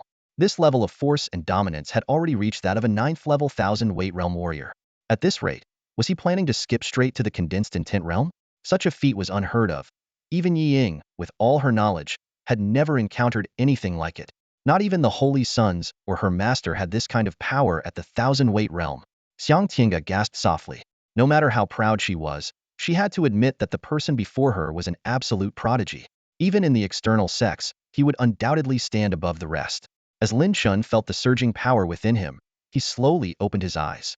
In that instant, beams of divine light shot out, almost materializing into tangible rays.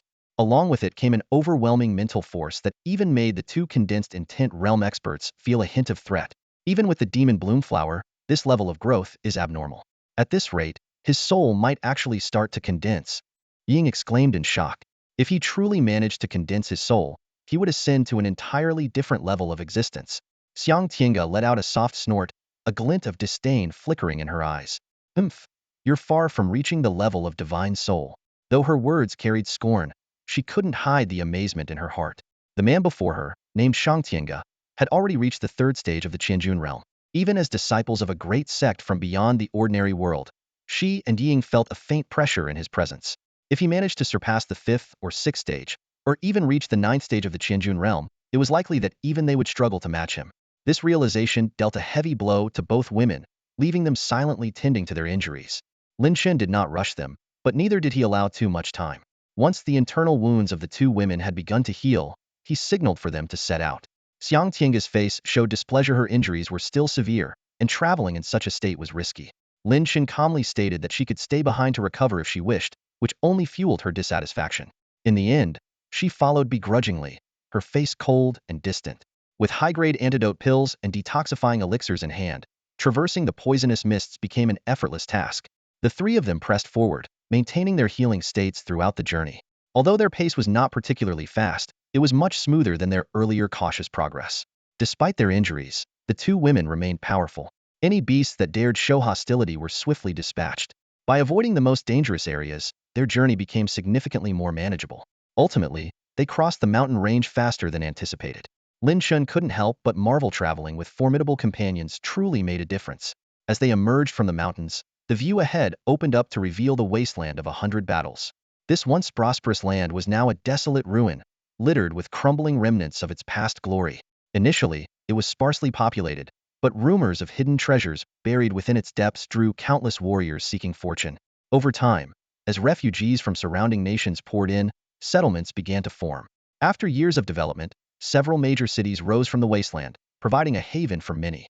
However, these cities were often under the shadowy influence of neighboring nations, which sought to keep the region in perpetual chaos rather than see a new power rise.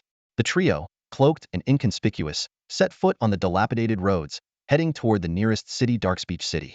As one of the four major cities of the wasteland, Darkspeech City bordered the Wei Kingdom but was not within its domain. Its ruler was a former defector from the Wei Kingdom. Decades ago, this city lord had caused havoc within the Wei Kingdom, even annihilating an influential noble family. Enraged, the royal court issued a bounty on his head, but he ultimately fled to the wasteland and established himself as the master of Darkspeech City. Lin Chen had only heard of these old tales from Lin Lan. If his clan members ever ventured into the wasteland, they would undoubtedly head for Darkspeech City. You can't possibly have done something terrible in the secular world, can you?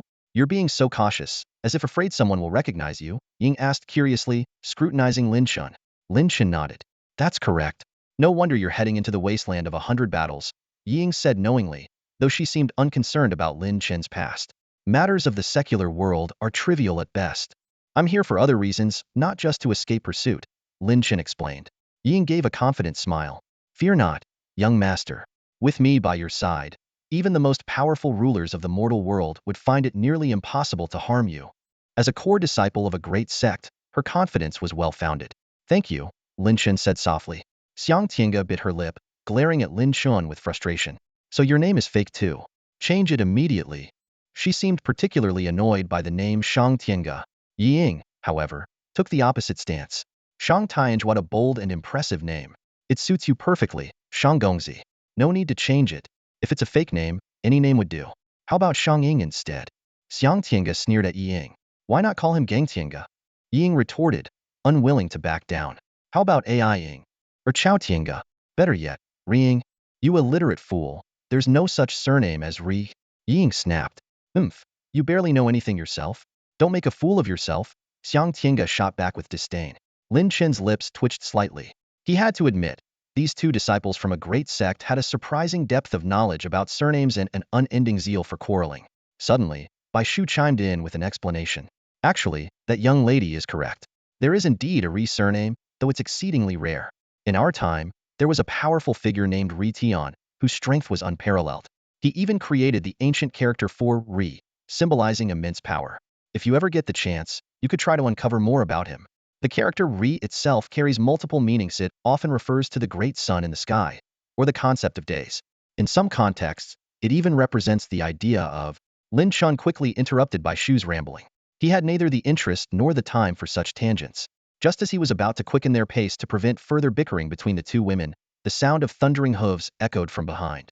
The ground trembled beneath them. Bloodhoof horses. And quite a number of them, Lin Chen said, his expression turning serious. Only a powerful faction could afford such beasts. The Bloodhoof horses, swift as the wind, were rapidly closing in on their position. They galloped wildly along the road, the thunderous sound of hooves echoing as a cloud of dust obscured the view. Lin Chen squinted into the distance, realizing the riders showed no intention of slowing down. Instead, they appeared to grow even more reckless, charging directly toward them. With a sigh, not wanting unnecessary trouble, he stepped aside to the edge of the road and gestured for his companions to make way. Yet Xiang Tiange was unwilling to yield. A flicker of anger flashed in her beautiful eyes. Born into a noble family, she had always been the one others deferred to. Had she ever made way for anyone else? These riders, so rude and arrogant, relying on their powerful demon blood horses to rampage through the road, were utterly detestable. Seeing her reaction, Lin Chen softly advised, "We have important matters to attend to. It's better to avoid unnecessary conflict." Xiang Tiange clenched her teeth, her expression dark, but eventually stepped aside. Even though Ying shared her displeasure, Lin Chen's words convinced her to let it go as well. In no time, the riders were upon them, speeding past like a whirlwind. Each of them was dressed in luxurious attire, clearly from wealthy families. Among them, a young woman in a pale yellow dress laughed and said, "Brother Song, your demon blood horse is truly remarkable. It's faster than all of ours. The demon blood must be incredibly potent." "You're absolutely right, Sister Chiao," a handsome young man responded with a hearty laugh. "This divine steed is from the imperial military. I had to pull a lot of strings to acquire it from General Zhao's camp. Naturally, it's extraordinary." This young man was Song Huqian, the son of the prominent Song family of the Wei Empire. The Song family held close ties with the military, supplying them with resources for years, and wielded significant influence. The woman who had spoken was Zhuo Qiu, a member of the Zhuo family, another noble household in the Wei Empire. Though not as powerful as the Song family, the Zhuo family was far from ordinary. "Brother Song, can I try riding your divine steed?" Another young woman with a sweet and lively demeanor suddenly asked. She was He Sisi, the daughter of the He family, whose business dealings were closely tied to the Song family. Song Huqian agreed readily, leaping gracefully off the horse. One of his guards immediately offered up his own mount to his master. The entire exchange executed so smoothly that it drew gasps of admiration from the women present. "Sister He, be careful, this horse has a fiery temper," Zhuo Qiu warned, though a trace of malice flickered in her eyes. "Don't worry, Sister Qiu, I can handle it," He Sisi replied confidently before deftly mounting the horse. Just as she was about to spur it into motion, Zhuo Qiu discreetly released a strand of her mystical energy, which silently entered the demon blood horse's body. The horse reared violently, letting out a shrill whinny as its front hooves rose high into the air. He Sisi shrieked, nearly thrown off its back. Struggling to suppress her fear, she pulled hard on the reins. But this only made things worse.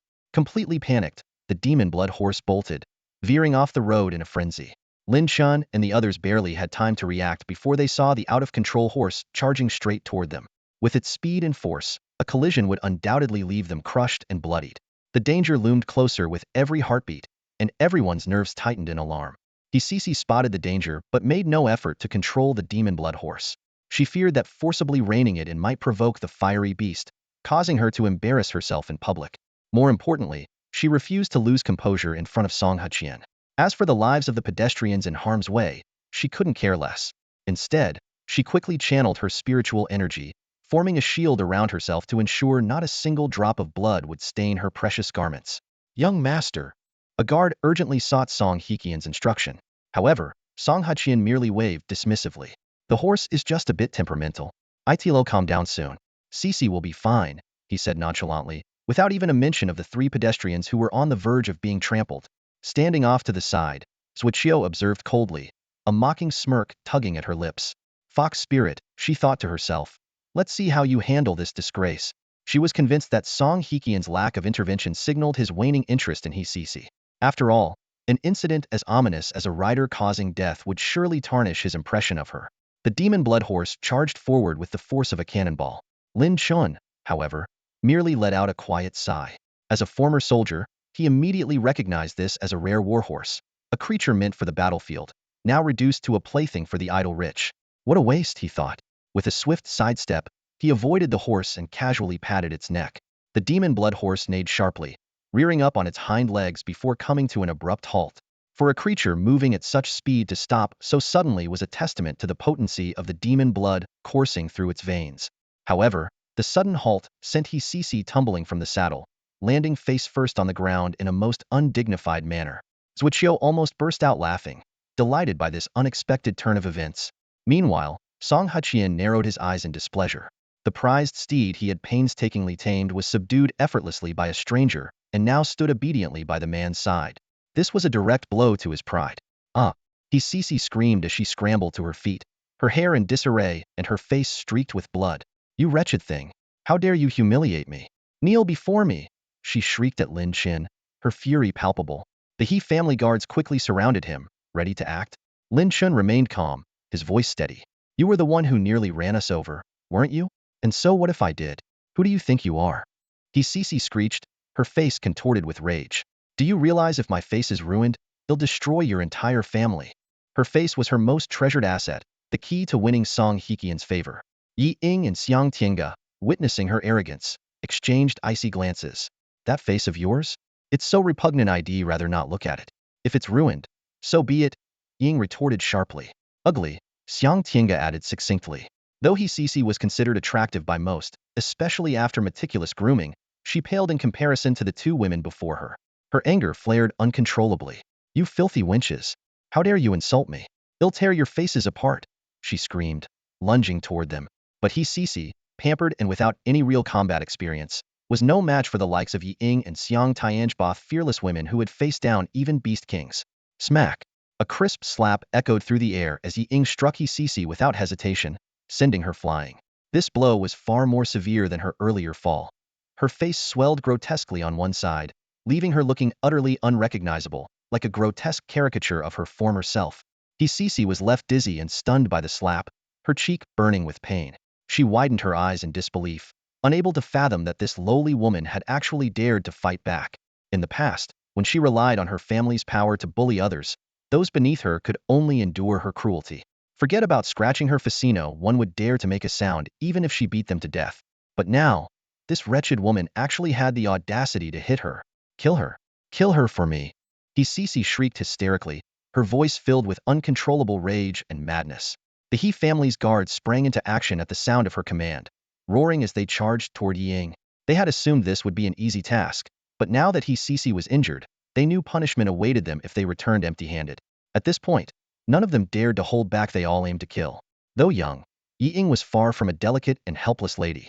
Her gaze turned icy in an instant, and the blade in her hand gleamed coldly. Within just a few breaths, all the guards who had rushed toward her lay motionless in pools of blood. Yi Ying turned to face Cece, her expression cold and unyielding. In her eyes, such a vicious woman didn't deserve to live. Cece was utterly paralyzed with fear by the sight. Her legs gave out, and she collapsed to the ground, losing control of her bladder in the process. You can't kill me, she stammered, her voice trembling. I'm the daughter of the He family. If you kill me, you won't survive either. The dramatic turn of events left Song Hyekian and the others completely stunned. They had initially thought Lin Chen and his companions were doomed, but the situation had taken a shocking reversal. Stop! Song Hyekian shouted urgently, his voice cutting through the chaos. If Cece were to die here in front of him, he wouldn't be able to explain it when he returned. He quickly stepped forward, and his men surrounded Lin Chen and the others. His expression was stern, his tone heavy with authority. Young lady, don't you think going this far is a bit excessive? Excessive? Ying let out a cold laugh. This ugly wretch recklessly charged through on horseback, nearly trampling innocent bystanders. If I weren't strong enough, I'd already be dead right now. And you call this excessive? Song Hyekian's eyes flickered slightly as he was drawn to Yi Ying's captivating voice. Turning his head, he saw a cloaked woman. Though much of her delicate face was obscured, the glimpse of her features was already breathtaking. Song Hyekian felt a stir in his heart, and the gloom in his expression instantly dissipated. Composing himself, he adopted a courteous demeanor. This matter is indeed her fault, but she has already paid the price. I ask the young lady to show mercy. I am Song Hyekian of the Song family. If you have any requests, feel free to voice them. He clasped his hands and bowed slightly, exuding the grace of a nobleman, feeling secretly pleased with himself. Yi Ying softly repeated, Song Hyekian of the Song family? Song Hyekian stood with his hands behind his back, a trace of pride flashing through his eyes, though his tone remained humble. There is no need for the young lady to concern herself with the Song family's influence. I would never use my status to bully others. The Song family? Never heard of it. Yi Ying snapped impatiently. Are you done rambling? If so, get out of my sight. The smile on Song Hyekian's face froze instantly. Yi Ying's response was entirely unexpected, and anger began to simmer within him. His cold gaze suddenly shifted to Lin Chen, who stood nearby with a resigned sigh. So, it seems someone is backing you up. Song Hyekian sneered. May I ask which family you belong to, my friend? Why not introduce yourself so I can get acquainted? Lin Chen glanced at Yi Ying helplessly. He had intended to avoid trouble, but it seemed he was being dragged into it regardless. Gently patting the neck of the demonic blood horse beside him, the steed let out an affectionate neigh, nuzzling closer to him as if acknowledging him as its new master. Seeing this, Song Hyekian's expression darkened further. State your background. I want to know who gave you the nerve to act so audaciously in front of the third young master of the Song family. Leave. Lin Chen uttered a single word with calm indifference. Ying covered her mouth, stifling a laugh, while Xiang Tiange nodded approvingly. You're courting death. Song Hachien roared in fury, pointing at Lin Chen. How dare you? Who do you think you are to challenge me? Men, take him down. I want him dead. At Song Hachien's command, his group of burly guards stepped forward with sinister grins. These warriors, all at the 6th level of the Qianjun realm or higher, radiated intense energy as they charged at Lin Chen like wolves on the hunt. Song Hachien stood with his hands clasped behind his back, casting a smug glance at Yi Ying, as though flaunting his power. Meanwhile, Suoqiu stood to the side, her charming smile masking her inner thoughts. She felt relieved that the bothersome He Sisi had been dealt with, but remained wary of Yi Ying and Xiang Tiange, a glint of cold calculation flickering in her eyes. She spoke, a glint of ruthlessness flashing in her eyes. Take those 2 women down immediately. How dare such lowly creatures offend Brother Song? From now on, they're nothing more than servants to be ordered around. Her tone dripped with disdain, as she intended to degrade the 2 women to the lowest possible position. Even if Song Hachien had any fondness for them, at most, they could only be concubines and would never pose a threat to her status. Rest assured, Miss Sua, everything will be handled properly, the head guard replied respectfully. He then turned to Lin Chen, a sinister grin spreading across his face. Boy, you've got some nerve to go against my young master. Tired of living, are you? If you know what's good for you, kneel down and offer those 2 women by your side as servants to my young master. Maybe then, he'll spare your pathetic life. The guard's eyes were filled with contempt and mockery. To them, Lin Chen was nothing more than an ignorant fool trying to show off in front of women. People like him always met the most miserable ends, and these guards had already dealt with countless such idiots. Lin Chen didn't respond. He simply raised the sword in his hand and moved to face the group of guards. Brave, aren't you? Seeking death, the guards shouted angrily.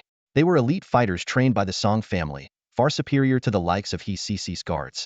This young man was practically digging his own grave. Kneel before me, one of the guards bellowed, swinging a gleaming blade toward Lin Chen with incredible force. As a practitioner at the 7th rank of the Qianjun realm, the power behind his strike was nothing to scoff at. Yet Lin Chen didn't even flinch. The guard sneered, thinking the young man was too useless to even dodge. But in the next instant, his smirk froze in place. Lin Chen remained unharmed, while the guard's own hand had suddenly been severed. Before he could react, Lin Chen made his move.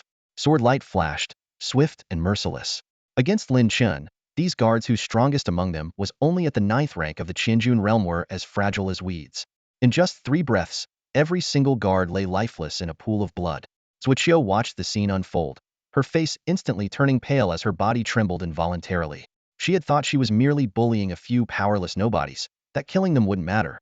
But she hadn't expected this young man to be so formidable, wiping out the entire squad of guards single-handedly. Song Hekian's expression darkened as he spoke, his tone cold and filled with fury. I didn't expect you to have some skill after all. No wonder you're so arrogant. But you've gone too far in disrespecting the Song clan. He had never suffered such humiliation before. This was a blatant slap to his face, and someone like this could not be allowed to live. Uncle Wu, they'll need you to step in, Song Hachien said, his voice icy and brimming with murderous intent. Behind Song Hachien stood an elderly man with closed eyes, remaining motionless. This elder was a personal bodyguard assigned to Song Hachien by the Song clan, a powerful fighter they had spared no expense to recruit. His strength had reached the 2nd level of the condensed will realm, making him a formidable presence that allowed Song Hachien to act with impunity in most situations. Wu Bo stepped forward slowly, dressed in simple linen robes, with a sheathed long sword on his back emanating an ominous sword aura. With a faint smile, he raised his hand and gestured to Lin Chen, saying, "Young man, show me everything you've got and unleash your strongest strike. Otherwise, you won't get another chance." Yi Ying and Xiang Tiange exchanged glances, finding Wu Bo's arrogance somewhat ridiculous. Lin Chen, however, remained silent. As a warrior who had survived countless life-and-death battles, he found it hard to comprehend this deliberate courtesy of letting an opponent strike first. On a real battlefield, even a momentary advantage could determine life or death. Following Wu Bo's request, Lin Chen quickly assumed the opening stance of the inner path 9 swords. Wu Bo smirked with self-satisfaction as he critiqued. Not bad. The sword form shows some promise. It seems you've learned a decent sword technique, probably a 6th grade martial skill. But alas, there are too many flaws, and it's still not strong enough. Is this really the best you can do? I'm a bit disappointed. Suoqiu, standing nearby, laughed mockingly. Wu Bo is incredibly sees through everything. That kid looks like he's just putting on a monkey show in front of him. Song Hachien also chuckled arrogantly. This is the foundation of a noble clan. Yi Ying and Xiang Tiange, however, shook their heads in quiet disapproval. This so-called expert at the 2nd level of the condensed will realm hadn't made a single accurate observation. Lin Chen dismissed all distractions and erupted into action. White light danced along the blade of his sword as he unleashed the first strike of the inner path 9 swords, a horizontal slash that tore through the air. Zuoqiu sneered. That strike looks so weak. It doesn't even come close to the brilliance of Brother Song's swordsmanship, which shines like the blazing sun. Wu Bo smirked disdainfully, gripping his sword and slashing downward. In an instant, his sword aura surged wildly, and the radiant sword energy condensed into a massive ice peak, enveloping Lin Chen. Boy, I have to commend your courage. But this is the true power of a 6th grade technique, the Ice King's blade. The outcome is clear. However, in the next moment, the ice shattered, and Wu Bo's sword aura disintegrated instantly.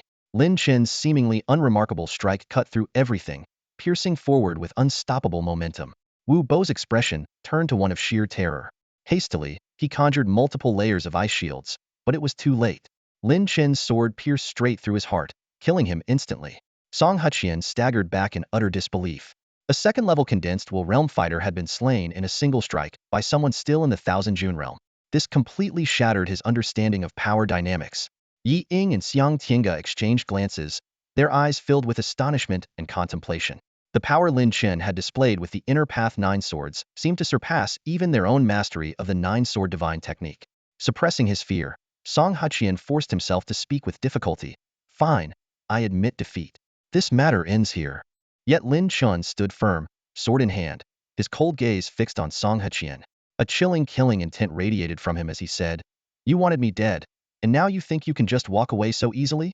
Lin Chen's eyes glimmered with a cold, merciless edge as he faced the man who had tried to kill him. Any trace of hesitation or compassion had vanished.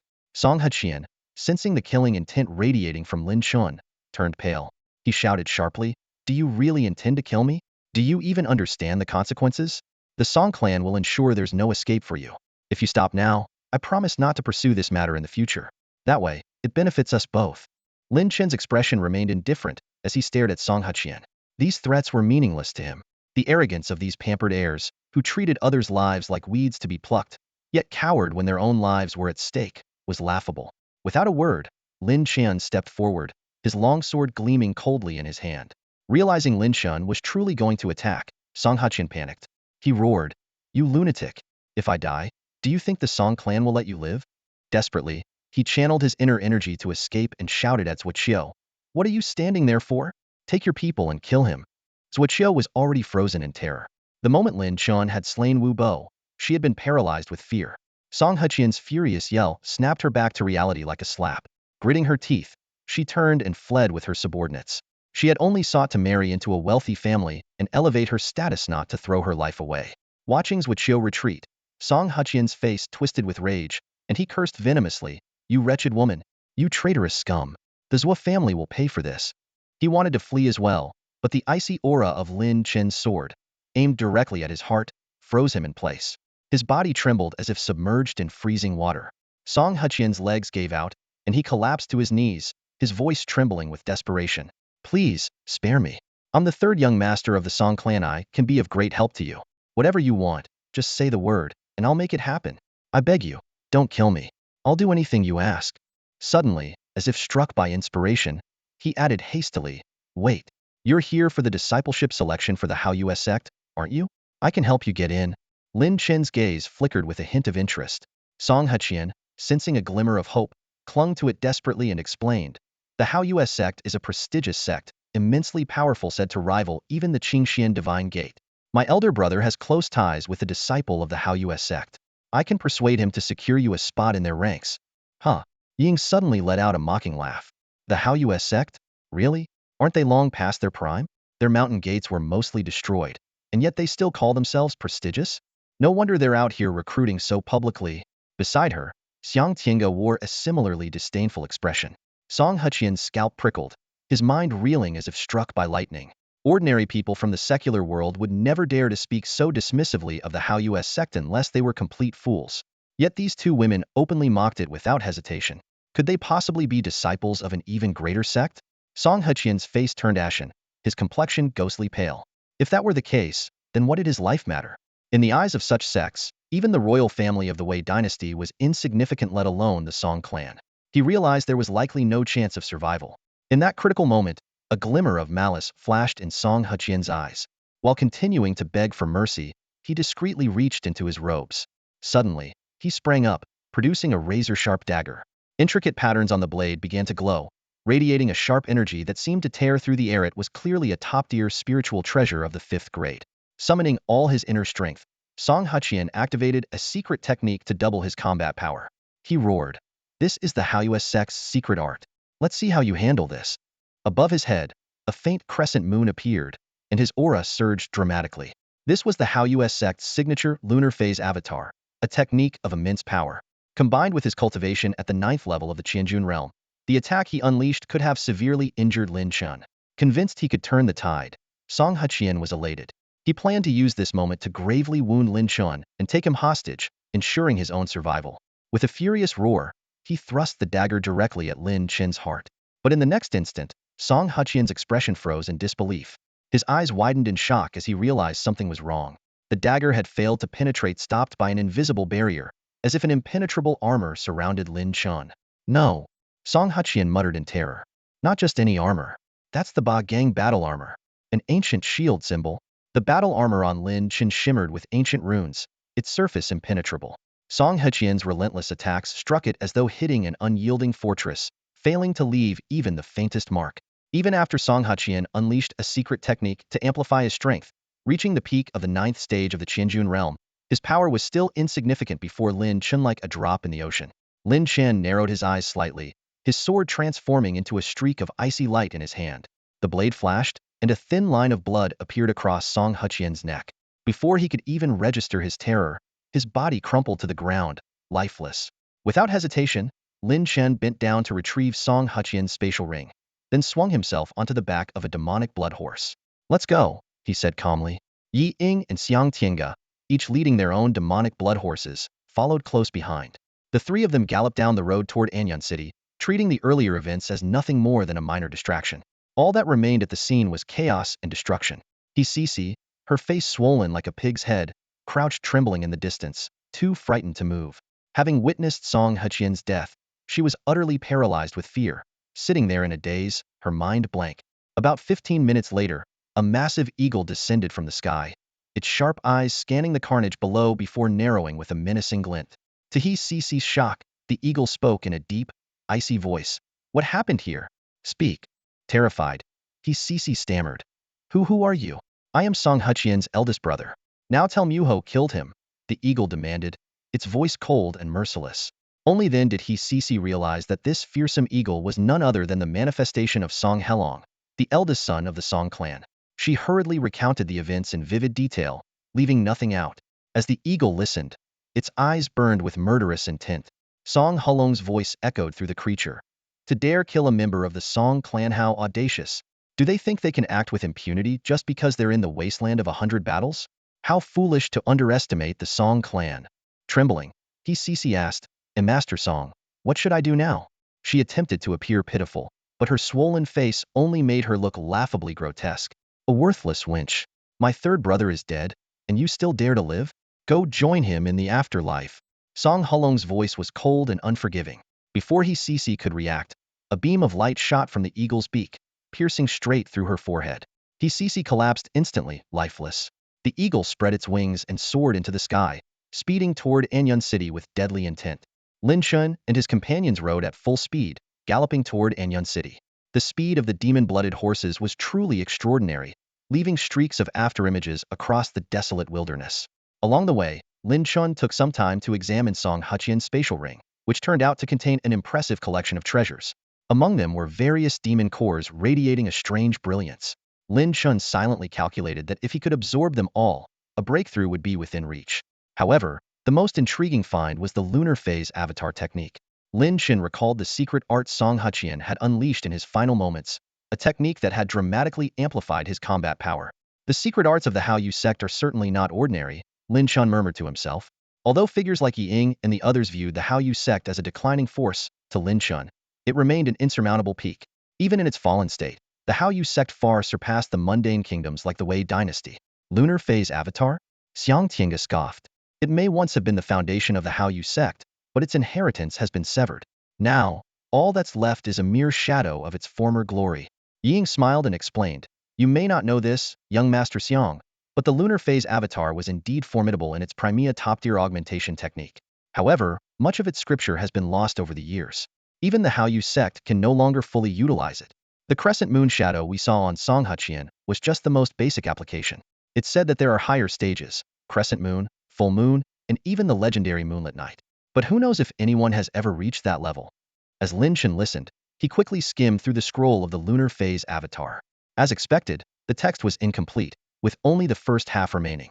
It seems the highest I can achieve is the crescent moon stage, Lin Chen said, a hint of regret in his tone. Even with his exceptional talent, there was no way to restore a technique that was already so fragmented. At that moment, Bai Shu suddenly materialized beside Lin Chen, her large eyes brimming with curiosity. "Let me take a look," she said eagerly. Lin Chen was surprised. "You can restore it?" Bai Shu puffed out her chest proudly. I've read countless books. What martial art or technique haven't I seen? Many ancient secret arts and divine techniques were restored through me." Lin Chen's eyes lit up. "Then why don't you just teach me a powerful secret art directly?" Bai Shu pouted and glared at him. "You greedy fool. I'm a blank slate right now. I've forgotten everything from the past. Then how can you restore anything?" Lin Chen asked, puzzled. "Can't I at least take a look?" Bai Shu snapped, clearly annoyed. Left with no choice, Lin Chen handed her the scroll. After Bai Shu finished reading it, he put the scroll away. While a faint hope lingered in his heart, he dared not expect too much. A day later, the outline of Anyan City gradually came into view. The towering black city walls loomed like a storm cloud pressing down on the earth, exuding an oppressive weight. Yet these so-called walls were little more than a facade. There was no protective formation. Many sections were crumbling, and even the city gates were non-existent. This was the style of the 100 Battles wasteland, chaotic, ruthless, and ruled by the law of the jungle. Danger lurked both inside and outside the city, and lives were lost every day. Only in the inner city, under the control of a few powerful factions, could one find a fleeting moment of peace, but at a steep price. As they approached the city's entrance, Lin Chen dismounted and gestured for Yi Ying to take his horse. He led the reins himself, walking slowly toward Anyan City. Although Yi Ying found this gesture unnecessary, she didn't mind and went along with it. In the past, Yi Ying had always been training within the confines of the Nine Sword sect, living a monotonous and sheltered life. This journey for experience was a refreshing change, and everything felt novel and exciting to her. She eagerly went along with Lin Chen's arrangements. In contrast, Xiang Tiange felt a twinge of displeasure in her heart. She muttered to herself, "Lin Chen's horse is clearly the best one. So why did he give it to Yi Ying to ride?" However, she didn't voice her feelings, fearing others might misunderstand her intentions and think she wanted to ride Lin Chen's horse. With that, the three of them rode their demon blood horses into the city of Anyan. What passed for a city gate was merely a massive gap left between two crumbling walls, without even a proper door. As they approached, they immediately attracted the attention of the surrounding crowd. These people lingered in small groups near the gate, their hawk-like gazes scrutinizing every passerby. Occasionally, they would pick out an unlucky individual, follow them into the city, and before long, the sound of fighting would echo through the air. As for the outcome, no one seemed to care. "Demon blood horses, those are some fine beasts," someone murmured in awe. "Especially that one, so majestic and extraordinary. That's definitely a top-tier demon blood horse." In the war-torn wastelands, only the sharp-eyed and cunning survived. It didn't take long for these seasoned individuals to recognize the extraordinary value of Lin Chen and the others' mounts. Greedy thoughts began to stir as they calculated how much these horses might fetch. Yi Ying's horse, in particular, stood out a treasure comparable to a fifth-grade spiritual artifact. Many were already itching to make a move. Such valuable possessions seemed worth the risk. Moreover, the two female riders, though their faces were hidden beneath cloaks, occasionally revealed glimpses of stunning beauty. Their graceful figures were hard to conceal even under the loose fabric. One of them was especially striking, while the other, though harder to discern, was no less intriguing in the eyes of these desperate rogues. To them, both were potential prey.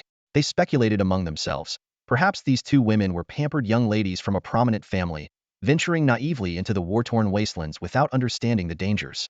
If that were the case, they could make an even greater profit. Some were already gearing up to test the waters. These were seasoned veterans. If they encountered a formidable opponent, they could flee at a moment's notice. Surviving in a place like this required not only strength but also the ability to escape. Every one of them was an expert at making a quick getaway. Suddenly, a short, monkey-like man leapt forward. His beady eyes roved over Xiang Tiange with undisguised lechery as he smirked and said, Well, beauty, that's a fine horse you've got there. How about letting me take a ride?" He deliberately emphasized the words, "take a ride," his tone dripping with innuendo. while his eyes shamelessly wandered over Xiang Tiange's figure. The crowd sneered, their gazes all converging on the young man nicknamed Monkey. His strength was nothing extraordinary merely at the 5th level of the Qianjun realm, but his mastery of the 5th grade movement technique, Phantom Step, was impeccable. Even experts at the 9th level of Qianjun found it difficult to capture him. It was precisely this confidence that emboldened him to provoke others first. All eyes shifted to the two women, waiting to see how they would respond. Even the slightest hint of fear or inability to cope would instantly render them prey, surrounded and overwhelmed by the crowd. Encountering trouble in these war-torn wastelands was nothing unusual. However, the people here were clearly seasoned veterans, far more experienced than those from Gulo City. Lin Chen observed the scene quietly, but as a mere horse handler, he kept a low profile to avoid drawing attention. Xiang Tiange, however, was already seething with rage, the veins on her temples bulging. Lin Chen had already irritated her by using the alias Xiang Tiange, and now, this lecherous scoundrel dared to harass her, igniting her fury in an instant. Her slender, jade-like fingers came together in a sword-like gesture, slicing through the air with an almost casual motion, yet brimming with deadly intent. Though Monkey smirked and leered, saying, "What's wrong with a little ride?" his battle-hardened instincts immediately sensed danger. His figure blurred as he executed Phantom Step to evade. But Xiang Tiange's sword light was fast ere a streak of blood appeared on Monkey's back, and he collapsed to the ground, lifeless. The scene stunned everyone present. Many retreated quietly, no longer daring to act recklessly. They began speculating about the origins of these two women, suspecting they might belong to a powerful family or sect from the Wei Kingdom. Of course, some covertly set their sights on the pair, believing women of such caliber were worth pursuing. After finishing off Monkey, Xiang Tiange shot a venomous glare at Lin Chen, as if she wanted to carve a piece out of him. Lin Chen shrugged innocently and continued leading the horse into the city. Darkward City was vast and bustling, chaotic yet well equipped with everything one might need. Lin Chen and his companions arrived at the city's finest inn, where a servant promptly came out to greet them with enthusiasm. Lin Chen was about to request 2 upper rooms when both Xiang Tiange and Ying spoke in unison, demanding 3 rooms instead. The servant beamed with delight but still offered a polite reminder. "Dear guests, the upper rooms here are quite expensive, 1,000 gold taels, or 10 spirit crystals per night." Without hesitation, Lin Chen handed over a 1,000 tael gold note as a deposit. In these war-torn wastelands, such exorbitant prices were entirely normal. The gold note, the unified currency of this vast land, was established by a mysterious secluded sect and was accepted without question. Though the spirit crystals in Lin Chen's possession were highly valuable, he rarely used them lightly in his daily life. "Honored guests, please come upstairs." A servant, his face plastered with an obsequious smile, eagerly led Lin Chen and his companions to the upper floor of the inn. The joy of receiving payment had elevated his service to impeccable levels. "Please rest assured," the servant said with a grin. "Though this is the wasteland of 100 battles, where chaos reigns outside, within these walls, safety is guaranteed. I wish you all a pleasant night." Lin Chen nodded slightly. "Good to hear." 3 adjoining rooms were quickly allocated. Lin Chen chose one on the end, leaving Tiange and Ying to pick from the remaining 2. As he pushed open the door, Lin Chen couldn't help but be impressed. The decor lived up to its reputation, simple yet refined, exuding a sense of understated luxury that rivaled the finest inns in the capital. However, he had no time to admire such details. Striding to the window, Lin Chen's eyes swept over the streets below. From this vantage point, he could take in several blocks at once. He silently noted each detail, familiarizing himself with the unfamiliar surroundings. Frowning in thought, a pressing question emerged in Lin Chen's mind. Have my clansmen arrived, or are they still on their way? According to the information provided by Meili, the elderly and young of the clan had only recently departed from Yanzhou. At their pace, they were likely to reach this area around the same time as him. If his clan had already arrived, then the Wei Imperial Guards, assassins, and other powerful adversaries were likely lying in wait. A glint of cold determination flashed in Lin Chen's eyes. They'll undoubtedly use my clan as leverage to force my hand. I must be fully prepared. I cannot allow even a single clansman to come to harm. Gazing into the distance, Lin Chen muttered under his breath, "The information I can gather here is far too limited. I need to head out and dig up more intel." With that, he left his room and made his way out of the inn. The bustling streets outside were alive with the flow of people, lively and crowded. Yet, the moment Lin Chen stepped out of the inn's doors, he felt several sharp gazes lock onto him. Clearly, these individuals had been watching him and his group for some time. Lin Chen contemplated silently. These people were eager for a breakthrough to uncover the identities of the 2 mysterious women he was traveling with. However, both Tiange and Yi Ying were formidable in strength. Attacking them rashly would be tantamount to courting death. In contrast, Lin Chen, cast as the coachman or servant, appeared to be the weakest and most accessible target. Capturing him for interrogation to extract information about the two women would naturally pave the way for their plans. Still, the tight security of the inner city meant these individuals wouldn't act recklessly, at least for now. Aware of this, Lin Chen calmly devised his next steps. He walked along the street, feigning nonchalance as he gradually made his way toward the outer city. As expected, the moment he stepped into the less regulated outer city, those individuals began to close in. Before long, Lin Chen found himself cornered in a secluded alleyway. "Boy, we've got a few questions for you," their one-eyed leader sneered, his expression twisted with malice. "I hope you'll cooperate." Lin Chen's face remained calm, his voice steady. "As it happens, I have a few questions for you too." What does Lin Chen mean by that? For a moment, the hearts of the few trackers in the alley sank. Lin Chen's words carried hidden implications, clearly indicating he had long been aware of their pursuit and had deliberately lured them into this desolate alley. The one-eyed middle-aged man leading the group narrowed his remaining eye and sneered, "I didn't expect you to be so bold. What's the matter? Do you think you can take us on?" Before his voice had faded, more than a dozen people suddenly appeared from the other end of the alley, each with a sinister grin and a palpable surge of energy emanating from their bodies. These were clearly seasoned fighters, accustomed to living on the edge and well-versed in the art of killing. The one-eyed man grew even more confident and smirked. "What about now? What do you say?"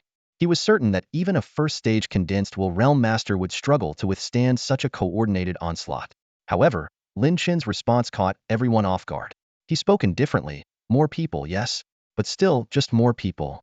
As he spoke, a flash of sword light appeared in his hand, not his usual flying feather sword, but a fourth-grade spirit sword he had seized earlier. Lin Chen struck instantly.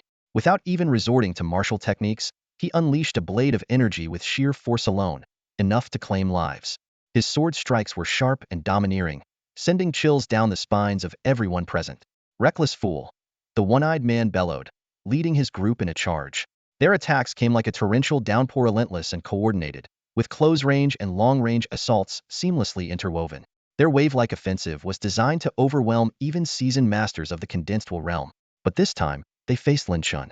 For someone like him, who had spent years battling elite forces, such tactics were nothing more than child's play. In just a minute, the alley was strewn with bodies.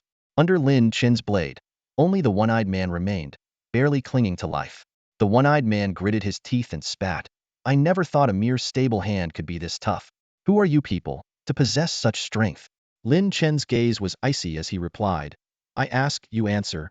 Feeling the cold, lethal intent emanating from Lin Chen, the one-eyed man realized he had no choice but to comply. Resigned, he nodded through clenched teeth. Lin Chen began questioning him about the peculiarities of those entering in Yin City. The one-eyed man answered truthfully, providing detailed descriptions of several unusual figures who had recently arrived. Lin Chen listened intently, alternating between brief questions and moments of silence, carefully extracting the information he needed. From the man's account, Lin Chen deduced that the experts sent by Great Wei had already entered the city and were now spreading out to prepare their positions. Based on the timeline, the Lin clan members were likely to arrive soon. Lin Chen thought to himself, "It seems this place is already a trap waiting to be sprung. Most of my clan are young children or frail women. If they enter the city, they'll undoubtedly attract attention."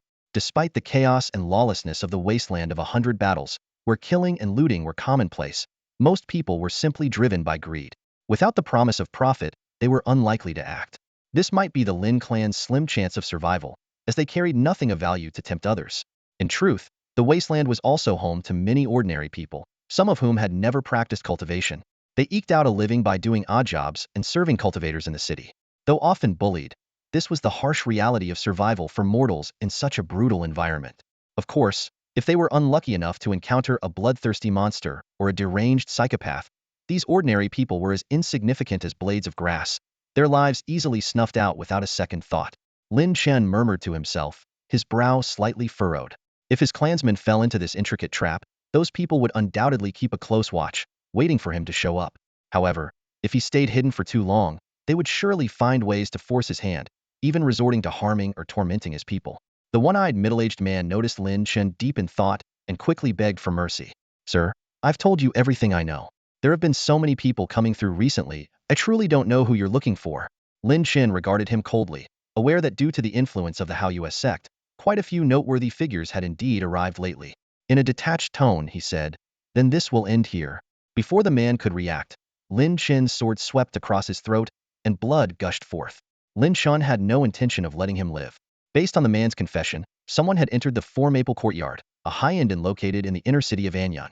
Unlike where Lin Chen and his people were staying, the Four Maple Courtyard consisted of private, standalone residences, offering greater privacy at a much steeper price. To stay there, one had to purchase an entire courtyard. A sharp glint flickered in Lin Chen's eyes as he deduced that one of the pursuers had indeed gone into the Four Maple Courtyard. Time was running out. His clansmen were likely to arrive tonight or by tomorrow morning. This meant the pursuers would probably meet today to discuss their plans. A cold gleam flashed through Lin Chen's gaze. They wanted to set up an inescapable trap and wait for him to walk into it. But who the real hunter was remained to be seen. Stepping out of the alley, Lin Chen effortlessly blended into the crowd. Even if someone was tailing him, they would lose him in no time. The Four Maple Courtyard, situated in the inner city, was governed by strict rules. Any private combat there would result in severe punishment. Moreover, the inn was backed by a powerful owner, so causing trouble there would not only attract the wrath of the Wei Kingdom's strongmen but also provoke the ire and retaliation of the inn's forces. After weighing his options, Lin Chen decided to act after nightfall. He needed to be exceptionally cautious to avoid alerting his enemies prematurely. Lin Chen strolled through the streets of Darkward City as dusk began to settle. He carefully observed the surrounding terrain, committing every detail to memory. Before long, he reached a bustling area of the city's trading market. The market was teeming with activity, a constant stream of people coming and going. Adventurers fresh from the outskirts of the city headed straight here, while others left in haste, clutching recently acquired treasures. Lin Chen noticed that in some shadowy corners, individuals with cold, calculating gazes were eyeing those departing, clearly seeking their next target. Scenes of robbery and murder were commonplace here, a stark reality of life in this lawless land. Despite the late hour, Lin Chen decided to step inside and take a look. The allure of the wasteland of 100 battles wasn't just in its lawless nature, but in the countless rare treasures hidden within its boundaries, possibly even the remnants of a once mighty kingdom's treasures. This kingdom, at its peak, could rival the most powerful forces from beyond the mortal realm. Naturally, the treasures it left behind were highly coveted.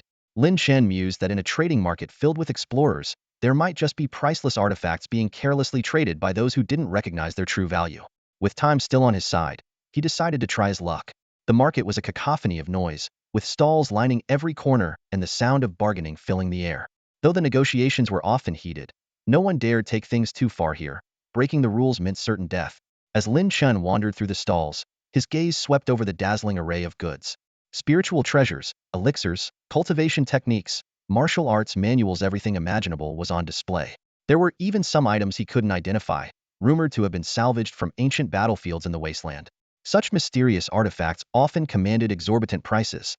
Lin Chen focused his attention on demon cores and ancient relics that appeared to bear inscriptions.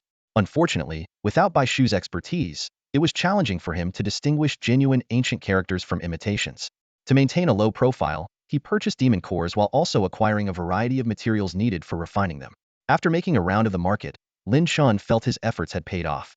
He had amassed a substantial collection of demon cores, and coupled with those he had previously obtained from Song Huqian, they would be enough to help him break through to the 4th level of the Thousand June realm. Though he hadn't stumbled upon any extraordinary finds, he was satisfied with his haul. Just as he was about to leave, Lin Chen spotted a small stall tucked away in a corner.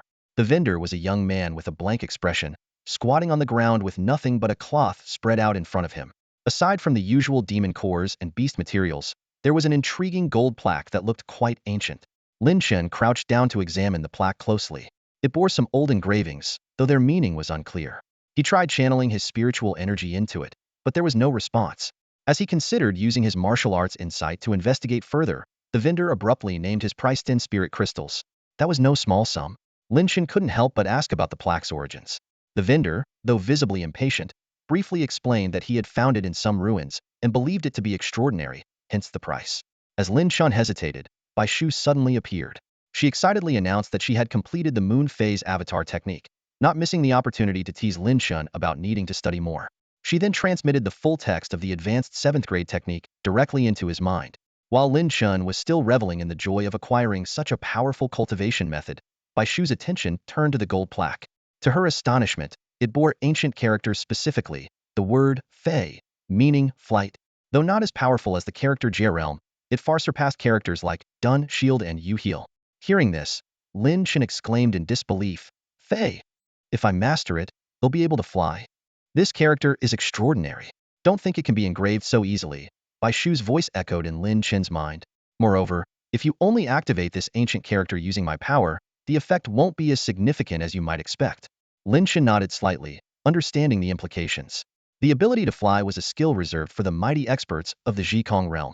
Fort away, where the strongest practitioners only reached the Zhuan Shu level, the Zhikong realm was nothing more than a legend, an unattainable height no one had ever reached. Lin Chen had never seen a Zhikong expert in his entire life. It was said that only forces beyond the secular world possessed the resources to nurture individuals capable of reaching such a realm. In the mortal world, even those with the potential to ascend to the Zhikong realm would likely falter due to the immense resources required for the journey. This realm was incomparably powerful, and its hallmark ability, soaring through the skies, was naturally something that captivated the hearts of many. While there were flying treasures available on the market, they were all exorbitantly priced and often lacked flexibility. The same could be said for flying martial techniques. Every martial artist dreamed of soaring through the skies, yet for the vast majority, this dream remained out of reach. After pondering for a moment, Lin Chen spoke. At the very least, for now, it can greatly enhance my ability to hover and allow me to move midair and change directions. It might even save me from falling off a cliff by gliding in the air and avoiding death. Something like that, Bai Shu replied. This ability, for Lin Chen, was a significant improvement and would undoubtedly enhance his combat effectiveness. Do you want it or not? If not, just leave it, the young shopkeeper said impatiently, his tone laced with frustration.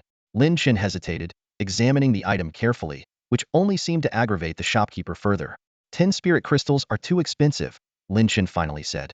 The young shopkeeper was slightly taken aback. 10 spirit crystals were indeed a hefty price, and he hadn't expected someone to seriously consider purchasing it. To be honest, he had a hunch that this golden plaque might hold some secret, but he couldn't figure it out. This kind of situation was common in the marketplace. People had varying levels of knowledge. What might seem like trash to one person could be a treasure to another. No bargaining, the shopkeeper said firmly. Lin Chen appeared hesitant, but inwardly, he had already made up his mind. Even if it cost 100 spirit crystals, he would buy this golden plaque. The value of ancient characters was immeasurable. Not only would it bolster Lin Chen's combat strength, but it was also crucial for Bai Shu's complete manifestation. After all, Lin Chen still had plans to claim a certain sword. The young shopkeeper opened his mouth, visibly annoyed by Lin Chen's hesitation, but since this was the first potential buyer of the day, he held back his frustration. Clearly, he needed the money. 5 spirit crystals. Lin Chen finally declared, as if making a difficult decision. Bargaining was necessary. Otherwise, paying the full price might draw unnecessary attention. No way. The shopkeeper immediately refused. 5 is all I can offer. Sell it to someone else if you don't want to, Lin Chen replied bluntly. The shopkeeper's face darkened, but he knew deep down that it would be difficult to sell the item at the original price. In the end, he had no choice but to compromise. Fine. Without further ado, Lin Chen handed over 5 spirit crystals, took the golden plaque, and walked away. This exchange did not go unnoticed. Often, items that seemed worthless yet fetched a high price would attract attention. Perhaps it was a stroke of fortune waiting to be discovered. As Lin Chen exited the marketplace, someone approached him. Hey kid, the man began, his tone carrying a clear threat. However, before he could finish his sentence, Lin Chen had already severed the man's arm with a single strike. The attacker clutched his shoulder and collapsed to the ground, unable to comprehend how Lin Chen had struck so swiftly. How ruthless, gasped the onlookers, many of whom instinctively held their breath, now too afraid to act recklessly. Lin Chen slipped into an alleyway and quickly disappeared from sight. After changing his attire, he arrived at a street near the Red Maple Courtyard and casually rented a room. As the sun set, the sky was painted with hues of fiery red.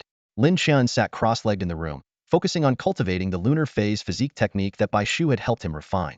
At the same time, he delved into the mysteries of the fly character. Both powers represented significant advancements for Lin Chen, and he was determined to master them before putting them to use. The lunar phase physique was indeed formidable. With Lin Chen's exceptional talent, he managed to grasp its basics in a short time, completing the new moon phase. However, progressing further to the crescent moon phase proved to be a daunting challenge. Even Lin Chen felt a sense of resistance and difficulty. Such was the power of a 7th-grade martial technicite, demanded rigorous effort and real combat to advance further. As for the fly character, Lin Chen began to comprehend its martial essence with the help of Bai Shu. Once again, he felt as if he were witnessing the moment when the ancient creator of this character had brought it into existence. By mastering the art of aerial flight to an extraordinary level, Lin Chen's speed had reached an immeasurable degree, almost resembling the ability to traverse through space itself. This astonishing achievement stemmed from his profound understanding of the martial path embodied in the word fly, which allowed him to touch upon the supreme laws of space. Although Lin Chen was still far from rivaling the strength of that ancient, legendary existence, he had successfully inscribed the word fly onto the blade of Baishu, marking a significant breakthrough. With the completion of the fly inscription, Baishu's form became increasingly solid. Its limbs now appeared tangible, with only the face and chest retaining a faintly ethereal quality. Lin Chen's eyes gleamed as he sensed the substantial enhancement in Baishu's power. He was confident that with a few more inscriptions, Baishu would fully materialize. At that moment, he would be able to draw the third sword. At the same time, the black dragon emerged, spiraling through the air as it consumed all the demon cores Lin Chen had purchased. The immense, pure energy surged against the barriers of his cultivation realm, finally propelling him to a breakthrough. Lin Chen ascended to the fourth level of the Qianjun realm, with his strength in profound energy reaching nearly 10,000 Jun. Since many of the demon cores belong to serpentine creatures, the black dragon itself also gained considerable benefits. Meanwhile, the power of Tinu steadily grew as well. Lin Chen understood deeply that fully materializing the sword was only the first step in unleashing the divine sword's true power. Its ultimate might would only manifest when he could directly draw the physical divine sword from his dantian, rather than relying on a sword condensed from profound energy. However, achieving that level would likely require hunting a dragon and devouring a dragon pearl. Even so, Lin Chen had now reached the pinnacle of his current potential. Rising to his feet, the power within him, though dormant, felt like a brewing volcano, ready to erupt with earth-shattering force.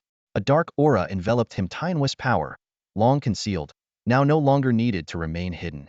Silently, Lin Chen left the room, vanishing into the night. It was time to make those people pay. As night fell, the red maple courtyard was shrouded in tranquility. The courtyard, adorned with countless red maple trees, appeared strikingly beautiful under the cover of night. A gentle breeze swept through, causing the leaves to sway lightly, as if whispering the secrets of this secluded retreat. At this moment, several servants and maids were cautiously making their way along a narrow path, carrying exquisite dishes toward a side hall. Their footsteps were light, careful not to disturb the serene atmosphere of the courtyard. Suddenly, a shadow flitted over the courtyard wall like a phantom. This figure was none other than Lin Chen. Despite the layered enchantments and sensory arrays guarding the walls, none detected his presence. Lin Chen had seamlessly melded into the darkness, moving like a stealthy black dragon as he effortlessly bypassed the formations and barriers. Landing soundlessly, Lin Chen refrained from making any hasty moves. He stood still for a moment, utilizing the formidable soul power granted by the Mo Yin flower to carefully sense his surroundings. It didn't take long for him to discern the defensive arrangements within the red maple courtyard. In the darker corners and shadows of the courtyard, numerous experts lay concealed. Their auras were restrained, their movements precise, clearly a group of highly trained elites. Lin Chen quickly realized that these individuals were not ordinary guards of Anyan City, but the secret agents of the Wei Imperial Court, elite operatives responsible for protection, surveillance, assassination, and intelligence gathering. Confirming the presence of the secret agents, Lin Chen grew even more cautious. He cloaked himself in the power of the black dragon, blending into the environment without a trace. Even those seasoned agents couldn't perceive his existence. Approaching the side hall, Lin Chen activated the power of Baishu. The glowing character Fei on the sword emitted a faint light, and his body instantly became as light as a feather. With a gentle leap, he landed silently on the roof, his form perfectly concealed in the shadows. Even if someone looked up, they would be hard-pressed to spot him. From his vantage point, Lin Chen observed the happenings inside the side hall. Several individuals were already present, each exuding a profound and intense energy. Their auras were refined, a testament to their survival through countless life and death struggles. Though their appearances were unremarkable, allowing them to blend in easily in any setting, Lin Chen's sharp senses detected faint traces of martial intent emanating from them. Every one of them was a condensed intent realm expert. In a short span of time, 6 such formidable figures had gathered an intimidating lineup by any standard. Lin Chen held his breath, remaining patient. The group inside the hall appeared to be casually eating and chatting about trivial matters, seemingly waiting for others to arrive. Half an hour passed, and more individuals began to show up. Without exception, all the newcomers were condensed intent realm experts as well. Suddenly, Lin Chen spotted a familiar face. Zhou Tao, the guard who had nearly stopped him before, had also arrived. Although Lin Chen's current strength was far beyond what it had been, he didn't dare underestimate Zhou Tao. What surprised Lin Chen even more was that Zhou Tao did not take the main seat, indicating that an even more powerful figure was yet to appear. At that moment, a lean, middle-aged man spoke, his tone laced with mockery. "Zhou, you're here too? I heard you let a promising target slip away, and even got poisoned in the process. Is that true?" Zhou Tao sneered, unfazed. "Oh, Wang Pan, You're here as well? With your mission success rate, I would have thought you'd be excluded from operations of this level. Wang Pan's face darkened with anger, and a faint spear intent began to radiate from his body, as though he might erupt at any moment. Zhou Tao, however, remained calm, clearly confident that Wang Pan wouldn't dare act recklessly here. The others in the hall watched the exchange with amusement, showing no intention of intervening. Just as the tension was about to boil over, a commanding voice cut through the air. Are you all this idle? Do you not realize that this mission concerns the Empire's very survival? The moment the voice sounded, everyone's expressions shifted. They immediately stood and bowed respectfully. We greet Lu Zhongxi. The speaker was none other than Lu Zhongnan, one of the chief commanders of the Imperial Guard.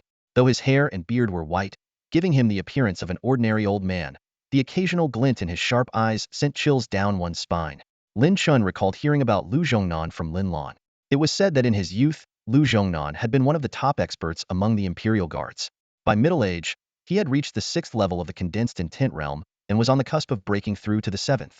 Unfortunately, during an assassination attempt by agents of the Wu Kingdom, Lu Zhongnan was gravely injured while protecting the young emperor. Though he survived, his cultivation fell back to the 5th level of the condensed intent realm, with no hope of advancing further. Even so, no one in the Imperial Guard dared to underestimate Lu Zhongnan. His unshakable trust from the emperor and his ruthless methods made him a figure of fear. It was rumored that a newly appointed commander once disrespected Lu Zhongnan, relying on his higher cultivation level. Lu Zhongnan killed him on the spot, sending a clear message across the Imperial Guard. Since then, even those at the 7th level of the condensed intent realm treated him with utmost respect. Lu Zongnan's arrival sent a chill through everyone present, making them tread carefully, not daring to show even a hint of negligence. Accompanying him were over a dozen seemingly ordinary, yet ruthlessly cold Imperial Guards. In an instant, the gathering swelled to more than 20 condensed mind experts, among them 3 formidable figures at the 4th level of condensed mind cultivation, akin to Zhou Tao. Such an imposing formation was enough to make even Lin Chen feel a tinge of pressure. Once seated, Lu Zhongnan got straight to the point. You should all be well aware of the purpose of this mission. This is a decree from His Majesty. It must succeed. Failure is not an option, for it will cost all of us our lives. His words fell like frost, sending shivers down the spines of everyone, leaving them deeply unsettled. Someone mustered the courage to ask, what if the traitor doesn't show up? Lu Zhongnan raised an eyebrow. Do you really think he won't come? The man hesitated before replying. It's an obvious trap. He knows it leads to certain death, might choose to stay away. Lu Zhongnan nodded slightly in acknowledgement, but then abruptly sharpened his tone. But His Majesty demands results. If Lin Chen doesn't show himself, then force him to. At any cost, he must be eliminated. Otherwise, none of us will escape accountability. The room fell silent, the oppressive atmosphere leaving everyone frozen in fear. Enough, Lu Zhongnan said with a wave of his hand. The remnants of the traitors will enter the city at dawn. Here are your assigned positions for the ambush. Prepare accordingly. His subordinates distributed jade tokens, which, when activated, projected a map of Yin City, marking each individual's designated location.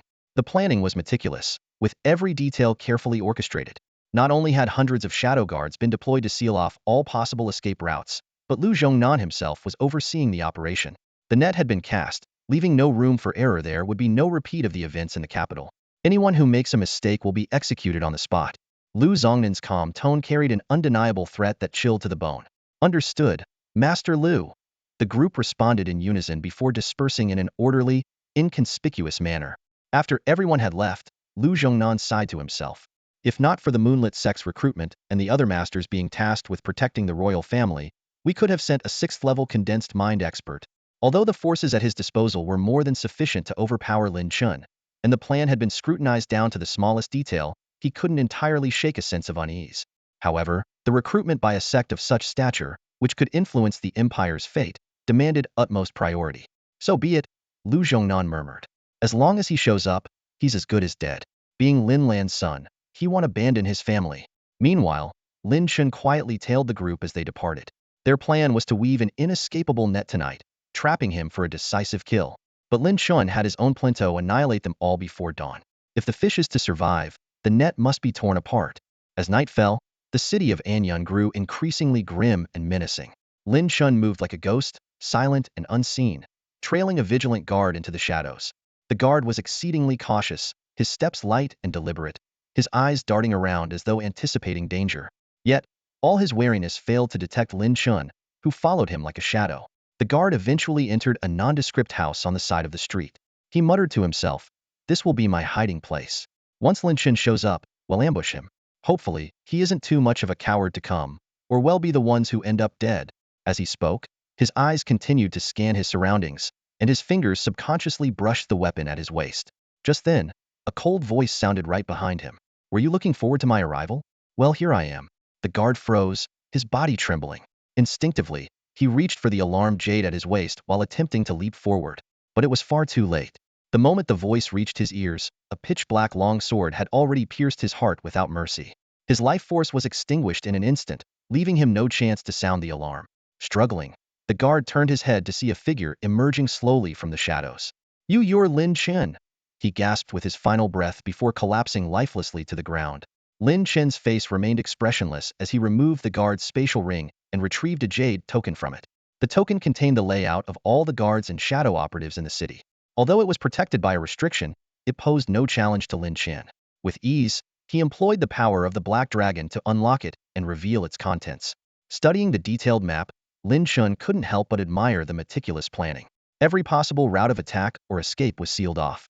Without prior knowledge of this information, even with preparation, stepping into this trap would have made escape nearly impossible. "Unfortunately for you, I've already arrived and I'll destroy you before you even get the chance," Lin Chen said coldly before vanishing into the night.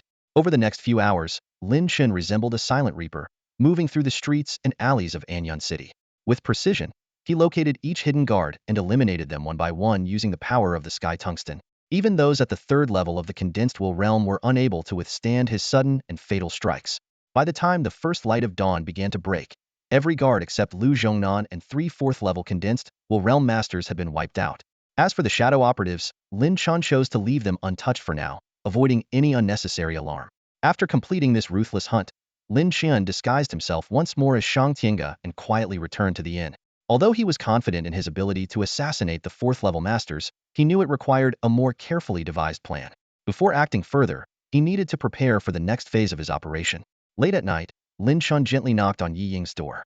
When she opened it and saw him, her brows furrowed. "You're knocking on my door in the middle of the night? What if someone sees you? That wouldn't look good," she complained, though she still stepped aside to let him in. Wasting no time, Lin Chen got straight to the point, explaining the situation briefly. Yi Ying blinked and asked, "So, you want me to help you stall that 5th-level condensed will realm master?" From Lin Chen's brief explanation, Yi Ying could sense an intense killing intent. She realized that this time, Lin Chen was determined to go to any lengths to eliminate his enemies. Sighing softly, Yi Ying recalled Lin Chen's earlier words. That man's strength cannot be measured by conventional cultivation levels. He might even have the power to contend with someone at the 6th stage of the condensed will realm. Glancing at her injuries, which had yet to fully heal, she thought to herself, if it comes to a unknown fight, I'm not sure I can hold him off. Lin Chen sternly instructed Yi Ying to hold Lu Zhongnan in place, ensuring he could not leave the Red Maple Courtyard under any circumstances. He explained, "If he escapes, my clan will face immense danger." "I understand," Yi Ying replied with a solemn nod. Without delay, Lin Chen stepped out of the room and walked to the door of another chamber. He knocked, his thoughts resolute. This time, both of them must act together, or the risk will be too great. After knocking for quite a while, there was still no response from Xiang Tiange. It was clear that she had no intention of meeting Lin Chen in the middle of the night. Left with no other choice, Lin Chen returned to his own room. Utilizing the power of the Black Dragon, he moved swiftly and silently across the rooftops, eventually slipping into Xiang Tiange's room through the window. What greeted his eyes was Xiang Tiange sitting on her bed. She was dressed in a light, sheer nightgown, her fair skin exposed in an almost ethereal beauty. Her disheveled long hair cascaded loosely over her shoulders, adding an inexplicable allure to her already striking appearance. Her flawless figure made it nearly impossible to look away. Noticing Lin Chen's presence, Xiang Tiange let out a light scoff, her tone filled with displeasure. Coming to me at this hour? Did you really think I'd open the door for you?" Despite her words, a trace of conflict flickered within her. She knew Lin Chen had already been to Yi Ying's room, and she couldn't help but wonder what they had discussed. "Why did you stop knocking? Did you give up?" Xiang Tiange frowned slightly, her emotions in turmoil. On one hand, she reminded herself that Lin Chen was their savior, and this journey was meant to repay him. On the other hand, she refused to be the one to open the door, feeling it would compromise her pride. Did he really leave? That guy has no persistence at all, she muttered angrily, slamming her fist lightly against the bed in frustration. Couldn't he have knocked a few more times? Lin Chen, observing her reaction, asked in confusion. It seems like you wanted me to come in. So why didn't you open the door? Lin Chen stood outside Xiang Tianga's door, silently pondering. He had assumed that Xiang Tianga was unwilling to see him and had shut herself away. Given her eccentric personality, this was not entirely unexpected. However, this was a matter of life and death for their people, and Lin Chen had no choice. He had to see her. Without knocking further, Lin Chen slipped into the room silently. The sudden intrusion startled Xiang Tianga, and she nearly lashed out in attack. When she realized it was Lin Chen, her fury flared instantly. She stared at him in disbelief, her chest heaving with anger. Her thin nightwear barely concealed her indignation. Sensing the tension, Lin Chen wisely took a step back and turned around quickly. Only then did Xiang Tianga realize her disheveled state, and her face flushed a deep red. Mortified and enraged, she grabbed a pillow and hurled it at the back of Lin Chen's head. While it did no real harm, it was enough to vent some of her anger. You shameless scoundrel! Xiang Tianga hissed through gritted teeth. I set up so many barriers, how did you even get in? Lin Chen remained silent, still turned away from her. Xiang Tianga took a deep breath, suppressing the urge to draw her sword. She quickly composed herself and, now properly dressed, approached Lin Chen with a frosty expression. There's someone you and Missy need to stop, Lin Chen said bluntly. If you can kill him, do it. Xiang Tianga clenched her jaw, barely restraining herself from striking him. Fine. I'll help you this once, and then we're even, she snapped. Lin Chen nodded in agreement. Xiang Tianga, still seething, issued a cold dismissal. Now, get out of my room. Without another word, Lin Chen left quietly, leaving Xiang Tianga fuming in her room, stomping her feet in frustration. He's infuriating, she muttered angrily to herself. After I deal with that wretched guard, next time I see him, I'll kill him myself. With no other outlet for her anger, she grabbed the pillow again and slammed it onto the bed. Having made the arrangements, Lin Chen melted back into the shadows of the night. Removing his human skin mask, he began patiently waiting for the condensed intent realm fourth layer experts to show a moment of weakness. It would take time, but Lin Chen had plenty of patience. Among the three fourth layer guards, Zhou Tao was undoubtedly the strongest. Lin Chen's soul perception, enhanced by the demon bloom, made the danger posed by Zhou Tao glaringly apparent. The other two, while also at the fourth layer, were slightly weaker. Lin Chen decided to target the relatively weaker Wang Pan first, the one who had previously clashed with Zhou Tao. Using the cover of darkness, Lin Chen cautiously infiltrated Wang Pan's residence. The area was heavily fortified with barriers, formations, and hidden traps designed specifically for Tianwu practitioners. Lin Chen deftly bypassed them all, avoiding any alarms. Inside, Wang Pan sat cross-legged on a mat, his aura perfectly restrained. To the untrained eye, he seemed like an ordinary man. His heightened senses extended outward, keeping everything around him under his control. Lin Chen knew he had only one chance to strike and would need to wait for the perfect moment. Time ticked by slowly as Lin Chen remained motionless, like a statue, biding his time. Despite Wang Pan's extensive experience, he did not anticipate any immediate danger. After all, they were the hunters, and Lin Chen wouldn't dare act prematurely. Wang Pan was quietly planning the next day's operations. He harbored some resentment toward the Duke of Yenzhou for leaving everything to the Imperial Guard's bureau, but was more preoccupied with the opportunities ahead. Seizing this chance and earning the Emperor's favor could result in a generous reward, possibly propelling him to the fifth layer of the condensed intent realm. At that point, Zhou Tao would no longer be a threat to his ambitions. As Wang Pan immersed himself in these hopeful thoughts, a commotion suddenly erupted outside. He sprang to his feet and looked out, spotting a chaotic fight breaking out on the street. The scene was a mess, with lives seemingly on the line in the melee. Tiske, what a barbaric land! Wang Pan sneered with disdain, his gaze sweeping across the chaotic battlefield. To him, this was nothing more than a petty squabble among ants, devoid of any entertainment value. In that brief moment of Wang Pan's carelessness, Lin Chen's eyes flashed with a sharp, murderous intent. The power he had been building up within him erupted like a volcano, unleashing its full force. Moon phase avatar, crescent mark, Lin Chen muttered under his breath, his figure becoming instantly ethereal. The 9 swords of the inner path, the second sword. A dazzling flash of sword light pierced through the air, radiating a chilling brilliance. Flood dragon armor. Dominator's warplate. Layers of defenses materialized around Lin Chen. Lin Chen's profound energy surged like a tidal wave, his sword radiating a dynamic interplay of black and white. The divine might of the Tianwu and Baishu swords was on full display. Even without the enhancement of sword intent, this sudden ambush was enough to severely wound an opponent at the 4th stage of the condensed intent realm. Sensing the looming danger, Wang Pan's expression shifted drastically. His reaction was swift, activating his defensive spirit treasure in an instant. A shimmering barrier began to rise around him, but But it was too late. Lin Chen's sword, like a bolt of lightning, pierced through the half-formed barrier and drove straight toward Wang Pan's heart. The character for boundary on the blade of the Baishu sword glowed faintly as the sword sliced through effortlessly, penetrating Wang Pan's chest. You, how dare you?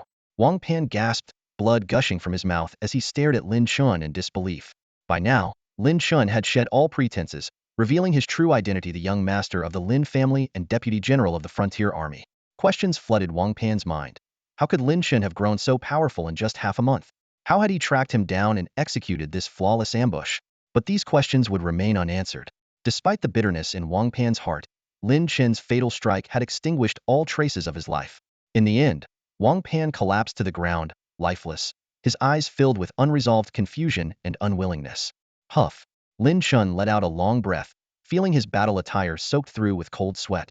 The assassination just now might have seemed smooth, but in reality, it was like dancing on the edge of a blade. Wang Pan's lightning-fast reaction was truly terrifying. If he had missed by even a fraction, Wang Pan might have survived, and the one meeting his end tonight would have been Lin Chen himself. Lin Chen calculated silently in his mind. A cultivator at the 4th level of the condensed intent realm was indeed formidable. He recalled how, when he killed Chi Bofei before, it was only because his opponent was gravely injured that he managed to land the final blow. Under normal circumstances, he wouldn't have stood a chance. This time, his success was purely due to luck, seizing a fleeting opportunity. Otherwise, he would have been forced to remain in hiding, unable to act. Thinking about Zhou Tao, whose strength surpassed his own, Lin Chen couldn't help but frown. The chances of success for such an assassination seemed slim. After a brief rest, he picked up the spatial ring from the ground and disappeared into the night. Lin Chen decided to leave Zhou Tao for last. For now, he needed to target another cultivator at the 4th level of the condensed intent realm. As the night began to fade and the first light of dawn appeared on the horizon, Lin Chen finally seized his chance and took down another condensed intent realm expert. Gazing at the gradually brightening sky, Lin Chen sighed. There wasn't enough time to assassinate Zhou Tao now. Since that was the case, he decided not to hesitate further. Concealing his presence, he began waiting for his clan members to arrive. He would protect them at all costs. As the sun rose, casting its golden rays, Zhou Tao opened his sharp eyes inside a quiet residence. It's time, he muttered coldly, smirking. Are you the Bai Fei who escaped from my grasp? No matter, it doesn't matter who you are. Today, you will die. On the streets, hidden guards lay in wait everywhere, ready for Lin Chen, the criminal of the Lin clan, to fall into their trap. Outside Anyun City, the thunder of hooves filled the air as a convoy sped toward the city gates. This group consisted of elite soldiers riding bloodline warhorses, clad in military armor. Their banners bore the insignia of the Yin province king. Such a force was rarely trifled with, even on the war-torn wastelands. What made them even more fearsome was their flawless discipline, especially the leader of the group, who exuded a chilling aura of murderous intent. Clearly a seasoned general, he was not someone ordinary fighters could compare to. The battles he had survived were on an entirely different level. Wherever the convoy passed, people fled in fear, not daring to block their path, lest they lose their lives. Is that Anyun City ahead? How dull. The leading general sneered. Little brats, it seems your so-called young master is nothing but a coward, too afraid to come and rescue you. Ha ha ha. This general, named Su Tu, was one of the Yin province king's most trusted commanders. His strength was formidable, having reached the 6th level of the condensed intent realm. Even a master like Lu Zhongnan would struggle to contend with him. In the carriage behind Su Tu were over a dozen people. They were the last surviving members of the Lin clan, most of them children, with the eldest no more than 10 years old. A few were young maids who had grown up in the Lin household, barely 13 or 14. They had narrowly escaped the emperor's massacre, but were now being used as bait to lure Lin Chen out. Go on, cry if you want, Su Tu mocked. No one's coming to save you. Your so-called young master is too busy running for his life to bother with you. A boy, about 10 years old, shouted angrily. Your Yin province once lost 12 of its strongest generals to my uncle. Even your Yin province king lost an arm and didn't dare report him to the emperor. The entire Yin province cowered like a turtle back then. And where were you? Though young, the boy's veins carried the blood of the Lin clan's warrior lineage. Even in the face of death, he refused to let his family's honor be tarnished. Su Tu's eye twitched, his expression darkening. Years ago, Lin Lan had stormed the Yin province king's mansion, killing 12 of its top generals and severing the king's arm. It was a humiliation the Yin province had never lived down. Hearing this child bring it up so boldly struck a nerve. You little brat, Su Tu growled coldly. Do you think I wouldn't dare kill you right now? Kill me, and then what? The boy's voice, though young, was firm. We Lin clan members are all the same. If you dare, kill us all. Do you have the courage?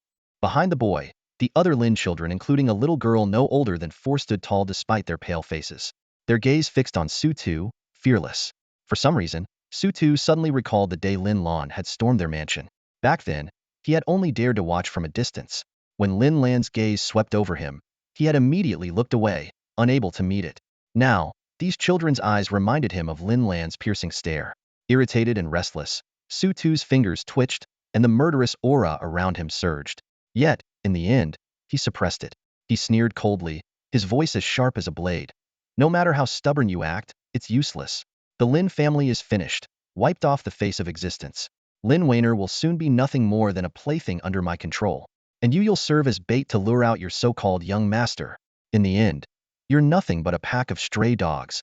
Su Tu's cold, venomous laughter echoed through the air, like the hiss of a serpent. The children, especially the younger ones, couldn't hold back their tears, their faces etched with fear and despair.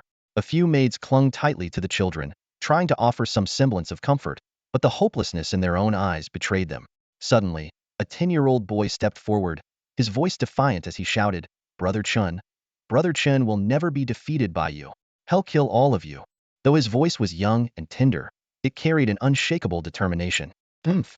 Su Tu snorted dismissively, a trace of disdain flashing in his eyes. They had arrived outside in Yin City. The towering city walls loomed above them, heavily guarded. Su Tu halted his steps and pulled out a faintly glowing communication jade from his robe. Infusing it with his spiritual energy, the scene before him was instantly transmitted to the distant Yenzhou. In the lavish royal mansion of Yenzhou, within a secluded courtyard, a graceful and stunning woman was intently staring at her own communication jade. Her beauty was breathtaking, like a lotus in full bloom, dimming the brilliance of everything around her. She exuded a serene and gentle aura, as comforting as the warm sunlight of early spring. One smile from her could captivate an entire city, even a nation. She was Lin Wainer. The communication jade suddenly lit up, and Lin Wainer quickly infused it with her spiritual energy. The image coalesced into a clear scene. It was the desolate battlefield of the 100 war wastelands. Her clansmen had safely arrived at Yin City and were stepping down from carriages, making their way into the city. At that moment, a hulking figure, grotesque and bloated like a wild boar, shuffled toward Lin Wainer. It was the Duke of Yenzhou. His face glistened with grease, and his beady eyes ogled Lin Wainer's elegant figure with undisguised lust. Ah, my beauty, the Duke said smugly. As promised, I've delivered your clansmen to Yin City. From now on, my men will withdraw, and your people can fend for themselves there. Lin Wainer responded calmly. The 1-month agreement isn't over yet. Her voice was steady, devoid of emotion, and her gaze never wavered from the image on the communication jade. Of course. Rest assured, my beauty, I'll fulfill everything I've promised you. The Duke burst into a hearty laugh, his rolls of fat jiggling with every guffaw. Lin Wainer's focus remained on the communication jade, watching the frail figures of her clansmen as they entered the city. It was a place fraught with danger, like a den of wolves circling their prey. Her heart clenched with pain, but she knew there was no other option. Within the borders of the Wei Empire, there was no safe haven. When the image on the jade finally faded, Lin Wainer opened her mouth as if to speak but couldn't utter a word. She placed a hand gently over her heart and silently prayed, Ah Chun, I believe in you. To me, you are capable of anything. She held an unwavering faith that Lin Chen would save their clan. As for her own fate, the moment she learned Lin Chen was still alive, she felt content. As long as he was safe, any sacrifice on her part was worth it. The carriage came to a halt just outside the gateway of Anyang City. Passers-by and city residents stopped in their tracks, turning to watch with a mix of curiosity, hostility, and derision in their eyes. Whispers filled the air as everyone speculated about the purpose of the Yin State King's army's visit. However, to everyone's surprise, the powerful army did not enter the city but instead prepared to turn back. From the carriage, a group of young children stumbled out, their steps uncertain. Their innocent faces were filled with fear of the unfamiliar surroundings, and the younger ones clung tightly to their older siblings. The stark contrast between these children and the foreboding city before them was striking. Anyang City's dark walls loomed like a crouching beast, ready to devour them at any moment. Su Tu let out a sinister laugh and declared loudly, Lin clan traitors, you are hereby exiled. Whether you survive or not depends on yourselves. His words sent a shockwave through the crowd. The Lin clan remnants? Even in the war-scarred wastelands, the rise and fall of the Lin clan of the Wei Kingdom were well known. While some pitied the unfortunate children, many more gazed at them with greed, eager to extract the Lin clan's secrets from these defenseless little ones. A 4-year-old girl trembled as she clung tightly to her brother's hand. Brother, I'm scared, she whimpered. She was as delicate as a porcelain doll, utterly out of place in this desolate land. 10-year-old Lin Ju tightened his grip on his sister's hand, standing tall and resolute. Don't be afraid, little sister, he said firmly. I'm here, and I'll protect you. Hold your head high. We are Lin clan descendants. We won't let anyone look down on us. Another girl, 9 years old, was pale but steadfast in her gaze. Elder sister Wanner married that disgusting fat man for our sake. We can't give up. We have to survive and become strong one day. With that, the group of children and their young maids stepped into the city. The unfamiliar streets and hostile stares made their hearts pound with dread, but they had no choice but to press forward with courage. Around them, opportunists bided their time, ready to pounce the moment the Yin State King's troops departed. Su Tu sneered and barked an order. Imperial guards, make sure to give these little brats a warm welcome. Then, with a crack of his whip, he spurred his horse forward, and the entire entourage quickly disappeared from sight. In an instant, those lurking in the shadows sprang into action, advancing menacingly toward the children. The younger ones retreated instinctively, while the older maids stepped in front of them, shielding the little ones with resolute determination etched on their delicate faces. At the forefront stood Lin Ju, his small frame bearing the weight of his clan's fate. Well, look at these little girls, so tender and pretty. No wonder they're from the Lin family. Even the maids are this beautiful. One man sneered, his eyes glinting with malice. Come here, little beauty, another man leered, reaching out his hand toward a maid. Let me take good care of you. The maid clenched her teeth and let out a sharp cry, summoning her spiritual energy into a blade of light aimed at her attacker. But she was only at the 6th level of the Ba Gang realm, while her opponent was a formidable Qian Jun realm fighter. She quickly fell into a disadvantage, blood trickling from her nose and mouth as she refused to retreat, determined to protect the children behind her at all costs. Hey, don't rough her up too much. If she's hurt, she won't be as much fun to play with, one man jeered. Yeah, step aside and let me have a turn, another chimed in. Back off, all these girls are mine, a third shouted greedily. Don't hog them all. These are Lin clan brats' real treasures. Let's take turns, huh? The men, like a pack of demons, closed in with mockery and avarice on their faces. The children, helpless as small boats in a raging sea, were caught in a dire situation, their survival hanging by a thread. Get away from them. Don't you dare touch them. Lin Ju shouted forcefully, his young voice filled with determination. Despite his tender age, he had already taken on the responsibility of being the protector. He swiftly made his move, channeling his profound energy into a formidable sword aura, slashing it outward. Well, the little brat's got some skills. One of the men sneered as the group dodged his strike, their mocking laughter echoing around him. That sword aura terrifying, isn't it? They smirked, watching Lin Ju's small figure swing his sword with all his might, appearing powerless in the face of their numbers. Later, well, strike and take them, someone muttered under his breath. This boy might know the Lin clan's secret techniques. Bring him back and interrogate him thoroughly to extract everything. Good idea, another chimed in, his gaze turning sinister. The Lin clan was once so powerful. Even though they've fallen, they must have left behind a fortune. There might be a hidden treasure vault, and the key could be on them. The air grew heavy with a sense of danger as the oppressive energy of their profound powers began to surge. Some were preparing to attack, no longer toying with Lin Ju and his companions. Others, knowing they couldn't compete for the spoils, simply aimed to snatch one of the maidservants. Suddenly, one of the men reached out and roughly grabbed a young maidservant by the face. Little brat, aren't you the descendant of a noble warrior family? He taunted Lin Ju. Come on, I'll give you a chance, stop me if you can. Otherwise, this little beauty is mine tonight. He burst into laughter. As he spoke, his hand began tearing at the maidservant's clothing. The others roared with laughter, egging him on to strip her completely. The maidservant struggled desperately, but her efforts were futile. Lin Ju's eyes turned bloodshot as he tried to rush forward, only to be blocked. Just as the situation seemed hopeless, the maidservant suddenly drew a sword. Her resolve was clear. She aimed to plunge it through her own body and take the man down with her. Watch out! Someone shouted in alarm. The man's expression changed drastically as he quickly stepped back, but it was too late to stop her from attempting to end her own life. Dreamer sister, cried a 9-year-old girl, rushing forward in tears. Lin Ju roared with fury, but neither of them could reach her in time. At the critical moment, a sharp clang rang out. A sword aura struck the maidservant's blade, knocking it out of her hand. Someone had intervened just in time, saving her life. Nicely done, the man from earlier laughed, stepping forward again. A beauty like this would be such a waste if she died. But just as he took his first step, his outstretched hand was severed in midair. Before he could react, His neck was also sliced clean through. Blood sprayed out, and in an instant, the surroundings fell into a deathly silence.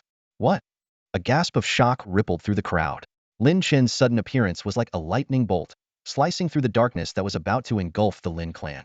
With a single swing of his sword, several heads rolled to the ground, blood splattering everywhere. The men who had been ready to snatch the children fell instantly, not even having the chance to scream. The onlookers instinctively stepped back, staring in terror at the valiant young man. Some recognized him. It's Lin Chen, the traitor of the Lin clan who was sentenced to death. At the other end of the street, Zhou Tao shot to his feet, excitement flashing in his eyes. He's here, he muttered under his breath, a fervent glint in his gaze. Hidden in the shadows, the Imperial guards began to move, tightening their net like silent hunters encircling their prey. The residents of Anyun City sensed the tension in the air and quickly sought shelter. They knew all too well that when a great dynasty resolved to eliminate someone in the war-torn wastelands, no force could stand in its way. Lin Ju saw Lin Chen and could no longer hold back his emotions. Tears streamed down his face. Brother Chen, you're alive after all. The other children and maids burst into tears of joy, as if they had glimpsed a ray of hope. Lin Chen looked at the children, his heart aching. He gently stroked his younger siblings' heads and whispered, I'm sorry. But Lin Ju and Lin Yao shook their heads resolutely. Brother Chen, you did nothing wrong. We're not afraid. We'll be strong. Taking a deep breath, Lin Chen turned to face the Imperial guards, their eyes full of menace. Follow me. Keep moving forward. No matter what, keep moving forward. From now on, no one will stop the Lin family. The children followed close behind, their fear replaced by determination. Lin Chen gripped his sword tightly and marched toward the overwhelming enemy forces. On either side of the street, people hid far away, murmuring among themselves. The young commander of the Lin family truly lives up to his name, someone exclaimed. But isn't this a death wish? On a rooftop in the distance, Xiang Tiange frowned as he watched Lin Chen. Like this, can he really survive? Ying spoke in a grave tone. We must do what we must. Otherwise, if that overseer escapes, death will be his only fate. Zhou Tao let out a cold laugh, a glint of frost flashing in his eyes. Not running, but choosing to fight instead. Very well. I admire you. Admire the courage of your Lin clan. Then today, let this be your grave. His gaze swept the surroundings, a sinister smile curling at the corner of his lips. Since Lin Chen refuses to retreat, let him advance. The further he goes, the tighter the net will close. As for those shadow guards and soldiers, let's hand them over to Lin Chen. Come, let's see how far you can fight your way through. If you can't even make it close, then it won't be satisfying enough. Kill. Zhou Tao roared, his voice booming like thunder. In an instant, shadow guards and soldiers surged forth like a tidal wave. Even the weakest among them were at the Qinjun level, highly trained and far from a ragtag band. The moment they charged, they seamlessly formed into battle formations, impenetrable and precise.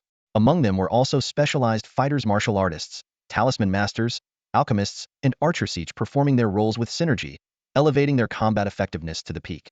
Such an overwhelming charge was enough to annihilate an opponent even stronger than themselves in a single clash. Lin Chen, standing alone, appeared utterly outmatched. The onlookers couldn't help but think that only a master at the Ningyi level could possibly withstand this onslaught.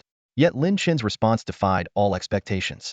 His figure suddenly split into 9 shadowy forms, each charging forward simultaneously, as if 9 identical warriors had materialized. This was the Lin clan's secret technique, the 16 strikes of the killing array. At this moment, Lin Chen held nothing back, unleashing every secret technique passed down by the Lin clan. The 9 figures darted like lightning, leaving shattered armor and mangled flesh in their wake.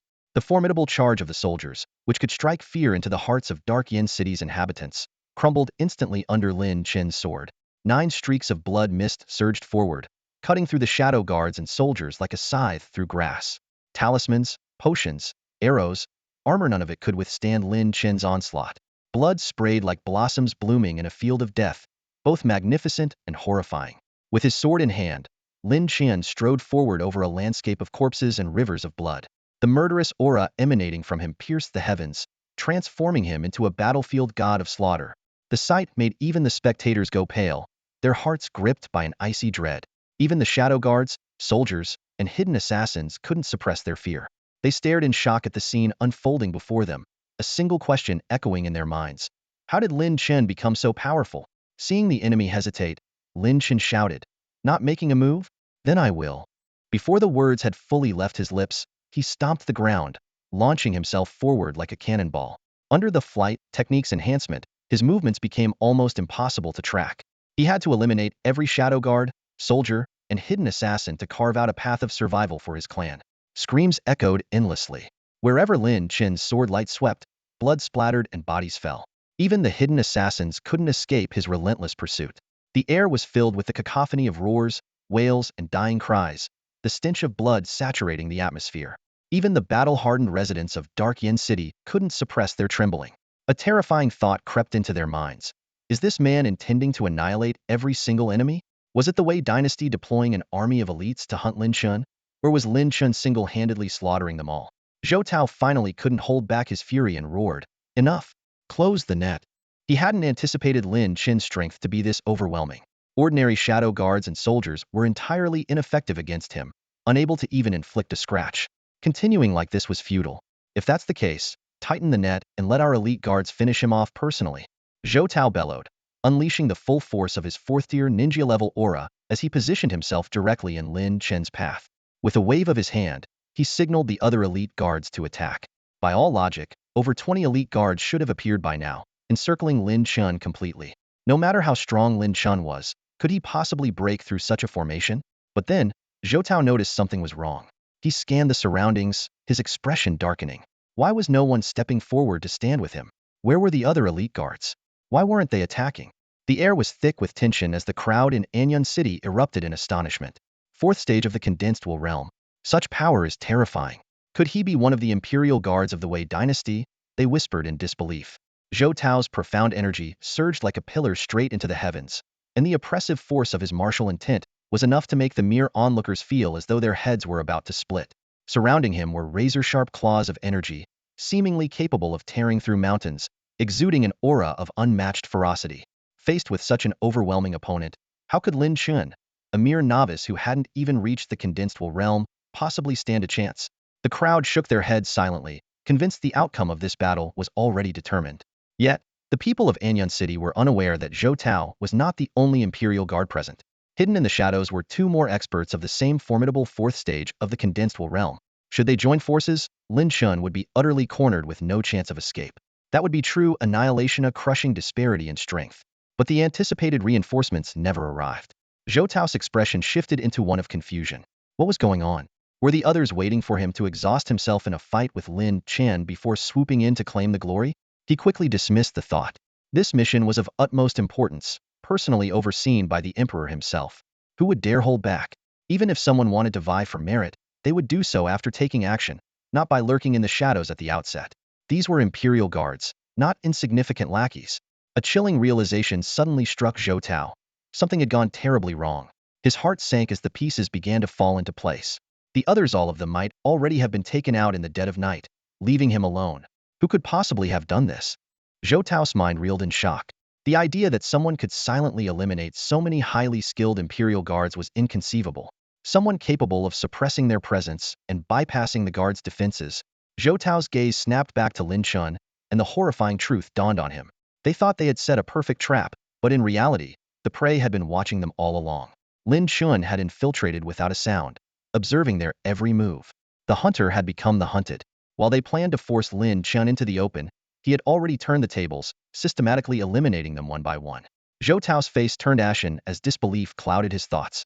How could Lin Chen dare to be so audacious? And how could he possibly have the capability to do this? Even with some kind of special ability, assassinating experts at the fourth stage of the condensed will realm should have been nearly impossible. A shiver ran down Zhou Tao's spine, a chill that seemed to pierce his very soul. Though he remained unharmed for now, he realized it was only because Lin Chen hadn't found the perfect opportunity to strike yet. If he had made the slightest mistake last night, he would already be dead. Zhou Tao's heart pounded violently as an unprecedented sense of fear took hold.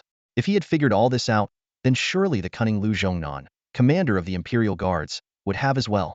But why hadn't Lu Zhongnan made his move yet? The Imperial Guards never fought alone. Teamwork and overwhelming force were their standard tactics. Outnumbering their enemies and overpowering them was the norm. Lu Zongnan's absence could only mean one thing. He was being held back, unable to join the fray. Zhou Tao's face turned deathly pale. Could it be that Lin Chen had somehow managed to prevent even Lu Zhongnan from intervening? Taking a deep breath, Zhou Tao felt the certainty of victory slipping away. He now understood that this would be a fight to the death. He began analyzing the situation. If Lin Chen had truly intended to assassinate him last night, he could have at least gravely injured him. But Lin Chen had refrained, likely fearing that exposing himself too soon would endanger his people. Now, with the others' guards, shadow operatives, and soldiers already eliminated, and Lu Zhongnan held at bay, Lin Chen had created a battlefield entirely in his favor.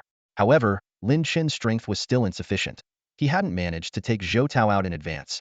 This left him with no choice but to face Zhou Tao heeden. Zhou Tao's eyes turned cold and resolute. He vowed silently that Lin Chen would not leave this place alive. Meanwhile, Lin Chen stood drenched in blood, his killing intent and determination reaching their peak. He knew this confrontation with Zhou Tao was inevitable. Facing such a powerful opponent at the fourth stage of the condensed will realm, the odds of victory were slim. But he had no choice. He had to fight. He must fight. If he couldn't kill Zhou Tao, how could he ever exact his revenge? How could he save Lin Weiner? The white tome in Lin Chen's hands began to glow. Shield. Flight. Two abilities activated simultaneously, enveloping Lin Chen in protective and enhancing auras. Above him, a crescent-shaped phantom appeared, his lunar aspect form, the crescent mark. Lin Chen lowered his stance, leaning forward slightly, and then shot forward like a phantom. His speed was astonishing, and the sheer force he unleashed was terrifying. The ground beneath him shattered, debris rising into the air as he charged toward Zhou Tao with unrelenting momentum. Suddenly, a thunderous crash shattered the silence, and debris rained down from above. All eyes turned toward the source of the sound, only to see Lin Chen and Zhou Tao clashing at the far end of the street. A mere chi condensation stage fighter daring to challenge someone at the fourth level of the intent condensation stage? The spectators were stunned. Lin Chen thrust his sword forward, while Zhou Tao countered with a sweeping claw strike, instantly deflecting the attack. A fierce gust of wind roared around them, only to be subdued within moments, leaving Zhou Tao's overwhelming claw intent raging unchecked. Your profound energy is indeed impressive, Zhou Tao growled. I've never encountered a chi condensation stage fighter like you. But no matter how strong you are, you're still just at the chi condensation stage. Martial intent is a force that transcends raw energy, a completely different realm of power. True to his words, Zhou Tao exerted a bit more strength, and Lin Chen's sword aura shattered instantly. Zhou Tao stepped forward, his claw sweeping across with devastating force.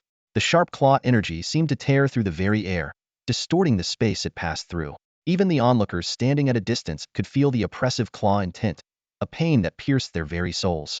Zhou Tao's strength was unparalleled, far exceeding that of an ordinary fourth-level intent condensation stage fighter. As a member of the Imperial Guard, his combat prowess was extraordinary. Under his claw strike, Lin Chen's profound energy began to crumble, unable to withstand the domineering force and the erosion of intent. Yet Lin Chen's speed was astonishing. In an instant, he evaded the fatal blow. His figure suddenly split into 9 shadowy forms, attempting to confuse his opponent. Such a petty trick, what use is it? Break for me. Zhou Tao sneered coldly, his claws striking again. 9 shadows? Even 100 would be useless. His claws tore through every illusion, but at that moment, a dragon's roar erupted.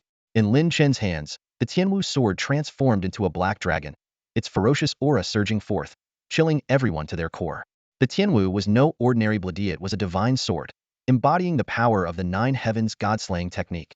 When Lin Chen fought under the guise of Bai Fei, he had refrained from using this ultimate trump card, but now, he held nothing back. The black dragon roared, and the 9 shadows struck simultaneously, all converging on a single point. The raging power, channeled through the sword, tore apart Zhou Tao's seemingly invincible claw energy. The force Lin Chen unleashed in this moment far surpassed anything he had displayed earlier. Even Zhou Tao's expression changed as he realized the earlier attack hadn't been Lin Chen's full strength. With a single blow, Zhou Tao was forced to take half a step back. Zhou Tao felt a numbness spreading across his palm, and the 5-star top-tier claw weapon in his hand trembled violently. The sheer force carried the weight of 1,000 mountains, leaving him utterly shaken. It was evident that Lin Chen had activated some kind of powerful secret technique, one far surpassing the Lin clan's Wind King Overlord physique, likely reaching the formidable 7th tier. A ferocious glint appeared in Zhou Tao's eyes. No matter what strength Lin Chen unleashed today, he would not escape death. Diamond Eagle Claw Technique. Zhou Tao roared, and a giant eagle's phantom instantly materialized behind him. His aura grew even more menacing, as his profound energy condensed to an alarming degree, easily overpowering Lin Chen. The claw's intent raged wildly, threatening to tear everything before him to shreds. Lin Chen's shadowy figure shattered instantly, and his true body was flung backward, several bloody gashes marking his body. Yet, the damage was far less severe than Zhou Tao had anticipated. The overwhelming advantage of Zhou Tao's martial intent had failed to completely suppress Lin Chen, filling him with disbelief. That kid's physical body is unbelievably resilient, far beyond what someone at the Qianjun realm should possess, someone exclaimed in shock. And he's using some kind of secret technique to bolster his defenses. His profound energy's intensity is already on par with the fourth level of the condensed intent realm. Zhou Tao sneered viciously and launched another charge. He unleashed a series of secret techniques. The 5-star movement skill, Eagle Flash Step, the 5-star secret art, Diamond Eagle Body Shield, and the 6-star martial skill, Divine Eagle Ground Splitting Claw. His combat power erupted like a volcano, and the force of his aura alone created deep craters in the ground. He attacked relentlessly, vowing to utterly annihilate Lin Chen. If one strike wasn't enough, then 2, 3, or more would follow. The ferocious claw intent, like a rampaging divine eagle, forced the spectators to retreat in fear. Fly. Lin Chen's figure suddenly became as light as a feather, floating effortlessly through the turbulent air and skillfully evading most of the assaults. Nothing can withstand raw power. Zhou Tao bellowed, merging his claw intent with his eagle claws, amplifying their might. Ground-splitting void shatter. Though Lin Chen managed to avoid the majority of the attacks, he was still struck, sustaining new injuries. The claw intent invaded his body, wreaking havoc from within, putting him in a dire situation. Lin Chen was forced to retreat step by step, barely able to defend himself. The onlookers concluded that Lin Chen's defeat was inevitable, believing that it was only a matter of time before the battle reached its end. However, those with keen observation might have noticed the crescent mark on Lin Chen's forehead beginning to tremble, as if on the verge of transforming into a full moon. Another devastating strike landed, leaving a deep wound on Lin Chen's body, so severe that the bone was visible. Lin Ju, Lin Yao, and others clenched their fists tightly in worry, but they still believed their brother would ultimately prevail. What are you holding on for? Die already! Zhou Tao roared, descending like a divine eagle, aiming to deliver the final blow to Lin Chen. At this moment, Lin Chen appeared utterly battered and bruised, his body covered in wounds. Zhou Tao's claw struck down, carving 5 straight trenches into the street. Just as it seemed Lin Chen would be torn to pieces, he suddenly evaded with an almost impossible speed, as if he had anticipated the attack. Zhou Tao was stunned, only now realizing that Lin Chen's injuries were far less severe than they had appeared. In truth, Lin Chen had been secretly using the power of the ancient, heal character to mend his wounds, leaving the surface injuries untouched to lure Zhou Tao into making a mistake. While Zhou Tao's claw strike carried immense power, it had played right into Lin Chen's hands. Zhou Tao's onslaught was like a raging storm, relentless and overwhelming.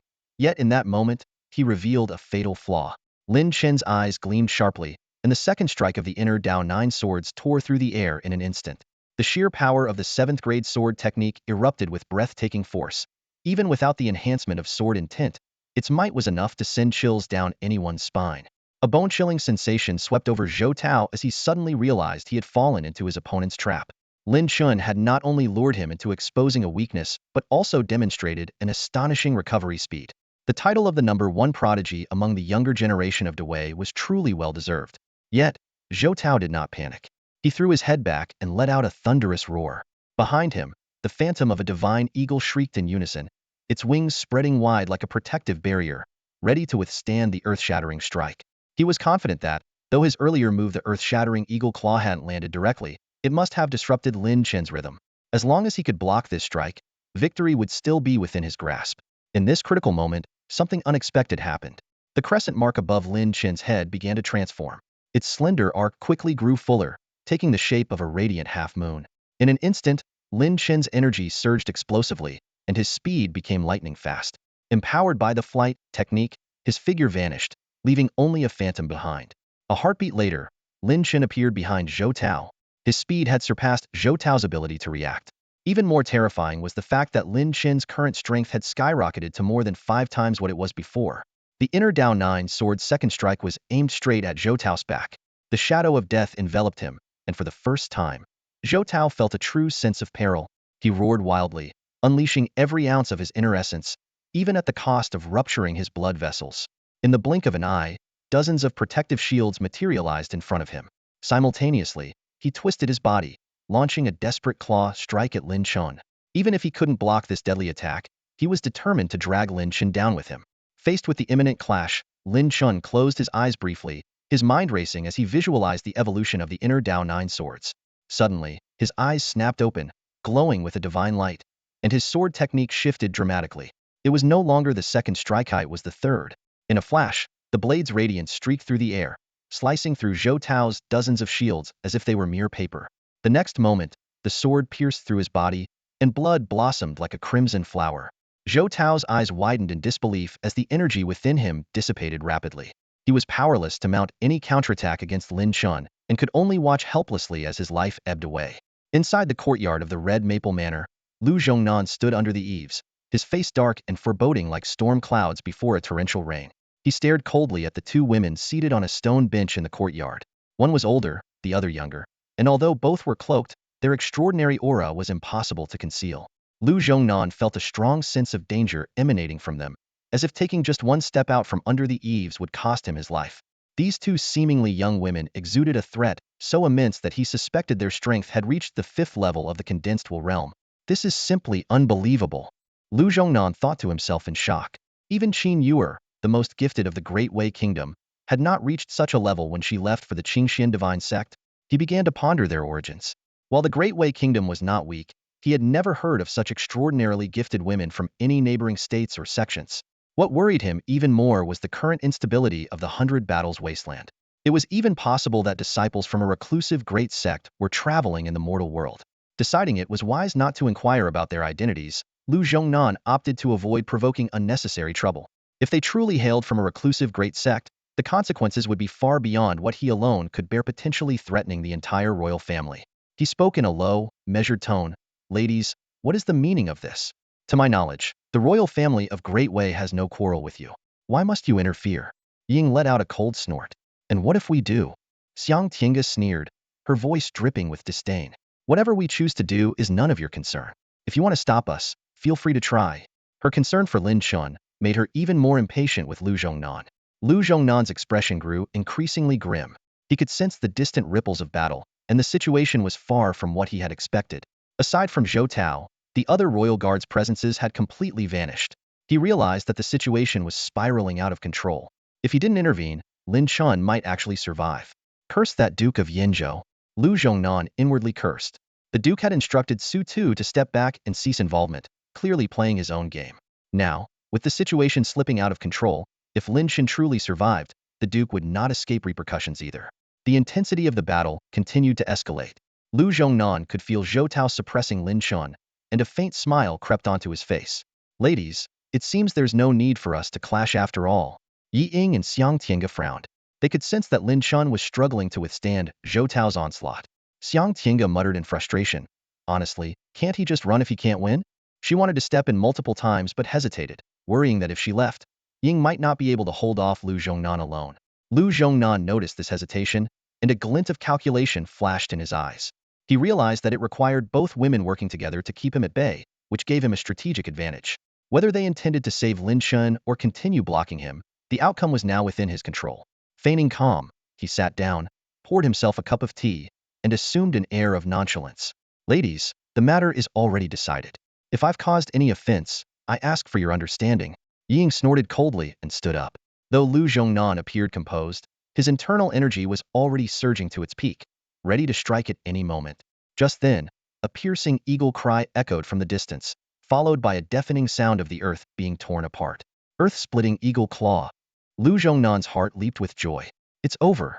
Zhou Tao has unleashed his ultimate technique, his strongest move. Lin Chen is heavily injured. There's no way he can withstand this. The two women's expressions shifted. As Ying opened her mouth to speak, the situation suddenly reversed. Zhou Tao's aura rapidly diminished, while Lin Chen's presence remained strong. Lu Zhongnan shot to his feet, crushing the teacup in his hand into powder. How is this possible? He exclaimed in disbelief. A mere 1000 June realm cultivator managed to kill someone at the 4th level of the condensed will realm? Xiang Tiange gasped. He actually executed the 3rd strike of the inner Dao 9 swords. Yi Ying's voice was low but steady. Not just that his lunar aspect avatar has likely advanced as well, reaching the realm of the crescent scar. Lu Zhongnan stood frozen, utterly stunned by the impossible turn of events.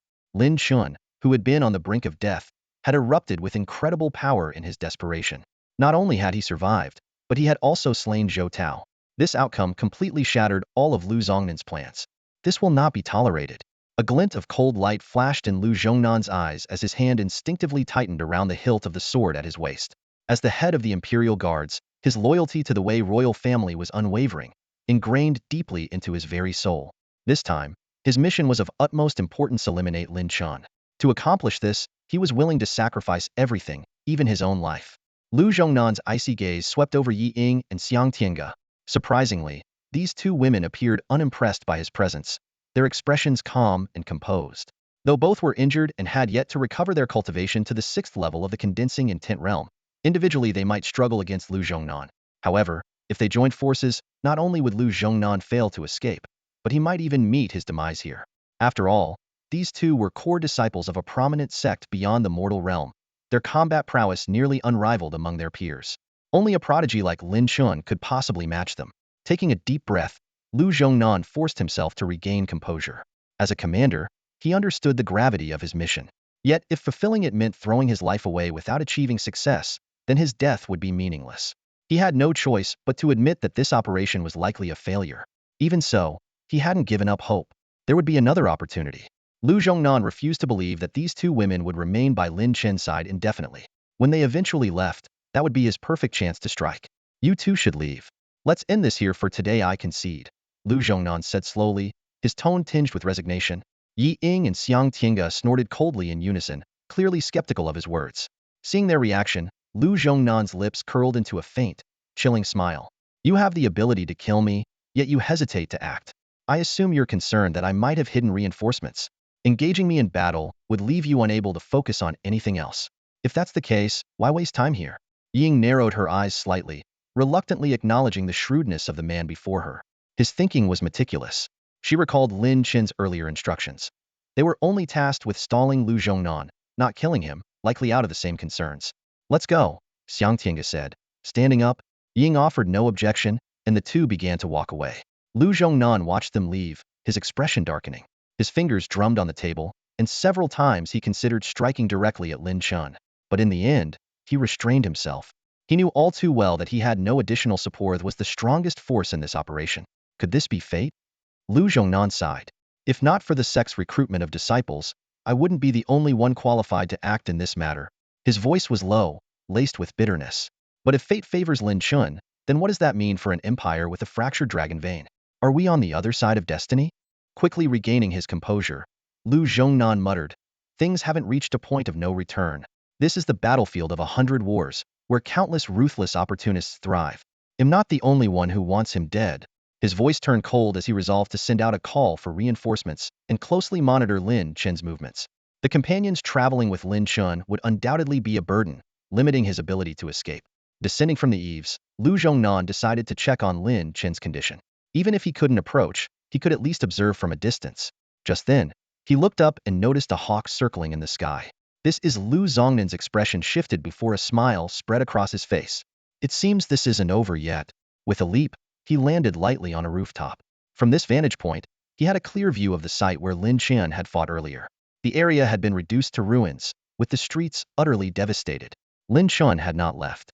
His body was surrounded by a soft white glow as he healed his injuries. A healing ability, no wonder he managed to kill Zhou Tao at the last moment. Lu Zhongnan muttered coldly, a trace of doubt flickering in his mind. How had Lin Chen acquired such powerful abilities? In the crowd, Xiang Tiange and Ying stood quietly, positioning themselves between Lu Zhongnan and Lin Chen. They remained inconspicuous, clearly understanding that Lin Chen did not want their connection to be exposed. So this is what he really looks like. Not bad, he's quite handsome, Ying remarked with a playful smile, her large eyes sparkling. Xiang Tiange scoffed, tilting her chin slightly. Yet her gaze couldn't help but drift toward Lin Chen. She had to admit, he was indeed strikingly heroic. Comparing him to her fellow disciples, she found none who could surpass him. What's the use of being handsome? She muttered dismissively, though her tone betrayed a hint of reluctance. The surrounding crowd was still reeling from the earth-shattering battle they had just witnessed. A cultivator at the Thousand June realm defeating someone at the 4th level of the condensing intent realm? It was unheard of, beyond imagination. What kind of power is that? It's unbelievably strong. He must have mastered a 7th grade secret technique. He probably has other treasures on him as well. He looks like he's at his limit, completely spent after that final burst of power. Exactly. His condition is terrible right now. He must have little to no strength left. A fiery greed began to ignite in the eyes of many. Despite slaying Zhou Tao, Lin Chen's injuries were severe. This was a once-in-a-lifetime opportunity. How could they let it slip away? Among the gathered strong cultivators, Many were already calculating their chances. If they didn't act now, when would they? Living on the edge, they believed that fortune favored the bold. A group of cultivators, their eyes gleaming with greed, were like sharks smelling blood as they set their sights on Lin Chen's spatial ring. They were restless, eyeing this rare and irresistible prize. Attack. Finish him off while he's weak. A sharp cry shattered the tense silence, igniting the charged atmosphere. At least 6 cultivators in the condensed intent realm lunged at Lin Chen from all directions. Each strike aimed to kill, determined to end his life in an instant. Following closely behind, a second wave of attackers was already forming, a clear sign that they intended to betray one another and seize all the spoils for themselves. From a distance, Lin Ju's anxious voice rang out, "Brother Chen, watch out." He could only watch in anger and fear as this despicable group ambushed Lin Chen in his injured state. Yet, Lin Chen stood motionless. Blood continued to flow from his wounds, but they were already healing quietly under the mysterious power of ancient runes. This enigmatic force, unknown to those around him, misled the greedy attackers into believing he was at his limit. Little did they know, this was a fatal miscalculation. A sudden and deadly intent flashed in Lin Chen's eyes. In an instant, his figure disappeared like a phantom, leaving only an afterimage behind. The next moment, he reappeared before one of the condensed intent realm cultivators. With a single sword strike, blood sprayed into the air, and the man fell lifelessly to the ground before he could even scream. Lin Chen's movements on the battlefield were like lightning, swift and unpredictable. For most, the only sound they heard was the sickening thud of flesh being pierced. By the time they realized what was happening, all the attackers lay dead in pools of their own blood. The first wave, the second wave, and even those preparing for a third, none were spared. Lin Chen's strikes were sharp and unforgiving, leaving no room for mercy. Whether they had already attacked or merely harbored murderous intent, none escaped death. In the blink of an eye, the ground was littered with corpses, and the once dry earth was soaked in crimson. The shocking scene struck fear into the hearts of everyone present. They instinctively stepped back, too terrified to approach Lin Chen. Just then, the cry of an eagle echoed from above. A giant eagle descended from the sky, and a figure leaped down from its back. "Lin Chen, I never thought that after all these years, I'd find you reduced to slaughtering nobodies in a place like this. How disappointing," the newcomer sneered coldly. Lin Chen looked up, a flicker of surprise flashing in his eyes. "Song Helong," he muttered. Song Helong, the eldest son of the Song clan and older brother of the third young master Song Haqian, whom Lin Chen had encountered previously, was regarded as the most outstanding heir of the Song clan. Significantly older than Lin Chen, Song Helong had already risen to fame when Lin Chen was just a child. At that time, Song Helong was a figure of immense renown, hailed as the brightest talent among the younger generation of the Wei Kingdom, rivaled only by the royal princes. The Song clan was ecstatic about his potential and spared no effort or resources to nurture him, hoping he would mature quickly. Back then, most factions within the Wei Kingdom viewed the Song clan favorably, believing that if Song Helong advanced to the level of a master in specialized arts, the Song clan could rise to become the foremost noble family, second only to the royal family. The Song clan was brimming with confidence about their future until a turning point changed everything. The pivotal moment occurred when 20-year-old Song Helong encountered 13-year-old Lin Chen. On that day in the capital city, Song Helong was bullying others in public, relying on his power and influence, when Lin Chen happened to pass by. The young Lin Chen, witnessing the injustice, stepped forward to stop Song Helong. No one at the time could have imagined that this half-grown teenager would be capable of standing up to Song Helong. Everyone assumed Lin Chen would be taught a harsh lesson. However, the outcome left everyone in utter shock. Against all odds, Lin Chen defeated Song Helong, thoroughly overpowering him and breaking both of his arms. This clash shook the entire capital, and Lin Chen's name quickly entered the radar of major factions. Over the following years, Lin Chen's cultivation advanced at an astonishing pace, and he eventually became the undisputed top talent in the Wei Kingdom. In contrast, Song Helong was devastated by his defeat to Lin Chen, considering it the greatest humiliation of his life. He fell into a deep slump, and the Song clan, desperate to salvage the situation, sent him abroad in search of opportunities. For years, Song Helong remained absent from the Wei Kingdom. Lin Chen recalled that Song Haqian had once mentioned Song Helong, revealing that the moon phase manifestation technique had been taught to him by his elder brother. This indicated that Song Helong had indeed gained something during his years abroad, possibly forming a connection with the Hao Yue sect, and perhaps even becoming one of its disciples. When Song Helong suddenly appeared before him, Lin Chen felt a brief moment of surprise but quickly regained his composure. After all, he had already killed Song Haqian, so it made sense for Song Helong to seek him out for revenge. However, it was clear that Song Helong's strength had grown significantly over the years, making him a formidable opponent. "So, you've returned," Lin Chen said calmly, looking at Song Helong. Humph, I've been back for a while, Song Helong replied with a sneer. Unfortunately, back then, you had fled the capital and were being hunted down. It's no surprise you didn't know. Song Helong stood arrogantly, looking down at Lin Chen. His demeanor was lofty, as the situation now was vastly different from 3 years ago. Lin Chen was no longer the Wei Kingdom's top prodigy. His current cultivation level was even lower than it had been back then. Although Lin Chen had recently defeated a fourth-stage condensed intent realm opponent, which had mildly surprised Song Helong, he attributed it to the incompetence of that guard. In his eyes, his current strength was far superior to Lin Chen's. Lin Chen, it's impressive that you've managed to survive this long.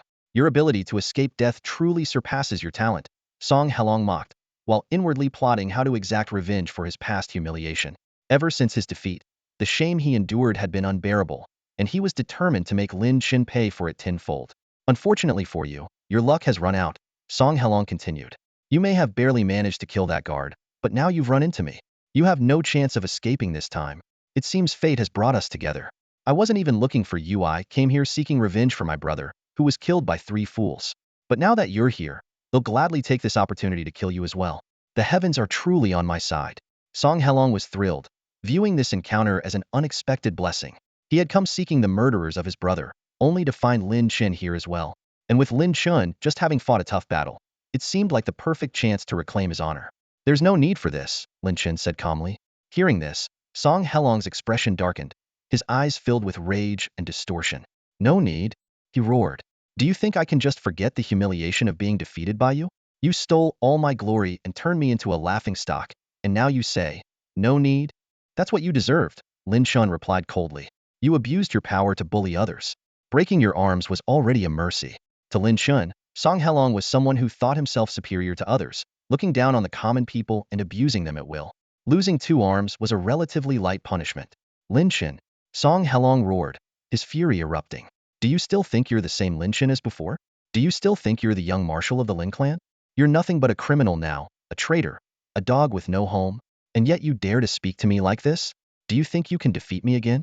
As he shouted, a powerful surge of energy erupted from Song Helong. Silver-white light flowed across his body like moonlight, and an intense sword intent radiated from him. In that moment, he resembled an unsheathed blade, his aura sharp and overwhelming, rivaling that of Zhou Tao from earlier. Condensed intent realm, 4th stage. The crowd exclaimed in shock.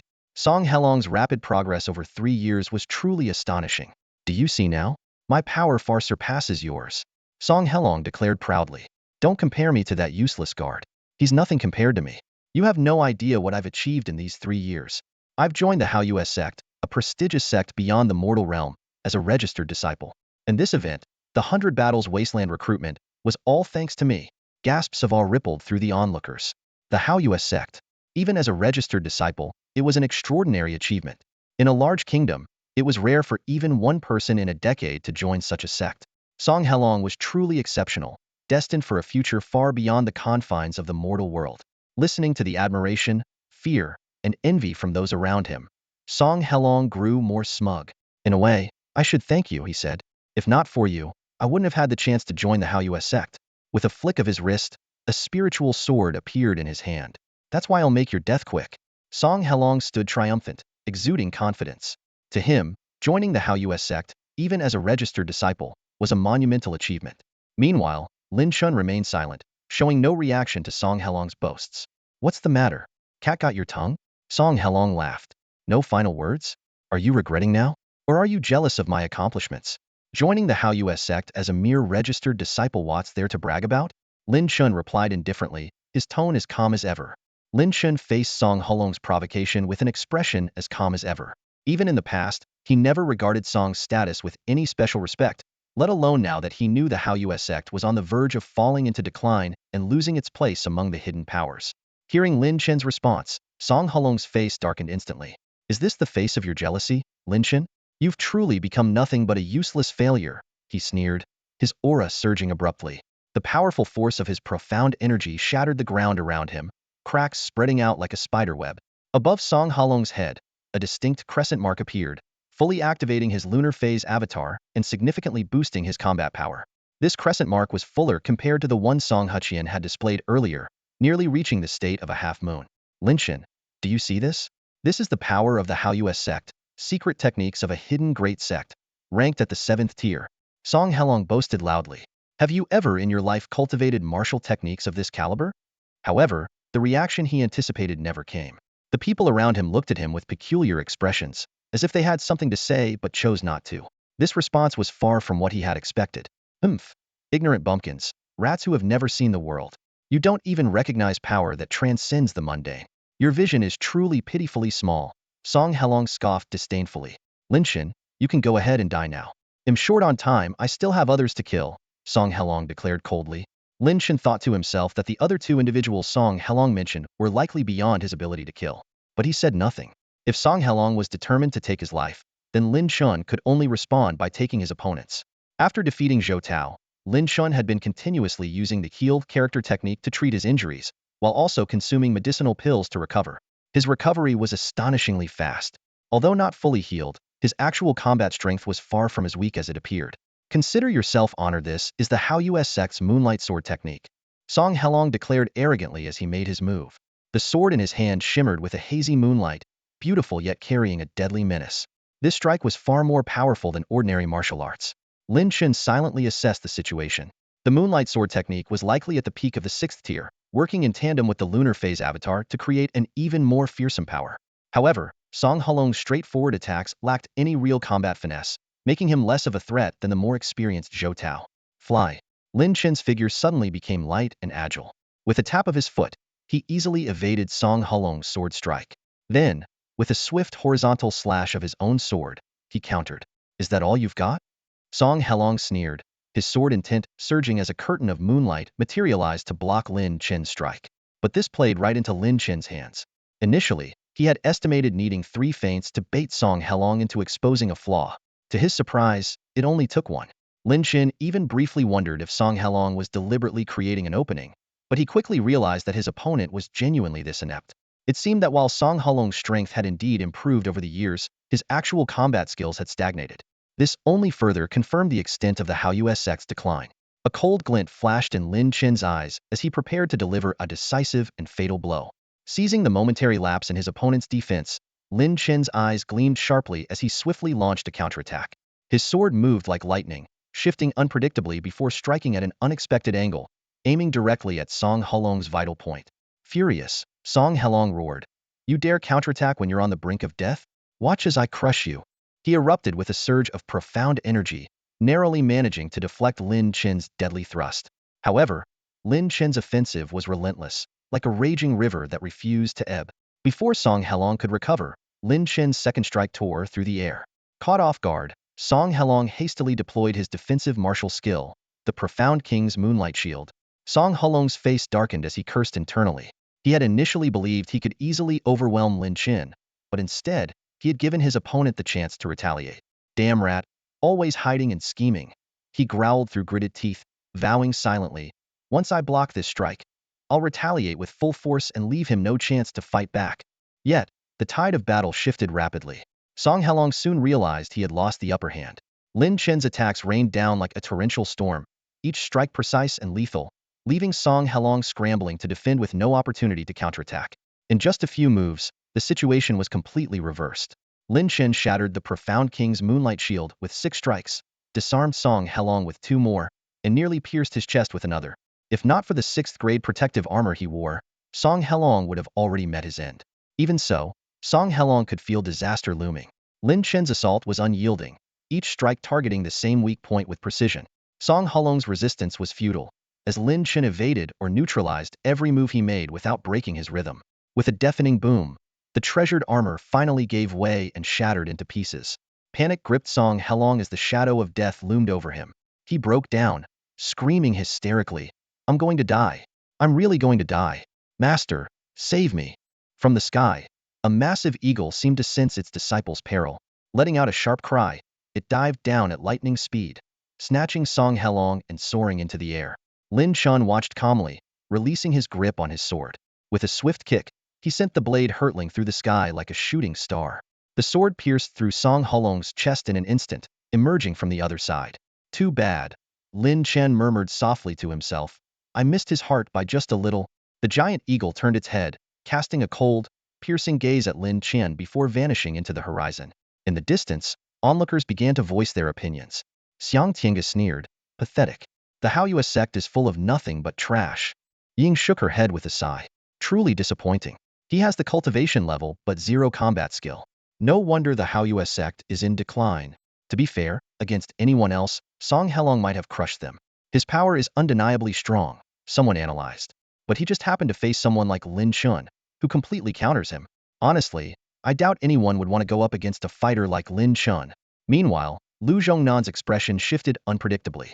He had placed high hopes on Song Helong, believing that the prodigy of the Song clan could secure an opportunity for the empire to align with one of the great hidden sections.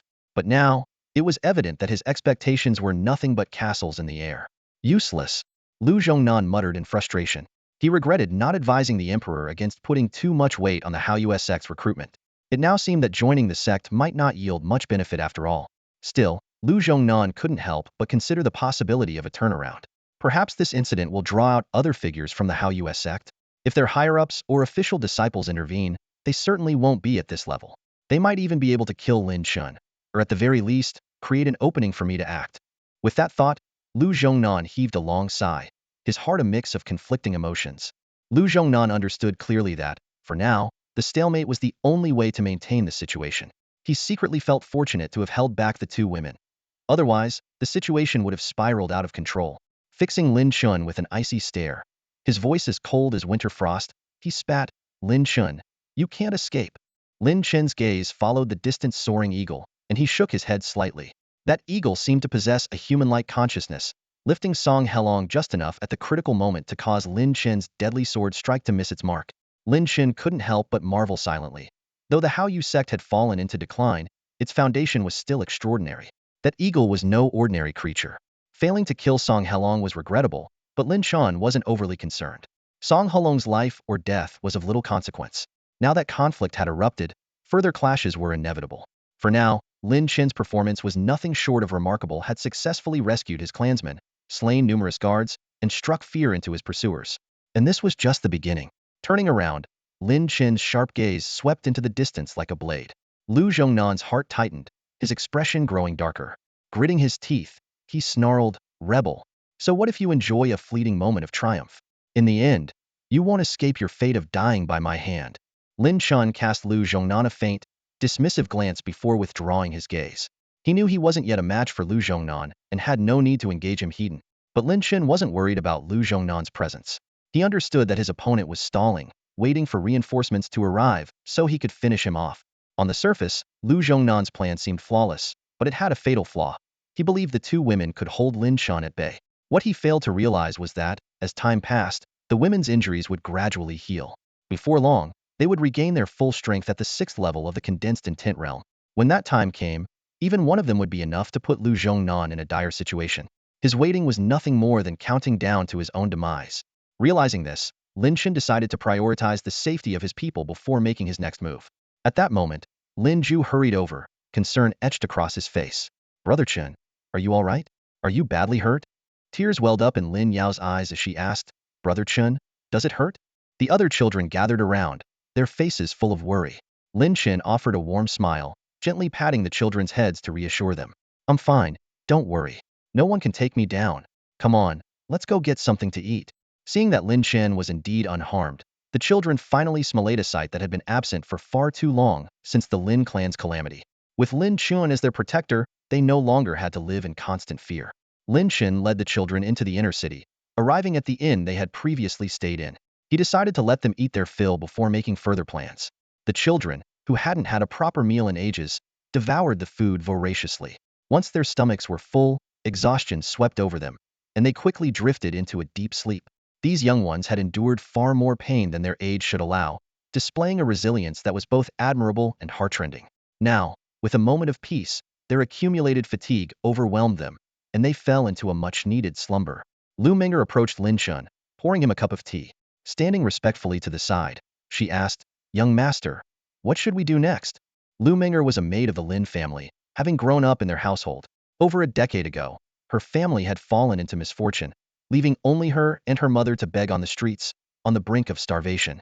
It was Lin Chen's mother who took them in, giving them a new lease on life. After her mother's passing, the Lin family ensured her proper burial. Out of gratitude, Lu Meng'er had remained in the Lin household, serving Lin Chen. The two had grown up together. Now, at 14, Lu Ming'er had blossomed into a graceful young woman. Though she still carried traces of youthful innocence, her beauty was undeniable. Lin Chen thought for a moment before replying. We need to find a safe place to settle down first. He knew the children needed a stable environment to live and train. However, with the threat of the Wei dynasty looming ever present, even in the war-torn wastelands, finding a truly safe haven was no easy task. This dilemma weighed heavily on Lin Chen's mind. To make matters worse, time was running out. Lin Wanner's wedding to the Duke of Yin was only days away. Noticing Lin Chen's troubled expression, Lu Ming'er asked cautiously, "Young master, do you have a destination in mind?" Lin Chen let out a bitter laugh. The only people he could think of were Yi Ying and her companions. Yet they had their own matters to attend to. Helping him fend off Lu Zhongnan was already a significant favor. Asking them to take care of so many children for an extended period would be unreasonable. Sighing, Lin Chen walked to the window, deep in thought. Suddenly, a new idea struck him. While the two women might not be able to take the children to the Nine Sword Sect, they didn't necessarily have to go there. As long as they could leave this region and reach a place beyond the Wei dynasty's influence, that would suffice. With the women's abilities, achieving this shouldn't be impossible. If it comes to that, this might be the only way, Lin Chen murmured to himself. He needed to ensure his clan's safety and eliminate his worries about the future. Lu Ming'er watched him with concern. She knew all too well how deeply Lin Chen cared for Lin Wanner. He would never abandon her. But at the same time, Lin Zhu and the others needed his protection. This impossible choice weighed heavily on her heart, filling her with worry for her young master. Lu Ming'er stood by Lin Chen's side, hesitant to speak. She knew that no matter what decision Lin Chen made, she would support him unconditionally. Watch over the children. I need to step out for a bit, Lin Chen said curtly, his tone leaving no room for argument. Lu Ming'er nodded softly. All right. She watched him leave the room, her heart heavy with worry, though she kept her concerns to herself. Lin Chen left quietly, using the powers of the Black Dragon to conceal his presence. He headed straight for the place where Ying and Xiang Tiange were. This time, he decided to reveal his true identity. After all, his secret was no longer a secret. When Ying saw Lin Chen's real face, a flicker of surprise crossed her eyes before she smiled and said, Young Master Shang, you never cease to amaze. Defeating powerful enemies at the fourth stage of the condensed intent realm is truly remarkable. Xiang Tiange's expression hardened, and she gritted her teeth as she said, Lin Chen, what's the plan now? I don't have time to waste here. She deliberately emphasized the name Lin Chen, clearly still holding a grudge over his previous alias. The two Saintess candidates had already been away from their sect for some time. With the competition looming, they couldn't afford to stay indefinitely. Even if they failed to slay the reedy dragon pattern Jiao, they would have to return to their sect. Their assistance, therefore, came with a time limit. Ying spoke gently, Young Master Shang, if there's anything we can do to help, just let us know. Before we leave, we'll make sure to assist you however we can. When do you plan to return? Lin Chen asked directly. Ying answered honestly, we plan to challenge the reedy dragon pattern Jiao again once we've fully recovered. Even if we fail, we'll need to return to re-evaluate our strategy. At most, we can stay for another half a month. Lin Chen quickly calculated in his mind. Half a month is enough. First, they'll help you recover from your injuries. Then, they'll need your assistance in dealing with Lu Zhongnan. The two women exchanged a glance, their brows raising slightly. This was exactly what they had been hoping for. Without delay, the Saintess candidates consumed their healing pills, while Lin Chen used the power of the heal rune to aid their recovery. Despite only a single day passing, Lin Chen's strength had grown significantly, and his cultivation level had advanced. Naturally, the power of the White Scripture had also increased, making his healing abilities even more potent. Yi Ying and Xiang Tiange could clearly feel their injuries healing at an accelerated pace, and they couldn't help but marvel inwardly. Lin Chen had brought them so many surprises. Someone like him didn't belong in the mundane world. He should venture into the greater realms beyond and explore a vaster horizon. Seizing the moment, Ying said, Young Master Shang, once things are settled here, would you consider joining the Nine Sword Sect? With your abilities, I'm certain our sect would be thrilled to accept a disciple like you. Xiang Tiange let out a soft snort but still said, with your strength, you're indeed qualified to join one of the great sects beyond the mundane world. Thank you both for your kindness, but I won't be leaving here for now, Lin Chen said firmly, his voice unwavering. A flicker of vengeance burned in his eyes. He knew deep down that until he rescued Lin Wanner, leaving was not an option. Hearing this, Xiang Tiange let out a disdainful snort. Don't think too highly of yourself. Do you really believe entering a sect of the outside world is as simple as you imagine? Her tone carried obvious displeasure, though it seemed to contradict her apparent dislike for Lin Chen. Lin Chen merely responded with a faint smile, long accustomed to Xiang Tiange's prickly personality. Ying, on the other hand, spoke gently, you don't need to worry, young Master Lin. With your talent, Any major sect worth its name would surely accept you. If you finish your matters here, you're always welcome to visit us at the Nine Sword Sect. Xiang Tiange snorted again, but this time refrained from saying more. Lin Chen graciously expressed his thanks, and Ying then made a request.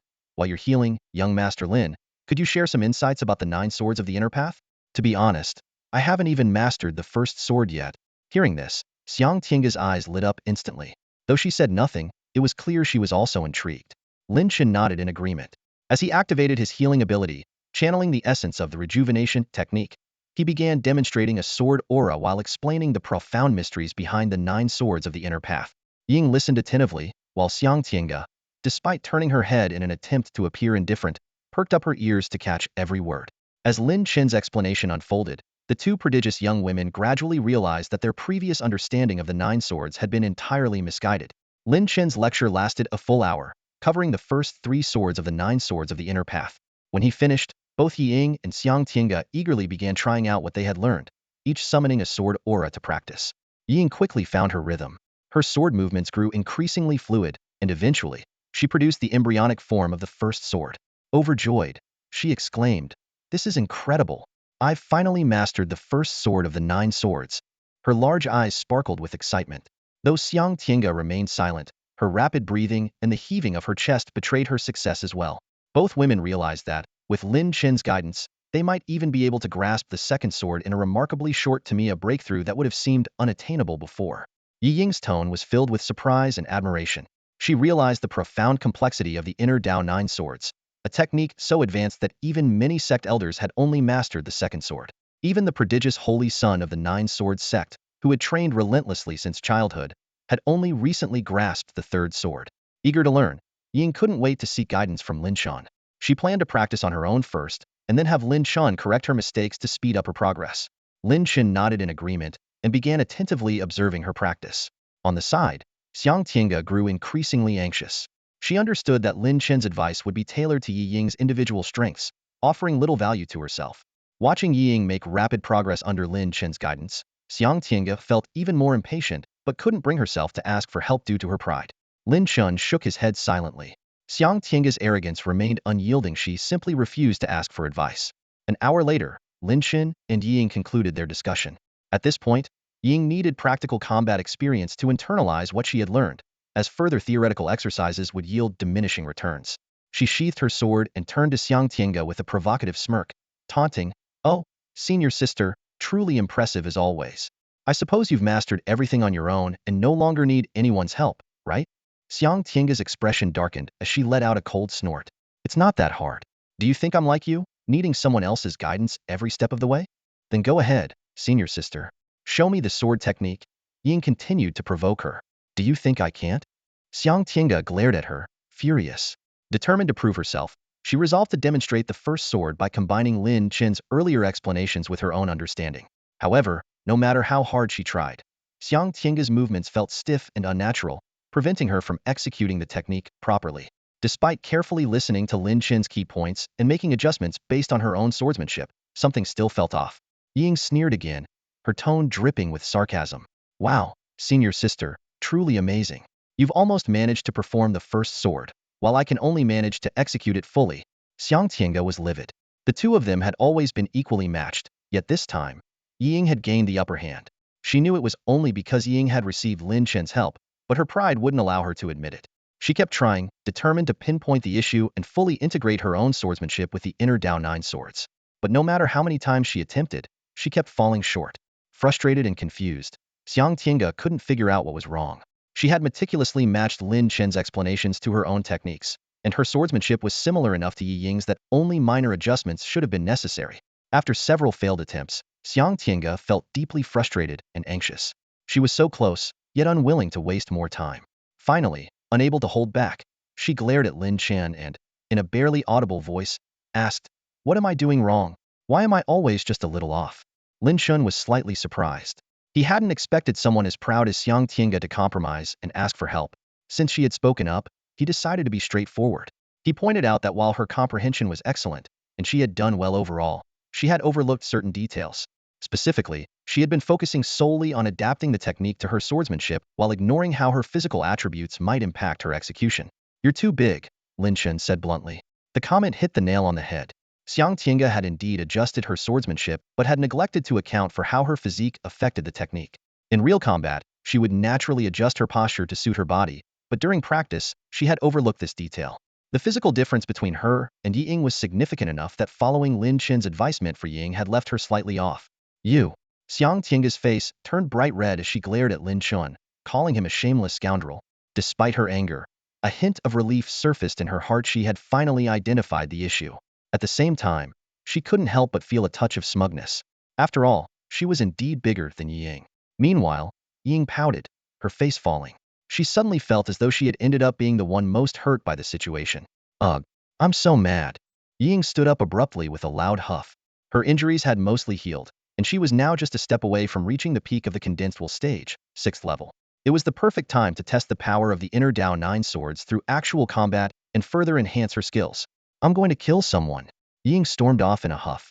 If you dare talk nonsense again, I'll sew your mouth shut. Xiang Tiange shot a glare at Lin Chen before standing up to follow Yi Ying. At this moment, both women had just grasped the inner Dao 9 swords and needed more combat experience to solidify their understanding. Lu Zhongnan was an ideal opponent for honing their skills, and they weren't about to miss this opportunity. Don't forget to bring me his spatial ring, Lin Chen called out from behind them. The mention of the spatial ring caused a visible change in the expressions of the two women. Yi Ying turned away in displeasure, showing Lin Chen nothing but the back of her head, while Xiang Tiange outright ignored him. Lin Chen shrugged, choosing not to press the matter further, and turned to return to the children's room. Staying by the children's side, he continued practicing the 9 swords of the inner path. Although he had been the one offering guidance during his earlier exchange with the two women, Lin Chen had gained significant insights himself. The women's profound understanding of the 9 swords sex legacy had opened new horizons for Lin Chen, who was still a relative novice. This exchange further deepened his comprehension, and the faint outline of the 4th sword began to take shape in his mind. Muttering softly to himself, Lin Chen said, by delving further into the essence of swordsmanship, perhaps I can attempt to condense the embryonic form of sword intent. The lack of martial intent was his greatest disadvantage when facing opponents at the condensed intent stage. To make up for this shortfall, he had to expend significant amounts of spiritual energy in every battle and rely on preemptively consuming 5th-grade healing pills. His battle with Zhou Tao had been especially taxing, and he knew that if faced with a similar fight again, his chances of victory would be slim. The demon bloom has enhanced my mental strength. It should provide substantial aid in refining sword intent, Lin Chen thought to himself. Typically, the embryonic form of sword intent was only achievable at the peak of the 9th layer of the Thousand Cati realm and represented the pinnacle of strength before entering the condensed intent stage. But Lin Chen couldn't afford to wait, needed to master this power as soon as possible. Closing his eyes, Lin Chen activated the 9 heavens divine slash technique, repeatedly simulating sword techniques in his mind, striving to condense the essence of swordsmanship within his heart. Meanwhile, in the Red Maple Courtyard, Lu Zhongnan had just concluded his communication with the capital of the Great Wei Kingdom. Reinforcements were on their way, including experts at the 6th and even 7th layers of the condensed intent stage. To eliminate Lin Chen, the royal family had gone so far as to redeploy the guardians assigned to protect the princes and princesses, issuing orders to prioritize Lin Chen's death above all else. Time is on my side, Lu Zhongnan said coldly. Lin Chen, you rebellious scum. Your days are numbered. He remained confident in his eventual victory, convinced that the arrival of reinforcements would decisively shift the balance in his favor. However, his thoughts were abruptly interrupted by a derisive snort. Yi Ying's voice dripped with mockery as she spoke. You think time is on your side? Have you ever considered that time might not be your friend, but your enemy? The time you're counting on is nothing more than a blade poised to cut you down. Lu Zhongnan's pupils contracted in surprise at Yi Ying's sudden appearance.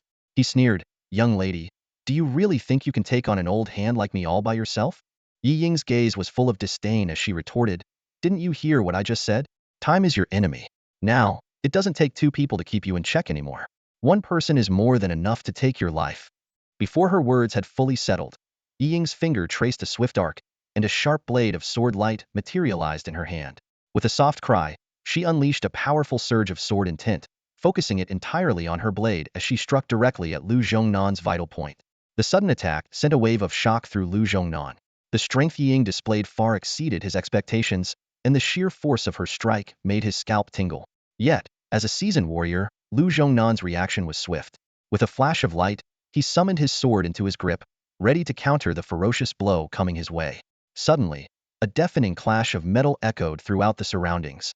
With a swift strike of her sword, Ying unleashed a razor-sharp blade of light that tore through the air like lightning, instantly overwhelming Lu Zhongnan. Behind her, the house collapsed under the immense force of her attack, while the crimson maple leaves nearby were shredded into countless fragments, fluttering down like a crimson rain. Lu Zhongnan's eyes widened in disbelief as he stared at the scene before him. The power Ying displayed was far beyond his expectations. This was clearly the level of the sixth stage of the condensed intent realm. Shock coursed through him, but so did sudden realization. Yi Ying's earlier show of weakness had merely been a ploy to buy time and recover her strength. A slight smile played on Yi Ying's lips as she gracefully wielded her long sword, unleashing the formidable 9 swords of the outer path. The sword light interwove like a deadly tapestry, each strike brimming with immense power. Combined with her mastery of the divine 9 swords technique, she was nearly invincible among those of the same realm. Feeling the lethal threat closing in, Lu Zhongnan's heart pounded furiously, his blood surging through his veins. Without hesitation, he activated the blood-burning secret technique, Forceful Alliance, instantly elevating his combat strength to match that of the 6th stage of the condensed intent realm. Seeing this, a glimmer of excitement flashed in Yi Ying's eyes. This was exactly the kind of formidable opponent she had been waiting for. The two engaged in a fierce clash, their sword lights intertwining as their sword intents collided in a breathtaking display. While Lu Zhongnan's extensive battle experience gave him a slight edge, Yi Ying's superior techniques and martial skills kept the fight evenly matched, plunging the battle into a stalemate. Amid this evenly balanced struggle, Ying refrained from using the 9 swords of the inner path outright. Her true goal was to take this opportunity to fully master the 9 swords of the outer path, especially the elusive 9th sword she had yet to perfect. Confronted with such a powerful adversary, Yi Ying's resolve in her martial journey grew ever stronger. Each move she executed carried profound insights into the way of the sword. The inner 9 swords and the outer 9 swords, as the 2 major legacies of the 9-sword sect, are mutually counteractive yet both possess astonishing power. Among them, the 9th sword of the outer 9 swords is particularly formidable, surpassing the might of the first 2 swords of the inner 9 swords. Yi Ying was well aware of this. She unleashed the first 8 forms of the outer 9 swords in succession, her sword light shimmering and her momentum unstoppable. Lu Zhongnan faced this fierce onslaught with all his might, showcasing remarkable skill. A glimmer of approval flashed in Yi Ying's eyes as she thought to herself, "Not bad. Your death will be meaningful." At that moment, Yi Ying sensed the outline of the 9th sword. Without hesitation, she began again from the first sword, relentlessly advancing to the 8th. Her sword strikes surged like a tidal wave, finally breaking through the barrier. The 9th sword, Yi Ying murmured under her breath. The outer 9 swords were finally perfected. The sword light poured down like a heavenly river, splitting the earth in an instant. The surrounding buildings crumbled and collapsed under the terrifying force. Lu Zhongnan let out a harrowing scream, his veins bulging as he barely withstood the earth-shattering blow. Yi Ying's eyes gleamed sharply, and just as she prepared to strike again, a sword light suddenly streaked toward Lu Zhongnan. It was Xiang Tiange. Without a word, she had taken over the battle. "Hey!" Yi Ying shouted angrily. "He's my whetstone." Xiang Tiange replied coldly, "You've already mastered the 9th sword. What more do you want? Are you planning to hog all the benefits for yourself?" Yi Ying snorted in dissatisfaction but refrained from fighting over it. She knew that other powerful individuals might be lurking nearby and needed to keep an eye on Lin Chen's side to prevent any unforeseen danger. "Make sure to retrieve his spatial ring," Yi Ying reminded curtly before stepping aside to keep watch. "Spare me your reminders," Xiang Tiange retorted with a sneer, then focused entirely on Lu Zhongnan. Her swordsmanship was ferocious, each strike carrying an overwhelming force that left Lu Zhongnan struggling to catch his breath. Xiang Tiange repeatedly used the first form of the inner 9 swords, aiming to fully master it and lay the groundwork for comprehending the second form. In the past, she had never dared to hope for any breakthroughs in the inner 9 swords. But now, the opportunity was right in front of her. She silently thanked Lin Chen in her heart while vowing, "I will surpass him one day." With this determination, Xiang Tiange's attacks grew even fiercer. Lu Zhongnan, battered by the relentless storm of strikes, coughed up blood as he was forced to retreat. He finally realized that he was nothing more than a whetstone for their sword skills. This realization filled him with an indescribable sense of humiliation, but he was powerless to change his fate. The battle in the Red Maple Courtyard grew increasingly intense, leaving the entire area in ruins. Those outside, sensing the commotion, were filled with dread. After all, this was the inner city, and a battle of this scale was outrageously brazen. Many began to wonder how could the owner of the Red Maple Courtyard possibly stand idly by? In fact, atop a distant tower, the owner of the Red Maple Courtyard was watching the chaos unfold. This was Situ Hong, a middle-aged man with a stout figure who incongruously dressed in red robes, creating a jarring impression. However, Anyone bold enough to comment on his attire likely wouldn't live to see another day. Situ Hong was one of the most powerful figures in Darkward City, his origins shrouded in mystery. There were countless rumors about him, but none could be confirmed. All that was known was his immense strength, eccentric personality, and the fact that the red maple courtyard was built on a whim, not for profit. At this moment, Situ Hong's expression was dark as he watched his property being destroyed. Pointing toward the shattered remains of the courtyard, he furiously turned to the man beside him and demanded, "What do you mean by this? Just let them tear my house apart?" The man next to him was a tall, lean, middle-aged figure. Despite his age, his energy was remarkably vigorous, exuding an intimidating chill. This was Yin Ku, the master of Darkward City. Dressed in simple black robes without any embellishments, Yin Ku's piercing gaze was fixed on the distant battle. Hearing Situ Hong's complaints, he replied calmly, "You have so many courtyards. Losing one, what's the big deal? Easy for you to say it's not your property." Situ Hong exploded in rage. Yin Ku chuckled lightly and shook his head. "No, the entire Darkward City is mine." Situ Hong was momentarily speechless, nearly choking on his anger.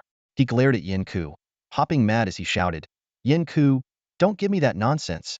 Just because I can't beat you right now doesn't mean you can take my property." Yin Ku's expression remained calm, as if he was utterly indifferent to the situation before him. He spoke slowly. "Those two young ladies employed 7th grade martial techniques, and their cultivation has reached the 6th level of the condensed wool realm. With such strength, it's clear they couldn't have been trained by any local kingdom or sect. I suspect they hail from a powerful sect beyond this world, and their presence here is likely just part of their training." He glanced meaningfully at Situ Hong. "So, what now? Are you planning to confront a sect from beyond this world?" Situ Hong instinctively shrank back at those words.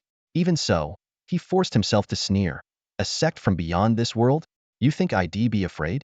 I'm just giving them a little face, that's all." Hearing this, Yin Ku chuckled softly.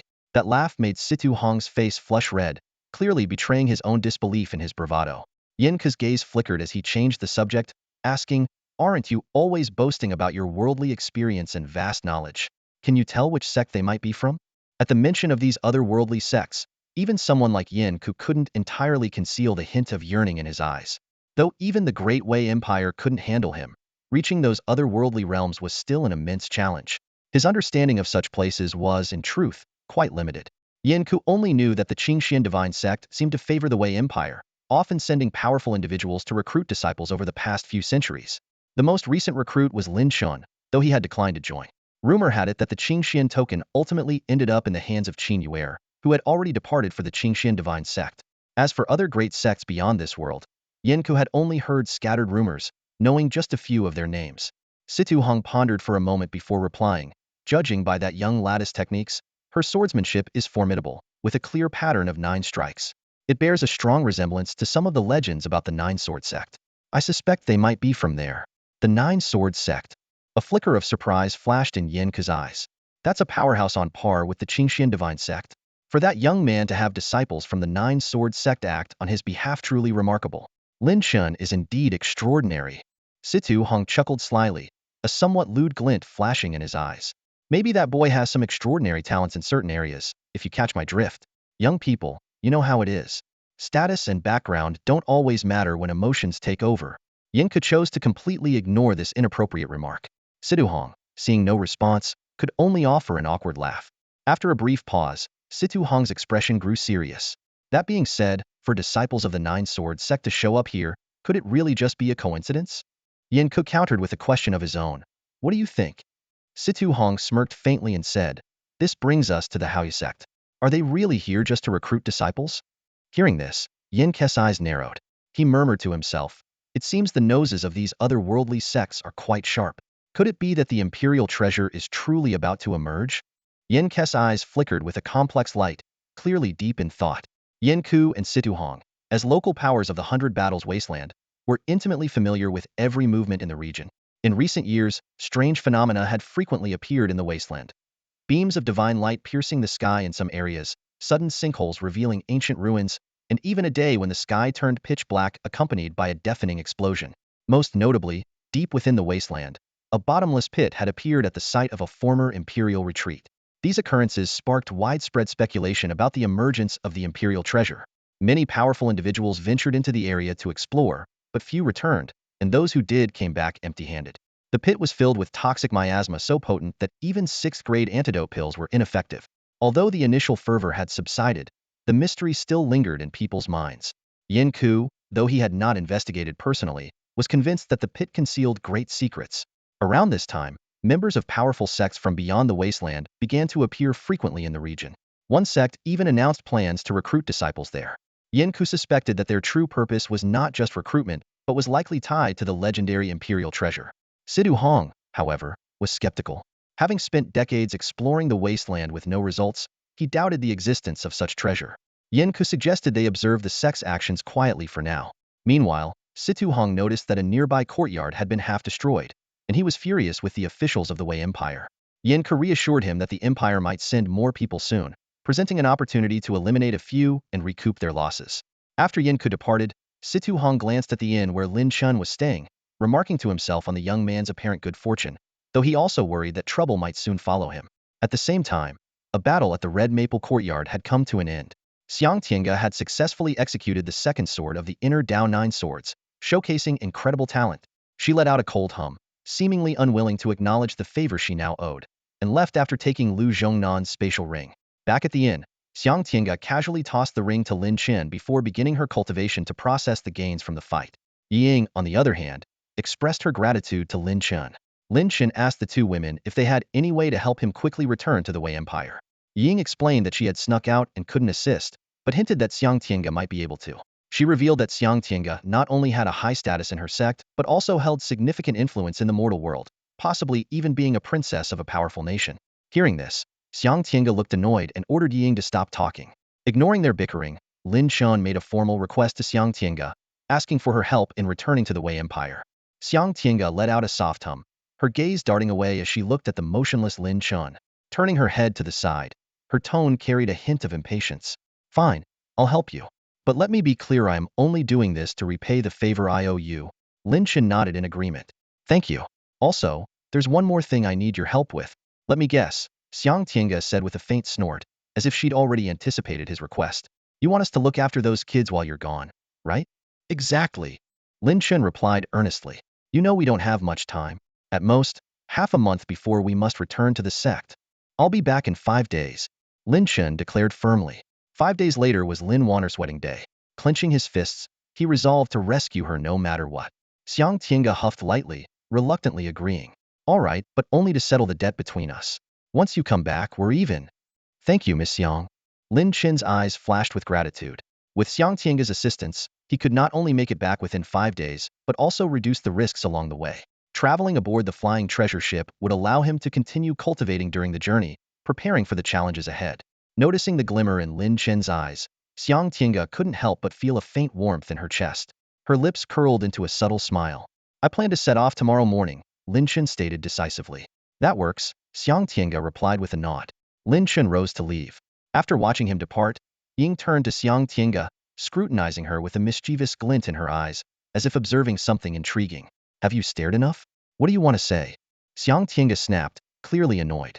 Ying blinked innocently and grinned. Senior sister, did you just smile at him? Impossible. Xiang Tiange denied instantly, her tone flustered. I can't stand him. Why would I ever smile at him? Is that so? Ying chuckled knowingly before yawning and heading back to her room. Xiang Tiange let out a heavy sigh, trying to refocus on her cultivation. Yet, no matter how hard she tried, her mind remained restless. Meanwhile, Lin Chen returned to his room and immediately opened Lu Zhongnan's spatial ring. As the commander of the guards, Lu Zhongnan held considerable power and had undoubtedly amassed a fortune in bribes over the years. His collection did not disappoint. Without hesitation, Lin Chen retrieved all the demon cores and let the black dragon devour them. A flood of pure energy surged into his body, pushing him closer to breaking through to the 5th stage of the Thousand June realm. The cores of serpent-type demon beasts were especially abundant and significantly boosted Tinu's strength. To Lin Chen's surprise and delight, among the treasures was a demon core from a high bloodline beast, the sky blue three-eyed serpent. This formidable serpent possessed 3 eyes, with the third capable of disrupting mental focus and creating subtle illusions.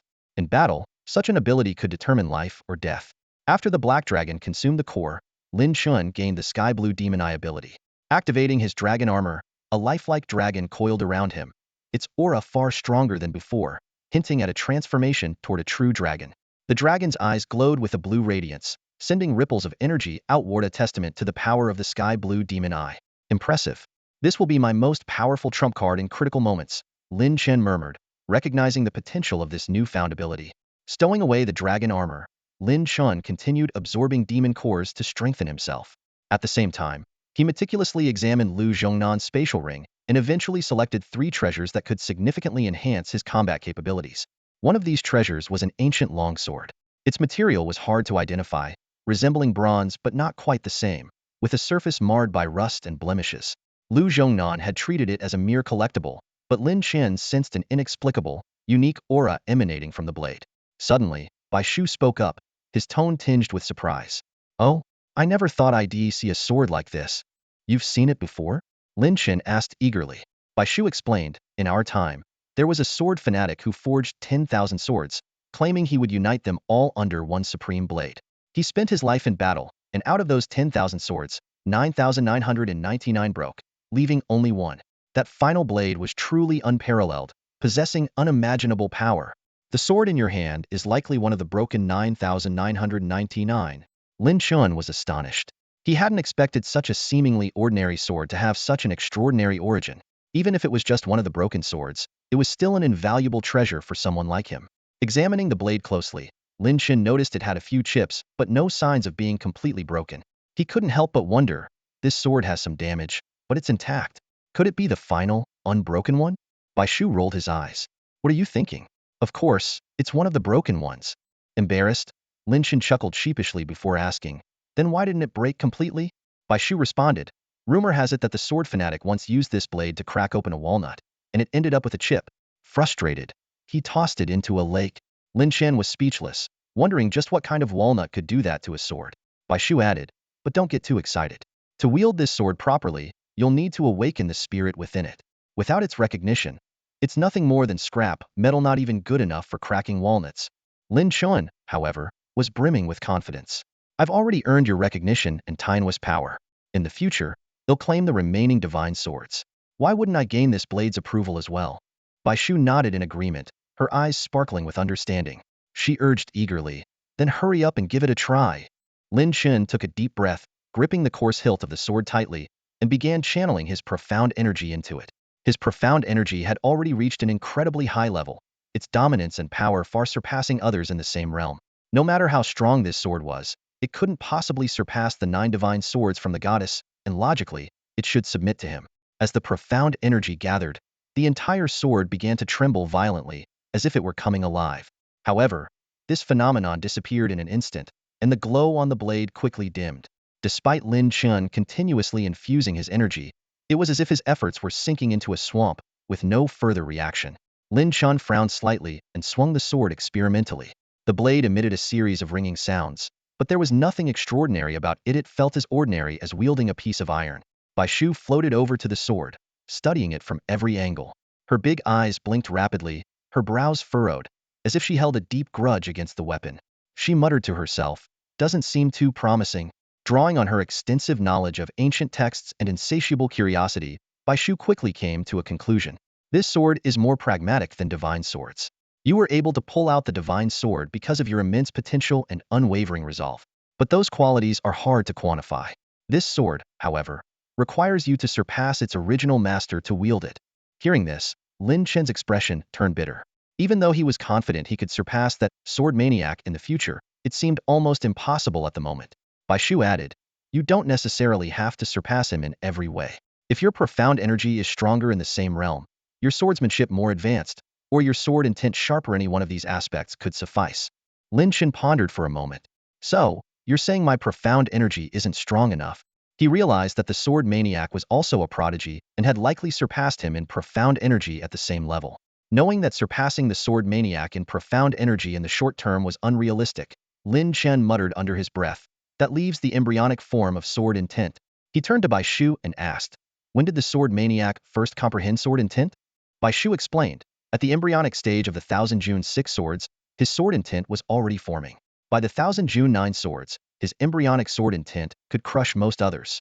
By the time he reached the condensed intent realm, he was practically invincible. Lin Chen was shaken by the revelation.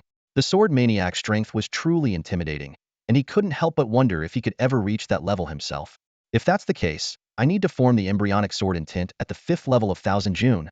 Determination flashed in Lin Chen's eyes. Originally, he had planned to use the breakthrough between the 5th and 6th levels to condense his sword intent, but now it seemed he had to advance his timeline. As Bai Shu continued to explain the potential of the sword, Lin Chen's eyes lit up with anticipation. He asked, "What is this sword called?" 1 in 10,000, Bai Shu replied. The name reflects the sword maniac's goal, to be the one true master among 10,000. Lin Chen's gaze sharpened. What if, in the end, this sword turns out to be my 1 in 10,000? Though he couldn't yet wield the sword, his focus shifted to the remaining 2 treasures. Bai Shu circled around them, frowning. These things come with considerable risks. Are you sure you want to use them? Lin Chen briefly explained the functions of the divided spirit stone and the martial intent gourd, as well as his plan to use both treasures simultaneously. Bai Shu looked at him in astonishment. Are you serious? From the way you're speaking, it sounds like you plan to use both at the same time. Lin Chen's expression was resolute. He fully understood the dangers of this approach. A single misstep could cost him his life. However, in order to master this powerful sword as quickly as possible, he had already made up his mind to take the risk. Simply consuming the martial intent gourd already poses a life-threatening risk. Yet Lin Chen plans to ingest 2 dangerous substances simultaneously, an act akin to dancing on the edge of a blade. Bai Shu couldn't help but reveal a look of concern, though she had to admit that this reckless move might indeed allow Lin Chen to form the embryonic sword intent at the 5th realm of Qianjun. Such a feat, even unattainable by the so-called sword maniacs, would undoubtedly require an enormous price to achieve. A flicker of determination flashed in Lin Chen's eyes. I have no other choice. 5 days, that's all I have. To him, forming the embryonic sword intent was the only way to achieve a qualitative leap in strength. Only then would he stand a chance of rescuing Lin Wanner from the heavily guarded Yin Province royal manor. However, there's some good news, Lin Chen said, a faint smile tugging at the corner of his lips. This 1 in 10,000 chance has come at just the right time. The formation of sword intent had already been part of his plan, and this rare opportunity conveniently paved the way for him. It felt as if fate itself had aligned to make this possible. After dealing with Lu Zhongnan's spatial ring, Lin Chen disguised himself as Shang Tiange and quietly left the inn. He headed straight to the trading firm in Darkward City, intending to exchange all his unused items for spirit crystals. Whether it was the divided spirit stone or the martial intent gourd, Lin Chen needed an immense amount of spiritual energy to break through, and spirit crystals were the best resource for the task. The trading firm in Darkward City boasted an extensive range of services, welcoming all sorts of transactions. In the harsh environment of the 100 Battles wasteland, much of the goods they acquired came from plunder, with only a fraction sourced locally. Such dealings were routine for them, and they handled them with practiced ease. However, the sheer quantity and quality of items Lin Chen brought this time left the firm's manager astounded. His eyes lit up with delight, and he greeted Lin Chen with exceptional warmth, even personally preparing tea for him. Rest assured, young friend, the manager said with a beaming smile. Our Chinkoan trading firm will purchase everything you've brought. The spirit crystals you requested will be delivered to you shortly. Lin Chen nodded in acknowledgement, but couldn't hide a trace of surprise in his eyes. I didn't expect your firm to have this level of capability, the manager chuckled, a hint of pride in his tone. You must be new to the 100 Battles wasteland, young friend, so you might not be familiar with the foundation of our Chinkoan trading firm. To be honest, we are a branch of the Chinkoan Commerce Guild, which even conducts business with reclusive sections. Lin Chen was genuinely taken aback. The Chinkoan Commerce Guild's influence was far greater than he had imagined, even surpassing that of the Jiuding Commerce Guild. While Jiuding operated internationally, it remained confined to the mortal realm, unable to reach the elusive sects beyond. Seeing Lin Chen's astonished expression, the manager's smile grew wider. He continued, our Chinkoan Commerce Guild values partnerships with talented individuals like yourself. Here, take visits our guild's purple gold card. With this, you can enjoy discounts at any of our branches, and if you fancy any rare treasures, you'll have priority in purchasing them. The manager's business acumen was evident. He wasn't about to let a valuable client like Lin Chen slip away, confident that they would collaborate again in the future. Offering a few perks was a small price to pay for the potential benefits. Lin Chen accepted the purple gold card and expressed his thanks. The card felt warm and heavy in his hand, crafted with exquisite detail that exuded an air of prestige. Such a benefit was too good to pass up. It might come in handy someday. The manager eagerly continued extolling the advantages of the Chinkoan Commerce Guild, emphasizing their strict confidentiality measures and subtly suggesting that Lin Chen could freely engage in more questionable transactions without fear of being traced. Lin Chen couldn't help but find the manager's words both amusing and shrewd, inwardly marveling at the man's cunning. Before long, a staff member arrived with the spirit crystals 5,000 in total. Even in his days as the young marshal of the Lin clan, Lin Chen had never seen such a large quantity of spirit crystals at once. He couldn't help but reflect. The saying, wealth comes from risk, truly holds merit. Well then, I'll take my leave, Lin Chen said, storing the spirit crystals and clasping his hands in farewell. Wait a moment, young friend, the manager called out with a jovial smile. We also have a branch in Black River City. The manager there is my niece. If you ever need assistance, feel free to find her ill, make sure to inform her in advance. Black River City? Lin Chen raised an eyebrow. Ah, you might not know. The recruitment event for the reclusive sects will be held in Black River City, the manager explained. I see. I'll keep that in mind. If the opportunity arises, I'll be sure to visit, Lin Chen replied. With that, he left the trading firm. He didn't dwell on the manager's suggestion, as his focus was elsewhere. The 5,000 spirit crystals he had just obtained were more than enough for now.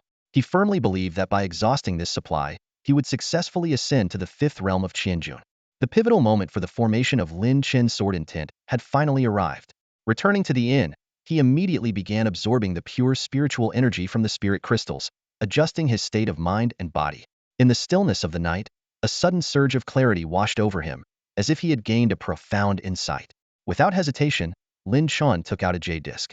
His fingers moved swiftly and nimbly across its surface, sketching an intricate and complex pattern. Moments later, a familiar voice resonated from the Patermi Li's signature cool and composed tone echoed through the quiet room. Are you coming? Things here are not looking good. Lin Chen's heart tightened at her words. He responded urgently, I will make it there within a month. Meili gave a soft in acknowledgement before adding, it would be best if you can arrive in time. However, the trouble now isn't just about the king of Yen Prefecture. Lin Chen immediately grew tense. What's happened? Calmly, Meili explained. It seems Lin Wanner's health has taken a turn for the worse. Her aura has grown increasingly weak. At first, the king of Yen Prefecture thought she was faking it to escape the marriage. He summoned an alchemist to expose what he believed to be her tricks and to warn her against such foolishness. However, the alchemist disproved his suspicions. Lin Wanner's condition is real. Her blood vessels are thinning as if they are dissolving. Even the alchemist is at a loss. Though he crafted some medicinal pills, they've only managed to slow the progression, not cure it. Although Meili's tone remained as composed as ever, Lin Chen was already consumed with worry. He couldn't help but press further. What's causing this? Why is this happening? You've been by her side, surely you have some idea? Meili's response was concise. I don't know. It appears to have come on suddenly. What I can confirm is that this is not a result of self-harm on Lin Wanner's part. Clenching his fists tightly, Lin Chen suppressed the unease rising within him. What did the alchemist say? How long can Lin Wanner hold on? Meili's reply hit him like a hammer. The alchemist believes Lin Wanner has at most a month left. The king of Yin Prefecture has accepted this reality. To him, as long as he can claim Lin Wanner 5 days from now, it doesn't matter if she dies the very next day. These words ignited a blazing fury within Lin Chen. He roared. He's courting death. A powerful killing intent surged from him, his gaze sharp as a blade, as though it could slice through the very air.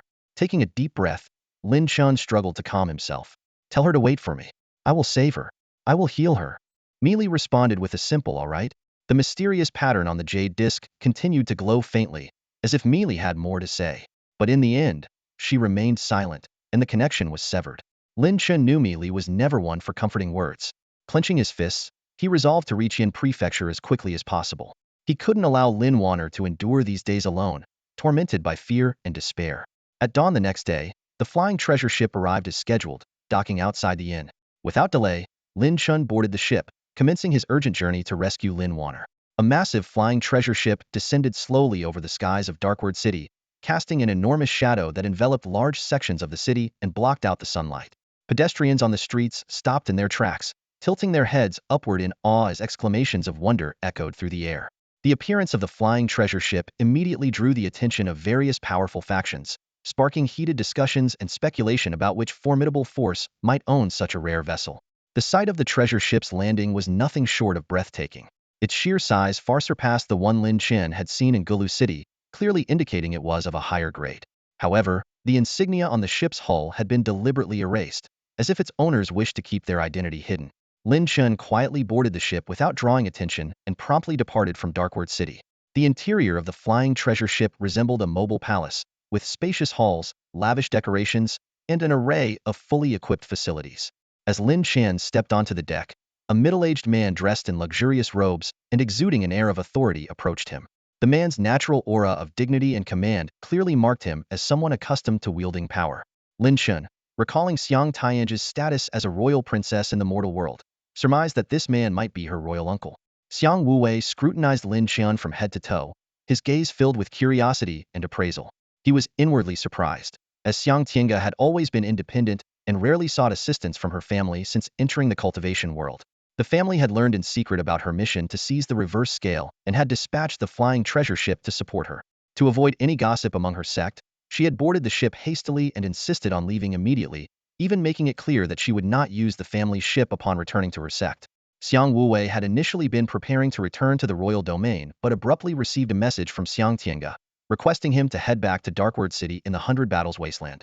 This unusual request had alarmed him, prompting him to change course at full speed, fearing something might have gone wrong. To his surprise, it turned out she simply wanted him to transport this young man to Great Way. As Xiang Wuwei studied Lin Chen more closely, his confusion deepened. The young man was undoubtedly handsome, but in Xiang Wuwei's eyes, good looks alone were hardly enough to win over Xiang Tiange. With Lin Chen's cultivation level at the 4th stage of the Qianjun realm, he could be considered a prodigy, but he was still far from matching Xiang Tianj's prowess. Could it be that his niece had reached the age where she was easily swayed by a charming face? The thought made Xiang Wuwei increasingly wary, and his gaze grew even sterner. Lin Chen noticed Xiang Wuwei's scrutinizing look but remained unfazed. He spoke calmly. "They'll be relying on you for the rest of the journey, senior. For now, they'll need a training room, and I'd appreciate it if I'm not disturbed until I come out." Xiang Wuwei narrowed his eyes but eventually relented. Though he wasn't particularly impressed with Lin Chen, he decided to grant the request out of consideration for Xiang Tiange, who rarely asked for favors. With a slight huff, he replied, "So, you plan to use the travel time for cultivation? Fair enough. But the journey to Great Weixianzhou is short at full speed. We'll arrive in half a day. What could you possibly achieve in that time?" Lin Chen responded evenly, "If we arrive, I'd like you to keep the ship suspended in the air until I'm finished. They'll need no more than 4 days." Xiang Wuwei's skepticism deepened. He couldn't help but think the young man was putting on a show. Waving dismissively, he said, "Fine, they'll give you 4 days. Let's see what kind of power you can cultivate." He then motioned for a maid to escort Lin Chen to a training room. Lin Chen paid no attention to Xiang Wuwei's attitude. After all, the man was offering his assistance, and Lin Chen knew to remain grateful. Following the maid, he entered the training room and couldn't help but feel a sense of awe at its design. Which empire does Tiangu truly belong to? Lin Chen marveled silently. He glanced around the cultivation chamber aboard the flying treasure ship and couldn't help but compare it to the arrangements of the Lin family estate in its prime. The facilities here were not only on par but even superior in many aspects. Lin Chen understood clearly that such sophistication could not be achieved by wealth alone. The cultivation chamber was filled with rare materials, many of which were treasures scarcely seen in the outside world. Even more astonishing was the necessity of enlisting skilled professionals such as formation masters and talisman experts to create such an elaborate setup. The sheer opulence and expense of this arrangement were staggering. Lin Chen couldn't help but speculate that the power behind this must be extraordinary, far surpassing the might of the Great Wei Empire. This might just be the opportunity one need, Lin Chen thought to himself before setting aside his musings and focusing on his cultivation. He skillfully activated the auxiliary formations within the chamber. In an instant, dense spiritual energy surged toward him like a tidal wave. At the same time, several talismans lit up, releasing unique energies that enhanced Lin Chen's mental acuity and sharpened his comprehension. Sitting cross-legged, Lin Chen waved his hand, and 5,000 spirit crystals materialized out of thin air, forming a small mountain beside him. These crystals radiated powerful energy fluctuations that could strike awe into anyone. Following this, he carefully retrieved 2 treasures, the soul-splitting stone and the martial intent gourd, placing them with great caution before him. Though these treasures appeared calm and unassuming, Lin Chen was well aware of the deadly power they contained. Taking a deep breath, he prepared to actively channel their energies into his body. "Big Sister Warner, you must wait for me," Lin Chen silently vowed, his eyes gleaming with unwavering determination. The challenges ahead were as daunting as climbing a mountain of blades or crossing a sea of fire, but he was resolute in his resolve to overcome them. Death was not an option he had to survive. "Come on," Lin Chen growled softly. A beam of light shot out from the soul-splitting stone, piercing directly into his sea of consciousness like a blade from the heavens, striking ruthlessly at his very soul. "Ugh!" Lin Chen let out a muffled grunt as beads of cold sweat instantly formed on his forehead, his face turning ashen in an instant. An indescribable pain coursed through his entire being, as if his soul were being torn apart, threatening to render him unconscious. This was the terrifying nature of the soul-splitting stonite truly cleaved the soul. Ordinary cultivators would find it unbearable, and one misstep could leave them as soulless husks, their damaged spirits beyond repair. Lin Chen's actions were nothing short of placing himself on the edge of a precipice. But Lin Chen did not stop there. Gritting his teeth and enduring the agony, he opened the martial intent gourd. In a flash, an overwhelming torrent of martial will surged into his body like a flood. The pain intensified to an excruciating degree. The countless martial wills crashed into him like a relentless storm, threatening to shatter his consciousness into fragments. Lin Chen's spirit seemed to be battling hundreds of formidable warriors simultaneously, suffering blow after blow and struggling to hold his ground. His face turned deathly pale, and sweat poured from his body, soaking him completely. Yet, his eyes remained sharp and resolute, showing no sign of wavering. Clenching his teeth, Lin Chen pressed on, enduring the unimaginable torment and relentless trials. Under the pressure of dual forces, the profound energy within Lin Chen's body was depleting like a receding tide. The black dragon circled around him, greedily siphoning the spiritual energy from the spirit crystal and channeling it into Lin Chen's body, replenishing his massive consumption. The pure energy gathered by the formation in this place flowed endlessly, as if providing Lin Chen with an infinite supply. The dividing soul rock flickered unpredictably, its beams slicing through Lin Chen's soul like sharp blades. At the same time, the martial intent gourd unleashed its power, bombarding him with a storm of martial intent. Even for someone as strong as Lin Chen, the onslaught was overwhelming. Cold sweat soaked his entire body as he teetered on the brink of collapse. Yet, Lin Chen gritted his teeth and persevered. While rapidly absorbing spiritual energy, he regarded every impact and cut as a tempering process, continuously strengthening himself and refining his soul and will. His sword intent was converging and solidifying, advancing toward the goal of materialization. As a former condensed intent realm expert, Lin Chen understood the process of condensing sword intent and shaping its form. He firmly believed that through this relentless tempering, he could achieve what few others could ever hope to accomplish. Time passed slowly, and every moment was an ordeal for Lin Chen. Pain clung to him like a shadow, and the threat of death loomed constantly.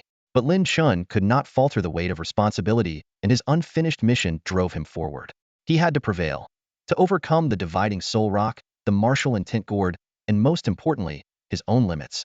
The spiritual energy in the spirit crystal swirled into a vortex, devoured relentlessly by the black dragon. Amid this perilous refinement, Lin Chen's cultivation steadily advanced, progressing firmly toward the 5th level of the Thousand June realm.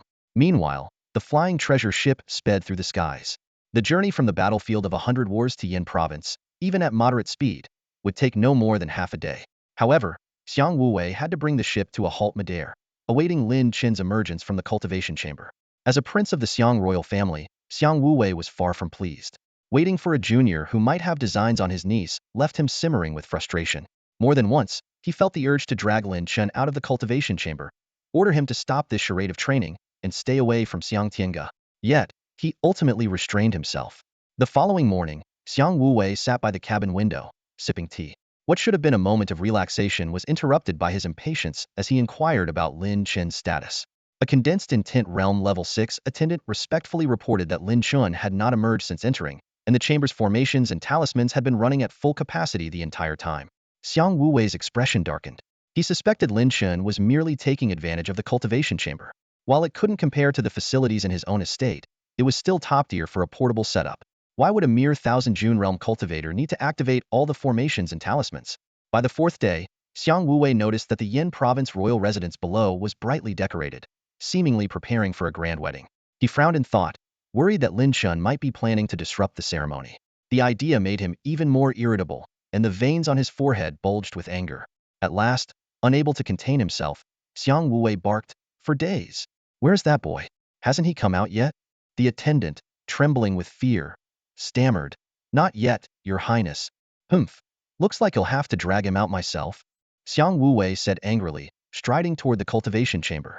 He had made up his mind to teach this Lin Chen a lesson, ensuring he wouldn't bring trouble to his niece. As he arrived at the door of the cultivation chamber, the surroundings were eerily silent. Xiang Wuwei let out a cold snort. "Open the door." Just as the attendant was about to step forward to unlock the door, a sudden tremor came from within the chamber. The vibrations grew increasingly intense, causing the entire flying treasure ship to shudder slightly. Xiang Wuwei frowned, his eyes narrowing. "Wait." The attendant immediately froze, but his body was already brimming with martial intent, ready to act.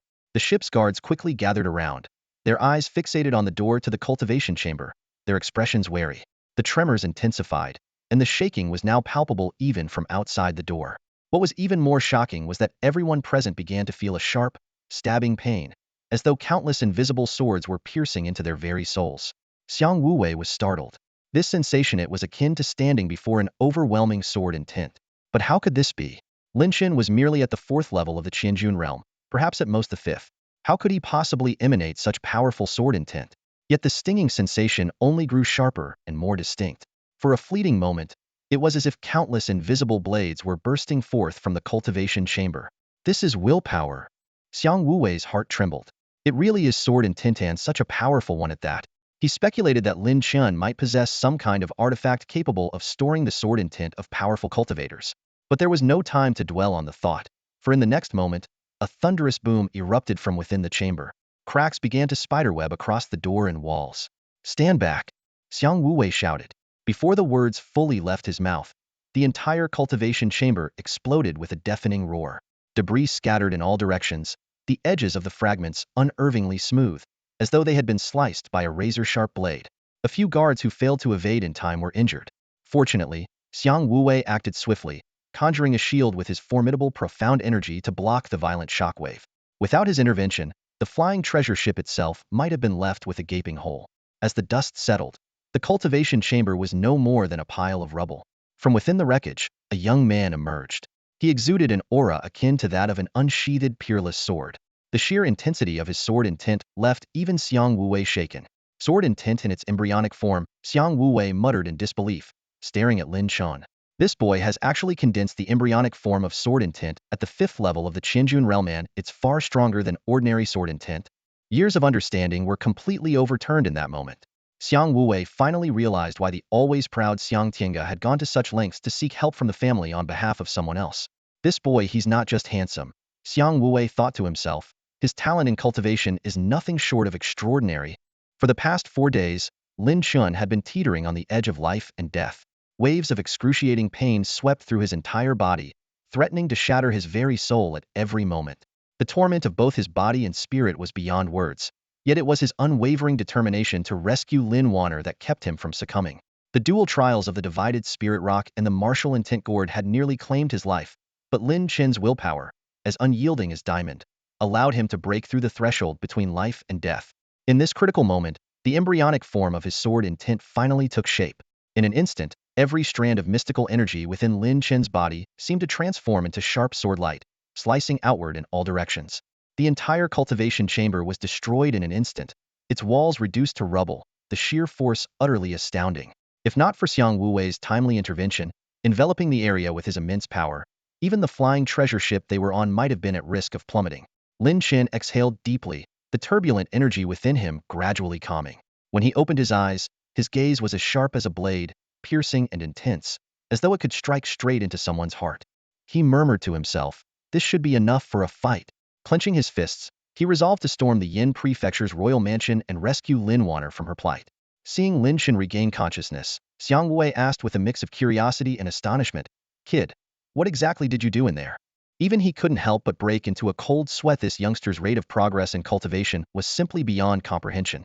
Lin Chen came to his senses and cupped his hands in gratitude towards Xiang Wuwei. "Thank you, senior, for your assistance.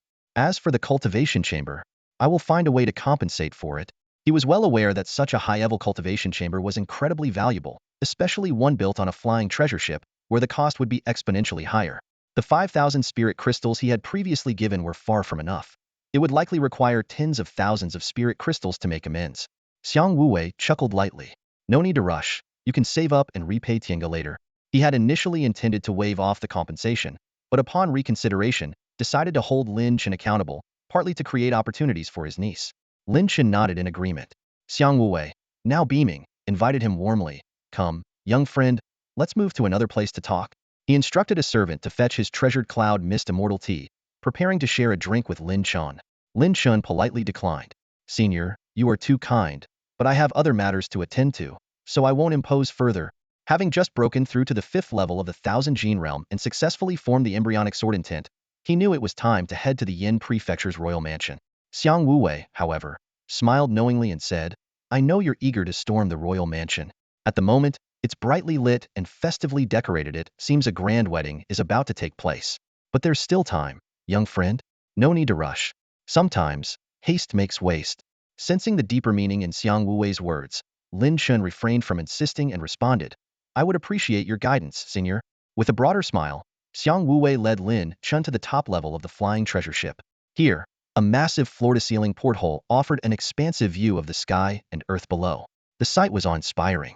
Lin Chen felt a slight stir in his heart, but was not swayed by the lofty perspective over the world. Through the window, Lin Chen could see the sprawling royal mansion, now adorned with bright red decorations and exuding a festive atmosphere. Yet, this scene only made his gaze grow colder. In his heart, he thought grimly, the red will eventually turn to the color of blood. Xiang Wuwei picked up a teacup and smiled. Try this cloud mist immortal tea. Even I rarely indulge in it. Lin Chen shifted his gaze from the window to the teacup before him. The next moment, his heart skipped a beat, and a flicker of surprise crossed his face. This cloud mist immortal tea was indeed extraordinary. Steam rose gracefully from the teacup, swirling and coalescing into a mist-like cloud, creating an ethereal atmosphere akin to a celestial realm. The rich aroma of the tea permeated the air, refreshing the mind and body, bringing an instant sense of clarity. Lin Chen took a small sip, immediately feeling rejuvenated, as though he were ascending to a higher plane of existence. The exhaustion from the past 4 days dissipated, and his energy surged to its peak. Lin Chen's eyes lit up. He stood and respectfully bowed to Xiang Wuwei, expressing his heartfelt gratitude. Xiang Wuwei nodded with satisfaction and said with a smile, over these 4 days, your cultivation has progressed significantly. While your talent has played a role, it's also evident that you've been overly eager to advance. At this moment, your mind and body are overly stimulated, and this excitement may cloud your judgment, causing you to overlook crucial details. This tea will help calm you, stabilizing your mental and spiritual fluctuations. Realization dawned on Lin Chen as he grasped the depth of Xiang Wuwei's intentions. Indeed, his breakthrough had left him restless, with his body and mind in a state of turbulent agitation. Attempting to storm the Yinzhou prince's manor in this condition would likely result in reckless action, diminishing his combat effectiveness. Xiang Wuwei continued, I understand that you are on the brink of a great battle, and I will not interfere. However, I can aid you in better understanding your newfound strength. While the effects of the celestial mist tea linger, I can spar with you, helping you familiarize yourself with your new abilities. Lin Chen recognized this as Xiang Wuwei's way of investing in him and extending an olive branch, but he did not resist. Having just grasped the rudimentary essence of sword intent, he was still unfamiliar with his own power, dangerous weakness with a life-or-death confrontation looming. Xiang Wuwei's proposal was precisely what he needed, and Lin Chen was willing to accept this favor gratefully. I am deeply obliged, senior, Lin Chen said, cupping his hands in respect. Xiang Wuwei regarded Lin Chen with approval, not only for his extraordinary talent, but also for his decisiveness. With a wave of his hand, he ordered the area cleared. In one fluid motion, he unsheathed his sword, the blade gleaming as it materialized in his grasp. Xiang Wuwei suddenly made his move, his sword whistling like thunder as it struck toward Lin Chen in an instant. Lin Chen's eyes flickered, and he quickly raised his sword to parry. The clash of their sword intents filled the air, erupting into a fierce battle. In the blink of an eye, the two had exchanged dozens of blows, their duel evenly matched. Xiang Wuwei intentionally guided the battle, creating opportunities for Lin Chen to push the limits of his power. Yet Lin Chen's performance left Xiang Wuwei astonished. His mastery and speed far exceeded expectations, even causing Xiang Wuwei to feel a measure of strain.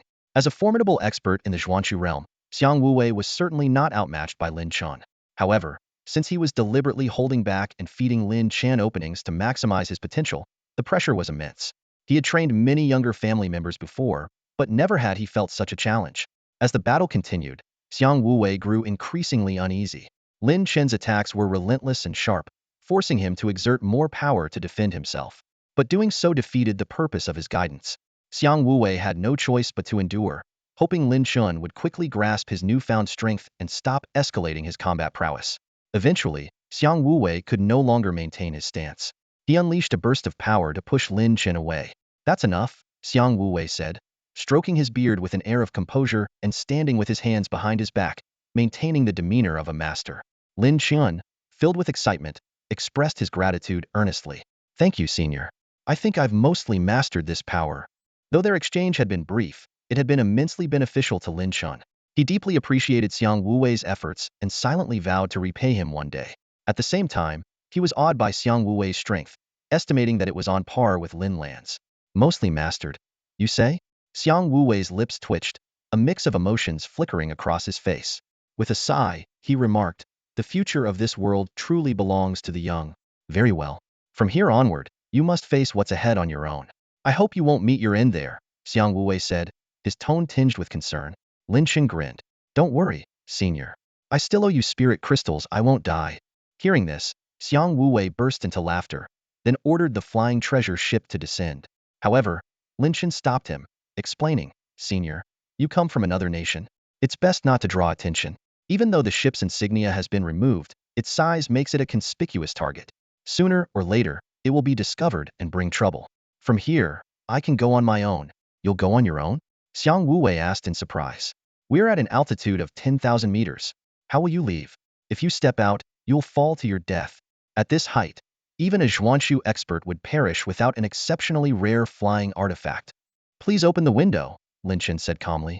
Though puzzled, Xiang Wuwei instructed his attendants to open the cabin window. Without hesitation, Lin Chen leaped out, plunging straight down. What the? Even someone as composed as Xiang Wuwei couldn't help but swear. He rushed to the window and watched as Lin Chen plummeted at breakneck speed, diving straight toward the Yin province royal mansion. That brat as he planned to crash into his enemies to death? Xiang Wuwei muttered under his breath. Though he joked, his curiosity was piqued, wondering what astonishing feat Lin Chen would pull off next. Meanwhile, the Yin province royal mansion was bustling with activity, adorned with festive decorations and filled with a celebratory atmosphere. Servants scurried about cautiously, fearful of making any mistakes that might cost them their lives. Beneath the facade of joy, however, security was tighter than ever. In addition to the usual guards, 6 generals of Yin province had been summoned back. These generals had risen to their positions after Lin Lan killed 12 of the region's former commanders. Upon learning that the imperial guards had failed to kill Lin Chen, the Yin province king revealed both his cruelty and his paranoia. The 6 generals lounged leisurely within the mansion, confident that if Lin Chen dared to show up, he would meet a swift and certain death. They viewed it as an opportunity to erase the humiliation from years ago, when Lin Lan had single-handedly stormed Yin province and slain their predecessors. In a newly decorated courtyard, the bride-tobe, Lin Wanner, stood quietly beneath the eaves, gazing into the distant sky. Her porcelain-like skin, once vibrant, now appeared pallid and sickly. Yet Lin Wanner seemed indifferent to her frail state. She had no intention of living past this day. Lin Wanner had originally planned to assassinate the Yin province king during the wedding. Ideally, she would take him down with her. If not, she would still refuse to live on. This was her final act of vengeance. However, after learning that Lin Chen had saved their family members, she felt both joy and worry. Knowing Lin Chen's character, she was certain he would never abandon her and would undoubtedly risk his life to rescue her from this peril. This was the outcome Lin Wanner feared most. She believed in Lin Chen's ability to avenge their family and clear their name. He could not die here, and certainly not for her. To Lin Wanner, it was her duty to sacrifice herself for Lin Chen, not the other way around. With this in mind, Lin Wanner resolved to act ahead of schedule. She couldn't wait until tomorrow, fearing Lin Chen might arrive by then. Today, she would act, no matter the outcome, to eliminate any reason for Lin Chen to take such a risk. Ah Chen, I believe in you. I know you'll avenge me, Lin Wanner murmured, clutching a pill known as the Ember Blood Pill. This sinister concoction could ignite one's life essence to unleash immense power, but at the cost of life itself. At that moment, a group of maidservants approached, each carrying a luxurious wedding gown. Miss, these are the gowns selected by the prince for your wedding. There are 10 styles in total. Please choose the one you like best. One of the maids said, their admiration evident as they marveled at Lin Wanner's ethereal beauty. They could only imagine how stunning she would look in her bridal attire. Bring the prince here. I'll try them on for him and let him decide which one he prefers, Lin Wanner replied coldly. Yes, miss. One of the maids answered respectfully before hurrying off. Lin Wanner's gaze hardened. It's time to end this, she whispered, quietly swallowing the Ember Blood Pill. Oh, Lin Wanner wants me to come over and pick out a dress. The massive figure of the king of Yinzhou trembled slightly, and a glint of cunning flashed through his beady eyes. He let out a cold snort, his tone dripping with disdain. That wretch, what exactly is she scheming? Does she plan to assassinate me ahead of time? He turned his head to the elderly man with the goatee standing beside him and said icily, the task I gave you earlier, it's been taken care of, hasn't it? The goateed man immediately bowed respectfully and replied, rest assured, your grace. The special potion I prepared has already been administered to Miss Lin. It will completely nullify the effects of any elixirs. There will be no mistakes. Excellent. The king of Yinzhou laughed in satisfaction. He strode toward the courtyard where Lin Wanner awaited, his eyes glinting with a cruel and depraved light. If Lin Wanner wants to play the bride a day early, then so be it. After all, there's nothing more exhilarating than extinguishing someone's hope with my own hands and savoring the sound of their anguished cries. In the secluded courtyard, Lin Wanner had already changed into a white dress, casually draped with a bright red bridal robe. Though she hadn't taken the time for meticulous grooming, her beauty was breathtaking, as if she were glowing. She stood in the room, her frail figure exuding a resolute determination. In her hand, she tightly gripped a gleaming dagger, waiting for the right moment to strike. With the help of the Jinran blood pill, she was prepared to assassinate the king of Yinzhou. Success or failure, this was the moment of truth, with her life as the ultimate price. In the shadows of a corner, Meili stood silently, blending seamlessly into the darkness. She sighed softly, murmuring to herself, I told you. I can only watch. I can't intervene. If you want to save her, you'll have to come yourself right now. Yet Meili understood why Lin Wanner was taking action at this moment. Lin Wanner didn't want Lin Chen to risk himself. She was certain Meili would inform Lin Chen of her death, ensuring he would stay away from this perilous trap. Lin Wanner believed that, given time, Lin Chen could overthrow the Wei dynasty. Unfortunately, she knew she wouldn't live to see that day. Heavy footsteps echoed from outside the door. It was the king of Yinzhou, his lumbering, boar-like body approaching. Soon, his massive figure appeared in the doorway, and he let out a grating laugh. Ah, my beauty, it seems you've finally come to your senses. Come now, let me take a good look at how stunning my bride is. The king of Yinzhou's gaze fell upon Lin Wanner, and his eyes immediately widened. In this moment, her beauty was indescribable, leaving him utterly entranced. He began to drool, his eyes filled with a lecherous hunger, eager to strip her bare and ravage her. My beauty, you are truly exquisite. No wonder you're one of the 3 great beauties of the capital, he said as he stepped closer. I've had my share of women, but none can compare to you. I knew I had to have you back then, though Lin Lan, that old dog, cost me a hand for it. But who would have thought that in the end, you'd still fall into my hands? The king of Yinzhou laughed heartily as he approached Lin Wanner, his massive frame casting a shadow over her. Lin Wanner's face turned pale, and her body trembled uncontrollably. Though she had steeled her resolve, how could a young woman not feel fear in the face of such a monstrous presence? She was like a helpless prey cornered by a ravenous predator, evoking a deep sense of pity. Yet Lin Wanner did not retreat. Hidden within her long sleeve, her hand gripped the dagger tightly, waiting for the power within her to surge at this critical moment. At such close range, perhaps she could truly kill the king of Yinzhou, but the anticipated surge of strength never came. Panic flickered in Lin Wanner's eyes. She had been ready to make her final move, but the Jinran blood pill's effects had failed to activate. She should have felt her life force igniting, her combat power soaring in an instant. Why wasn't it working? Without the pill's power, she had no chance of harming the king of Yinzhou. My beauty, what's the matter? The king of Yinzhou sneered mockingly. Did you suddenly realize that your precious elixir isn't working? Lin Wanner's body jolted, and she stared at him in shock. The king of Yinzhou relished her expression. This was the moment he loved most, watching a beauty's face twist in despair. Suddenly, he grabbed her arm with a vice-like grip. Lin Wanner cried out in pain, her hand reflexively loosening. The shimmering dagger fell to the ground with a clatter. A 5th-grade spiritual weapon, impressive craftsmanship. It seems you truly intended to kill me. The king of Yinzhou chuckled darkly. Lin Wanner struggled desperately, trying to break free from his grasp. But the king of Yinzhou only laughed louder, his eyes full of derision. My dear, you should be thanking me, he said smugly. Otherwise, you would have been branded a traitorous wife attempting to murder her husband. That would have been unfortunate. Tears of sorrow filled Lin Wanner's eyes. In the end, she had failed to do anything for the Lin family. At this critical moment, Lin Wanner pressed her 2 fingers together like a sword, pointing directly at her own heart. Just then, the king of Yinzhou let out a cold snort, his voice carrying a tangible force that struck Lin Wanner. She instantly felt as if she had been hit by a heavy blow. Her strength drained away in an instant, a wave of weakness overwhelming her body, leaving her unable to even lift a finger. The king of Yinzhou burst into a triumphant laugh, licking his lips as a greedy glint appeared in his eyes. My dear, from the very beginning, you never had the chance to take your own life, he said, slowly approaching her, his voice low and menacing. Every aspect of your life, your food, drink, and even the air you breathe has been laced with my concoctions. If I willed it, you'd even willingly deliver yourself to me.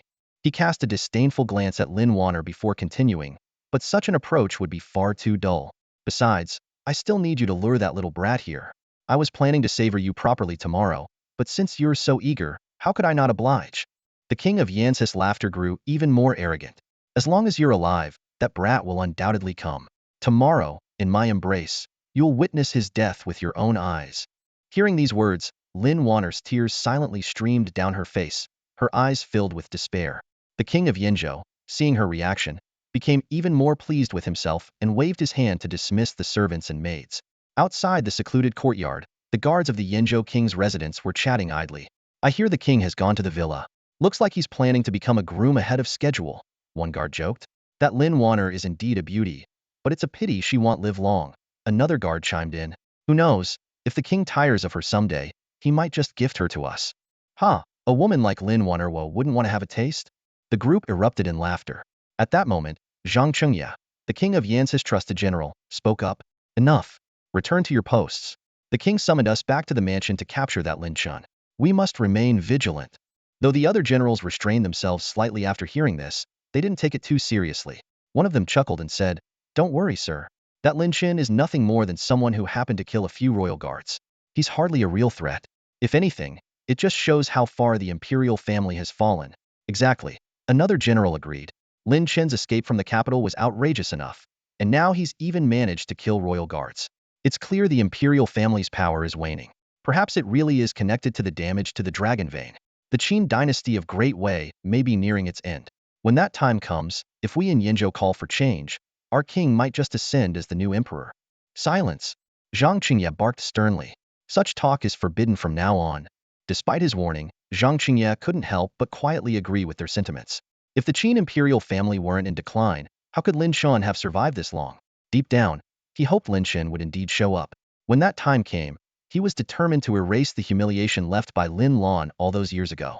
"Ah, I can't wait for tomorrow," one of the generals in the Yin province prince's mansion exclaimed excitedly, his eyes gleaming with anticipation.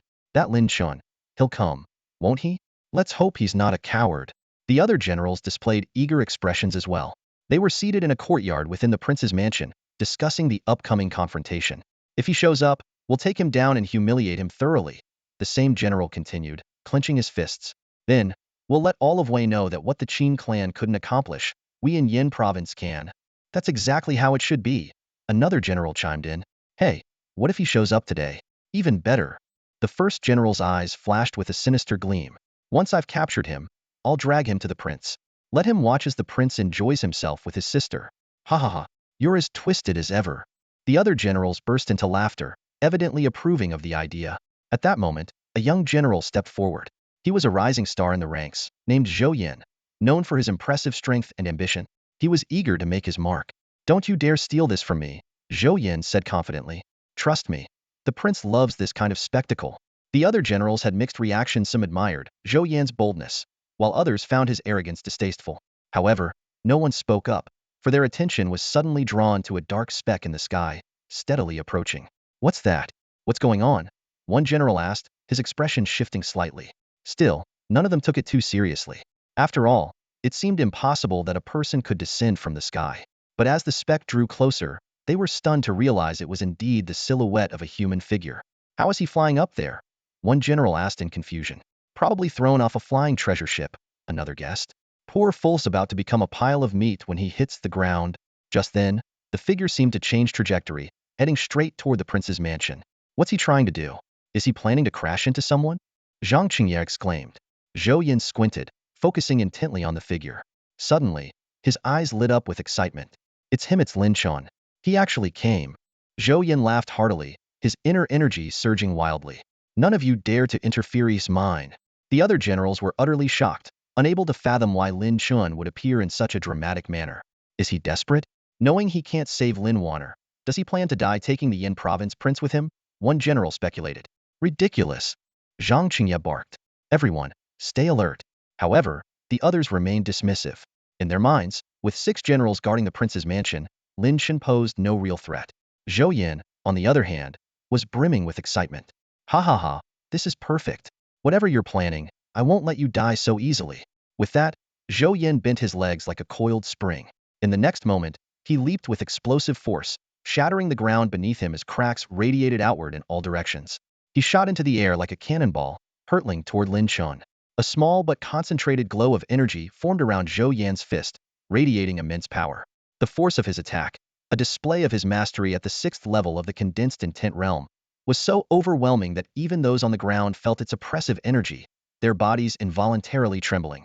Meanwhile, in a secluded chamber elsewhere in the mansion, the Yin province prince was preparing to violate Lin Chen.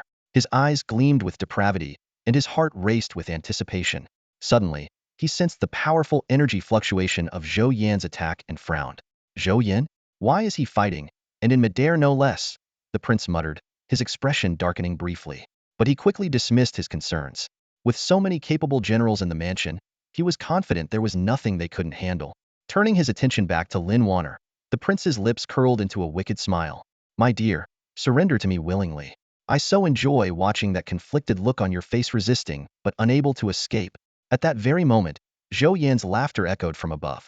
His fist, imbued with overwhelming power, was already barreling toward Lin Chen, a strike he believed was unstoppable. Kid, rest assured, this punch won't take your life. It'll only slow you down. But breaking bones and tearing muscles? Well, that's unavoidable. You better brace yourself. Zhou Yan laughed heartily, his tone laced with mockery and derision, like a cat toying with a mouse. Inwardly, he sneered. This fool dares to storm the prince's manor for a woman? Utterly ridiculous. A pure act of suicide. Does he think this is some grand romantic gesture? What a joke. Kneel before me. Zhou Yan roared, hurling his fist at Lin Chen with the intent of sending him flying into the nearby high tower. He was certain that after taking this blow, Lin Chen would never rise again. But in that moment, Lin Chen, now diving toward him, was enshrouded in a radiant white glow. The ancient power of the character Fei had awakened within him. His eyes were cold as frost, colder than the harshest winter wind. Today, he had only one thought: kill. Just as Lin Lan had once stormed this manor, today, he would repeat that moment. Lin Chen reached out into the air, and a seemingly ordinary long sword appeared in his hand. The sword was ancient, dull, and resembled nothing more than a slender piece of bronze. 1 in a million. What is that? A broken sword? Some piece of trash. You think you can resist me with that? Do you seriously believe you can stand against me? Zhou Yan bellowed, his excitement mounting at Lin Chen's defiance. But Lin Chen's eyes burned with murderous intent, his inner energy surging like a boiling cauldron. A terrifying sword intent burst forth, stabbing directly at the soul. Though still in its infancy, this sword intent was far stronger than any ordinary one. What? Zhou Yan exclaimed in shock, unable to comprehend how Lin Chen could unleash such sword intent. In his moment of distraction, Lin Chen suddenly shifted direction midair. Impossible! Zhou Yan shouted again, realizing with horror that Lin Chen could maneuver freely in the air. He had no time to react. Every move he made seemed a beat too slow. Inner Path 9 Swords, the first sword. Lin Chen growled, and the seemingly dull, ancient sword in his hand erupted with a dazzling flash of light. In an instant, the sword's brilliance sliced through the air, and blood rained down like a storm. Zhou Yan was slain in a single strike. For a moment, time seemed to freeze. The soldiers on the ground stood wide-eyed, utterly stunned by what they just witnessed. How is this possible? What just happened? The Duke of Yan's expression darkened, as he sensed Zhou Yan being obliterated by a single flash of sword light. Who dares to cause such chaos in my manor? They're courting death. A cruel glint flickered in his eyes. He cast a reluctant glance at Lin Chen, then turned and stormed out. He had to see for himself who had the audacity to invade his manor. Whoever it was, he vowed to tear them limb from limb. Zhou Yan, one of the commanding generals defending Yinzhou, was a rising figure among the younger generation. Though his strength was slightly inferior to the other generals, he was still a formidable warrior at the 6th level of the condensed intent realm. Known for his ruthless nature, he had once earned great renown on the battlefield by massacring barbarian invaders. However, this fearsome general was shockingly slain in a single exchange. Blood sprayed like rain as Zhou Yan's body was cleaved in two by a sharp blade. He collapsed to the ground, convulsing violently. The sudden and brutal turn of events left everyone present in utter shock. The soldiers stood frozen, their eyes wide and mouths agape, momentarily at a loss for words. Lin Chen, how could this criminal be so powerful? Someone murmured in disbelief, their voice trembling with shock. The other generals wore grim expressions, their brows furrowed in deep thought. Suddenly, one of them cried out in alarm. That's the embryonic form of sword intent. Reaching the 5th level of the Thousand June realm and already forming sword intent, how is this possible? Ridiculous. Another general retorted sharply. He must have relied on some kind of artifact. That power cannot be his own. Exactly. A third general chimed in. It's likely that a stronger warrior stored sword intent within the artifact, and he's merely borrowing it. At this moment, Su Tu spoke up. I've heard rumors that in Anyun City, two mysterious experts once aided him. This power might originate from them. As a commander recently returned from the Hundred Battles Wasteland, Su Tu had access to more precise intelligence. This kind of artifact likely can't be used continuously, Su Tu analyzed coldly. We're already prepared. If he thinks he can force his way into the royal estate with just this, he's courting death. Zhang Chengya warned in a steady tone. True, but we must also guard against anyone lurking in the shadows. Lin Chen could be a mere distraction, while the real threat hides unseen. Without hesitation, Zhang Qingye issued orders. Activate the Grand Formation. Seal off the royal estate. Deploy all mechanisms and summon every soldier to encircle him. Turning to the other generals, he barked. Lin Chen is not invincible. Zhou Yin died because he underestimated him. Go and kill him this time. Hold nothing back. With that, he strode swiftly toward the inner courtyard, prioritizing the safety of the Yinzhou king. The other generals exchanged cold smirks, clearly satisfied with the arrangement. They relished the prospect of a fierce battle, eager to crush Lin Chen's ambitions and leave him drowning in despair. Meanwhile, Lin Chen descended steadily onto an open space within the royal estate, his blade in hand like an unsheathed sword. His eyes burned with determination, and a sharp, unyielding aura radiated from his entire being. A dragon's lair or a tiger's den, it's all the same. Lin Chen thought to himself. To rescue Lin Weiner, I must carve a path out with blood. Move. Let's face him, Hedon. Su Tu commanded. Four generals leapt forward and encircled Lin Chen. The profound energy within their bodies erupted like volcanoes, causing the ground to fracture and stones to scatter as if a small earthquake had struck. Their combined auras surged like an overwhelming tidal wave, threatening to engulf Lin Chen entirely. Their martial intent formed an impenetrable wall, leaving him no path of retreat. At the same time, the rhythmic sound of marching grew louder as the royal estate's guards advanced, their formations precise and unyielding, locking Lin Chen in place. The entire royal estate seemed to awaken like a slumbering giant. Layers of formation patterns emerged, enveloping the sky. Various enchantments boosted the guard's strength, while hidden talisman masters worked tirelessly to enhance the estate's defenses. In this moment, the Yinzhou royal estate resembled an impregnable fortress. Su Tu's voice rang out coldly. Lin Chen, your father once wreaked havoc here, slaughtering indiscriminately. His cruelty was unforgivable. But let me assure you, history will not repeat itself. In his hand, a grade 6 long blade shimmered with a fearsome glint as its light flickered menacingly. The general's gaze was icy, his voice as cold as frost. To be safe, kill him outright. Leave no survivors. Cut him down. Test his artifact first, don't let this end in disaster. Before his words fully landed, the blade light had already descended, a strike meant to kill without fail. From a distant high tower, the king of Yinzhou shouted with savage excitement, his expression twisted. Lin Chen, ha, Lin Chen, you little wretch. You actually dared to come. Good, very good. Kill him, and I will reward you handsomely. Standing silently beside the king was Zhang Chengye, ever vigilant. Surrounding them, dozens of restrictive formations activated, forming invisible barriers that tightly secured the king's safety. Ever since Lin Lan had unleashed a massacre here years ago, the king of Yinzhou had been gripped by an unshakable terror, like a shadow clinging to his very soul. In his paranoia, he had spared no expense, pouring vast resources into fortifying his palace with grand formations and impenetrable defenses, refusing to ever step beyond its walls again. Though Lin Lan had only severed one of his arms, it had shattered all his courage, leaving him in perpetual fear. He knew all too well that if Lin Lan so desired, his head could fall at any moment. It wasn't until a month ago, when the Lin clan was utterly defeated, that the king of Yinzhou allowed himself to breathe slightly easier. Yet now, the son of the man who had cast such a long shadow over him, Lin Lan's own flesh and blood, had dared to follow in his father's footsteps and storm the palace once more. The king's face darkened to an extreme degree, and his mounting fear surged back like an unstoppable tide. You little brat, do you think you've become Lin Lan? The king of Yinzhou roared with fury, his expression feral. The humiliation your father inflicted on me, he'll take it all out on you today. He then turned sharply and ordered, bring Lin Weiner here.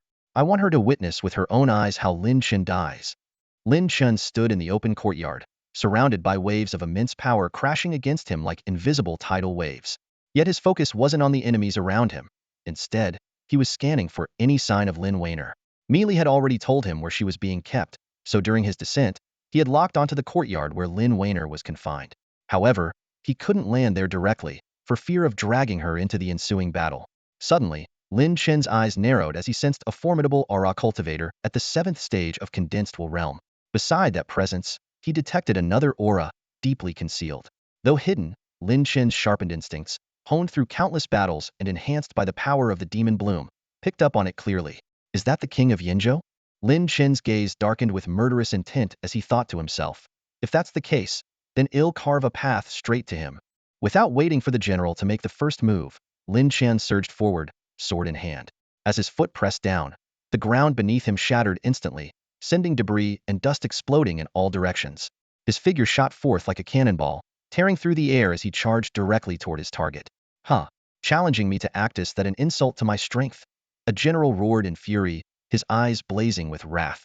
The massive iron spear in his hands suddenly glowed with a radiant light, runes shimmering along its surface.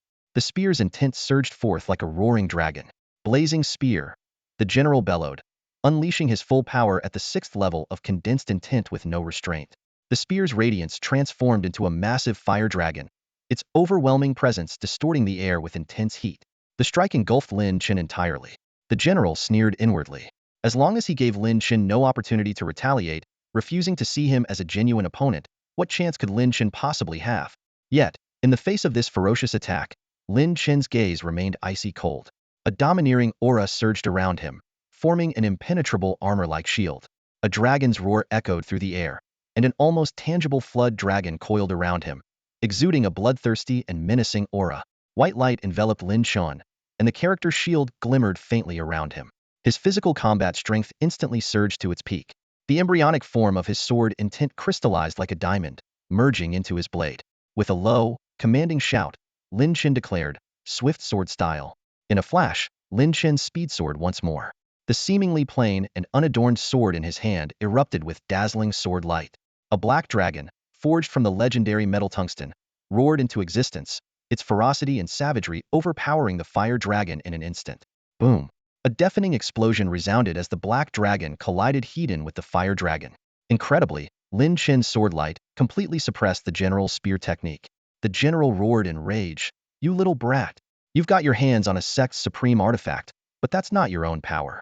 Let's see how long you can keep this up." Before his words had fully landed, the general swung his spear with whirlwind speed, flames surging skyward. The spear's radiance transformed into yet another, even larger fire dragon. The numerous formations within the royal estate began to bolster him, amplifying his strength and even healing his injuries. "Even if you can fight against a 6th-level condensed intent warrior, Lin Chen, do you really think you can outlast me?" The general chuckled darkly in his mind. "Flame dragon sky-splitting spear," he roared, continuously launching massive fire dragons with his spear. His overwhelming spear intent poured forth unrelentingly, leaving Lin Chen no room to catch his breath. His advantage was undeniable with the formation's support. His strength kept increasing, his wounds healed swiftly, and his energy was replenished without end. In an instant, the battle reached its climax. Spear light and sword light clashed violently, and the two dragon projections tore at each other in midair. To everyone's astonishment, the black dragon maintained the upper hand throughout. Lin Chen was actually suppressing the general. A warrior at the 5th level of Thousand June, overpowering a 6th level condensed intent opponent. This was simply unheard of. However, the general remained unfazed, sneering coldly. He unleashed his full strength, even resorting to trading blows recklessly. Relying on the healing power of the royal estate's formations, he was unafraid of injuries, knowing he could recover quickly. Meanwhile, any injury Lin Chen suffered would diminish his combat strength, eventually leading to his downfall. The general grinned maliciously, blood streaming from his body as Lin Chen's sword inflicted multiple wounds. But at the same time, his spear had landed blows on Lin Chen, forcing him to fight while injured. Though the general was hurt more severely in each exchange, it didn't matter, had the formations backing him, and his wounds healed rapidly. No reinforcements? The general suddenly realized. Throughout the battle, no allies had come to Lin Chen's aid. "If that's the case, then you can die here." 6th grade martial technique dragon spear annihilation. The general roared, his spear igniting completely. The ground beneath them melted into magma. A colossal fire dragon, burning fiercely, charged toward Lin Chen with unstoppable force. This strike was unparalleled in power, and in Lin Chen's current state, it seemed impossible to counter. Yet Lin Chen's eyes remained devoid of emotion. Suddenly, lightning crackled across his body, and the sound of thunder filled the air. Thunderous 9 swords 10th sword. Lin Chen slashed his sword, the black dragon now wreathed in violent lightning as it roared to meet the fire dragon head-on. Lightning and fire clashed ferociously in midair. In the next instant, The flames shattered and exploded, raining fire across the battlefield. But the lightning dragon pressed on, its momentum undeterred, charging forward with unstoppable might. The embryonic form of Lin Chen's sword intent erupted, sending shockwaves through the air. The general's soul quaked, and an icy chill crept into his ear. He realized he might not escape this alive. At the critical moment, another general suddenly shouted, "You think you can kill him? How naive. Did you really think we were just watching from the sidelines?" With a single slash, the second general unleashed a massive blade of energy, intercepting Lin Chen's thunderous sword. In that brief window, the first general narrowly dodged death. Though his face was pale and his heart still raced with fear, he had managed to cling to life. But as I said from the beginning, the ending won't change. Lin Chen is going to die just the same. The general sneered, his voice brimming with cruel confidence. However, his grin froze almost instantly. The dragon coiled around Lin Chen suddenly opened its mouth, releasing a beam no thicker than a pin. Despite its slender size, the beam carried a terrifying, hair-raising power. The general's eyes widened in shock as he tried to dodge, but it was already too late. The beam shot out from a blind spot in his defense, piercing through his forehead in an instant and leaving a gory hole. "You dare challenge me?" The sword-wielding general's face twisted in fury. He was enraged, not only because Lin Chen managed to counterattack, but also because his comrade had fallen so easily. Lin Chen responded coldly, "The one seeking death are you?" He stepped forward, each stride radiating murderous intent. "Anyone who stands in my way will die." Su Tu watched the scene unfold in utter disbelief. Lin Chen was drenched in blood, his body covered in wounds, yet he exuded an aura of unrelenting power. This is impossible. He isn't injured? Or has he already fully recovered? Su Tu's mind raced in shock. Faster than even our grand healing formations? What kind of monster is this? Attack together, Su Tu commanded grimly.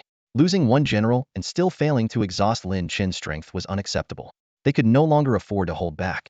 The remaining 3 generals responded in unison. "Understood. Together, we kill him." Layers of formations surged behind them, amplifying their strength as they charged toward Lin Chen. "Then come." Lin Chen roared, his voice echoing like thunder.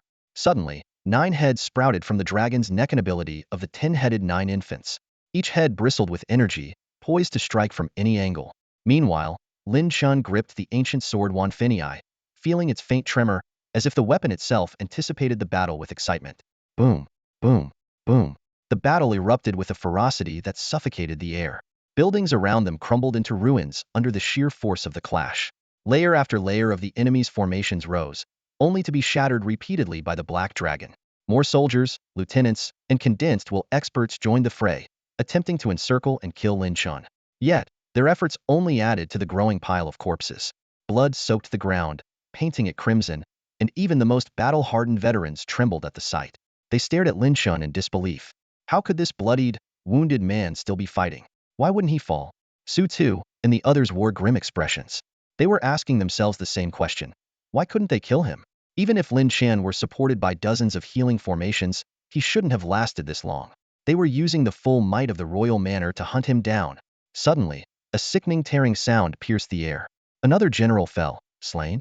Lin Chen stood amidst the carnage, drenched in blood, his presence shrouded in a mist-like aura of killing intent. His figure resembled a war god emerging from a mountain of corpses and a sea of blood, striking fear into the hearts of everyone present. There was no stopping him now. Lin Chen had descended into madness, his entire body shrouded in a mist of blood, with killing intent so intense it seemed almost tangible. Soldiers of the royal mansion charged at him in waves, forming battle formations and drawing strength from their combined might, bolstered by protective arrays. Their charge, which should have been unstoppable on any battlefield, crumbled like paper before Lin Chen. With a single sword stroke, Lin Chen pierced through the formation. He had once commanded the most elite troops of the Great Way, and his understanding of military formations was unparalleled. Knowing both himself and his enemies, he dismantled their defenses with ease. Screams echoed relentlessly as orderly charges and the attacks of those with powerful intents alike were utterly ineffective against him. Su Tu felt a chill run down his spine as he watched in disbelief. A young man at the 5th stage of the Qianjun realm should have been easily overwhelmed, yet Lin Chen fought like an indestructible monster. What was even more terrifying was that Lin Chen seemed to grow stronger the longer he fought. The seemingly unimpressive piece of iron in his hand now gleamed with unmatched sharpness. Sword energy radiated brilliantly, and layer upon layer of defensive arrays crumbled like fragile paper before him. Su Tu finally realized that what Lin Chen wielded was no mere artifact, it was the embryonic form of his own sword intent. A Qianjun realm cultivator at the 5th stage, able to manifest such a powerful sword intent, was nothing short of monstrous. High above, Xiang Wuwei observed the battlefield from within his flying treasure ship, his expression conflicted.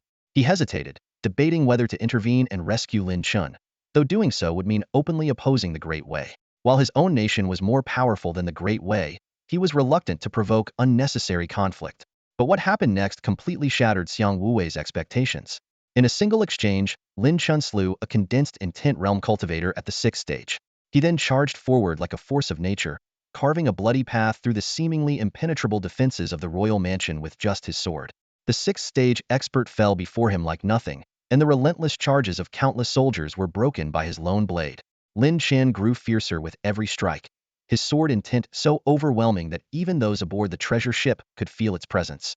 Xiang Wuwei peered down at the battlefield, where a straight path of blood stretched endlessly through the ruins below. Xiang Wuwei couldn't help but marvel inwardly. If such a prodigy survived, his future accomplishments would be beyond imagination. Not even the Xiang clan could produce someone of this caliber, and even the great sects of hidden realms would struggle to find his equal. Resolving himself, Xiang Wuwei decided that even if it meant going to war with the Great Wei, he would ensure Lin Chen's survival. Meanwhile, atop the high tower, the Duke of Yin province was paralyzed with fear. Lin Chen's presence overlapped with the nightmare etched in his memory, the image of Lin Lan. The last time, Lin Lan had taken his hand. This time, Lin Chen seemed poised to take his life. The Duke's obese frame trembled uncontrollably as he roared hysterically, "Damn it! You father and son, both of you deserve to die." Pointing at Lin Chen, he commanded, "Kill him. Stop him from coming any closer." Zhang Qingye took a deep breath. Though he worried for the Duke's safety, the latter's furious orders left him no choice but to comply. With a leap, he landed in Lin Chen's path, standing like an immovable wall. The Duke's twisted, fear-filled gaze betrayed his inner turmoil. Lin Lan had once terrified him beyond reason, and now he faced an even more fearsome son. His eyes flickered nervously toward Lin Wanner, who stood nearby. Lin Wanner was forcibly brought here, her hands tightly bound with coarse ropes. The Prince of Yenzhou had intended for her to witness Lin Chen's defeat, his humiliation as he knelt in surrender, and his merciless execution. He imagined that her despair and agony would bring him immense satisfaction. Yet, reality turned out to be the complete opposite. Lin Chen, like an unstoppable whirlwind, fought his way forward to rescue Lin Wanner. Even the mightiest generals fell under his blade. Watching this scene, tears streamed down Lin Wanner's face. She was both deeply moved and filled with worry, fearing that at any moment Lin Chen might fall and never rise again. But as Lin Chen advanced, drenched in blood and unwavering, her sorrow and fear gradually faded. In their place, a glimmer of hope began to shine in her eyes. She firmly believed that Lin Chen would save and protect her. He had already risked everything, and if she continued to wish for his retreat as she had before, it would only dishonor his resolve. At this moment, Lin Wanner wanted nothing more than to see Lin Chen emerge victorious. She believed in him, just as she had once believed in her uncle, who had crushed his enemies without mercy. Wiping away her tears, she fixed her gaze on Lin Chen as he drew closer. Her eyes shone with anticipation, hope, trust, and pride. This expression pierced the heart of the Prince of Yenzhou, twisting his emotions into a storm of rage. Grabbing Lin Wanner by the neck, he lifted her into the air and roared ferociously, "You wretched woman, what are you hoping for? Huh? Tell me, do you honestly think he can fight his way here and save you? Cry for me. Wail for him. Stop looking at me with those eyes." But Lin Wanner could no longer shed tears. She would not betray Lin Chen, who was fighting for her with everything he had. Instead, she smiled a proud, unyielding smile and said firmly, "Ah Chen will kill you. He will save me. Nothing can change that, because he is Lin Chen, the son of Lin Lan." Though her body was frail, lacking any strength to fight, and though she could be killed by the Prince of Yenzhou at any moment, Lin Wanner's spirit was indomitable. She felt no fear. As long as Lin Chen continued to fight, she had nothing to be afraid of. "You wretch!" The king of Yenzhou roared in fury, unleashing a surge of immense power from his hands. The force sent Lin Wanner flying across the room, slamming heavily against the wall. She let out a muffled groan as blood spilled from the corners of her mouth. Despite her breath growing faint and weak, the light in her eyes remained undiminished, pride and determination burning as fiercely as ever. Lin Chen had been fixated on Lin Wanner's presence the entire time. The moment he sensed her energy falter, his blood-crusted eyes snapped open. "Sister Wanner!" he shouted, forcing his exhausted body forward, his steps heavy but relentless. "Kill. Keep killing. I cannot fall here." Lin Chen's head burned with heat, his meridians severely damaged. He was pushing his limits, drawing on his power at the cost of his own vitality. Even with the healing effects of the Yu character etched on him, his injuries were nearing the breaking point. Breaking into the royal manor and slaying enemies with a single sword, such feats were never easy. At any moment, death could claim him. Lin Chen, this is where it ends for you. You won't take another step forward. Zhang Qingye's cold voice rang out. A terrifying aura erupted from him, emanating the power of the 7th level of the condensed will realm. He stood like an unsheathed blade, his presence sharp enough to pierce the heavens. Lin Chen gazed at Zhang Qingye with calm indifference, holding Su Tu's severed head in his hand. A disdainful smile played on his lips as he raised the head toward Zhang Qingye before tossing it aside. I've heard those same words too many times, and every single person who said them is now dead along the path I've carved. If you stand in my way, I will kill you. And you cannot stop me. Lin Chen's voice was low and raspy, yet the murderous intent in it was stronger than ever. Zhang Qingye's expression darkened, and an icy dread crept into his heart. The young man before him, though clearly at the end of his strength, still exuded an aura that made Zhang Qingye uncertain of his victory, even felt a tinge of fear. This scene brought back memories of Lin Lan, the war god who had once unleashed a massacre in the royal manor. Lin Lan was doomed to die. And so are you. Zhang Qingye took a deep breath, his pitch-black longsword igniting with intricate patterns that glowed like burning flames. Fire element, black flame, 6th grade spiritual treasure black flame blade. He launched his attack with full force, leaving Lin Chen no room to escape. The black flames roared like wildfire in autumn, consuming everything in their path. The blade's intent merged with the flames, shattering nearby structures. With Zhang Qingye at the center, a radius of over 10 meters was enveloped in his overwhelming blade aura. 6th grade martial art black sovereign slash. Behind Zhang Qingye, a massive shadow materialized, resembling a monarch of blades, pitch black and ablaze, its aura shaking the heavens and earth. The power of his blade intent reached its zenith, distorting the very air around him. Zhang Qingye slashed toward Lin Chen, and though the blade's light had yet to reach him, the ground was already splitting apart, a deep chasm racing toward Lin Chen's feet.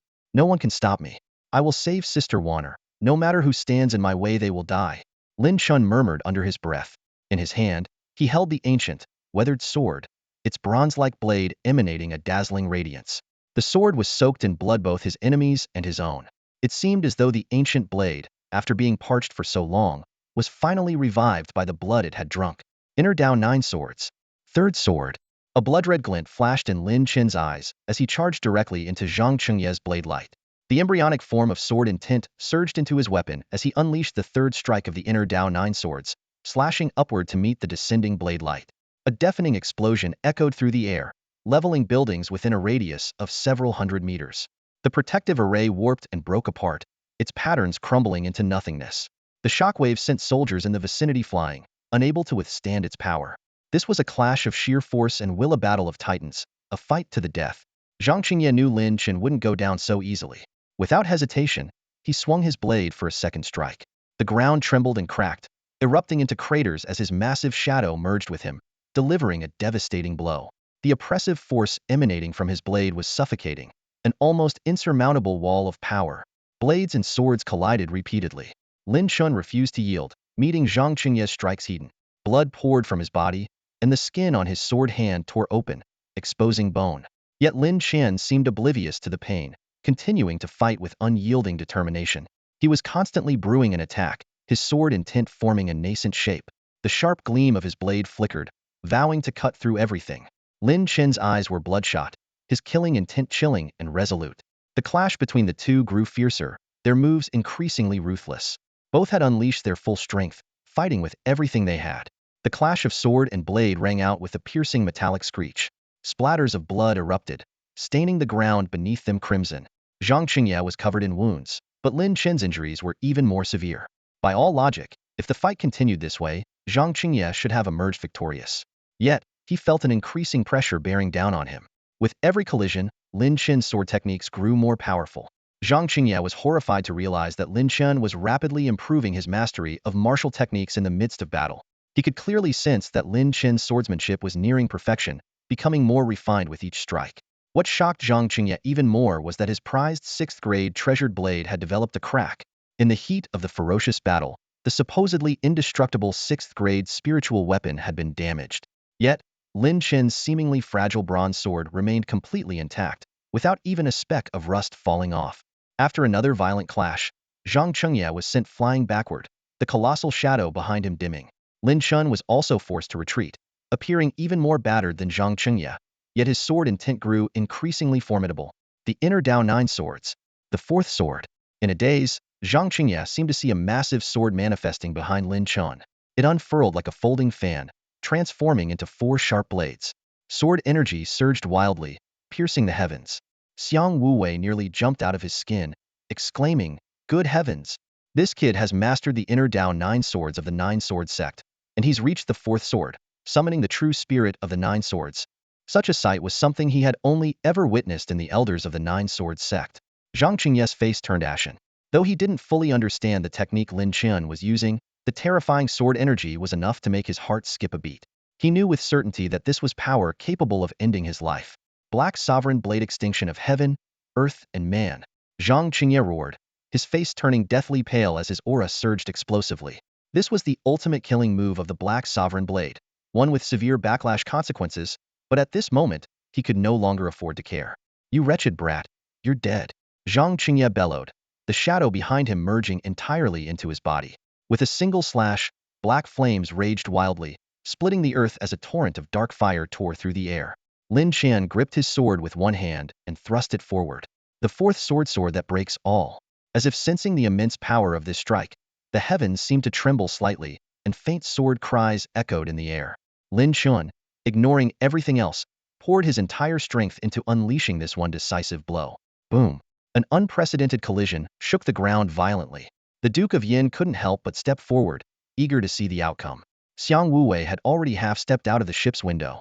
As the dust settled, one figure remained standing while the other lay on the ground.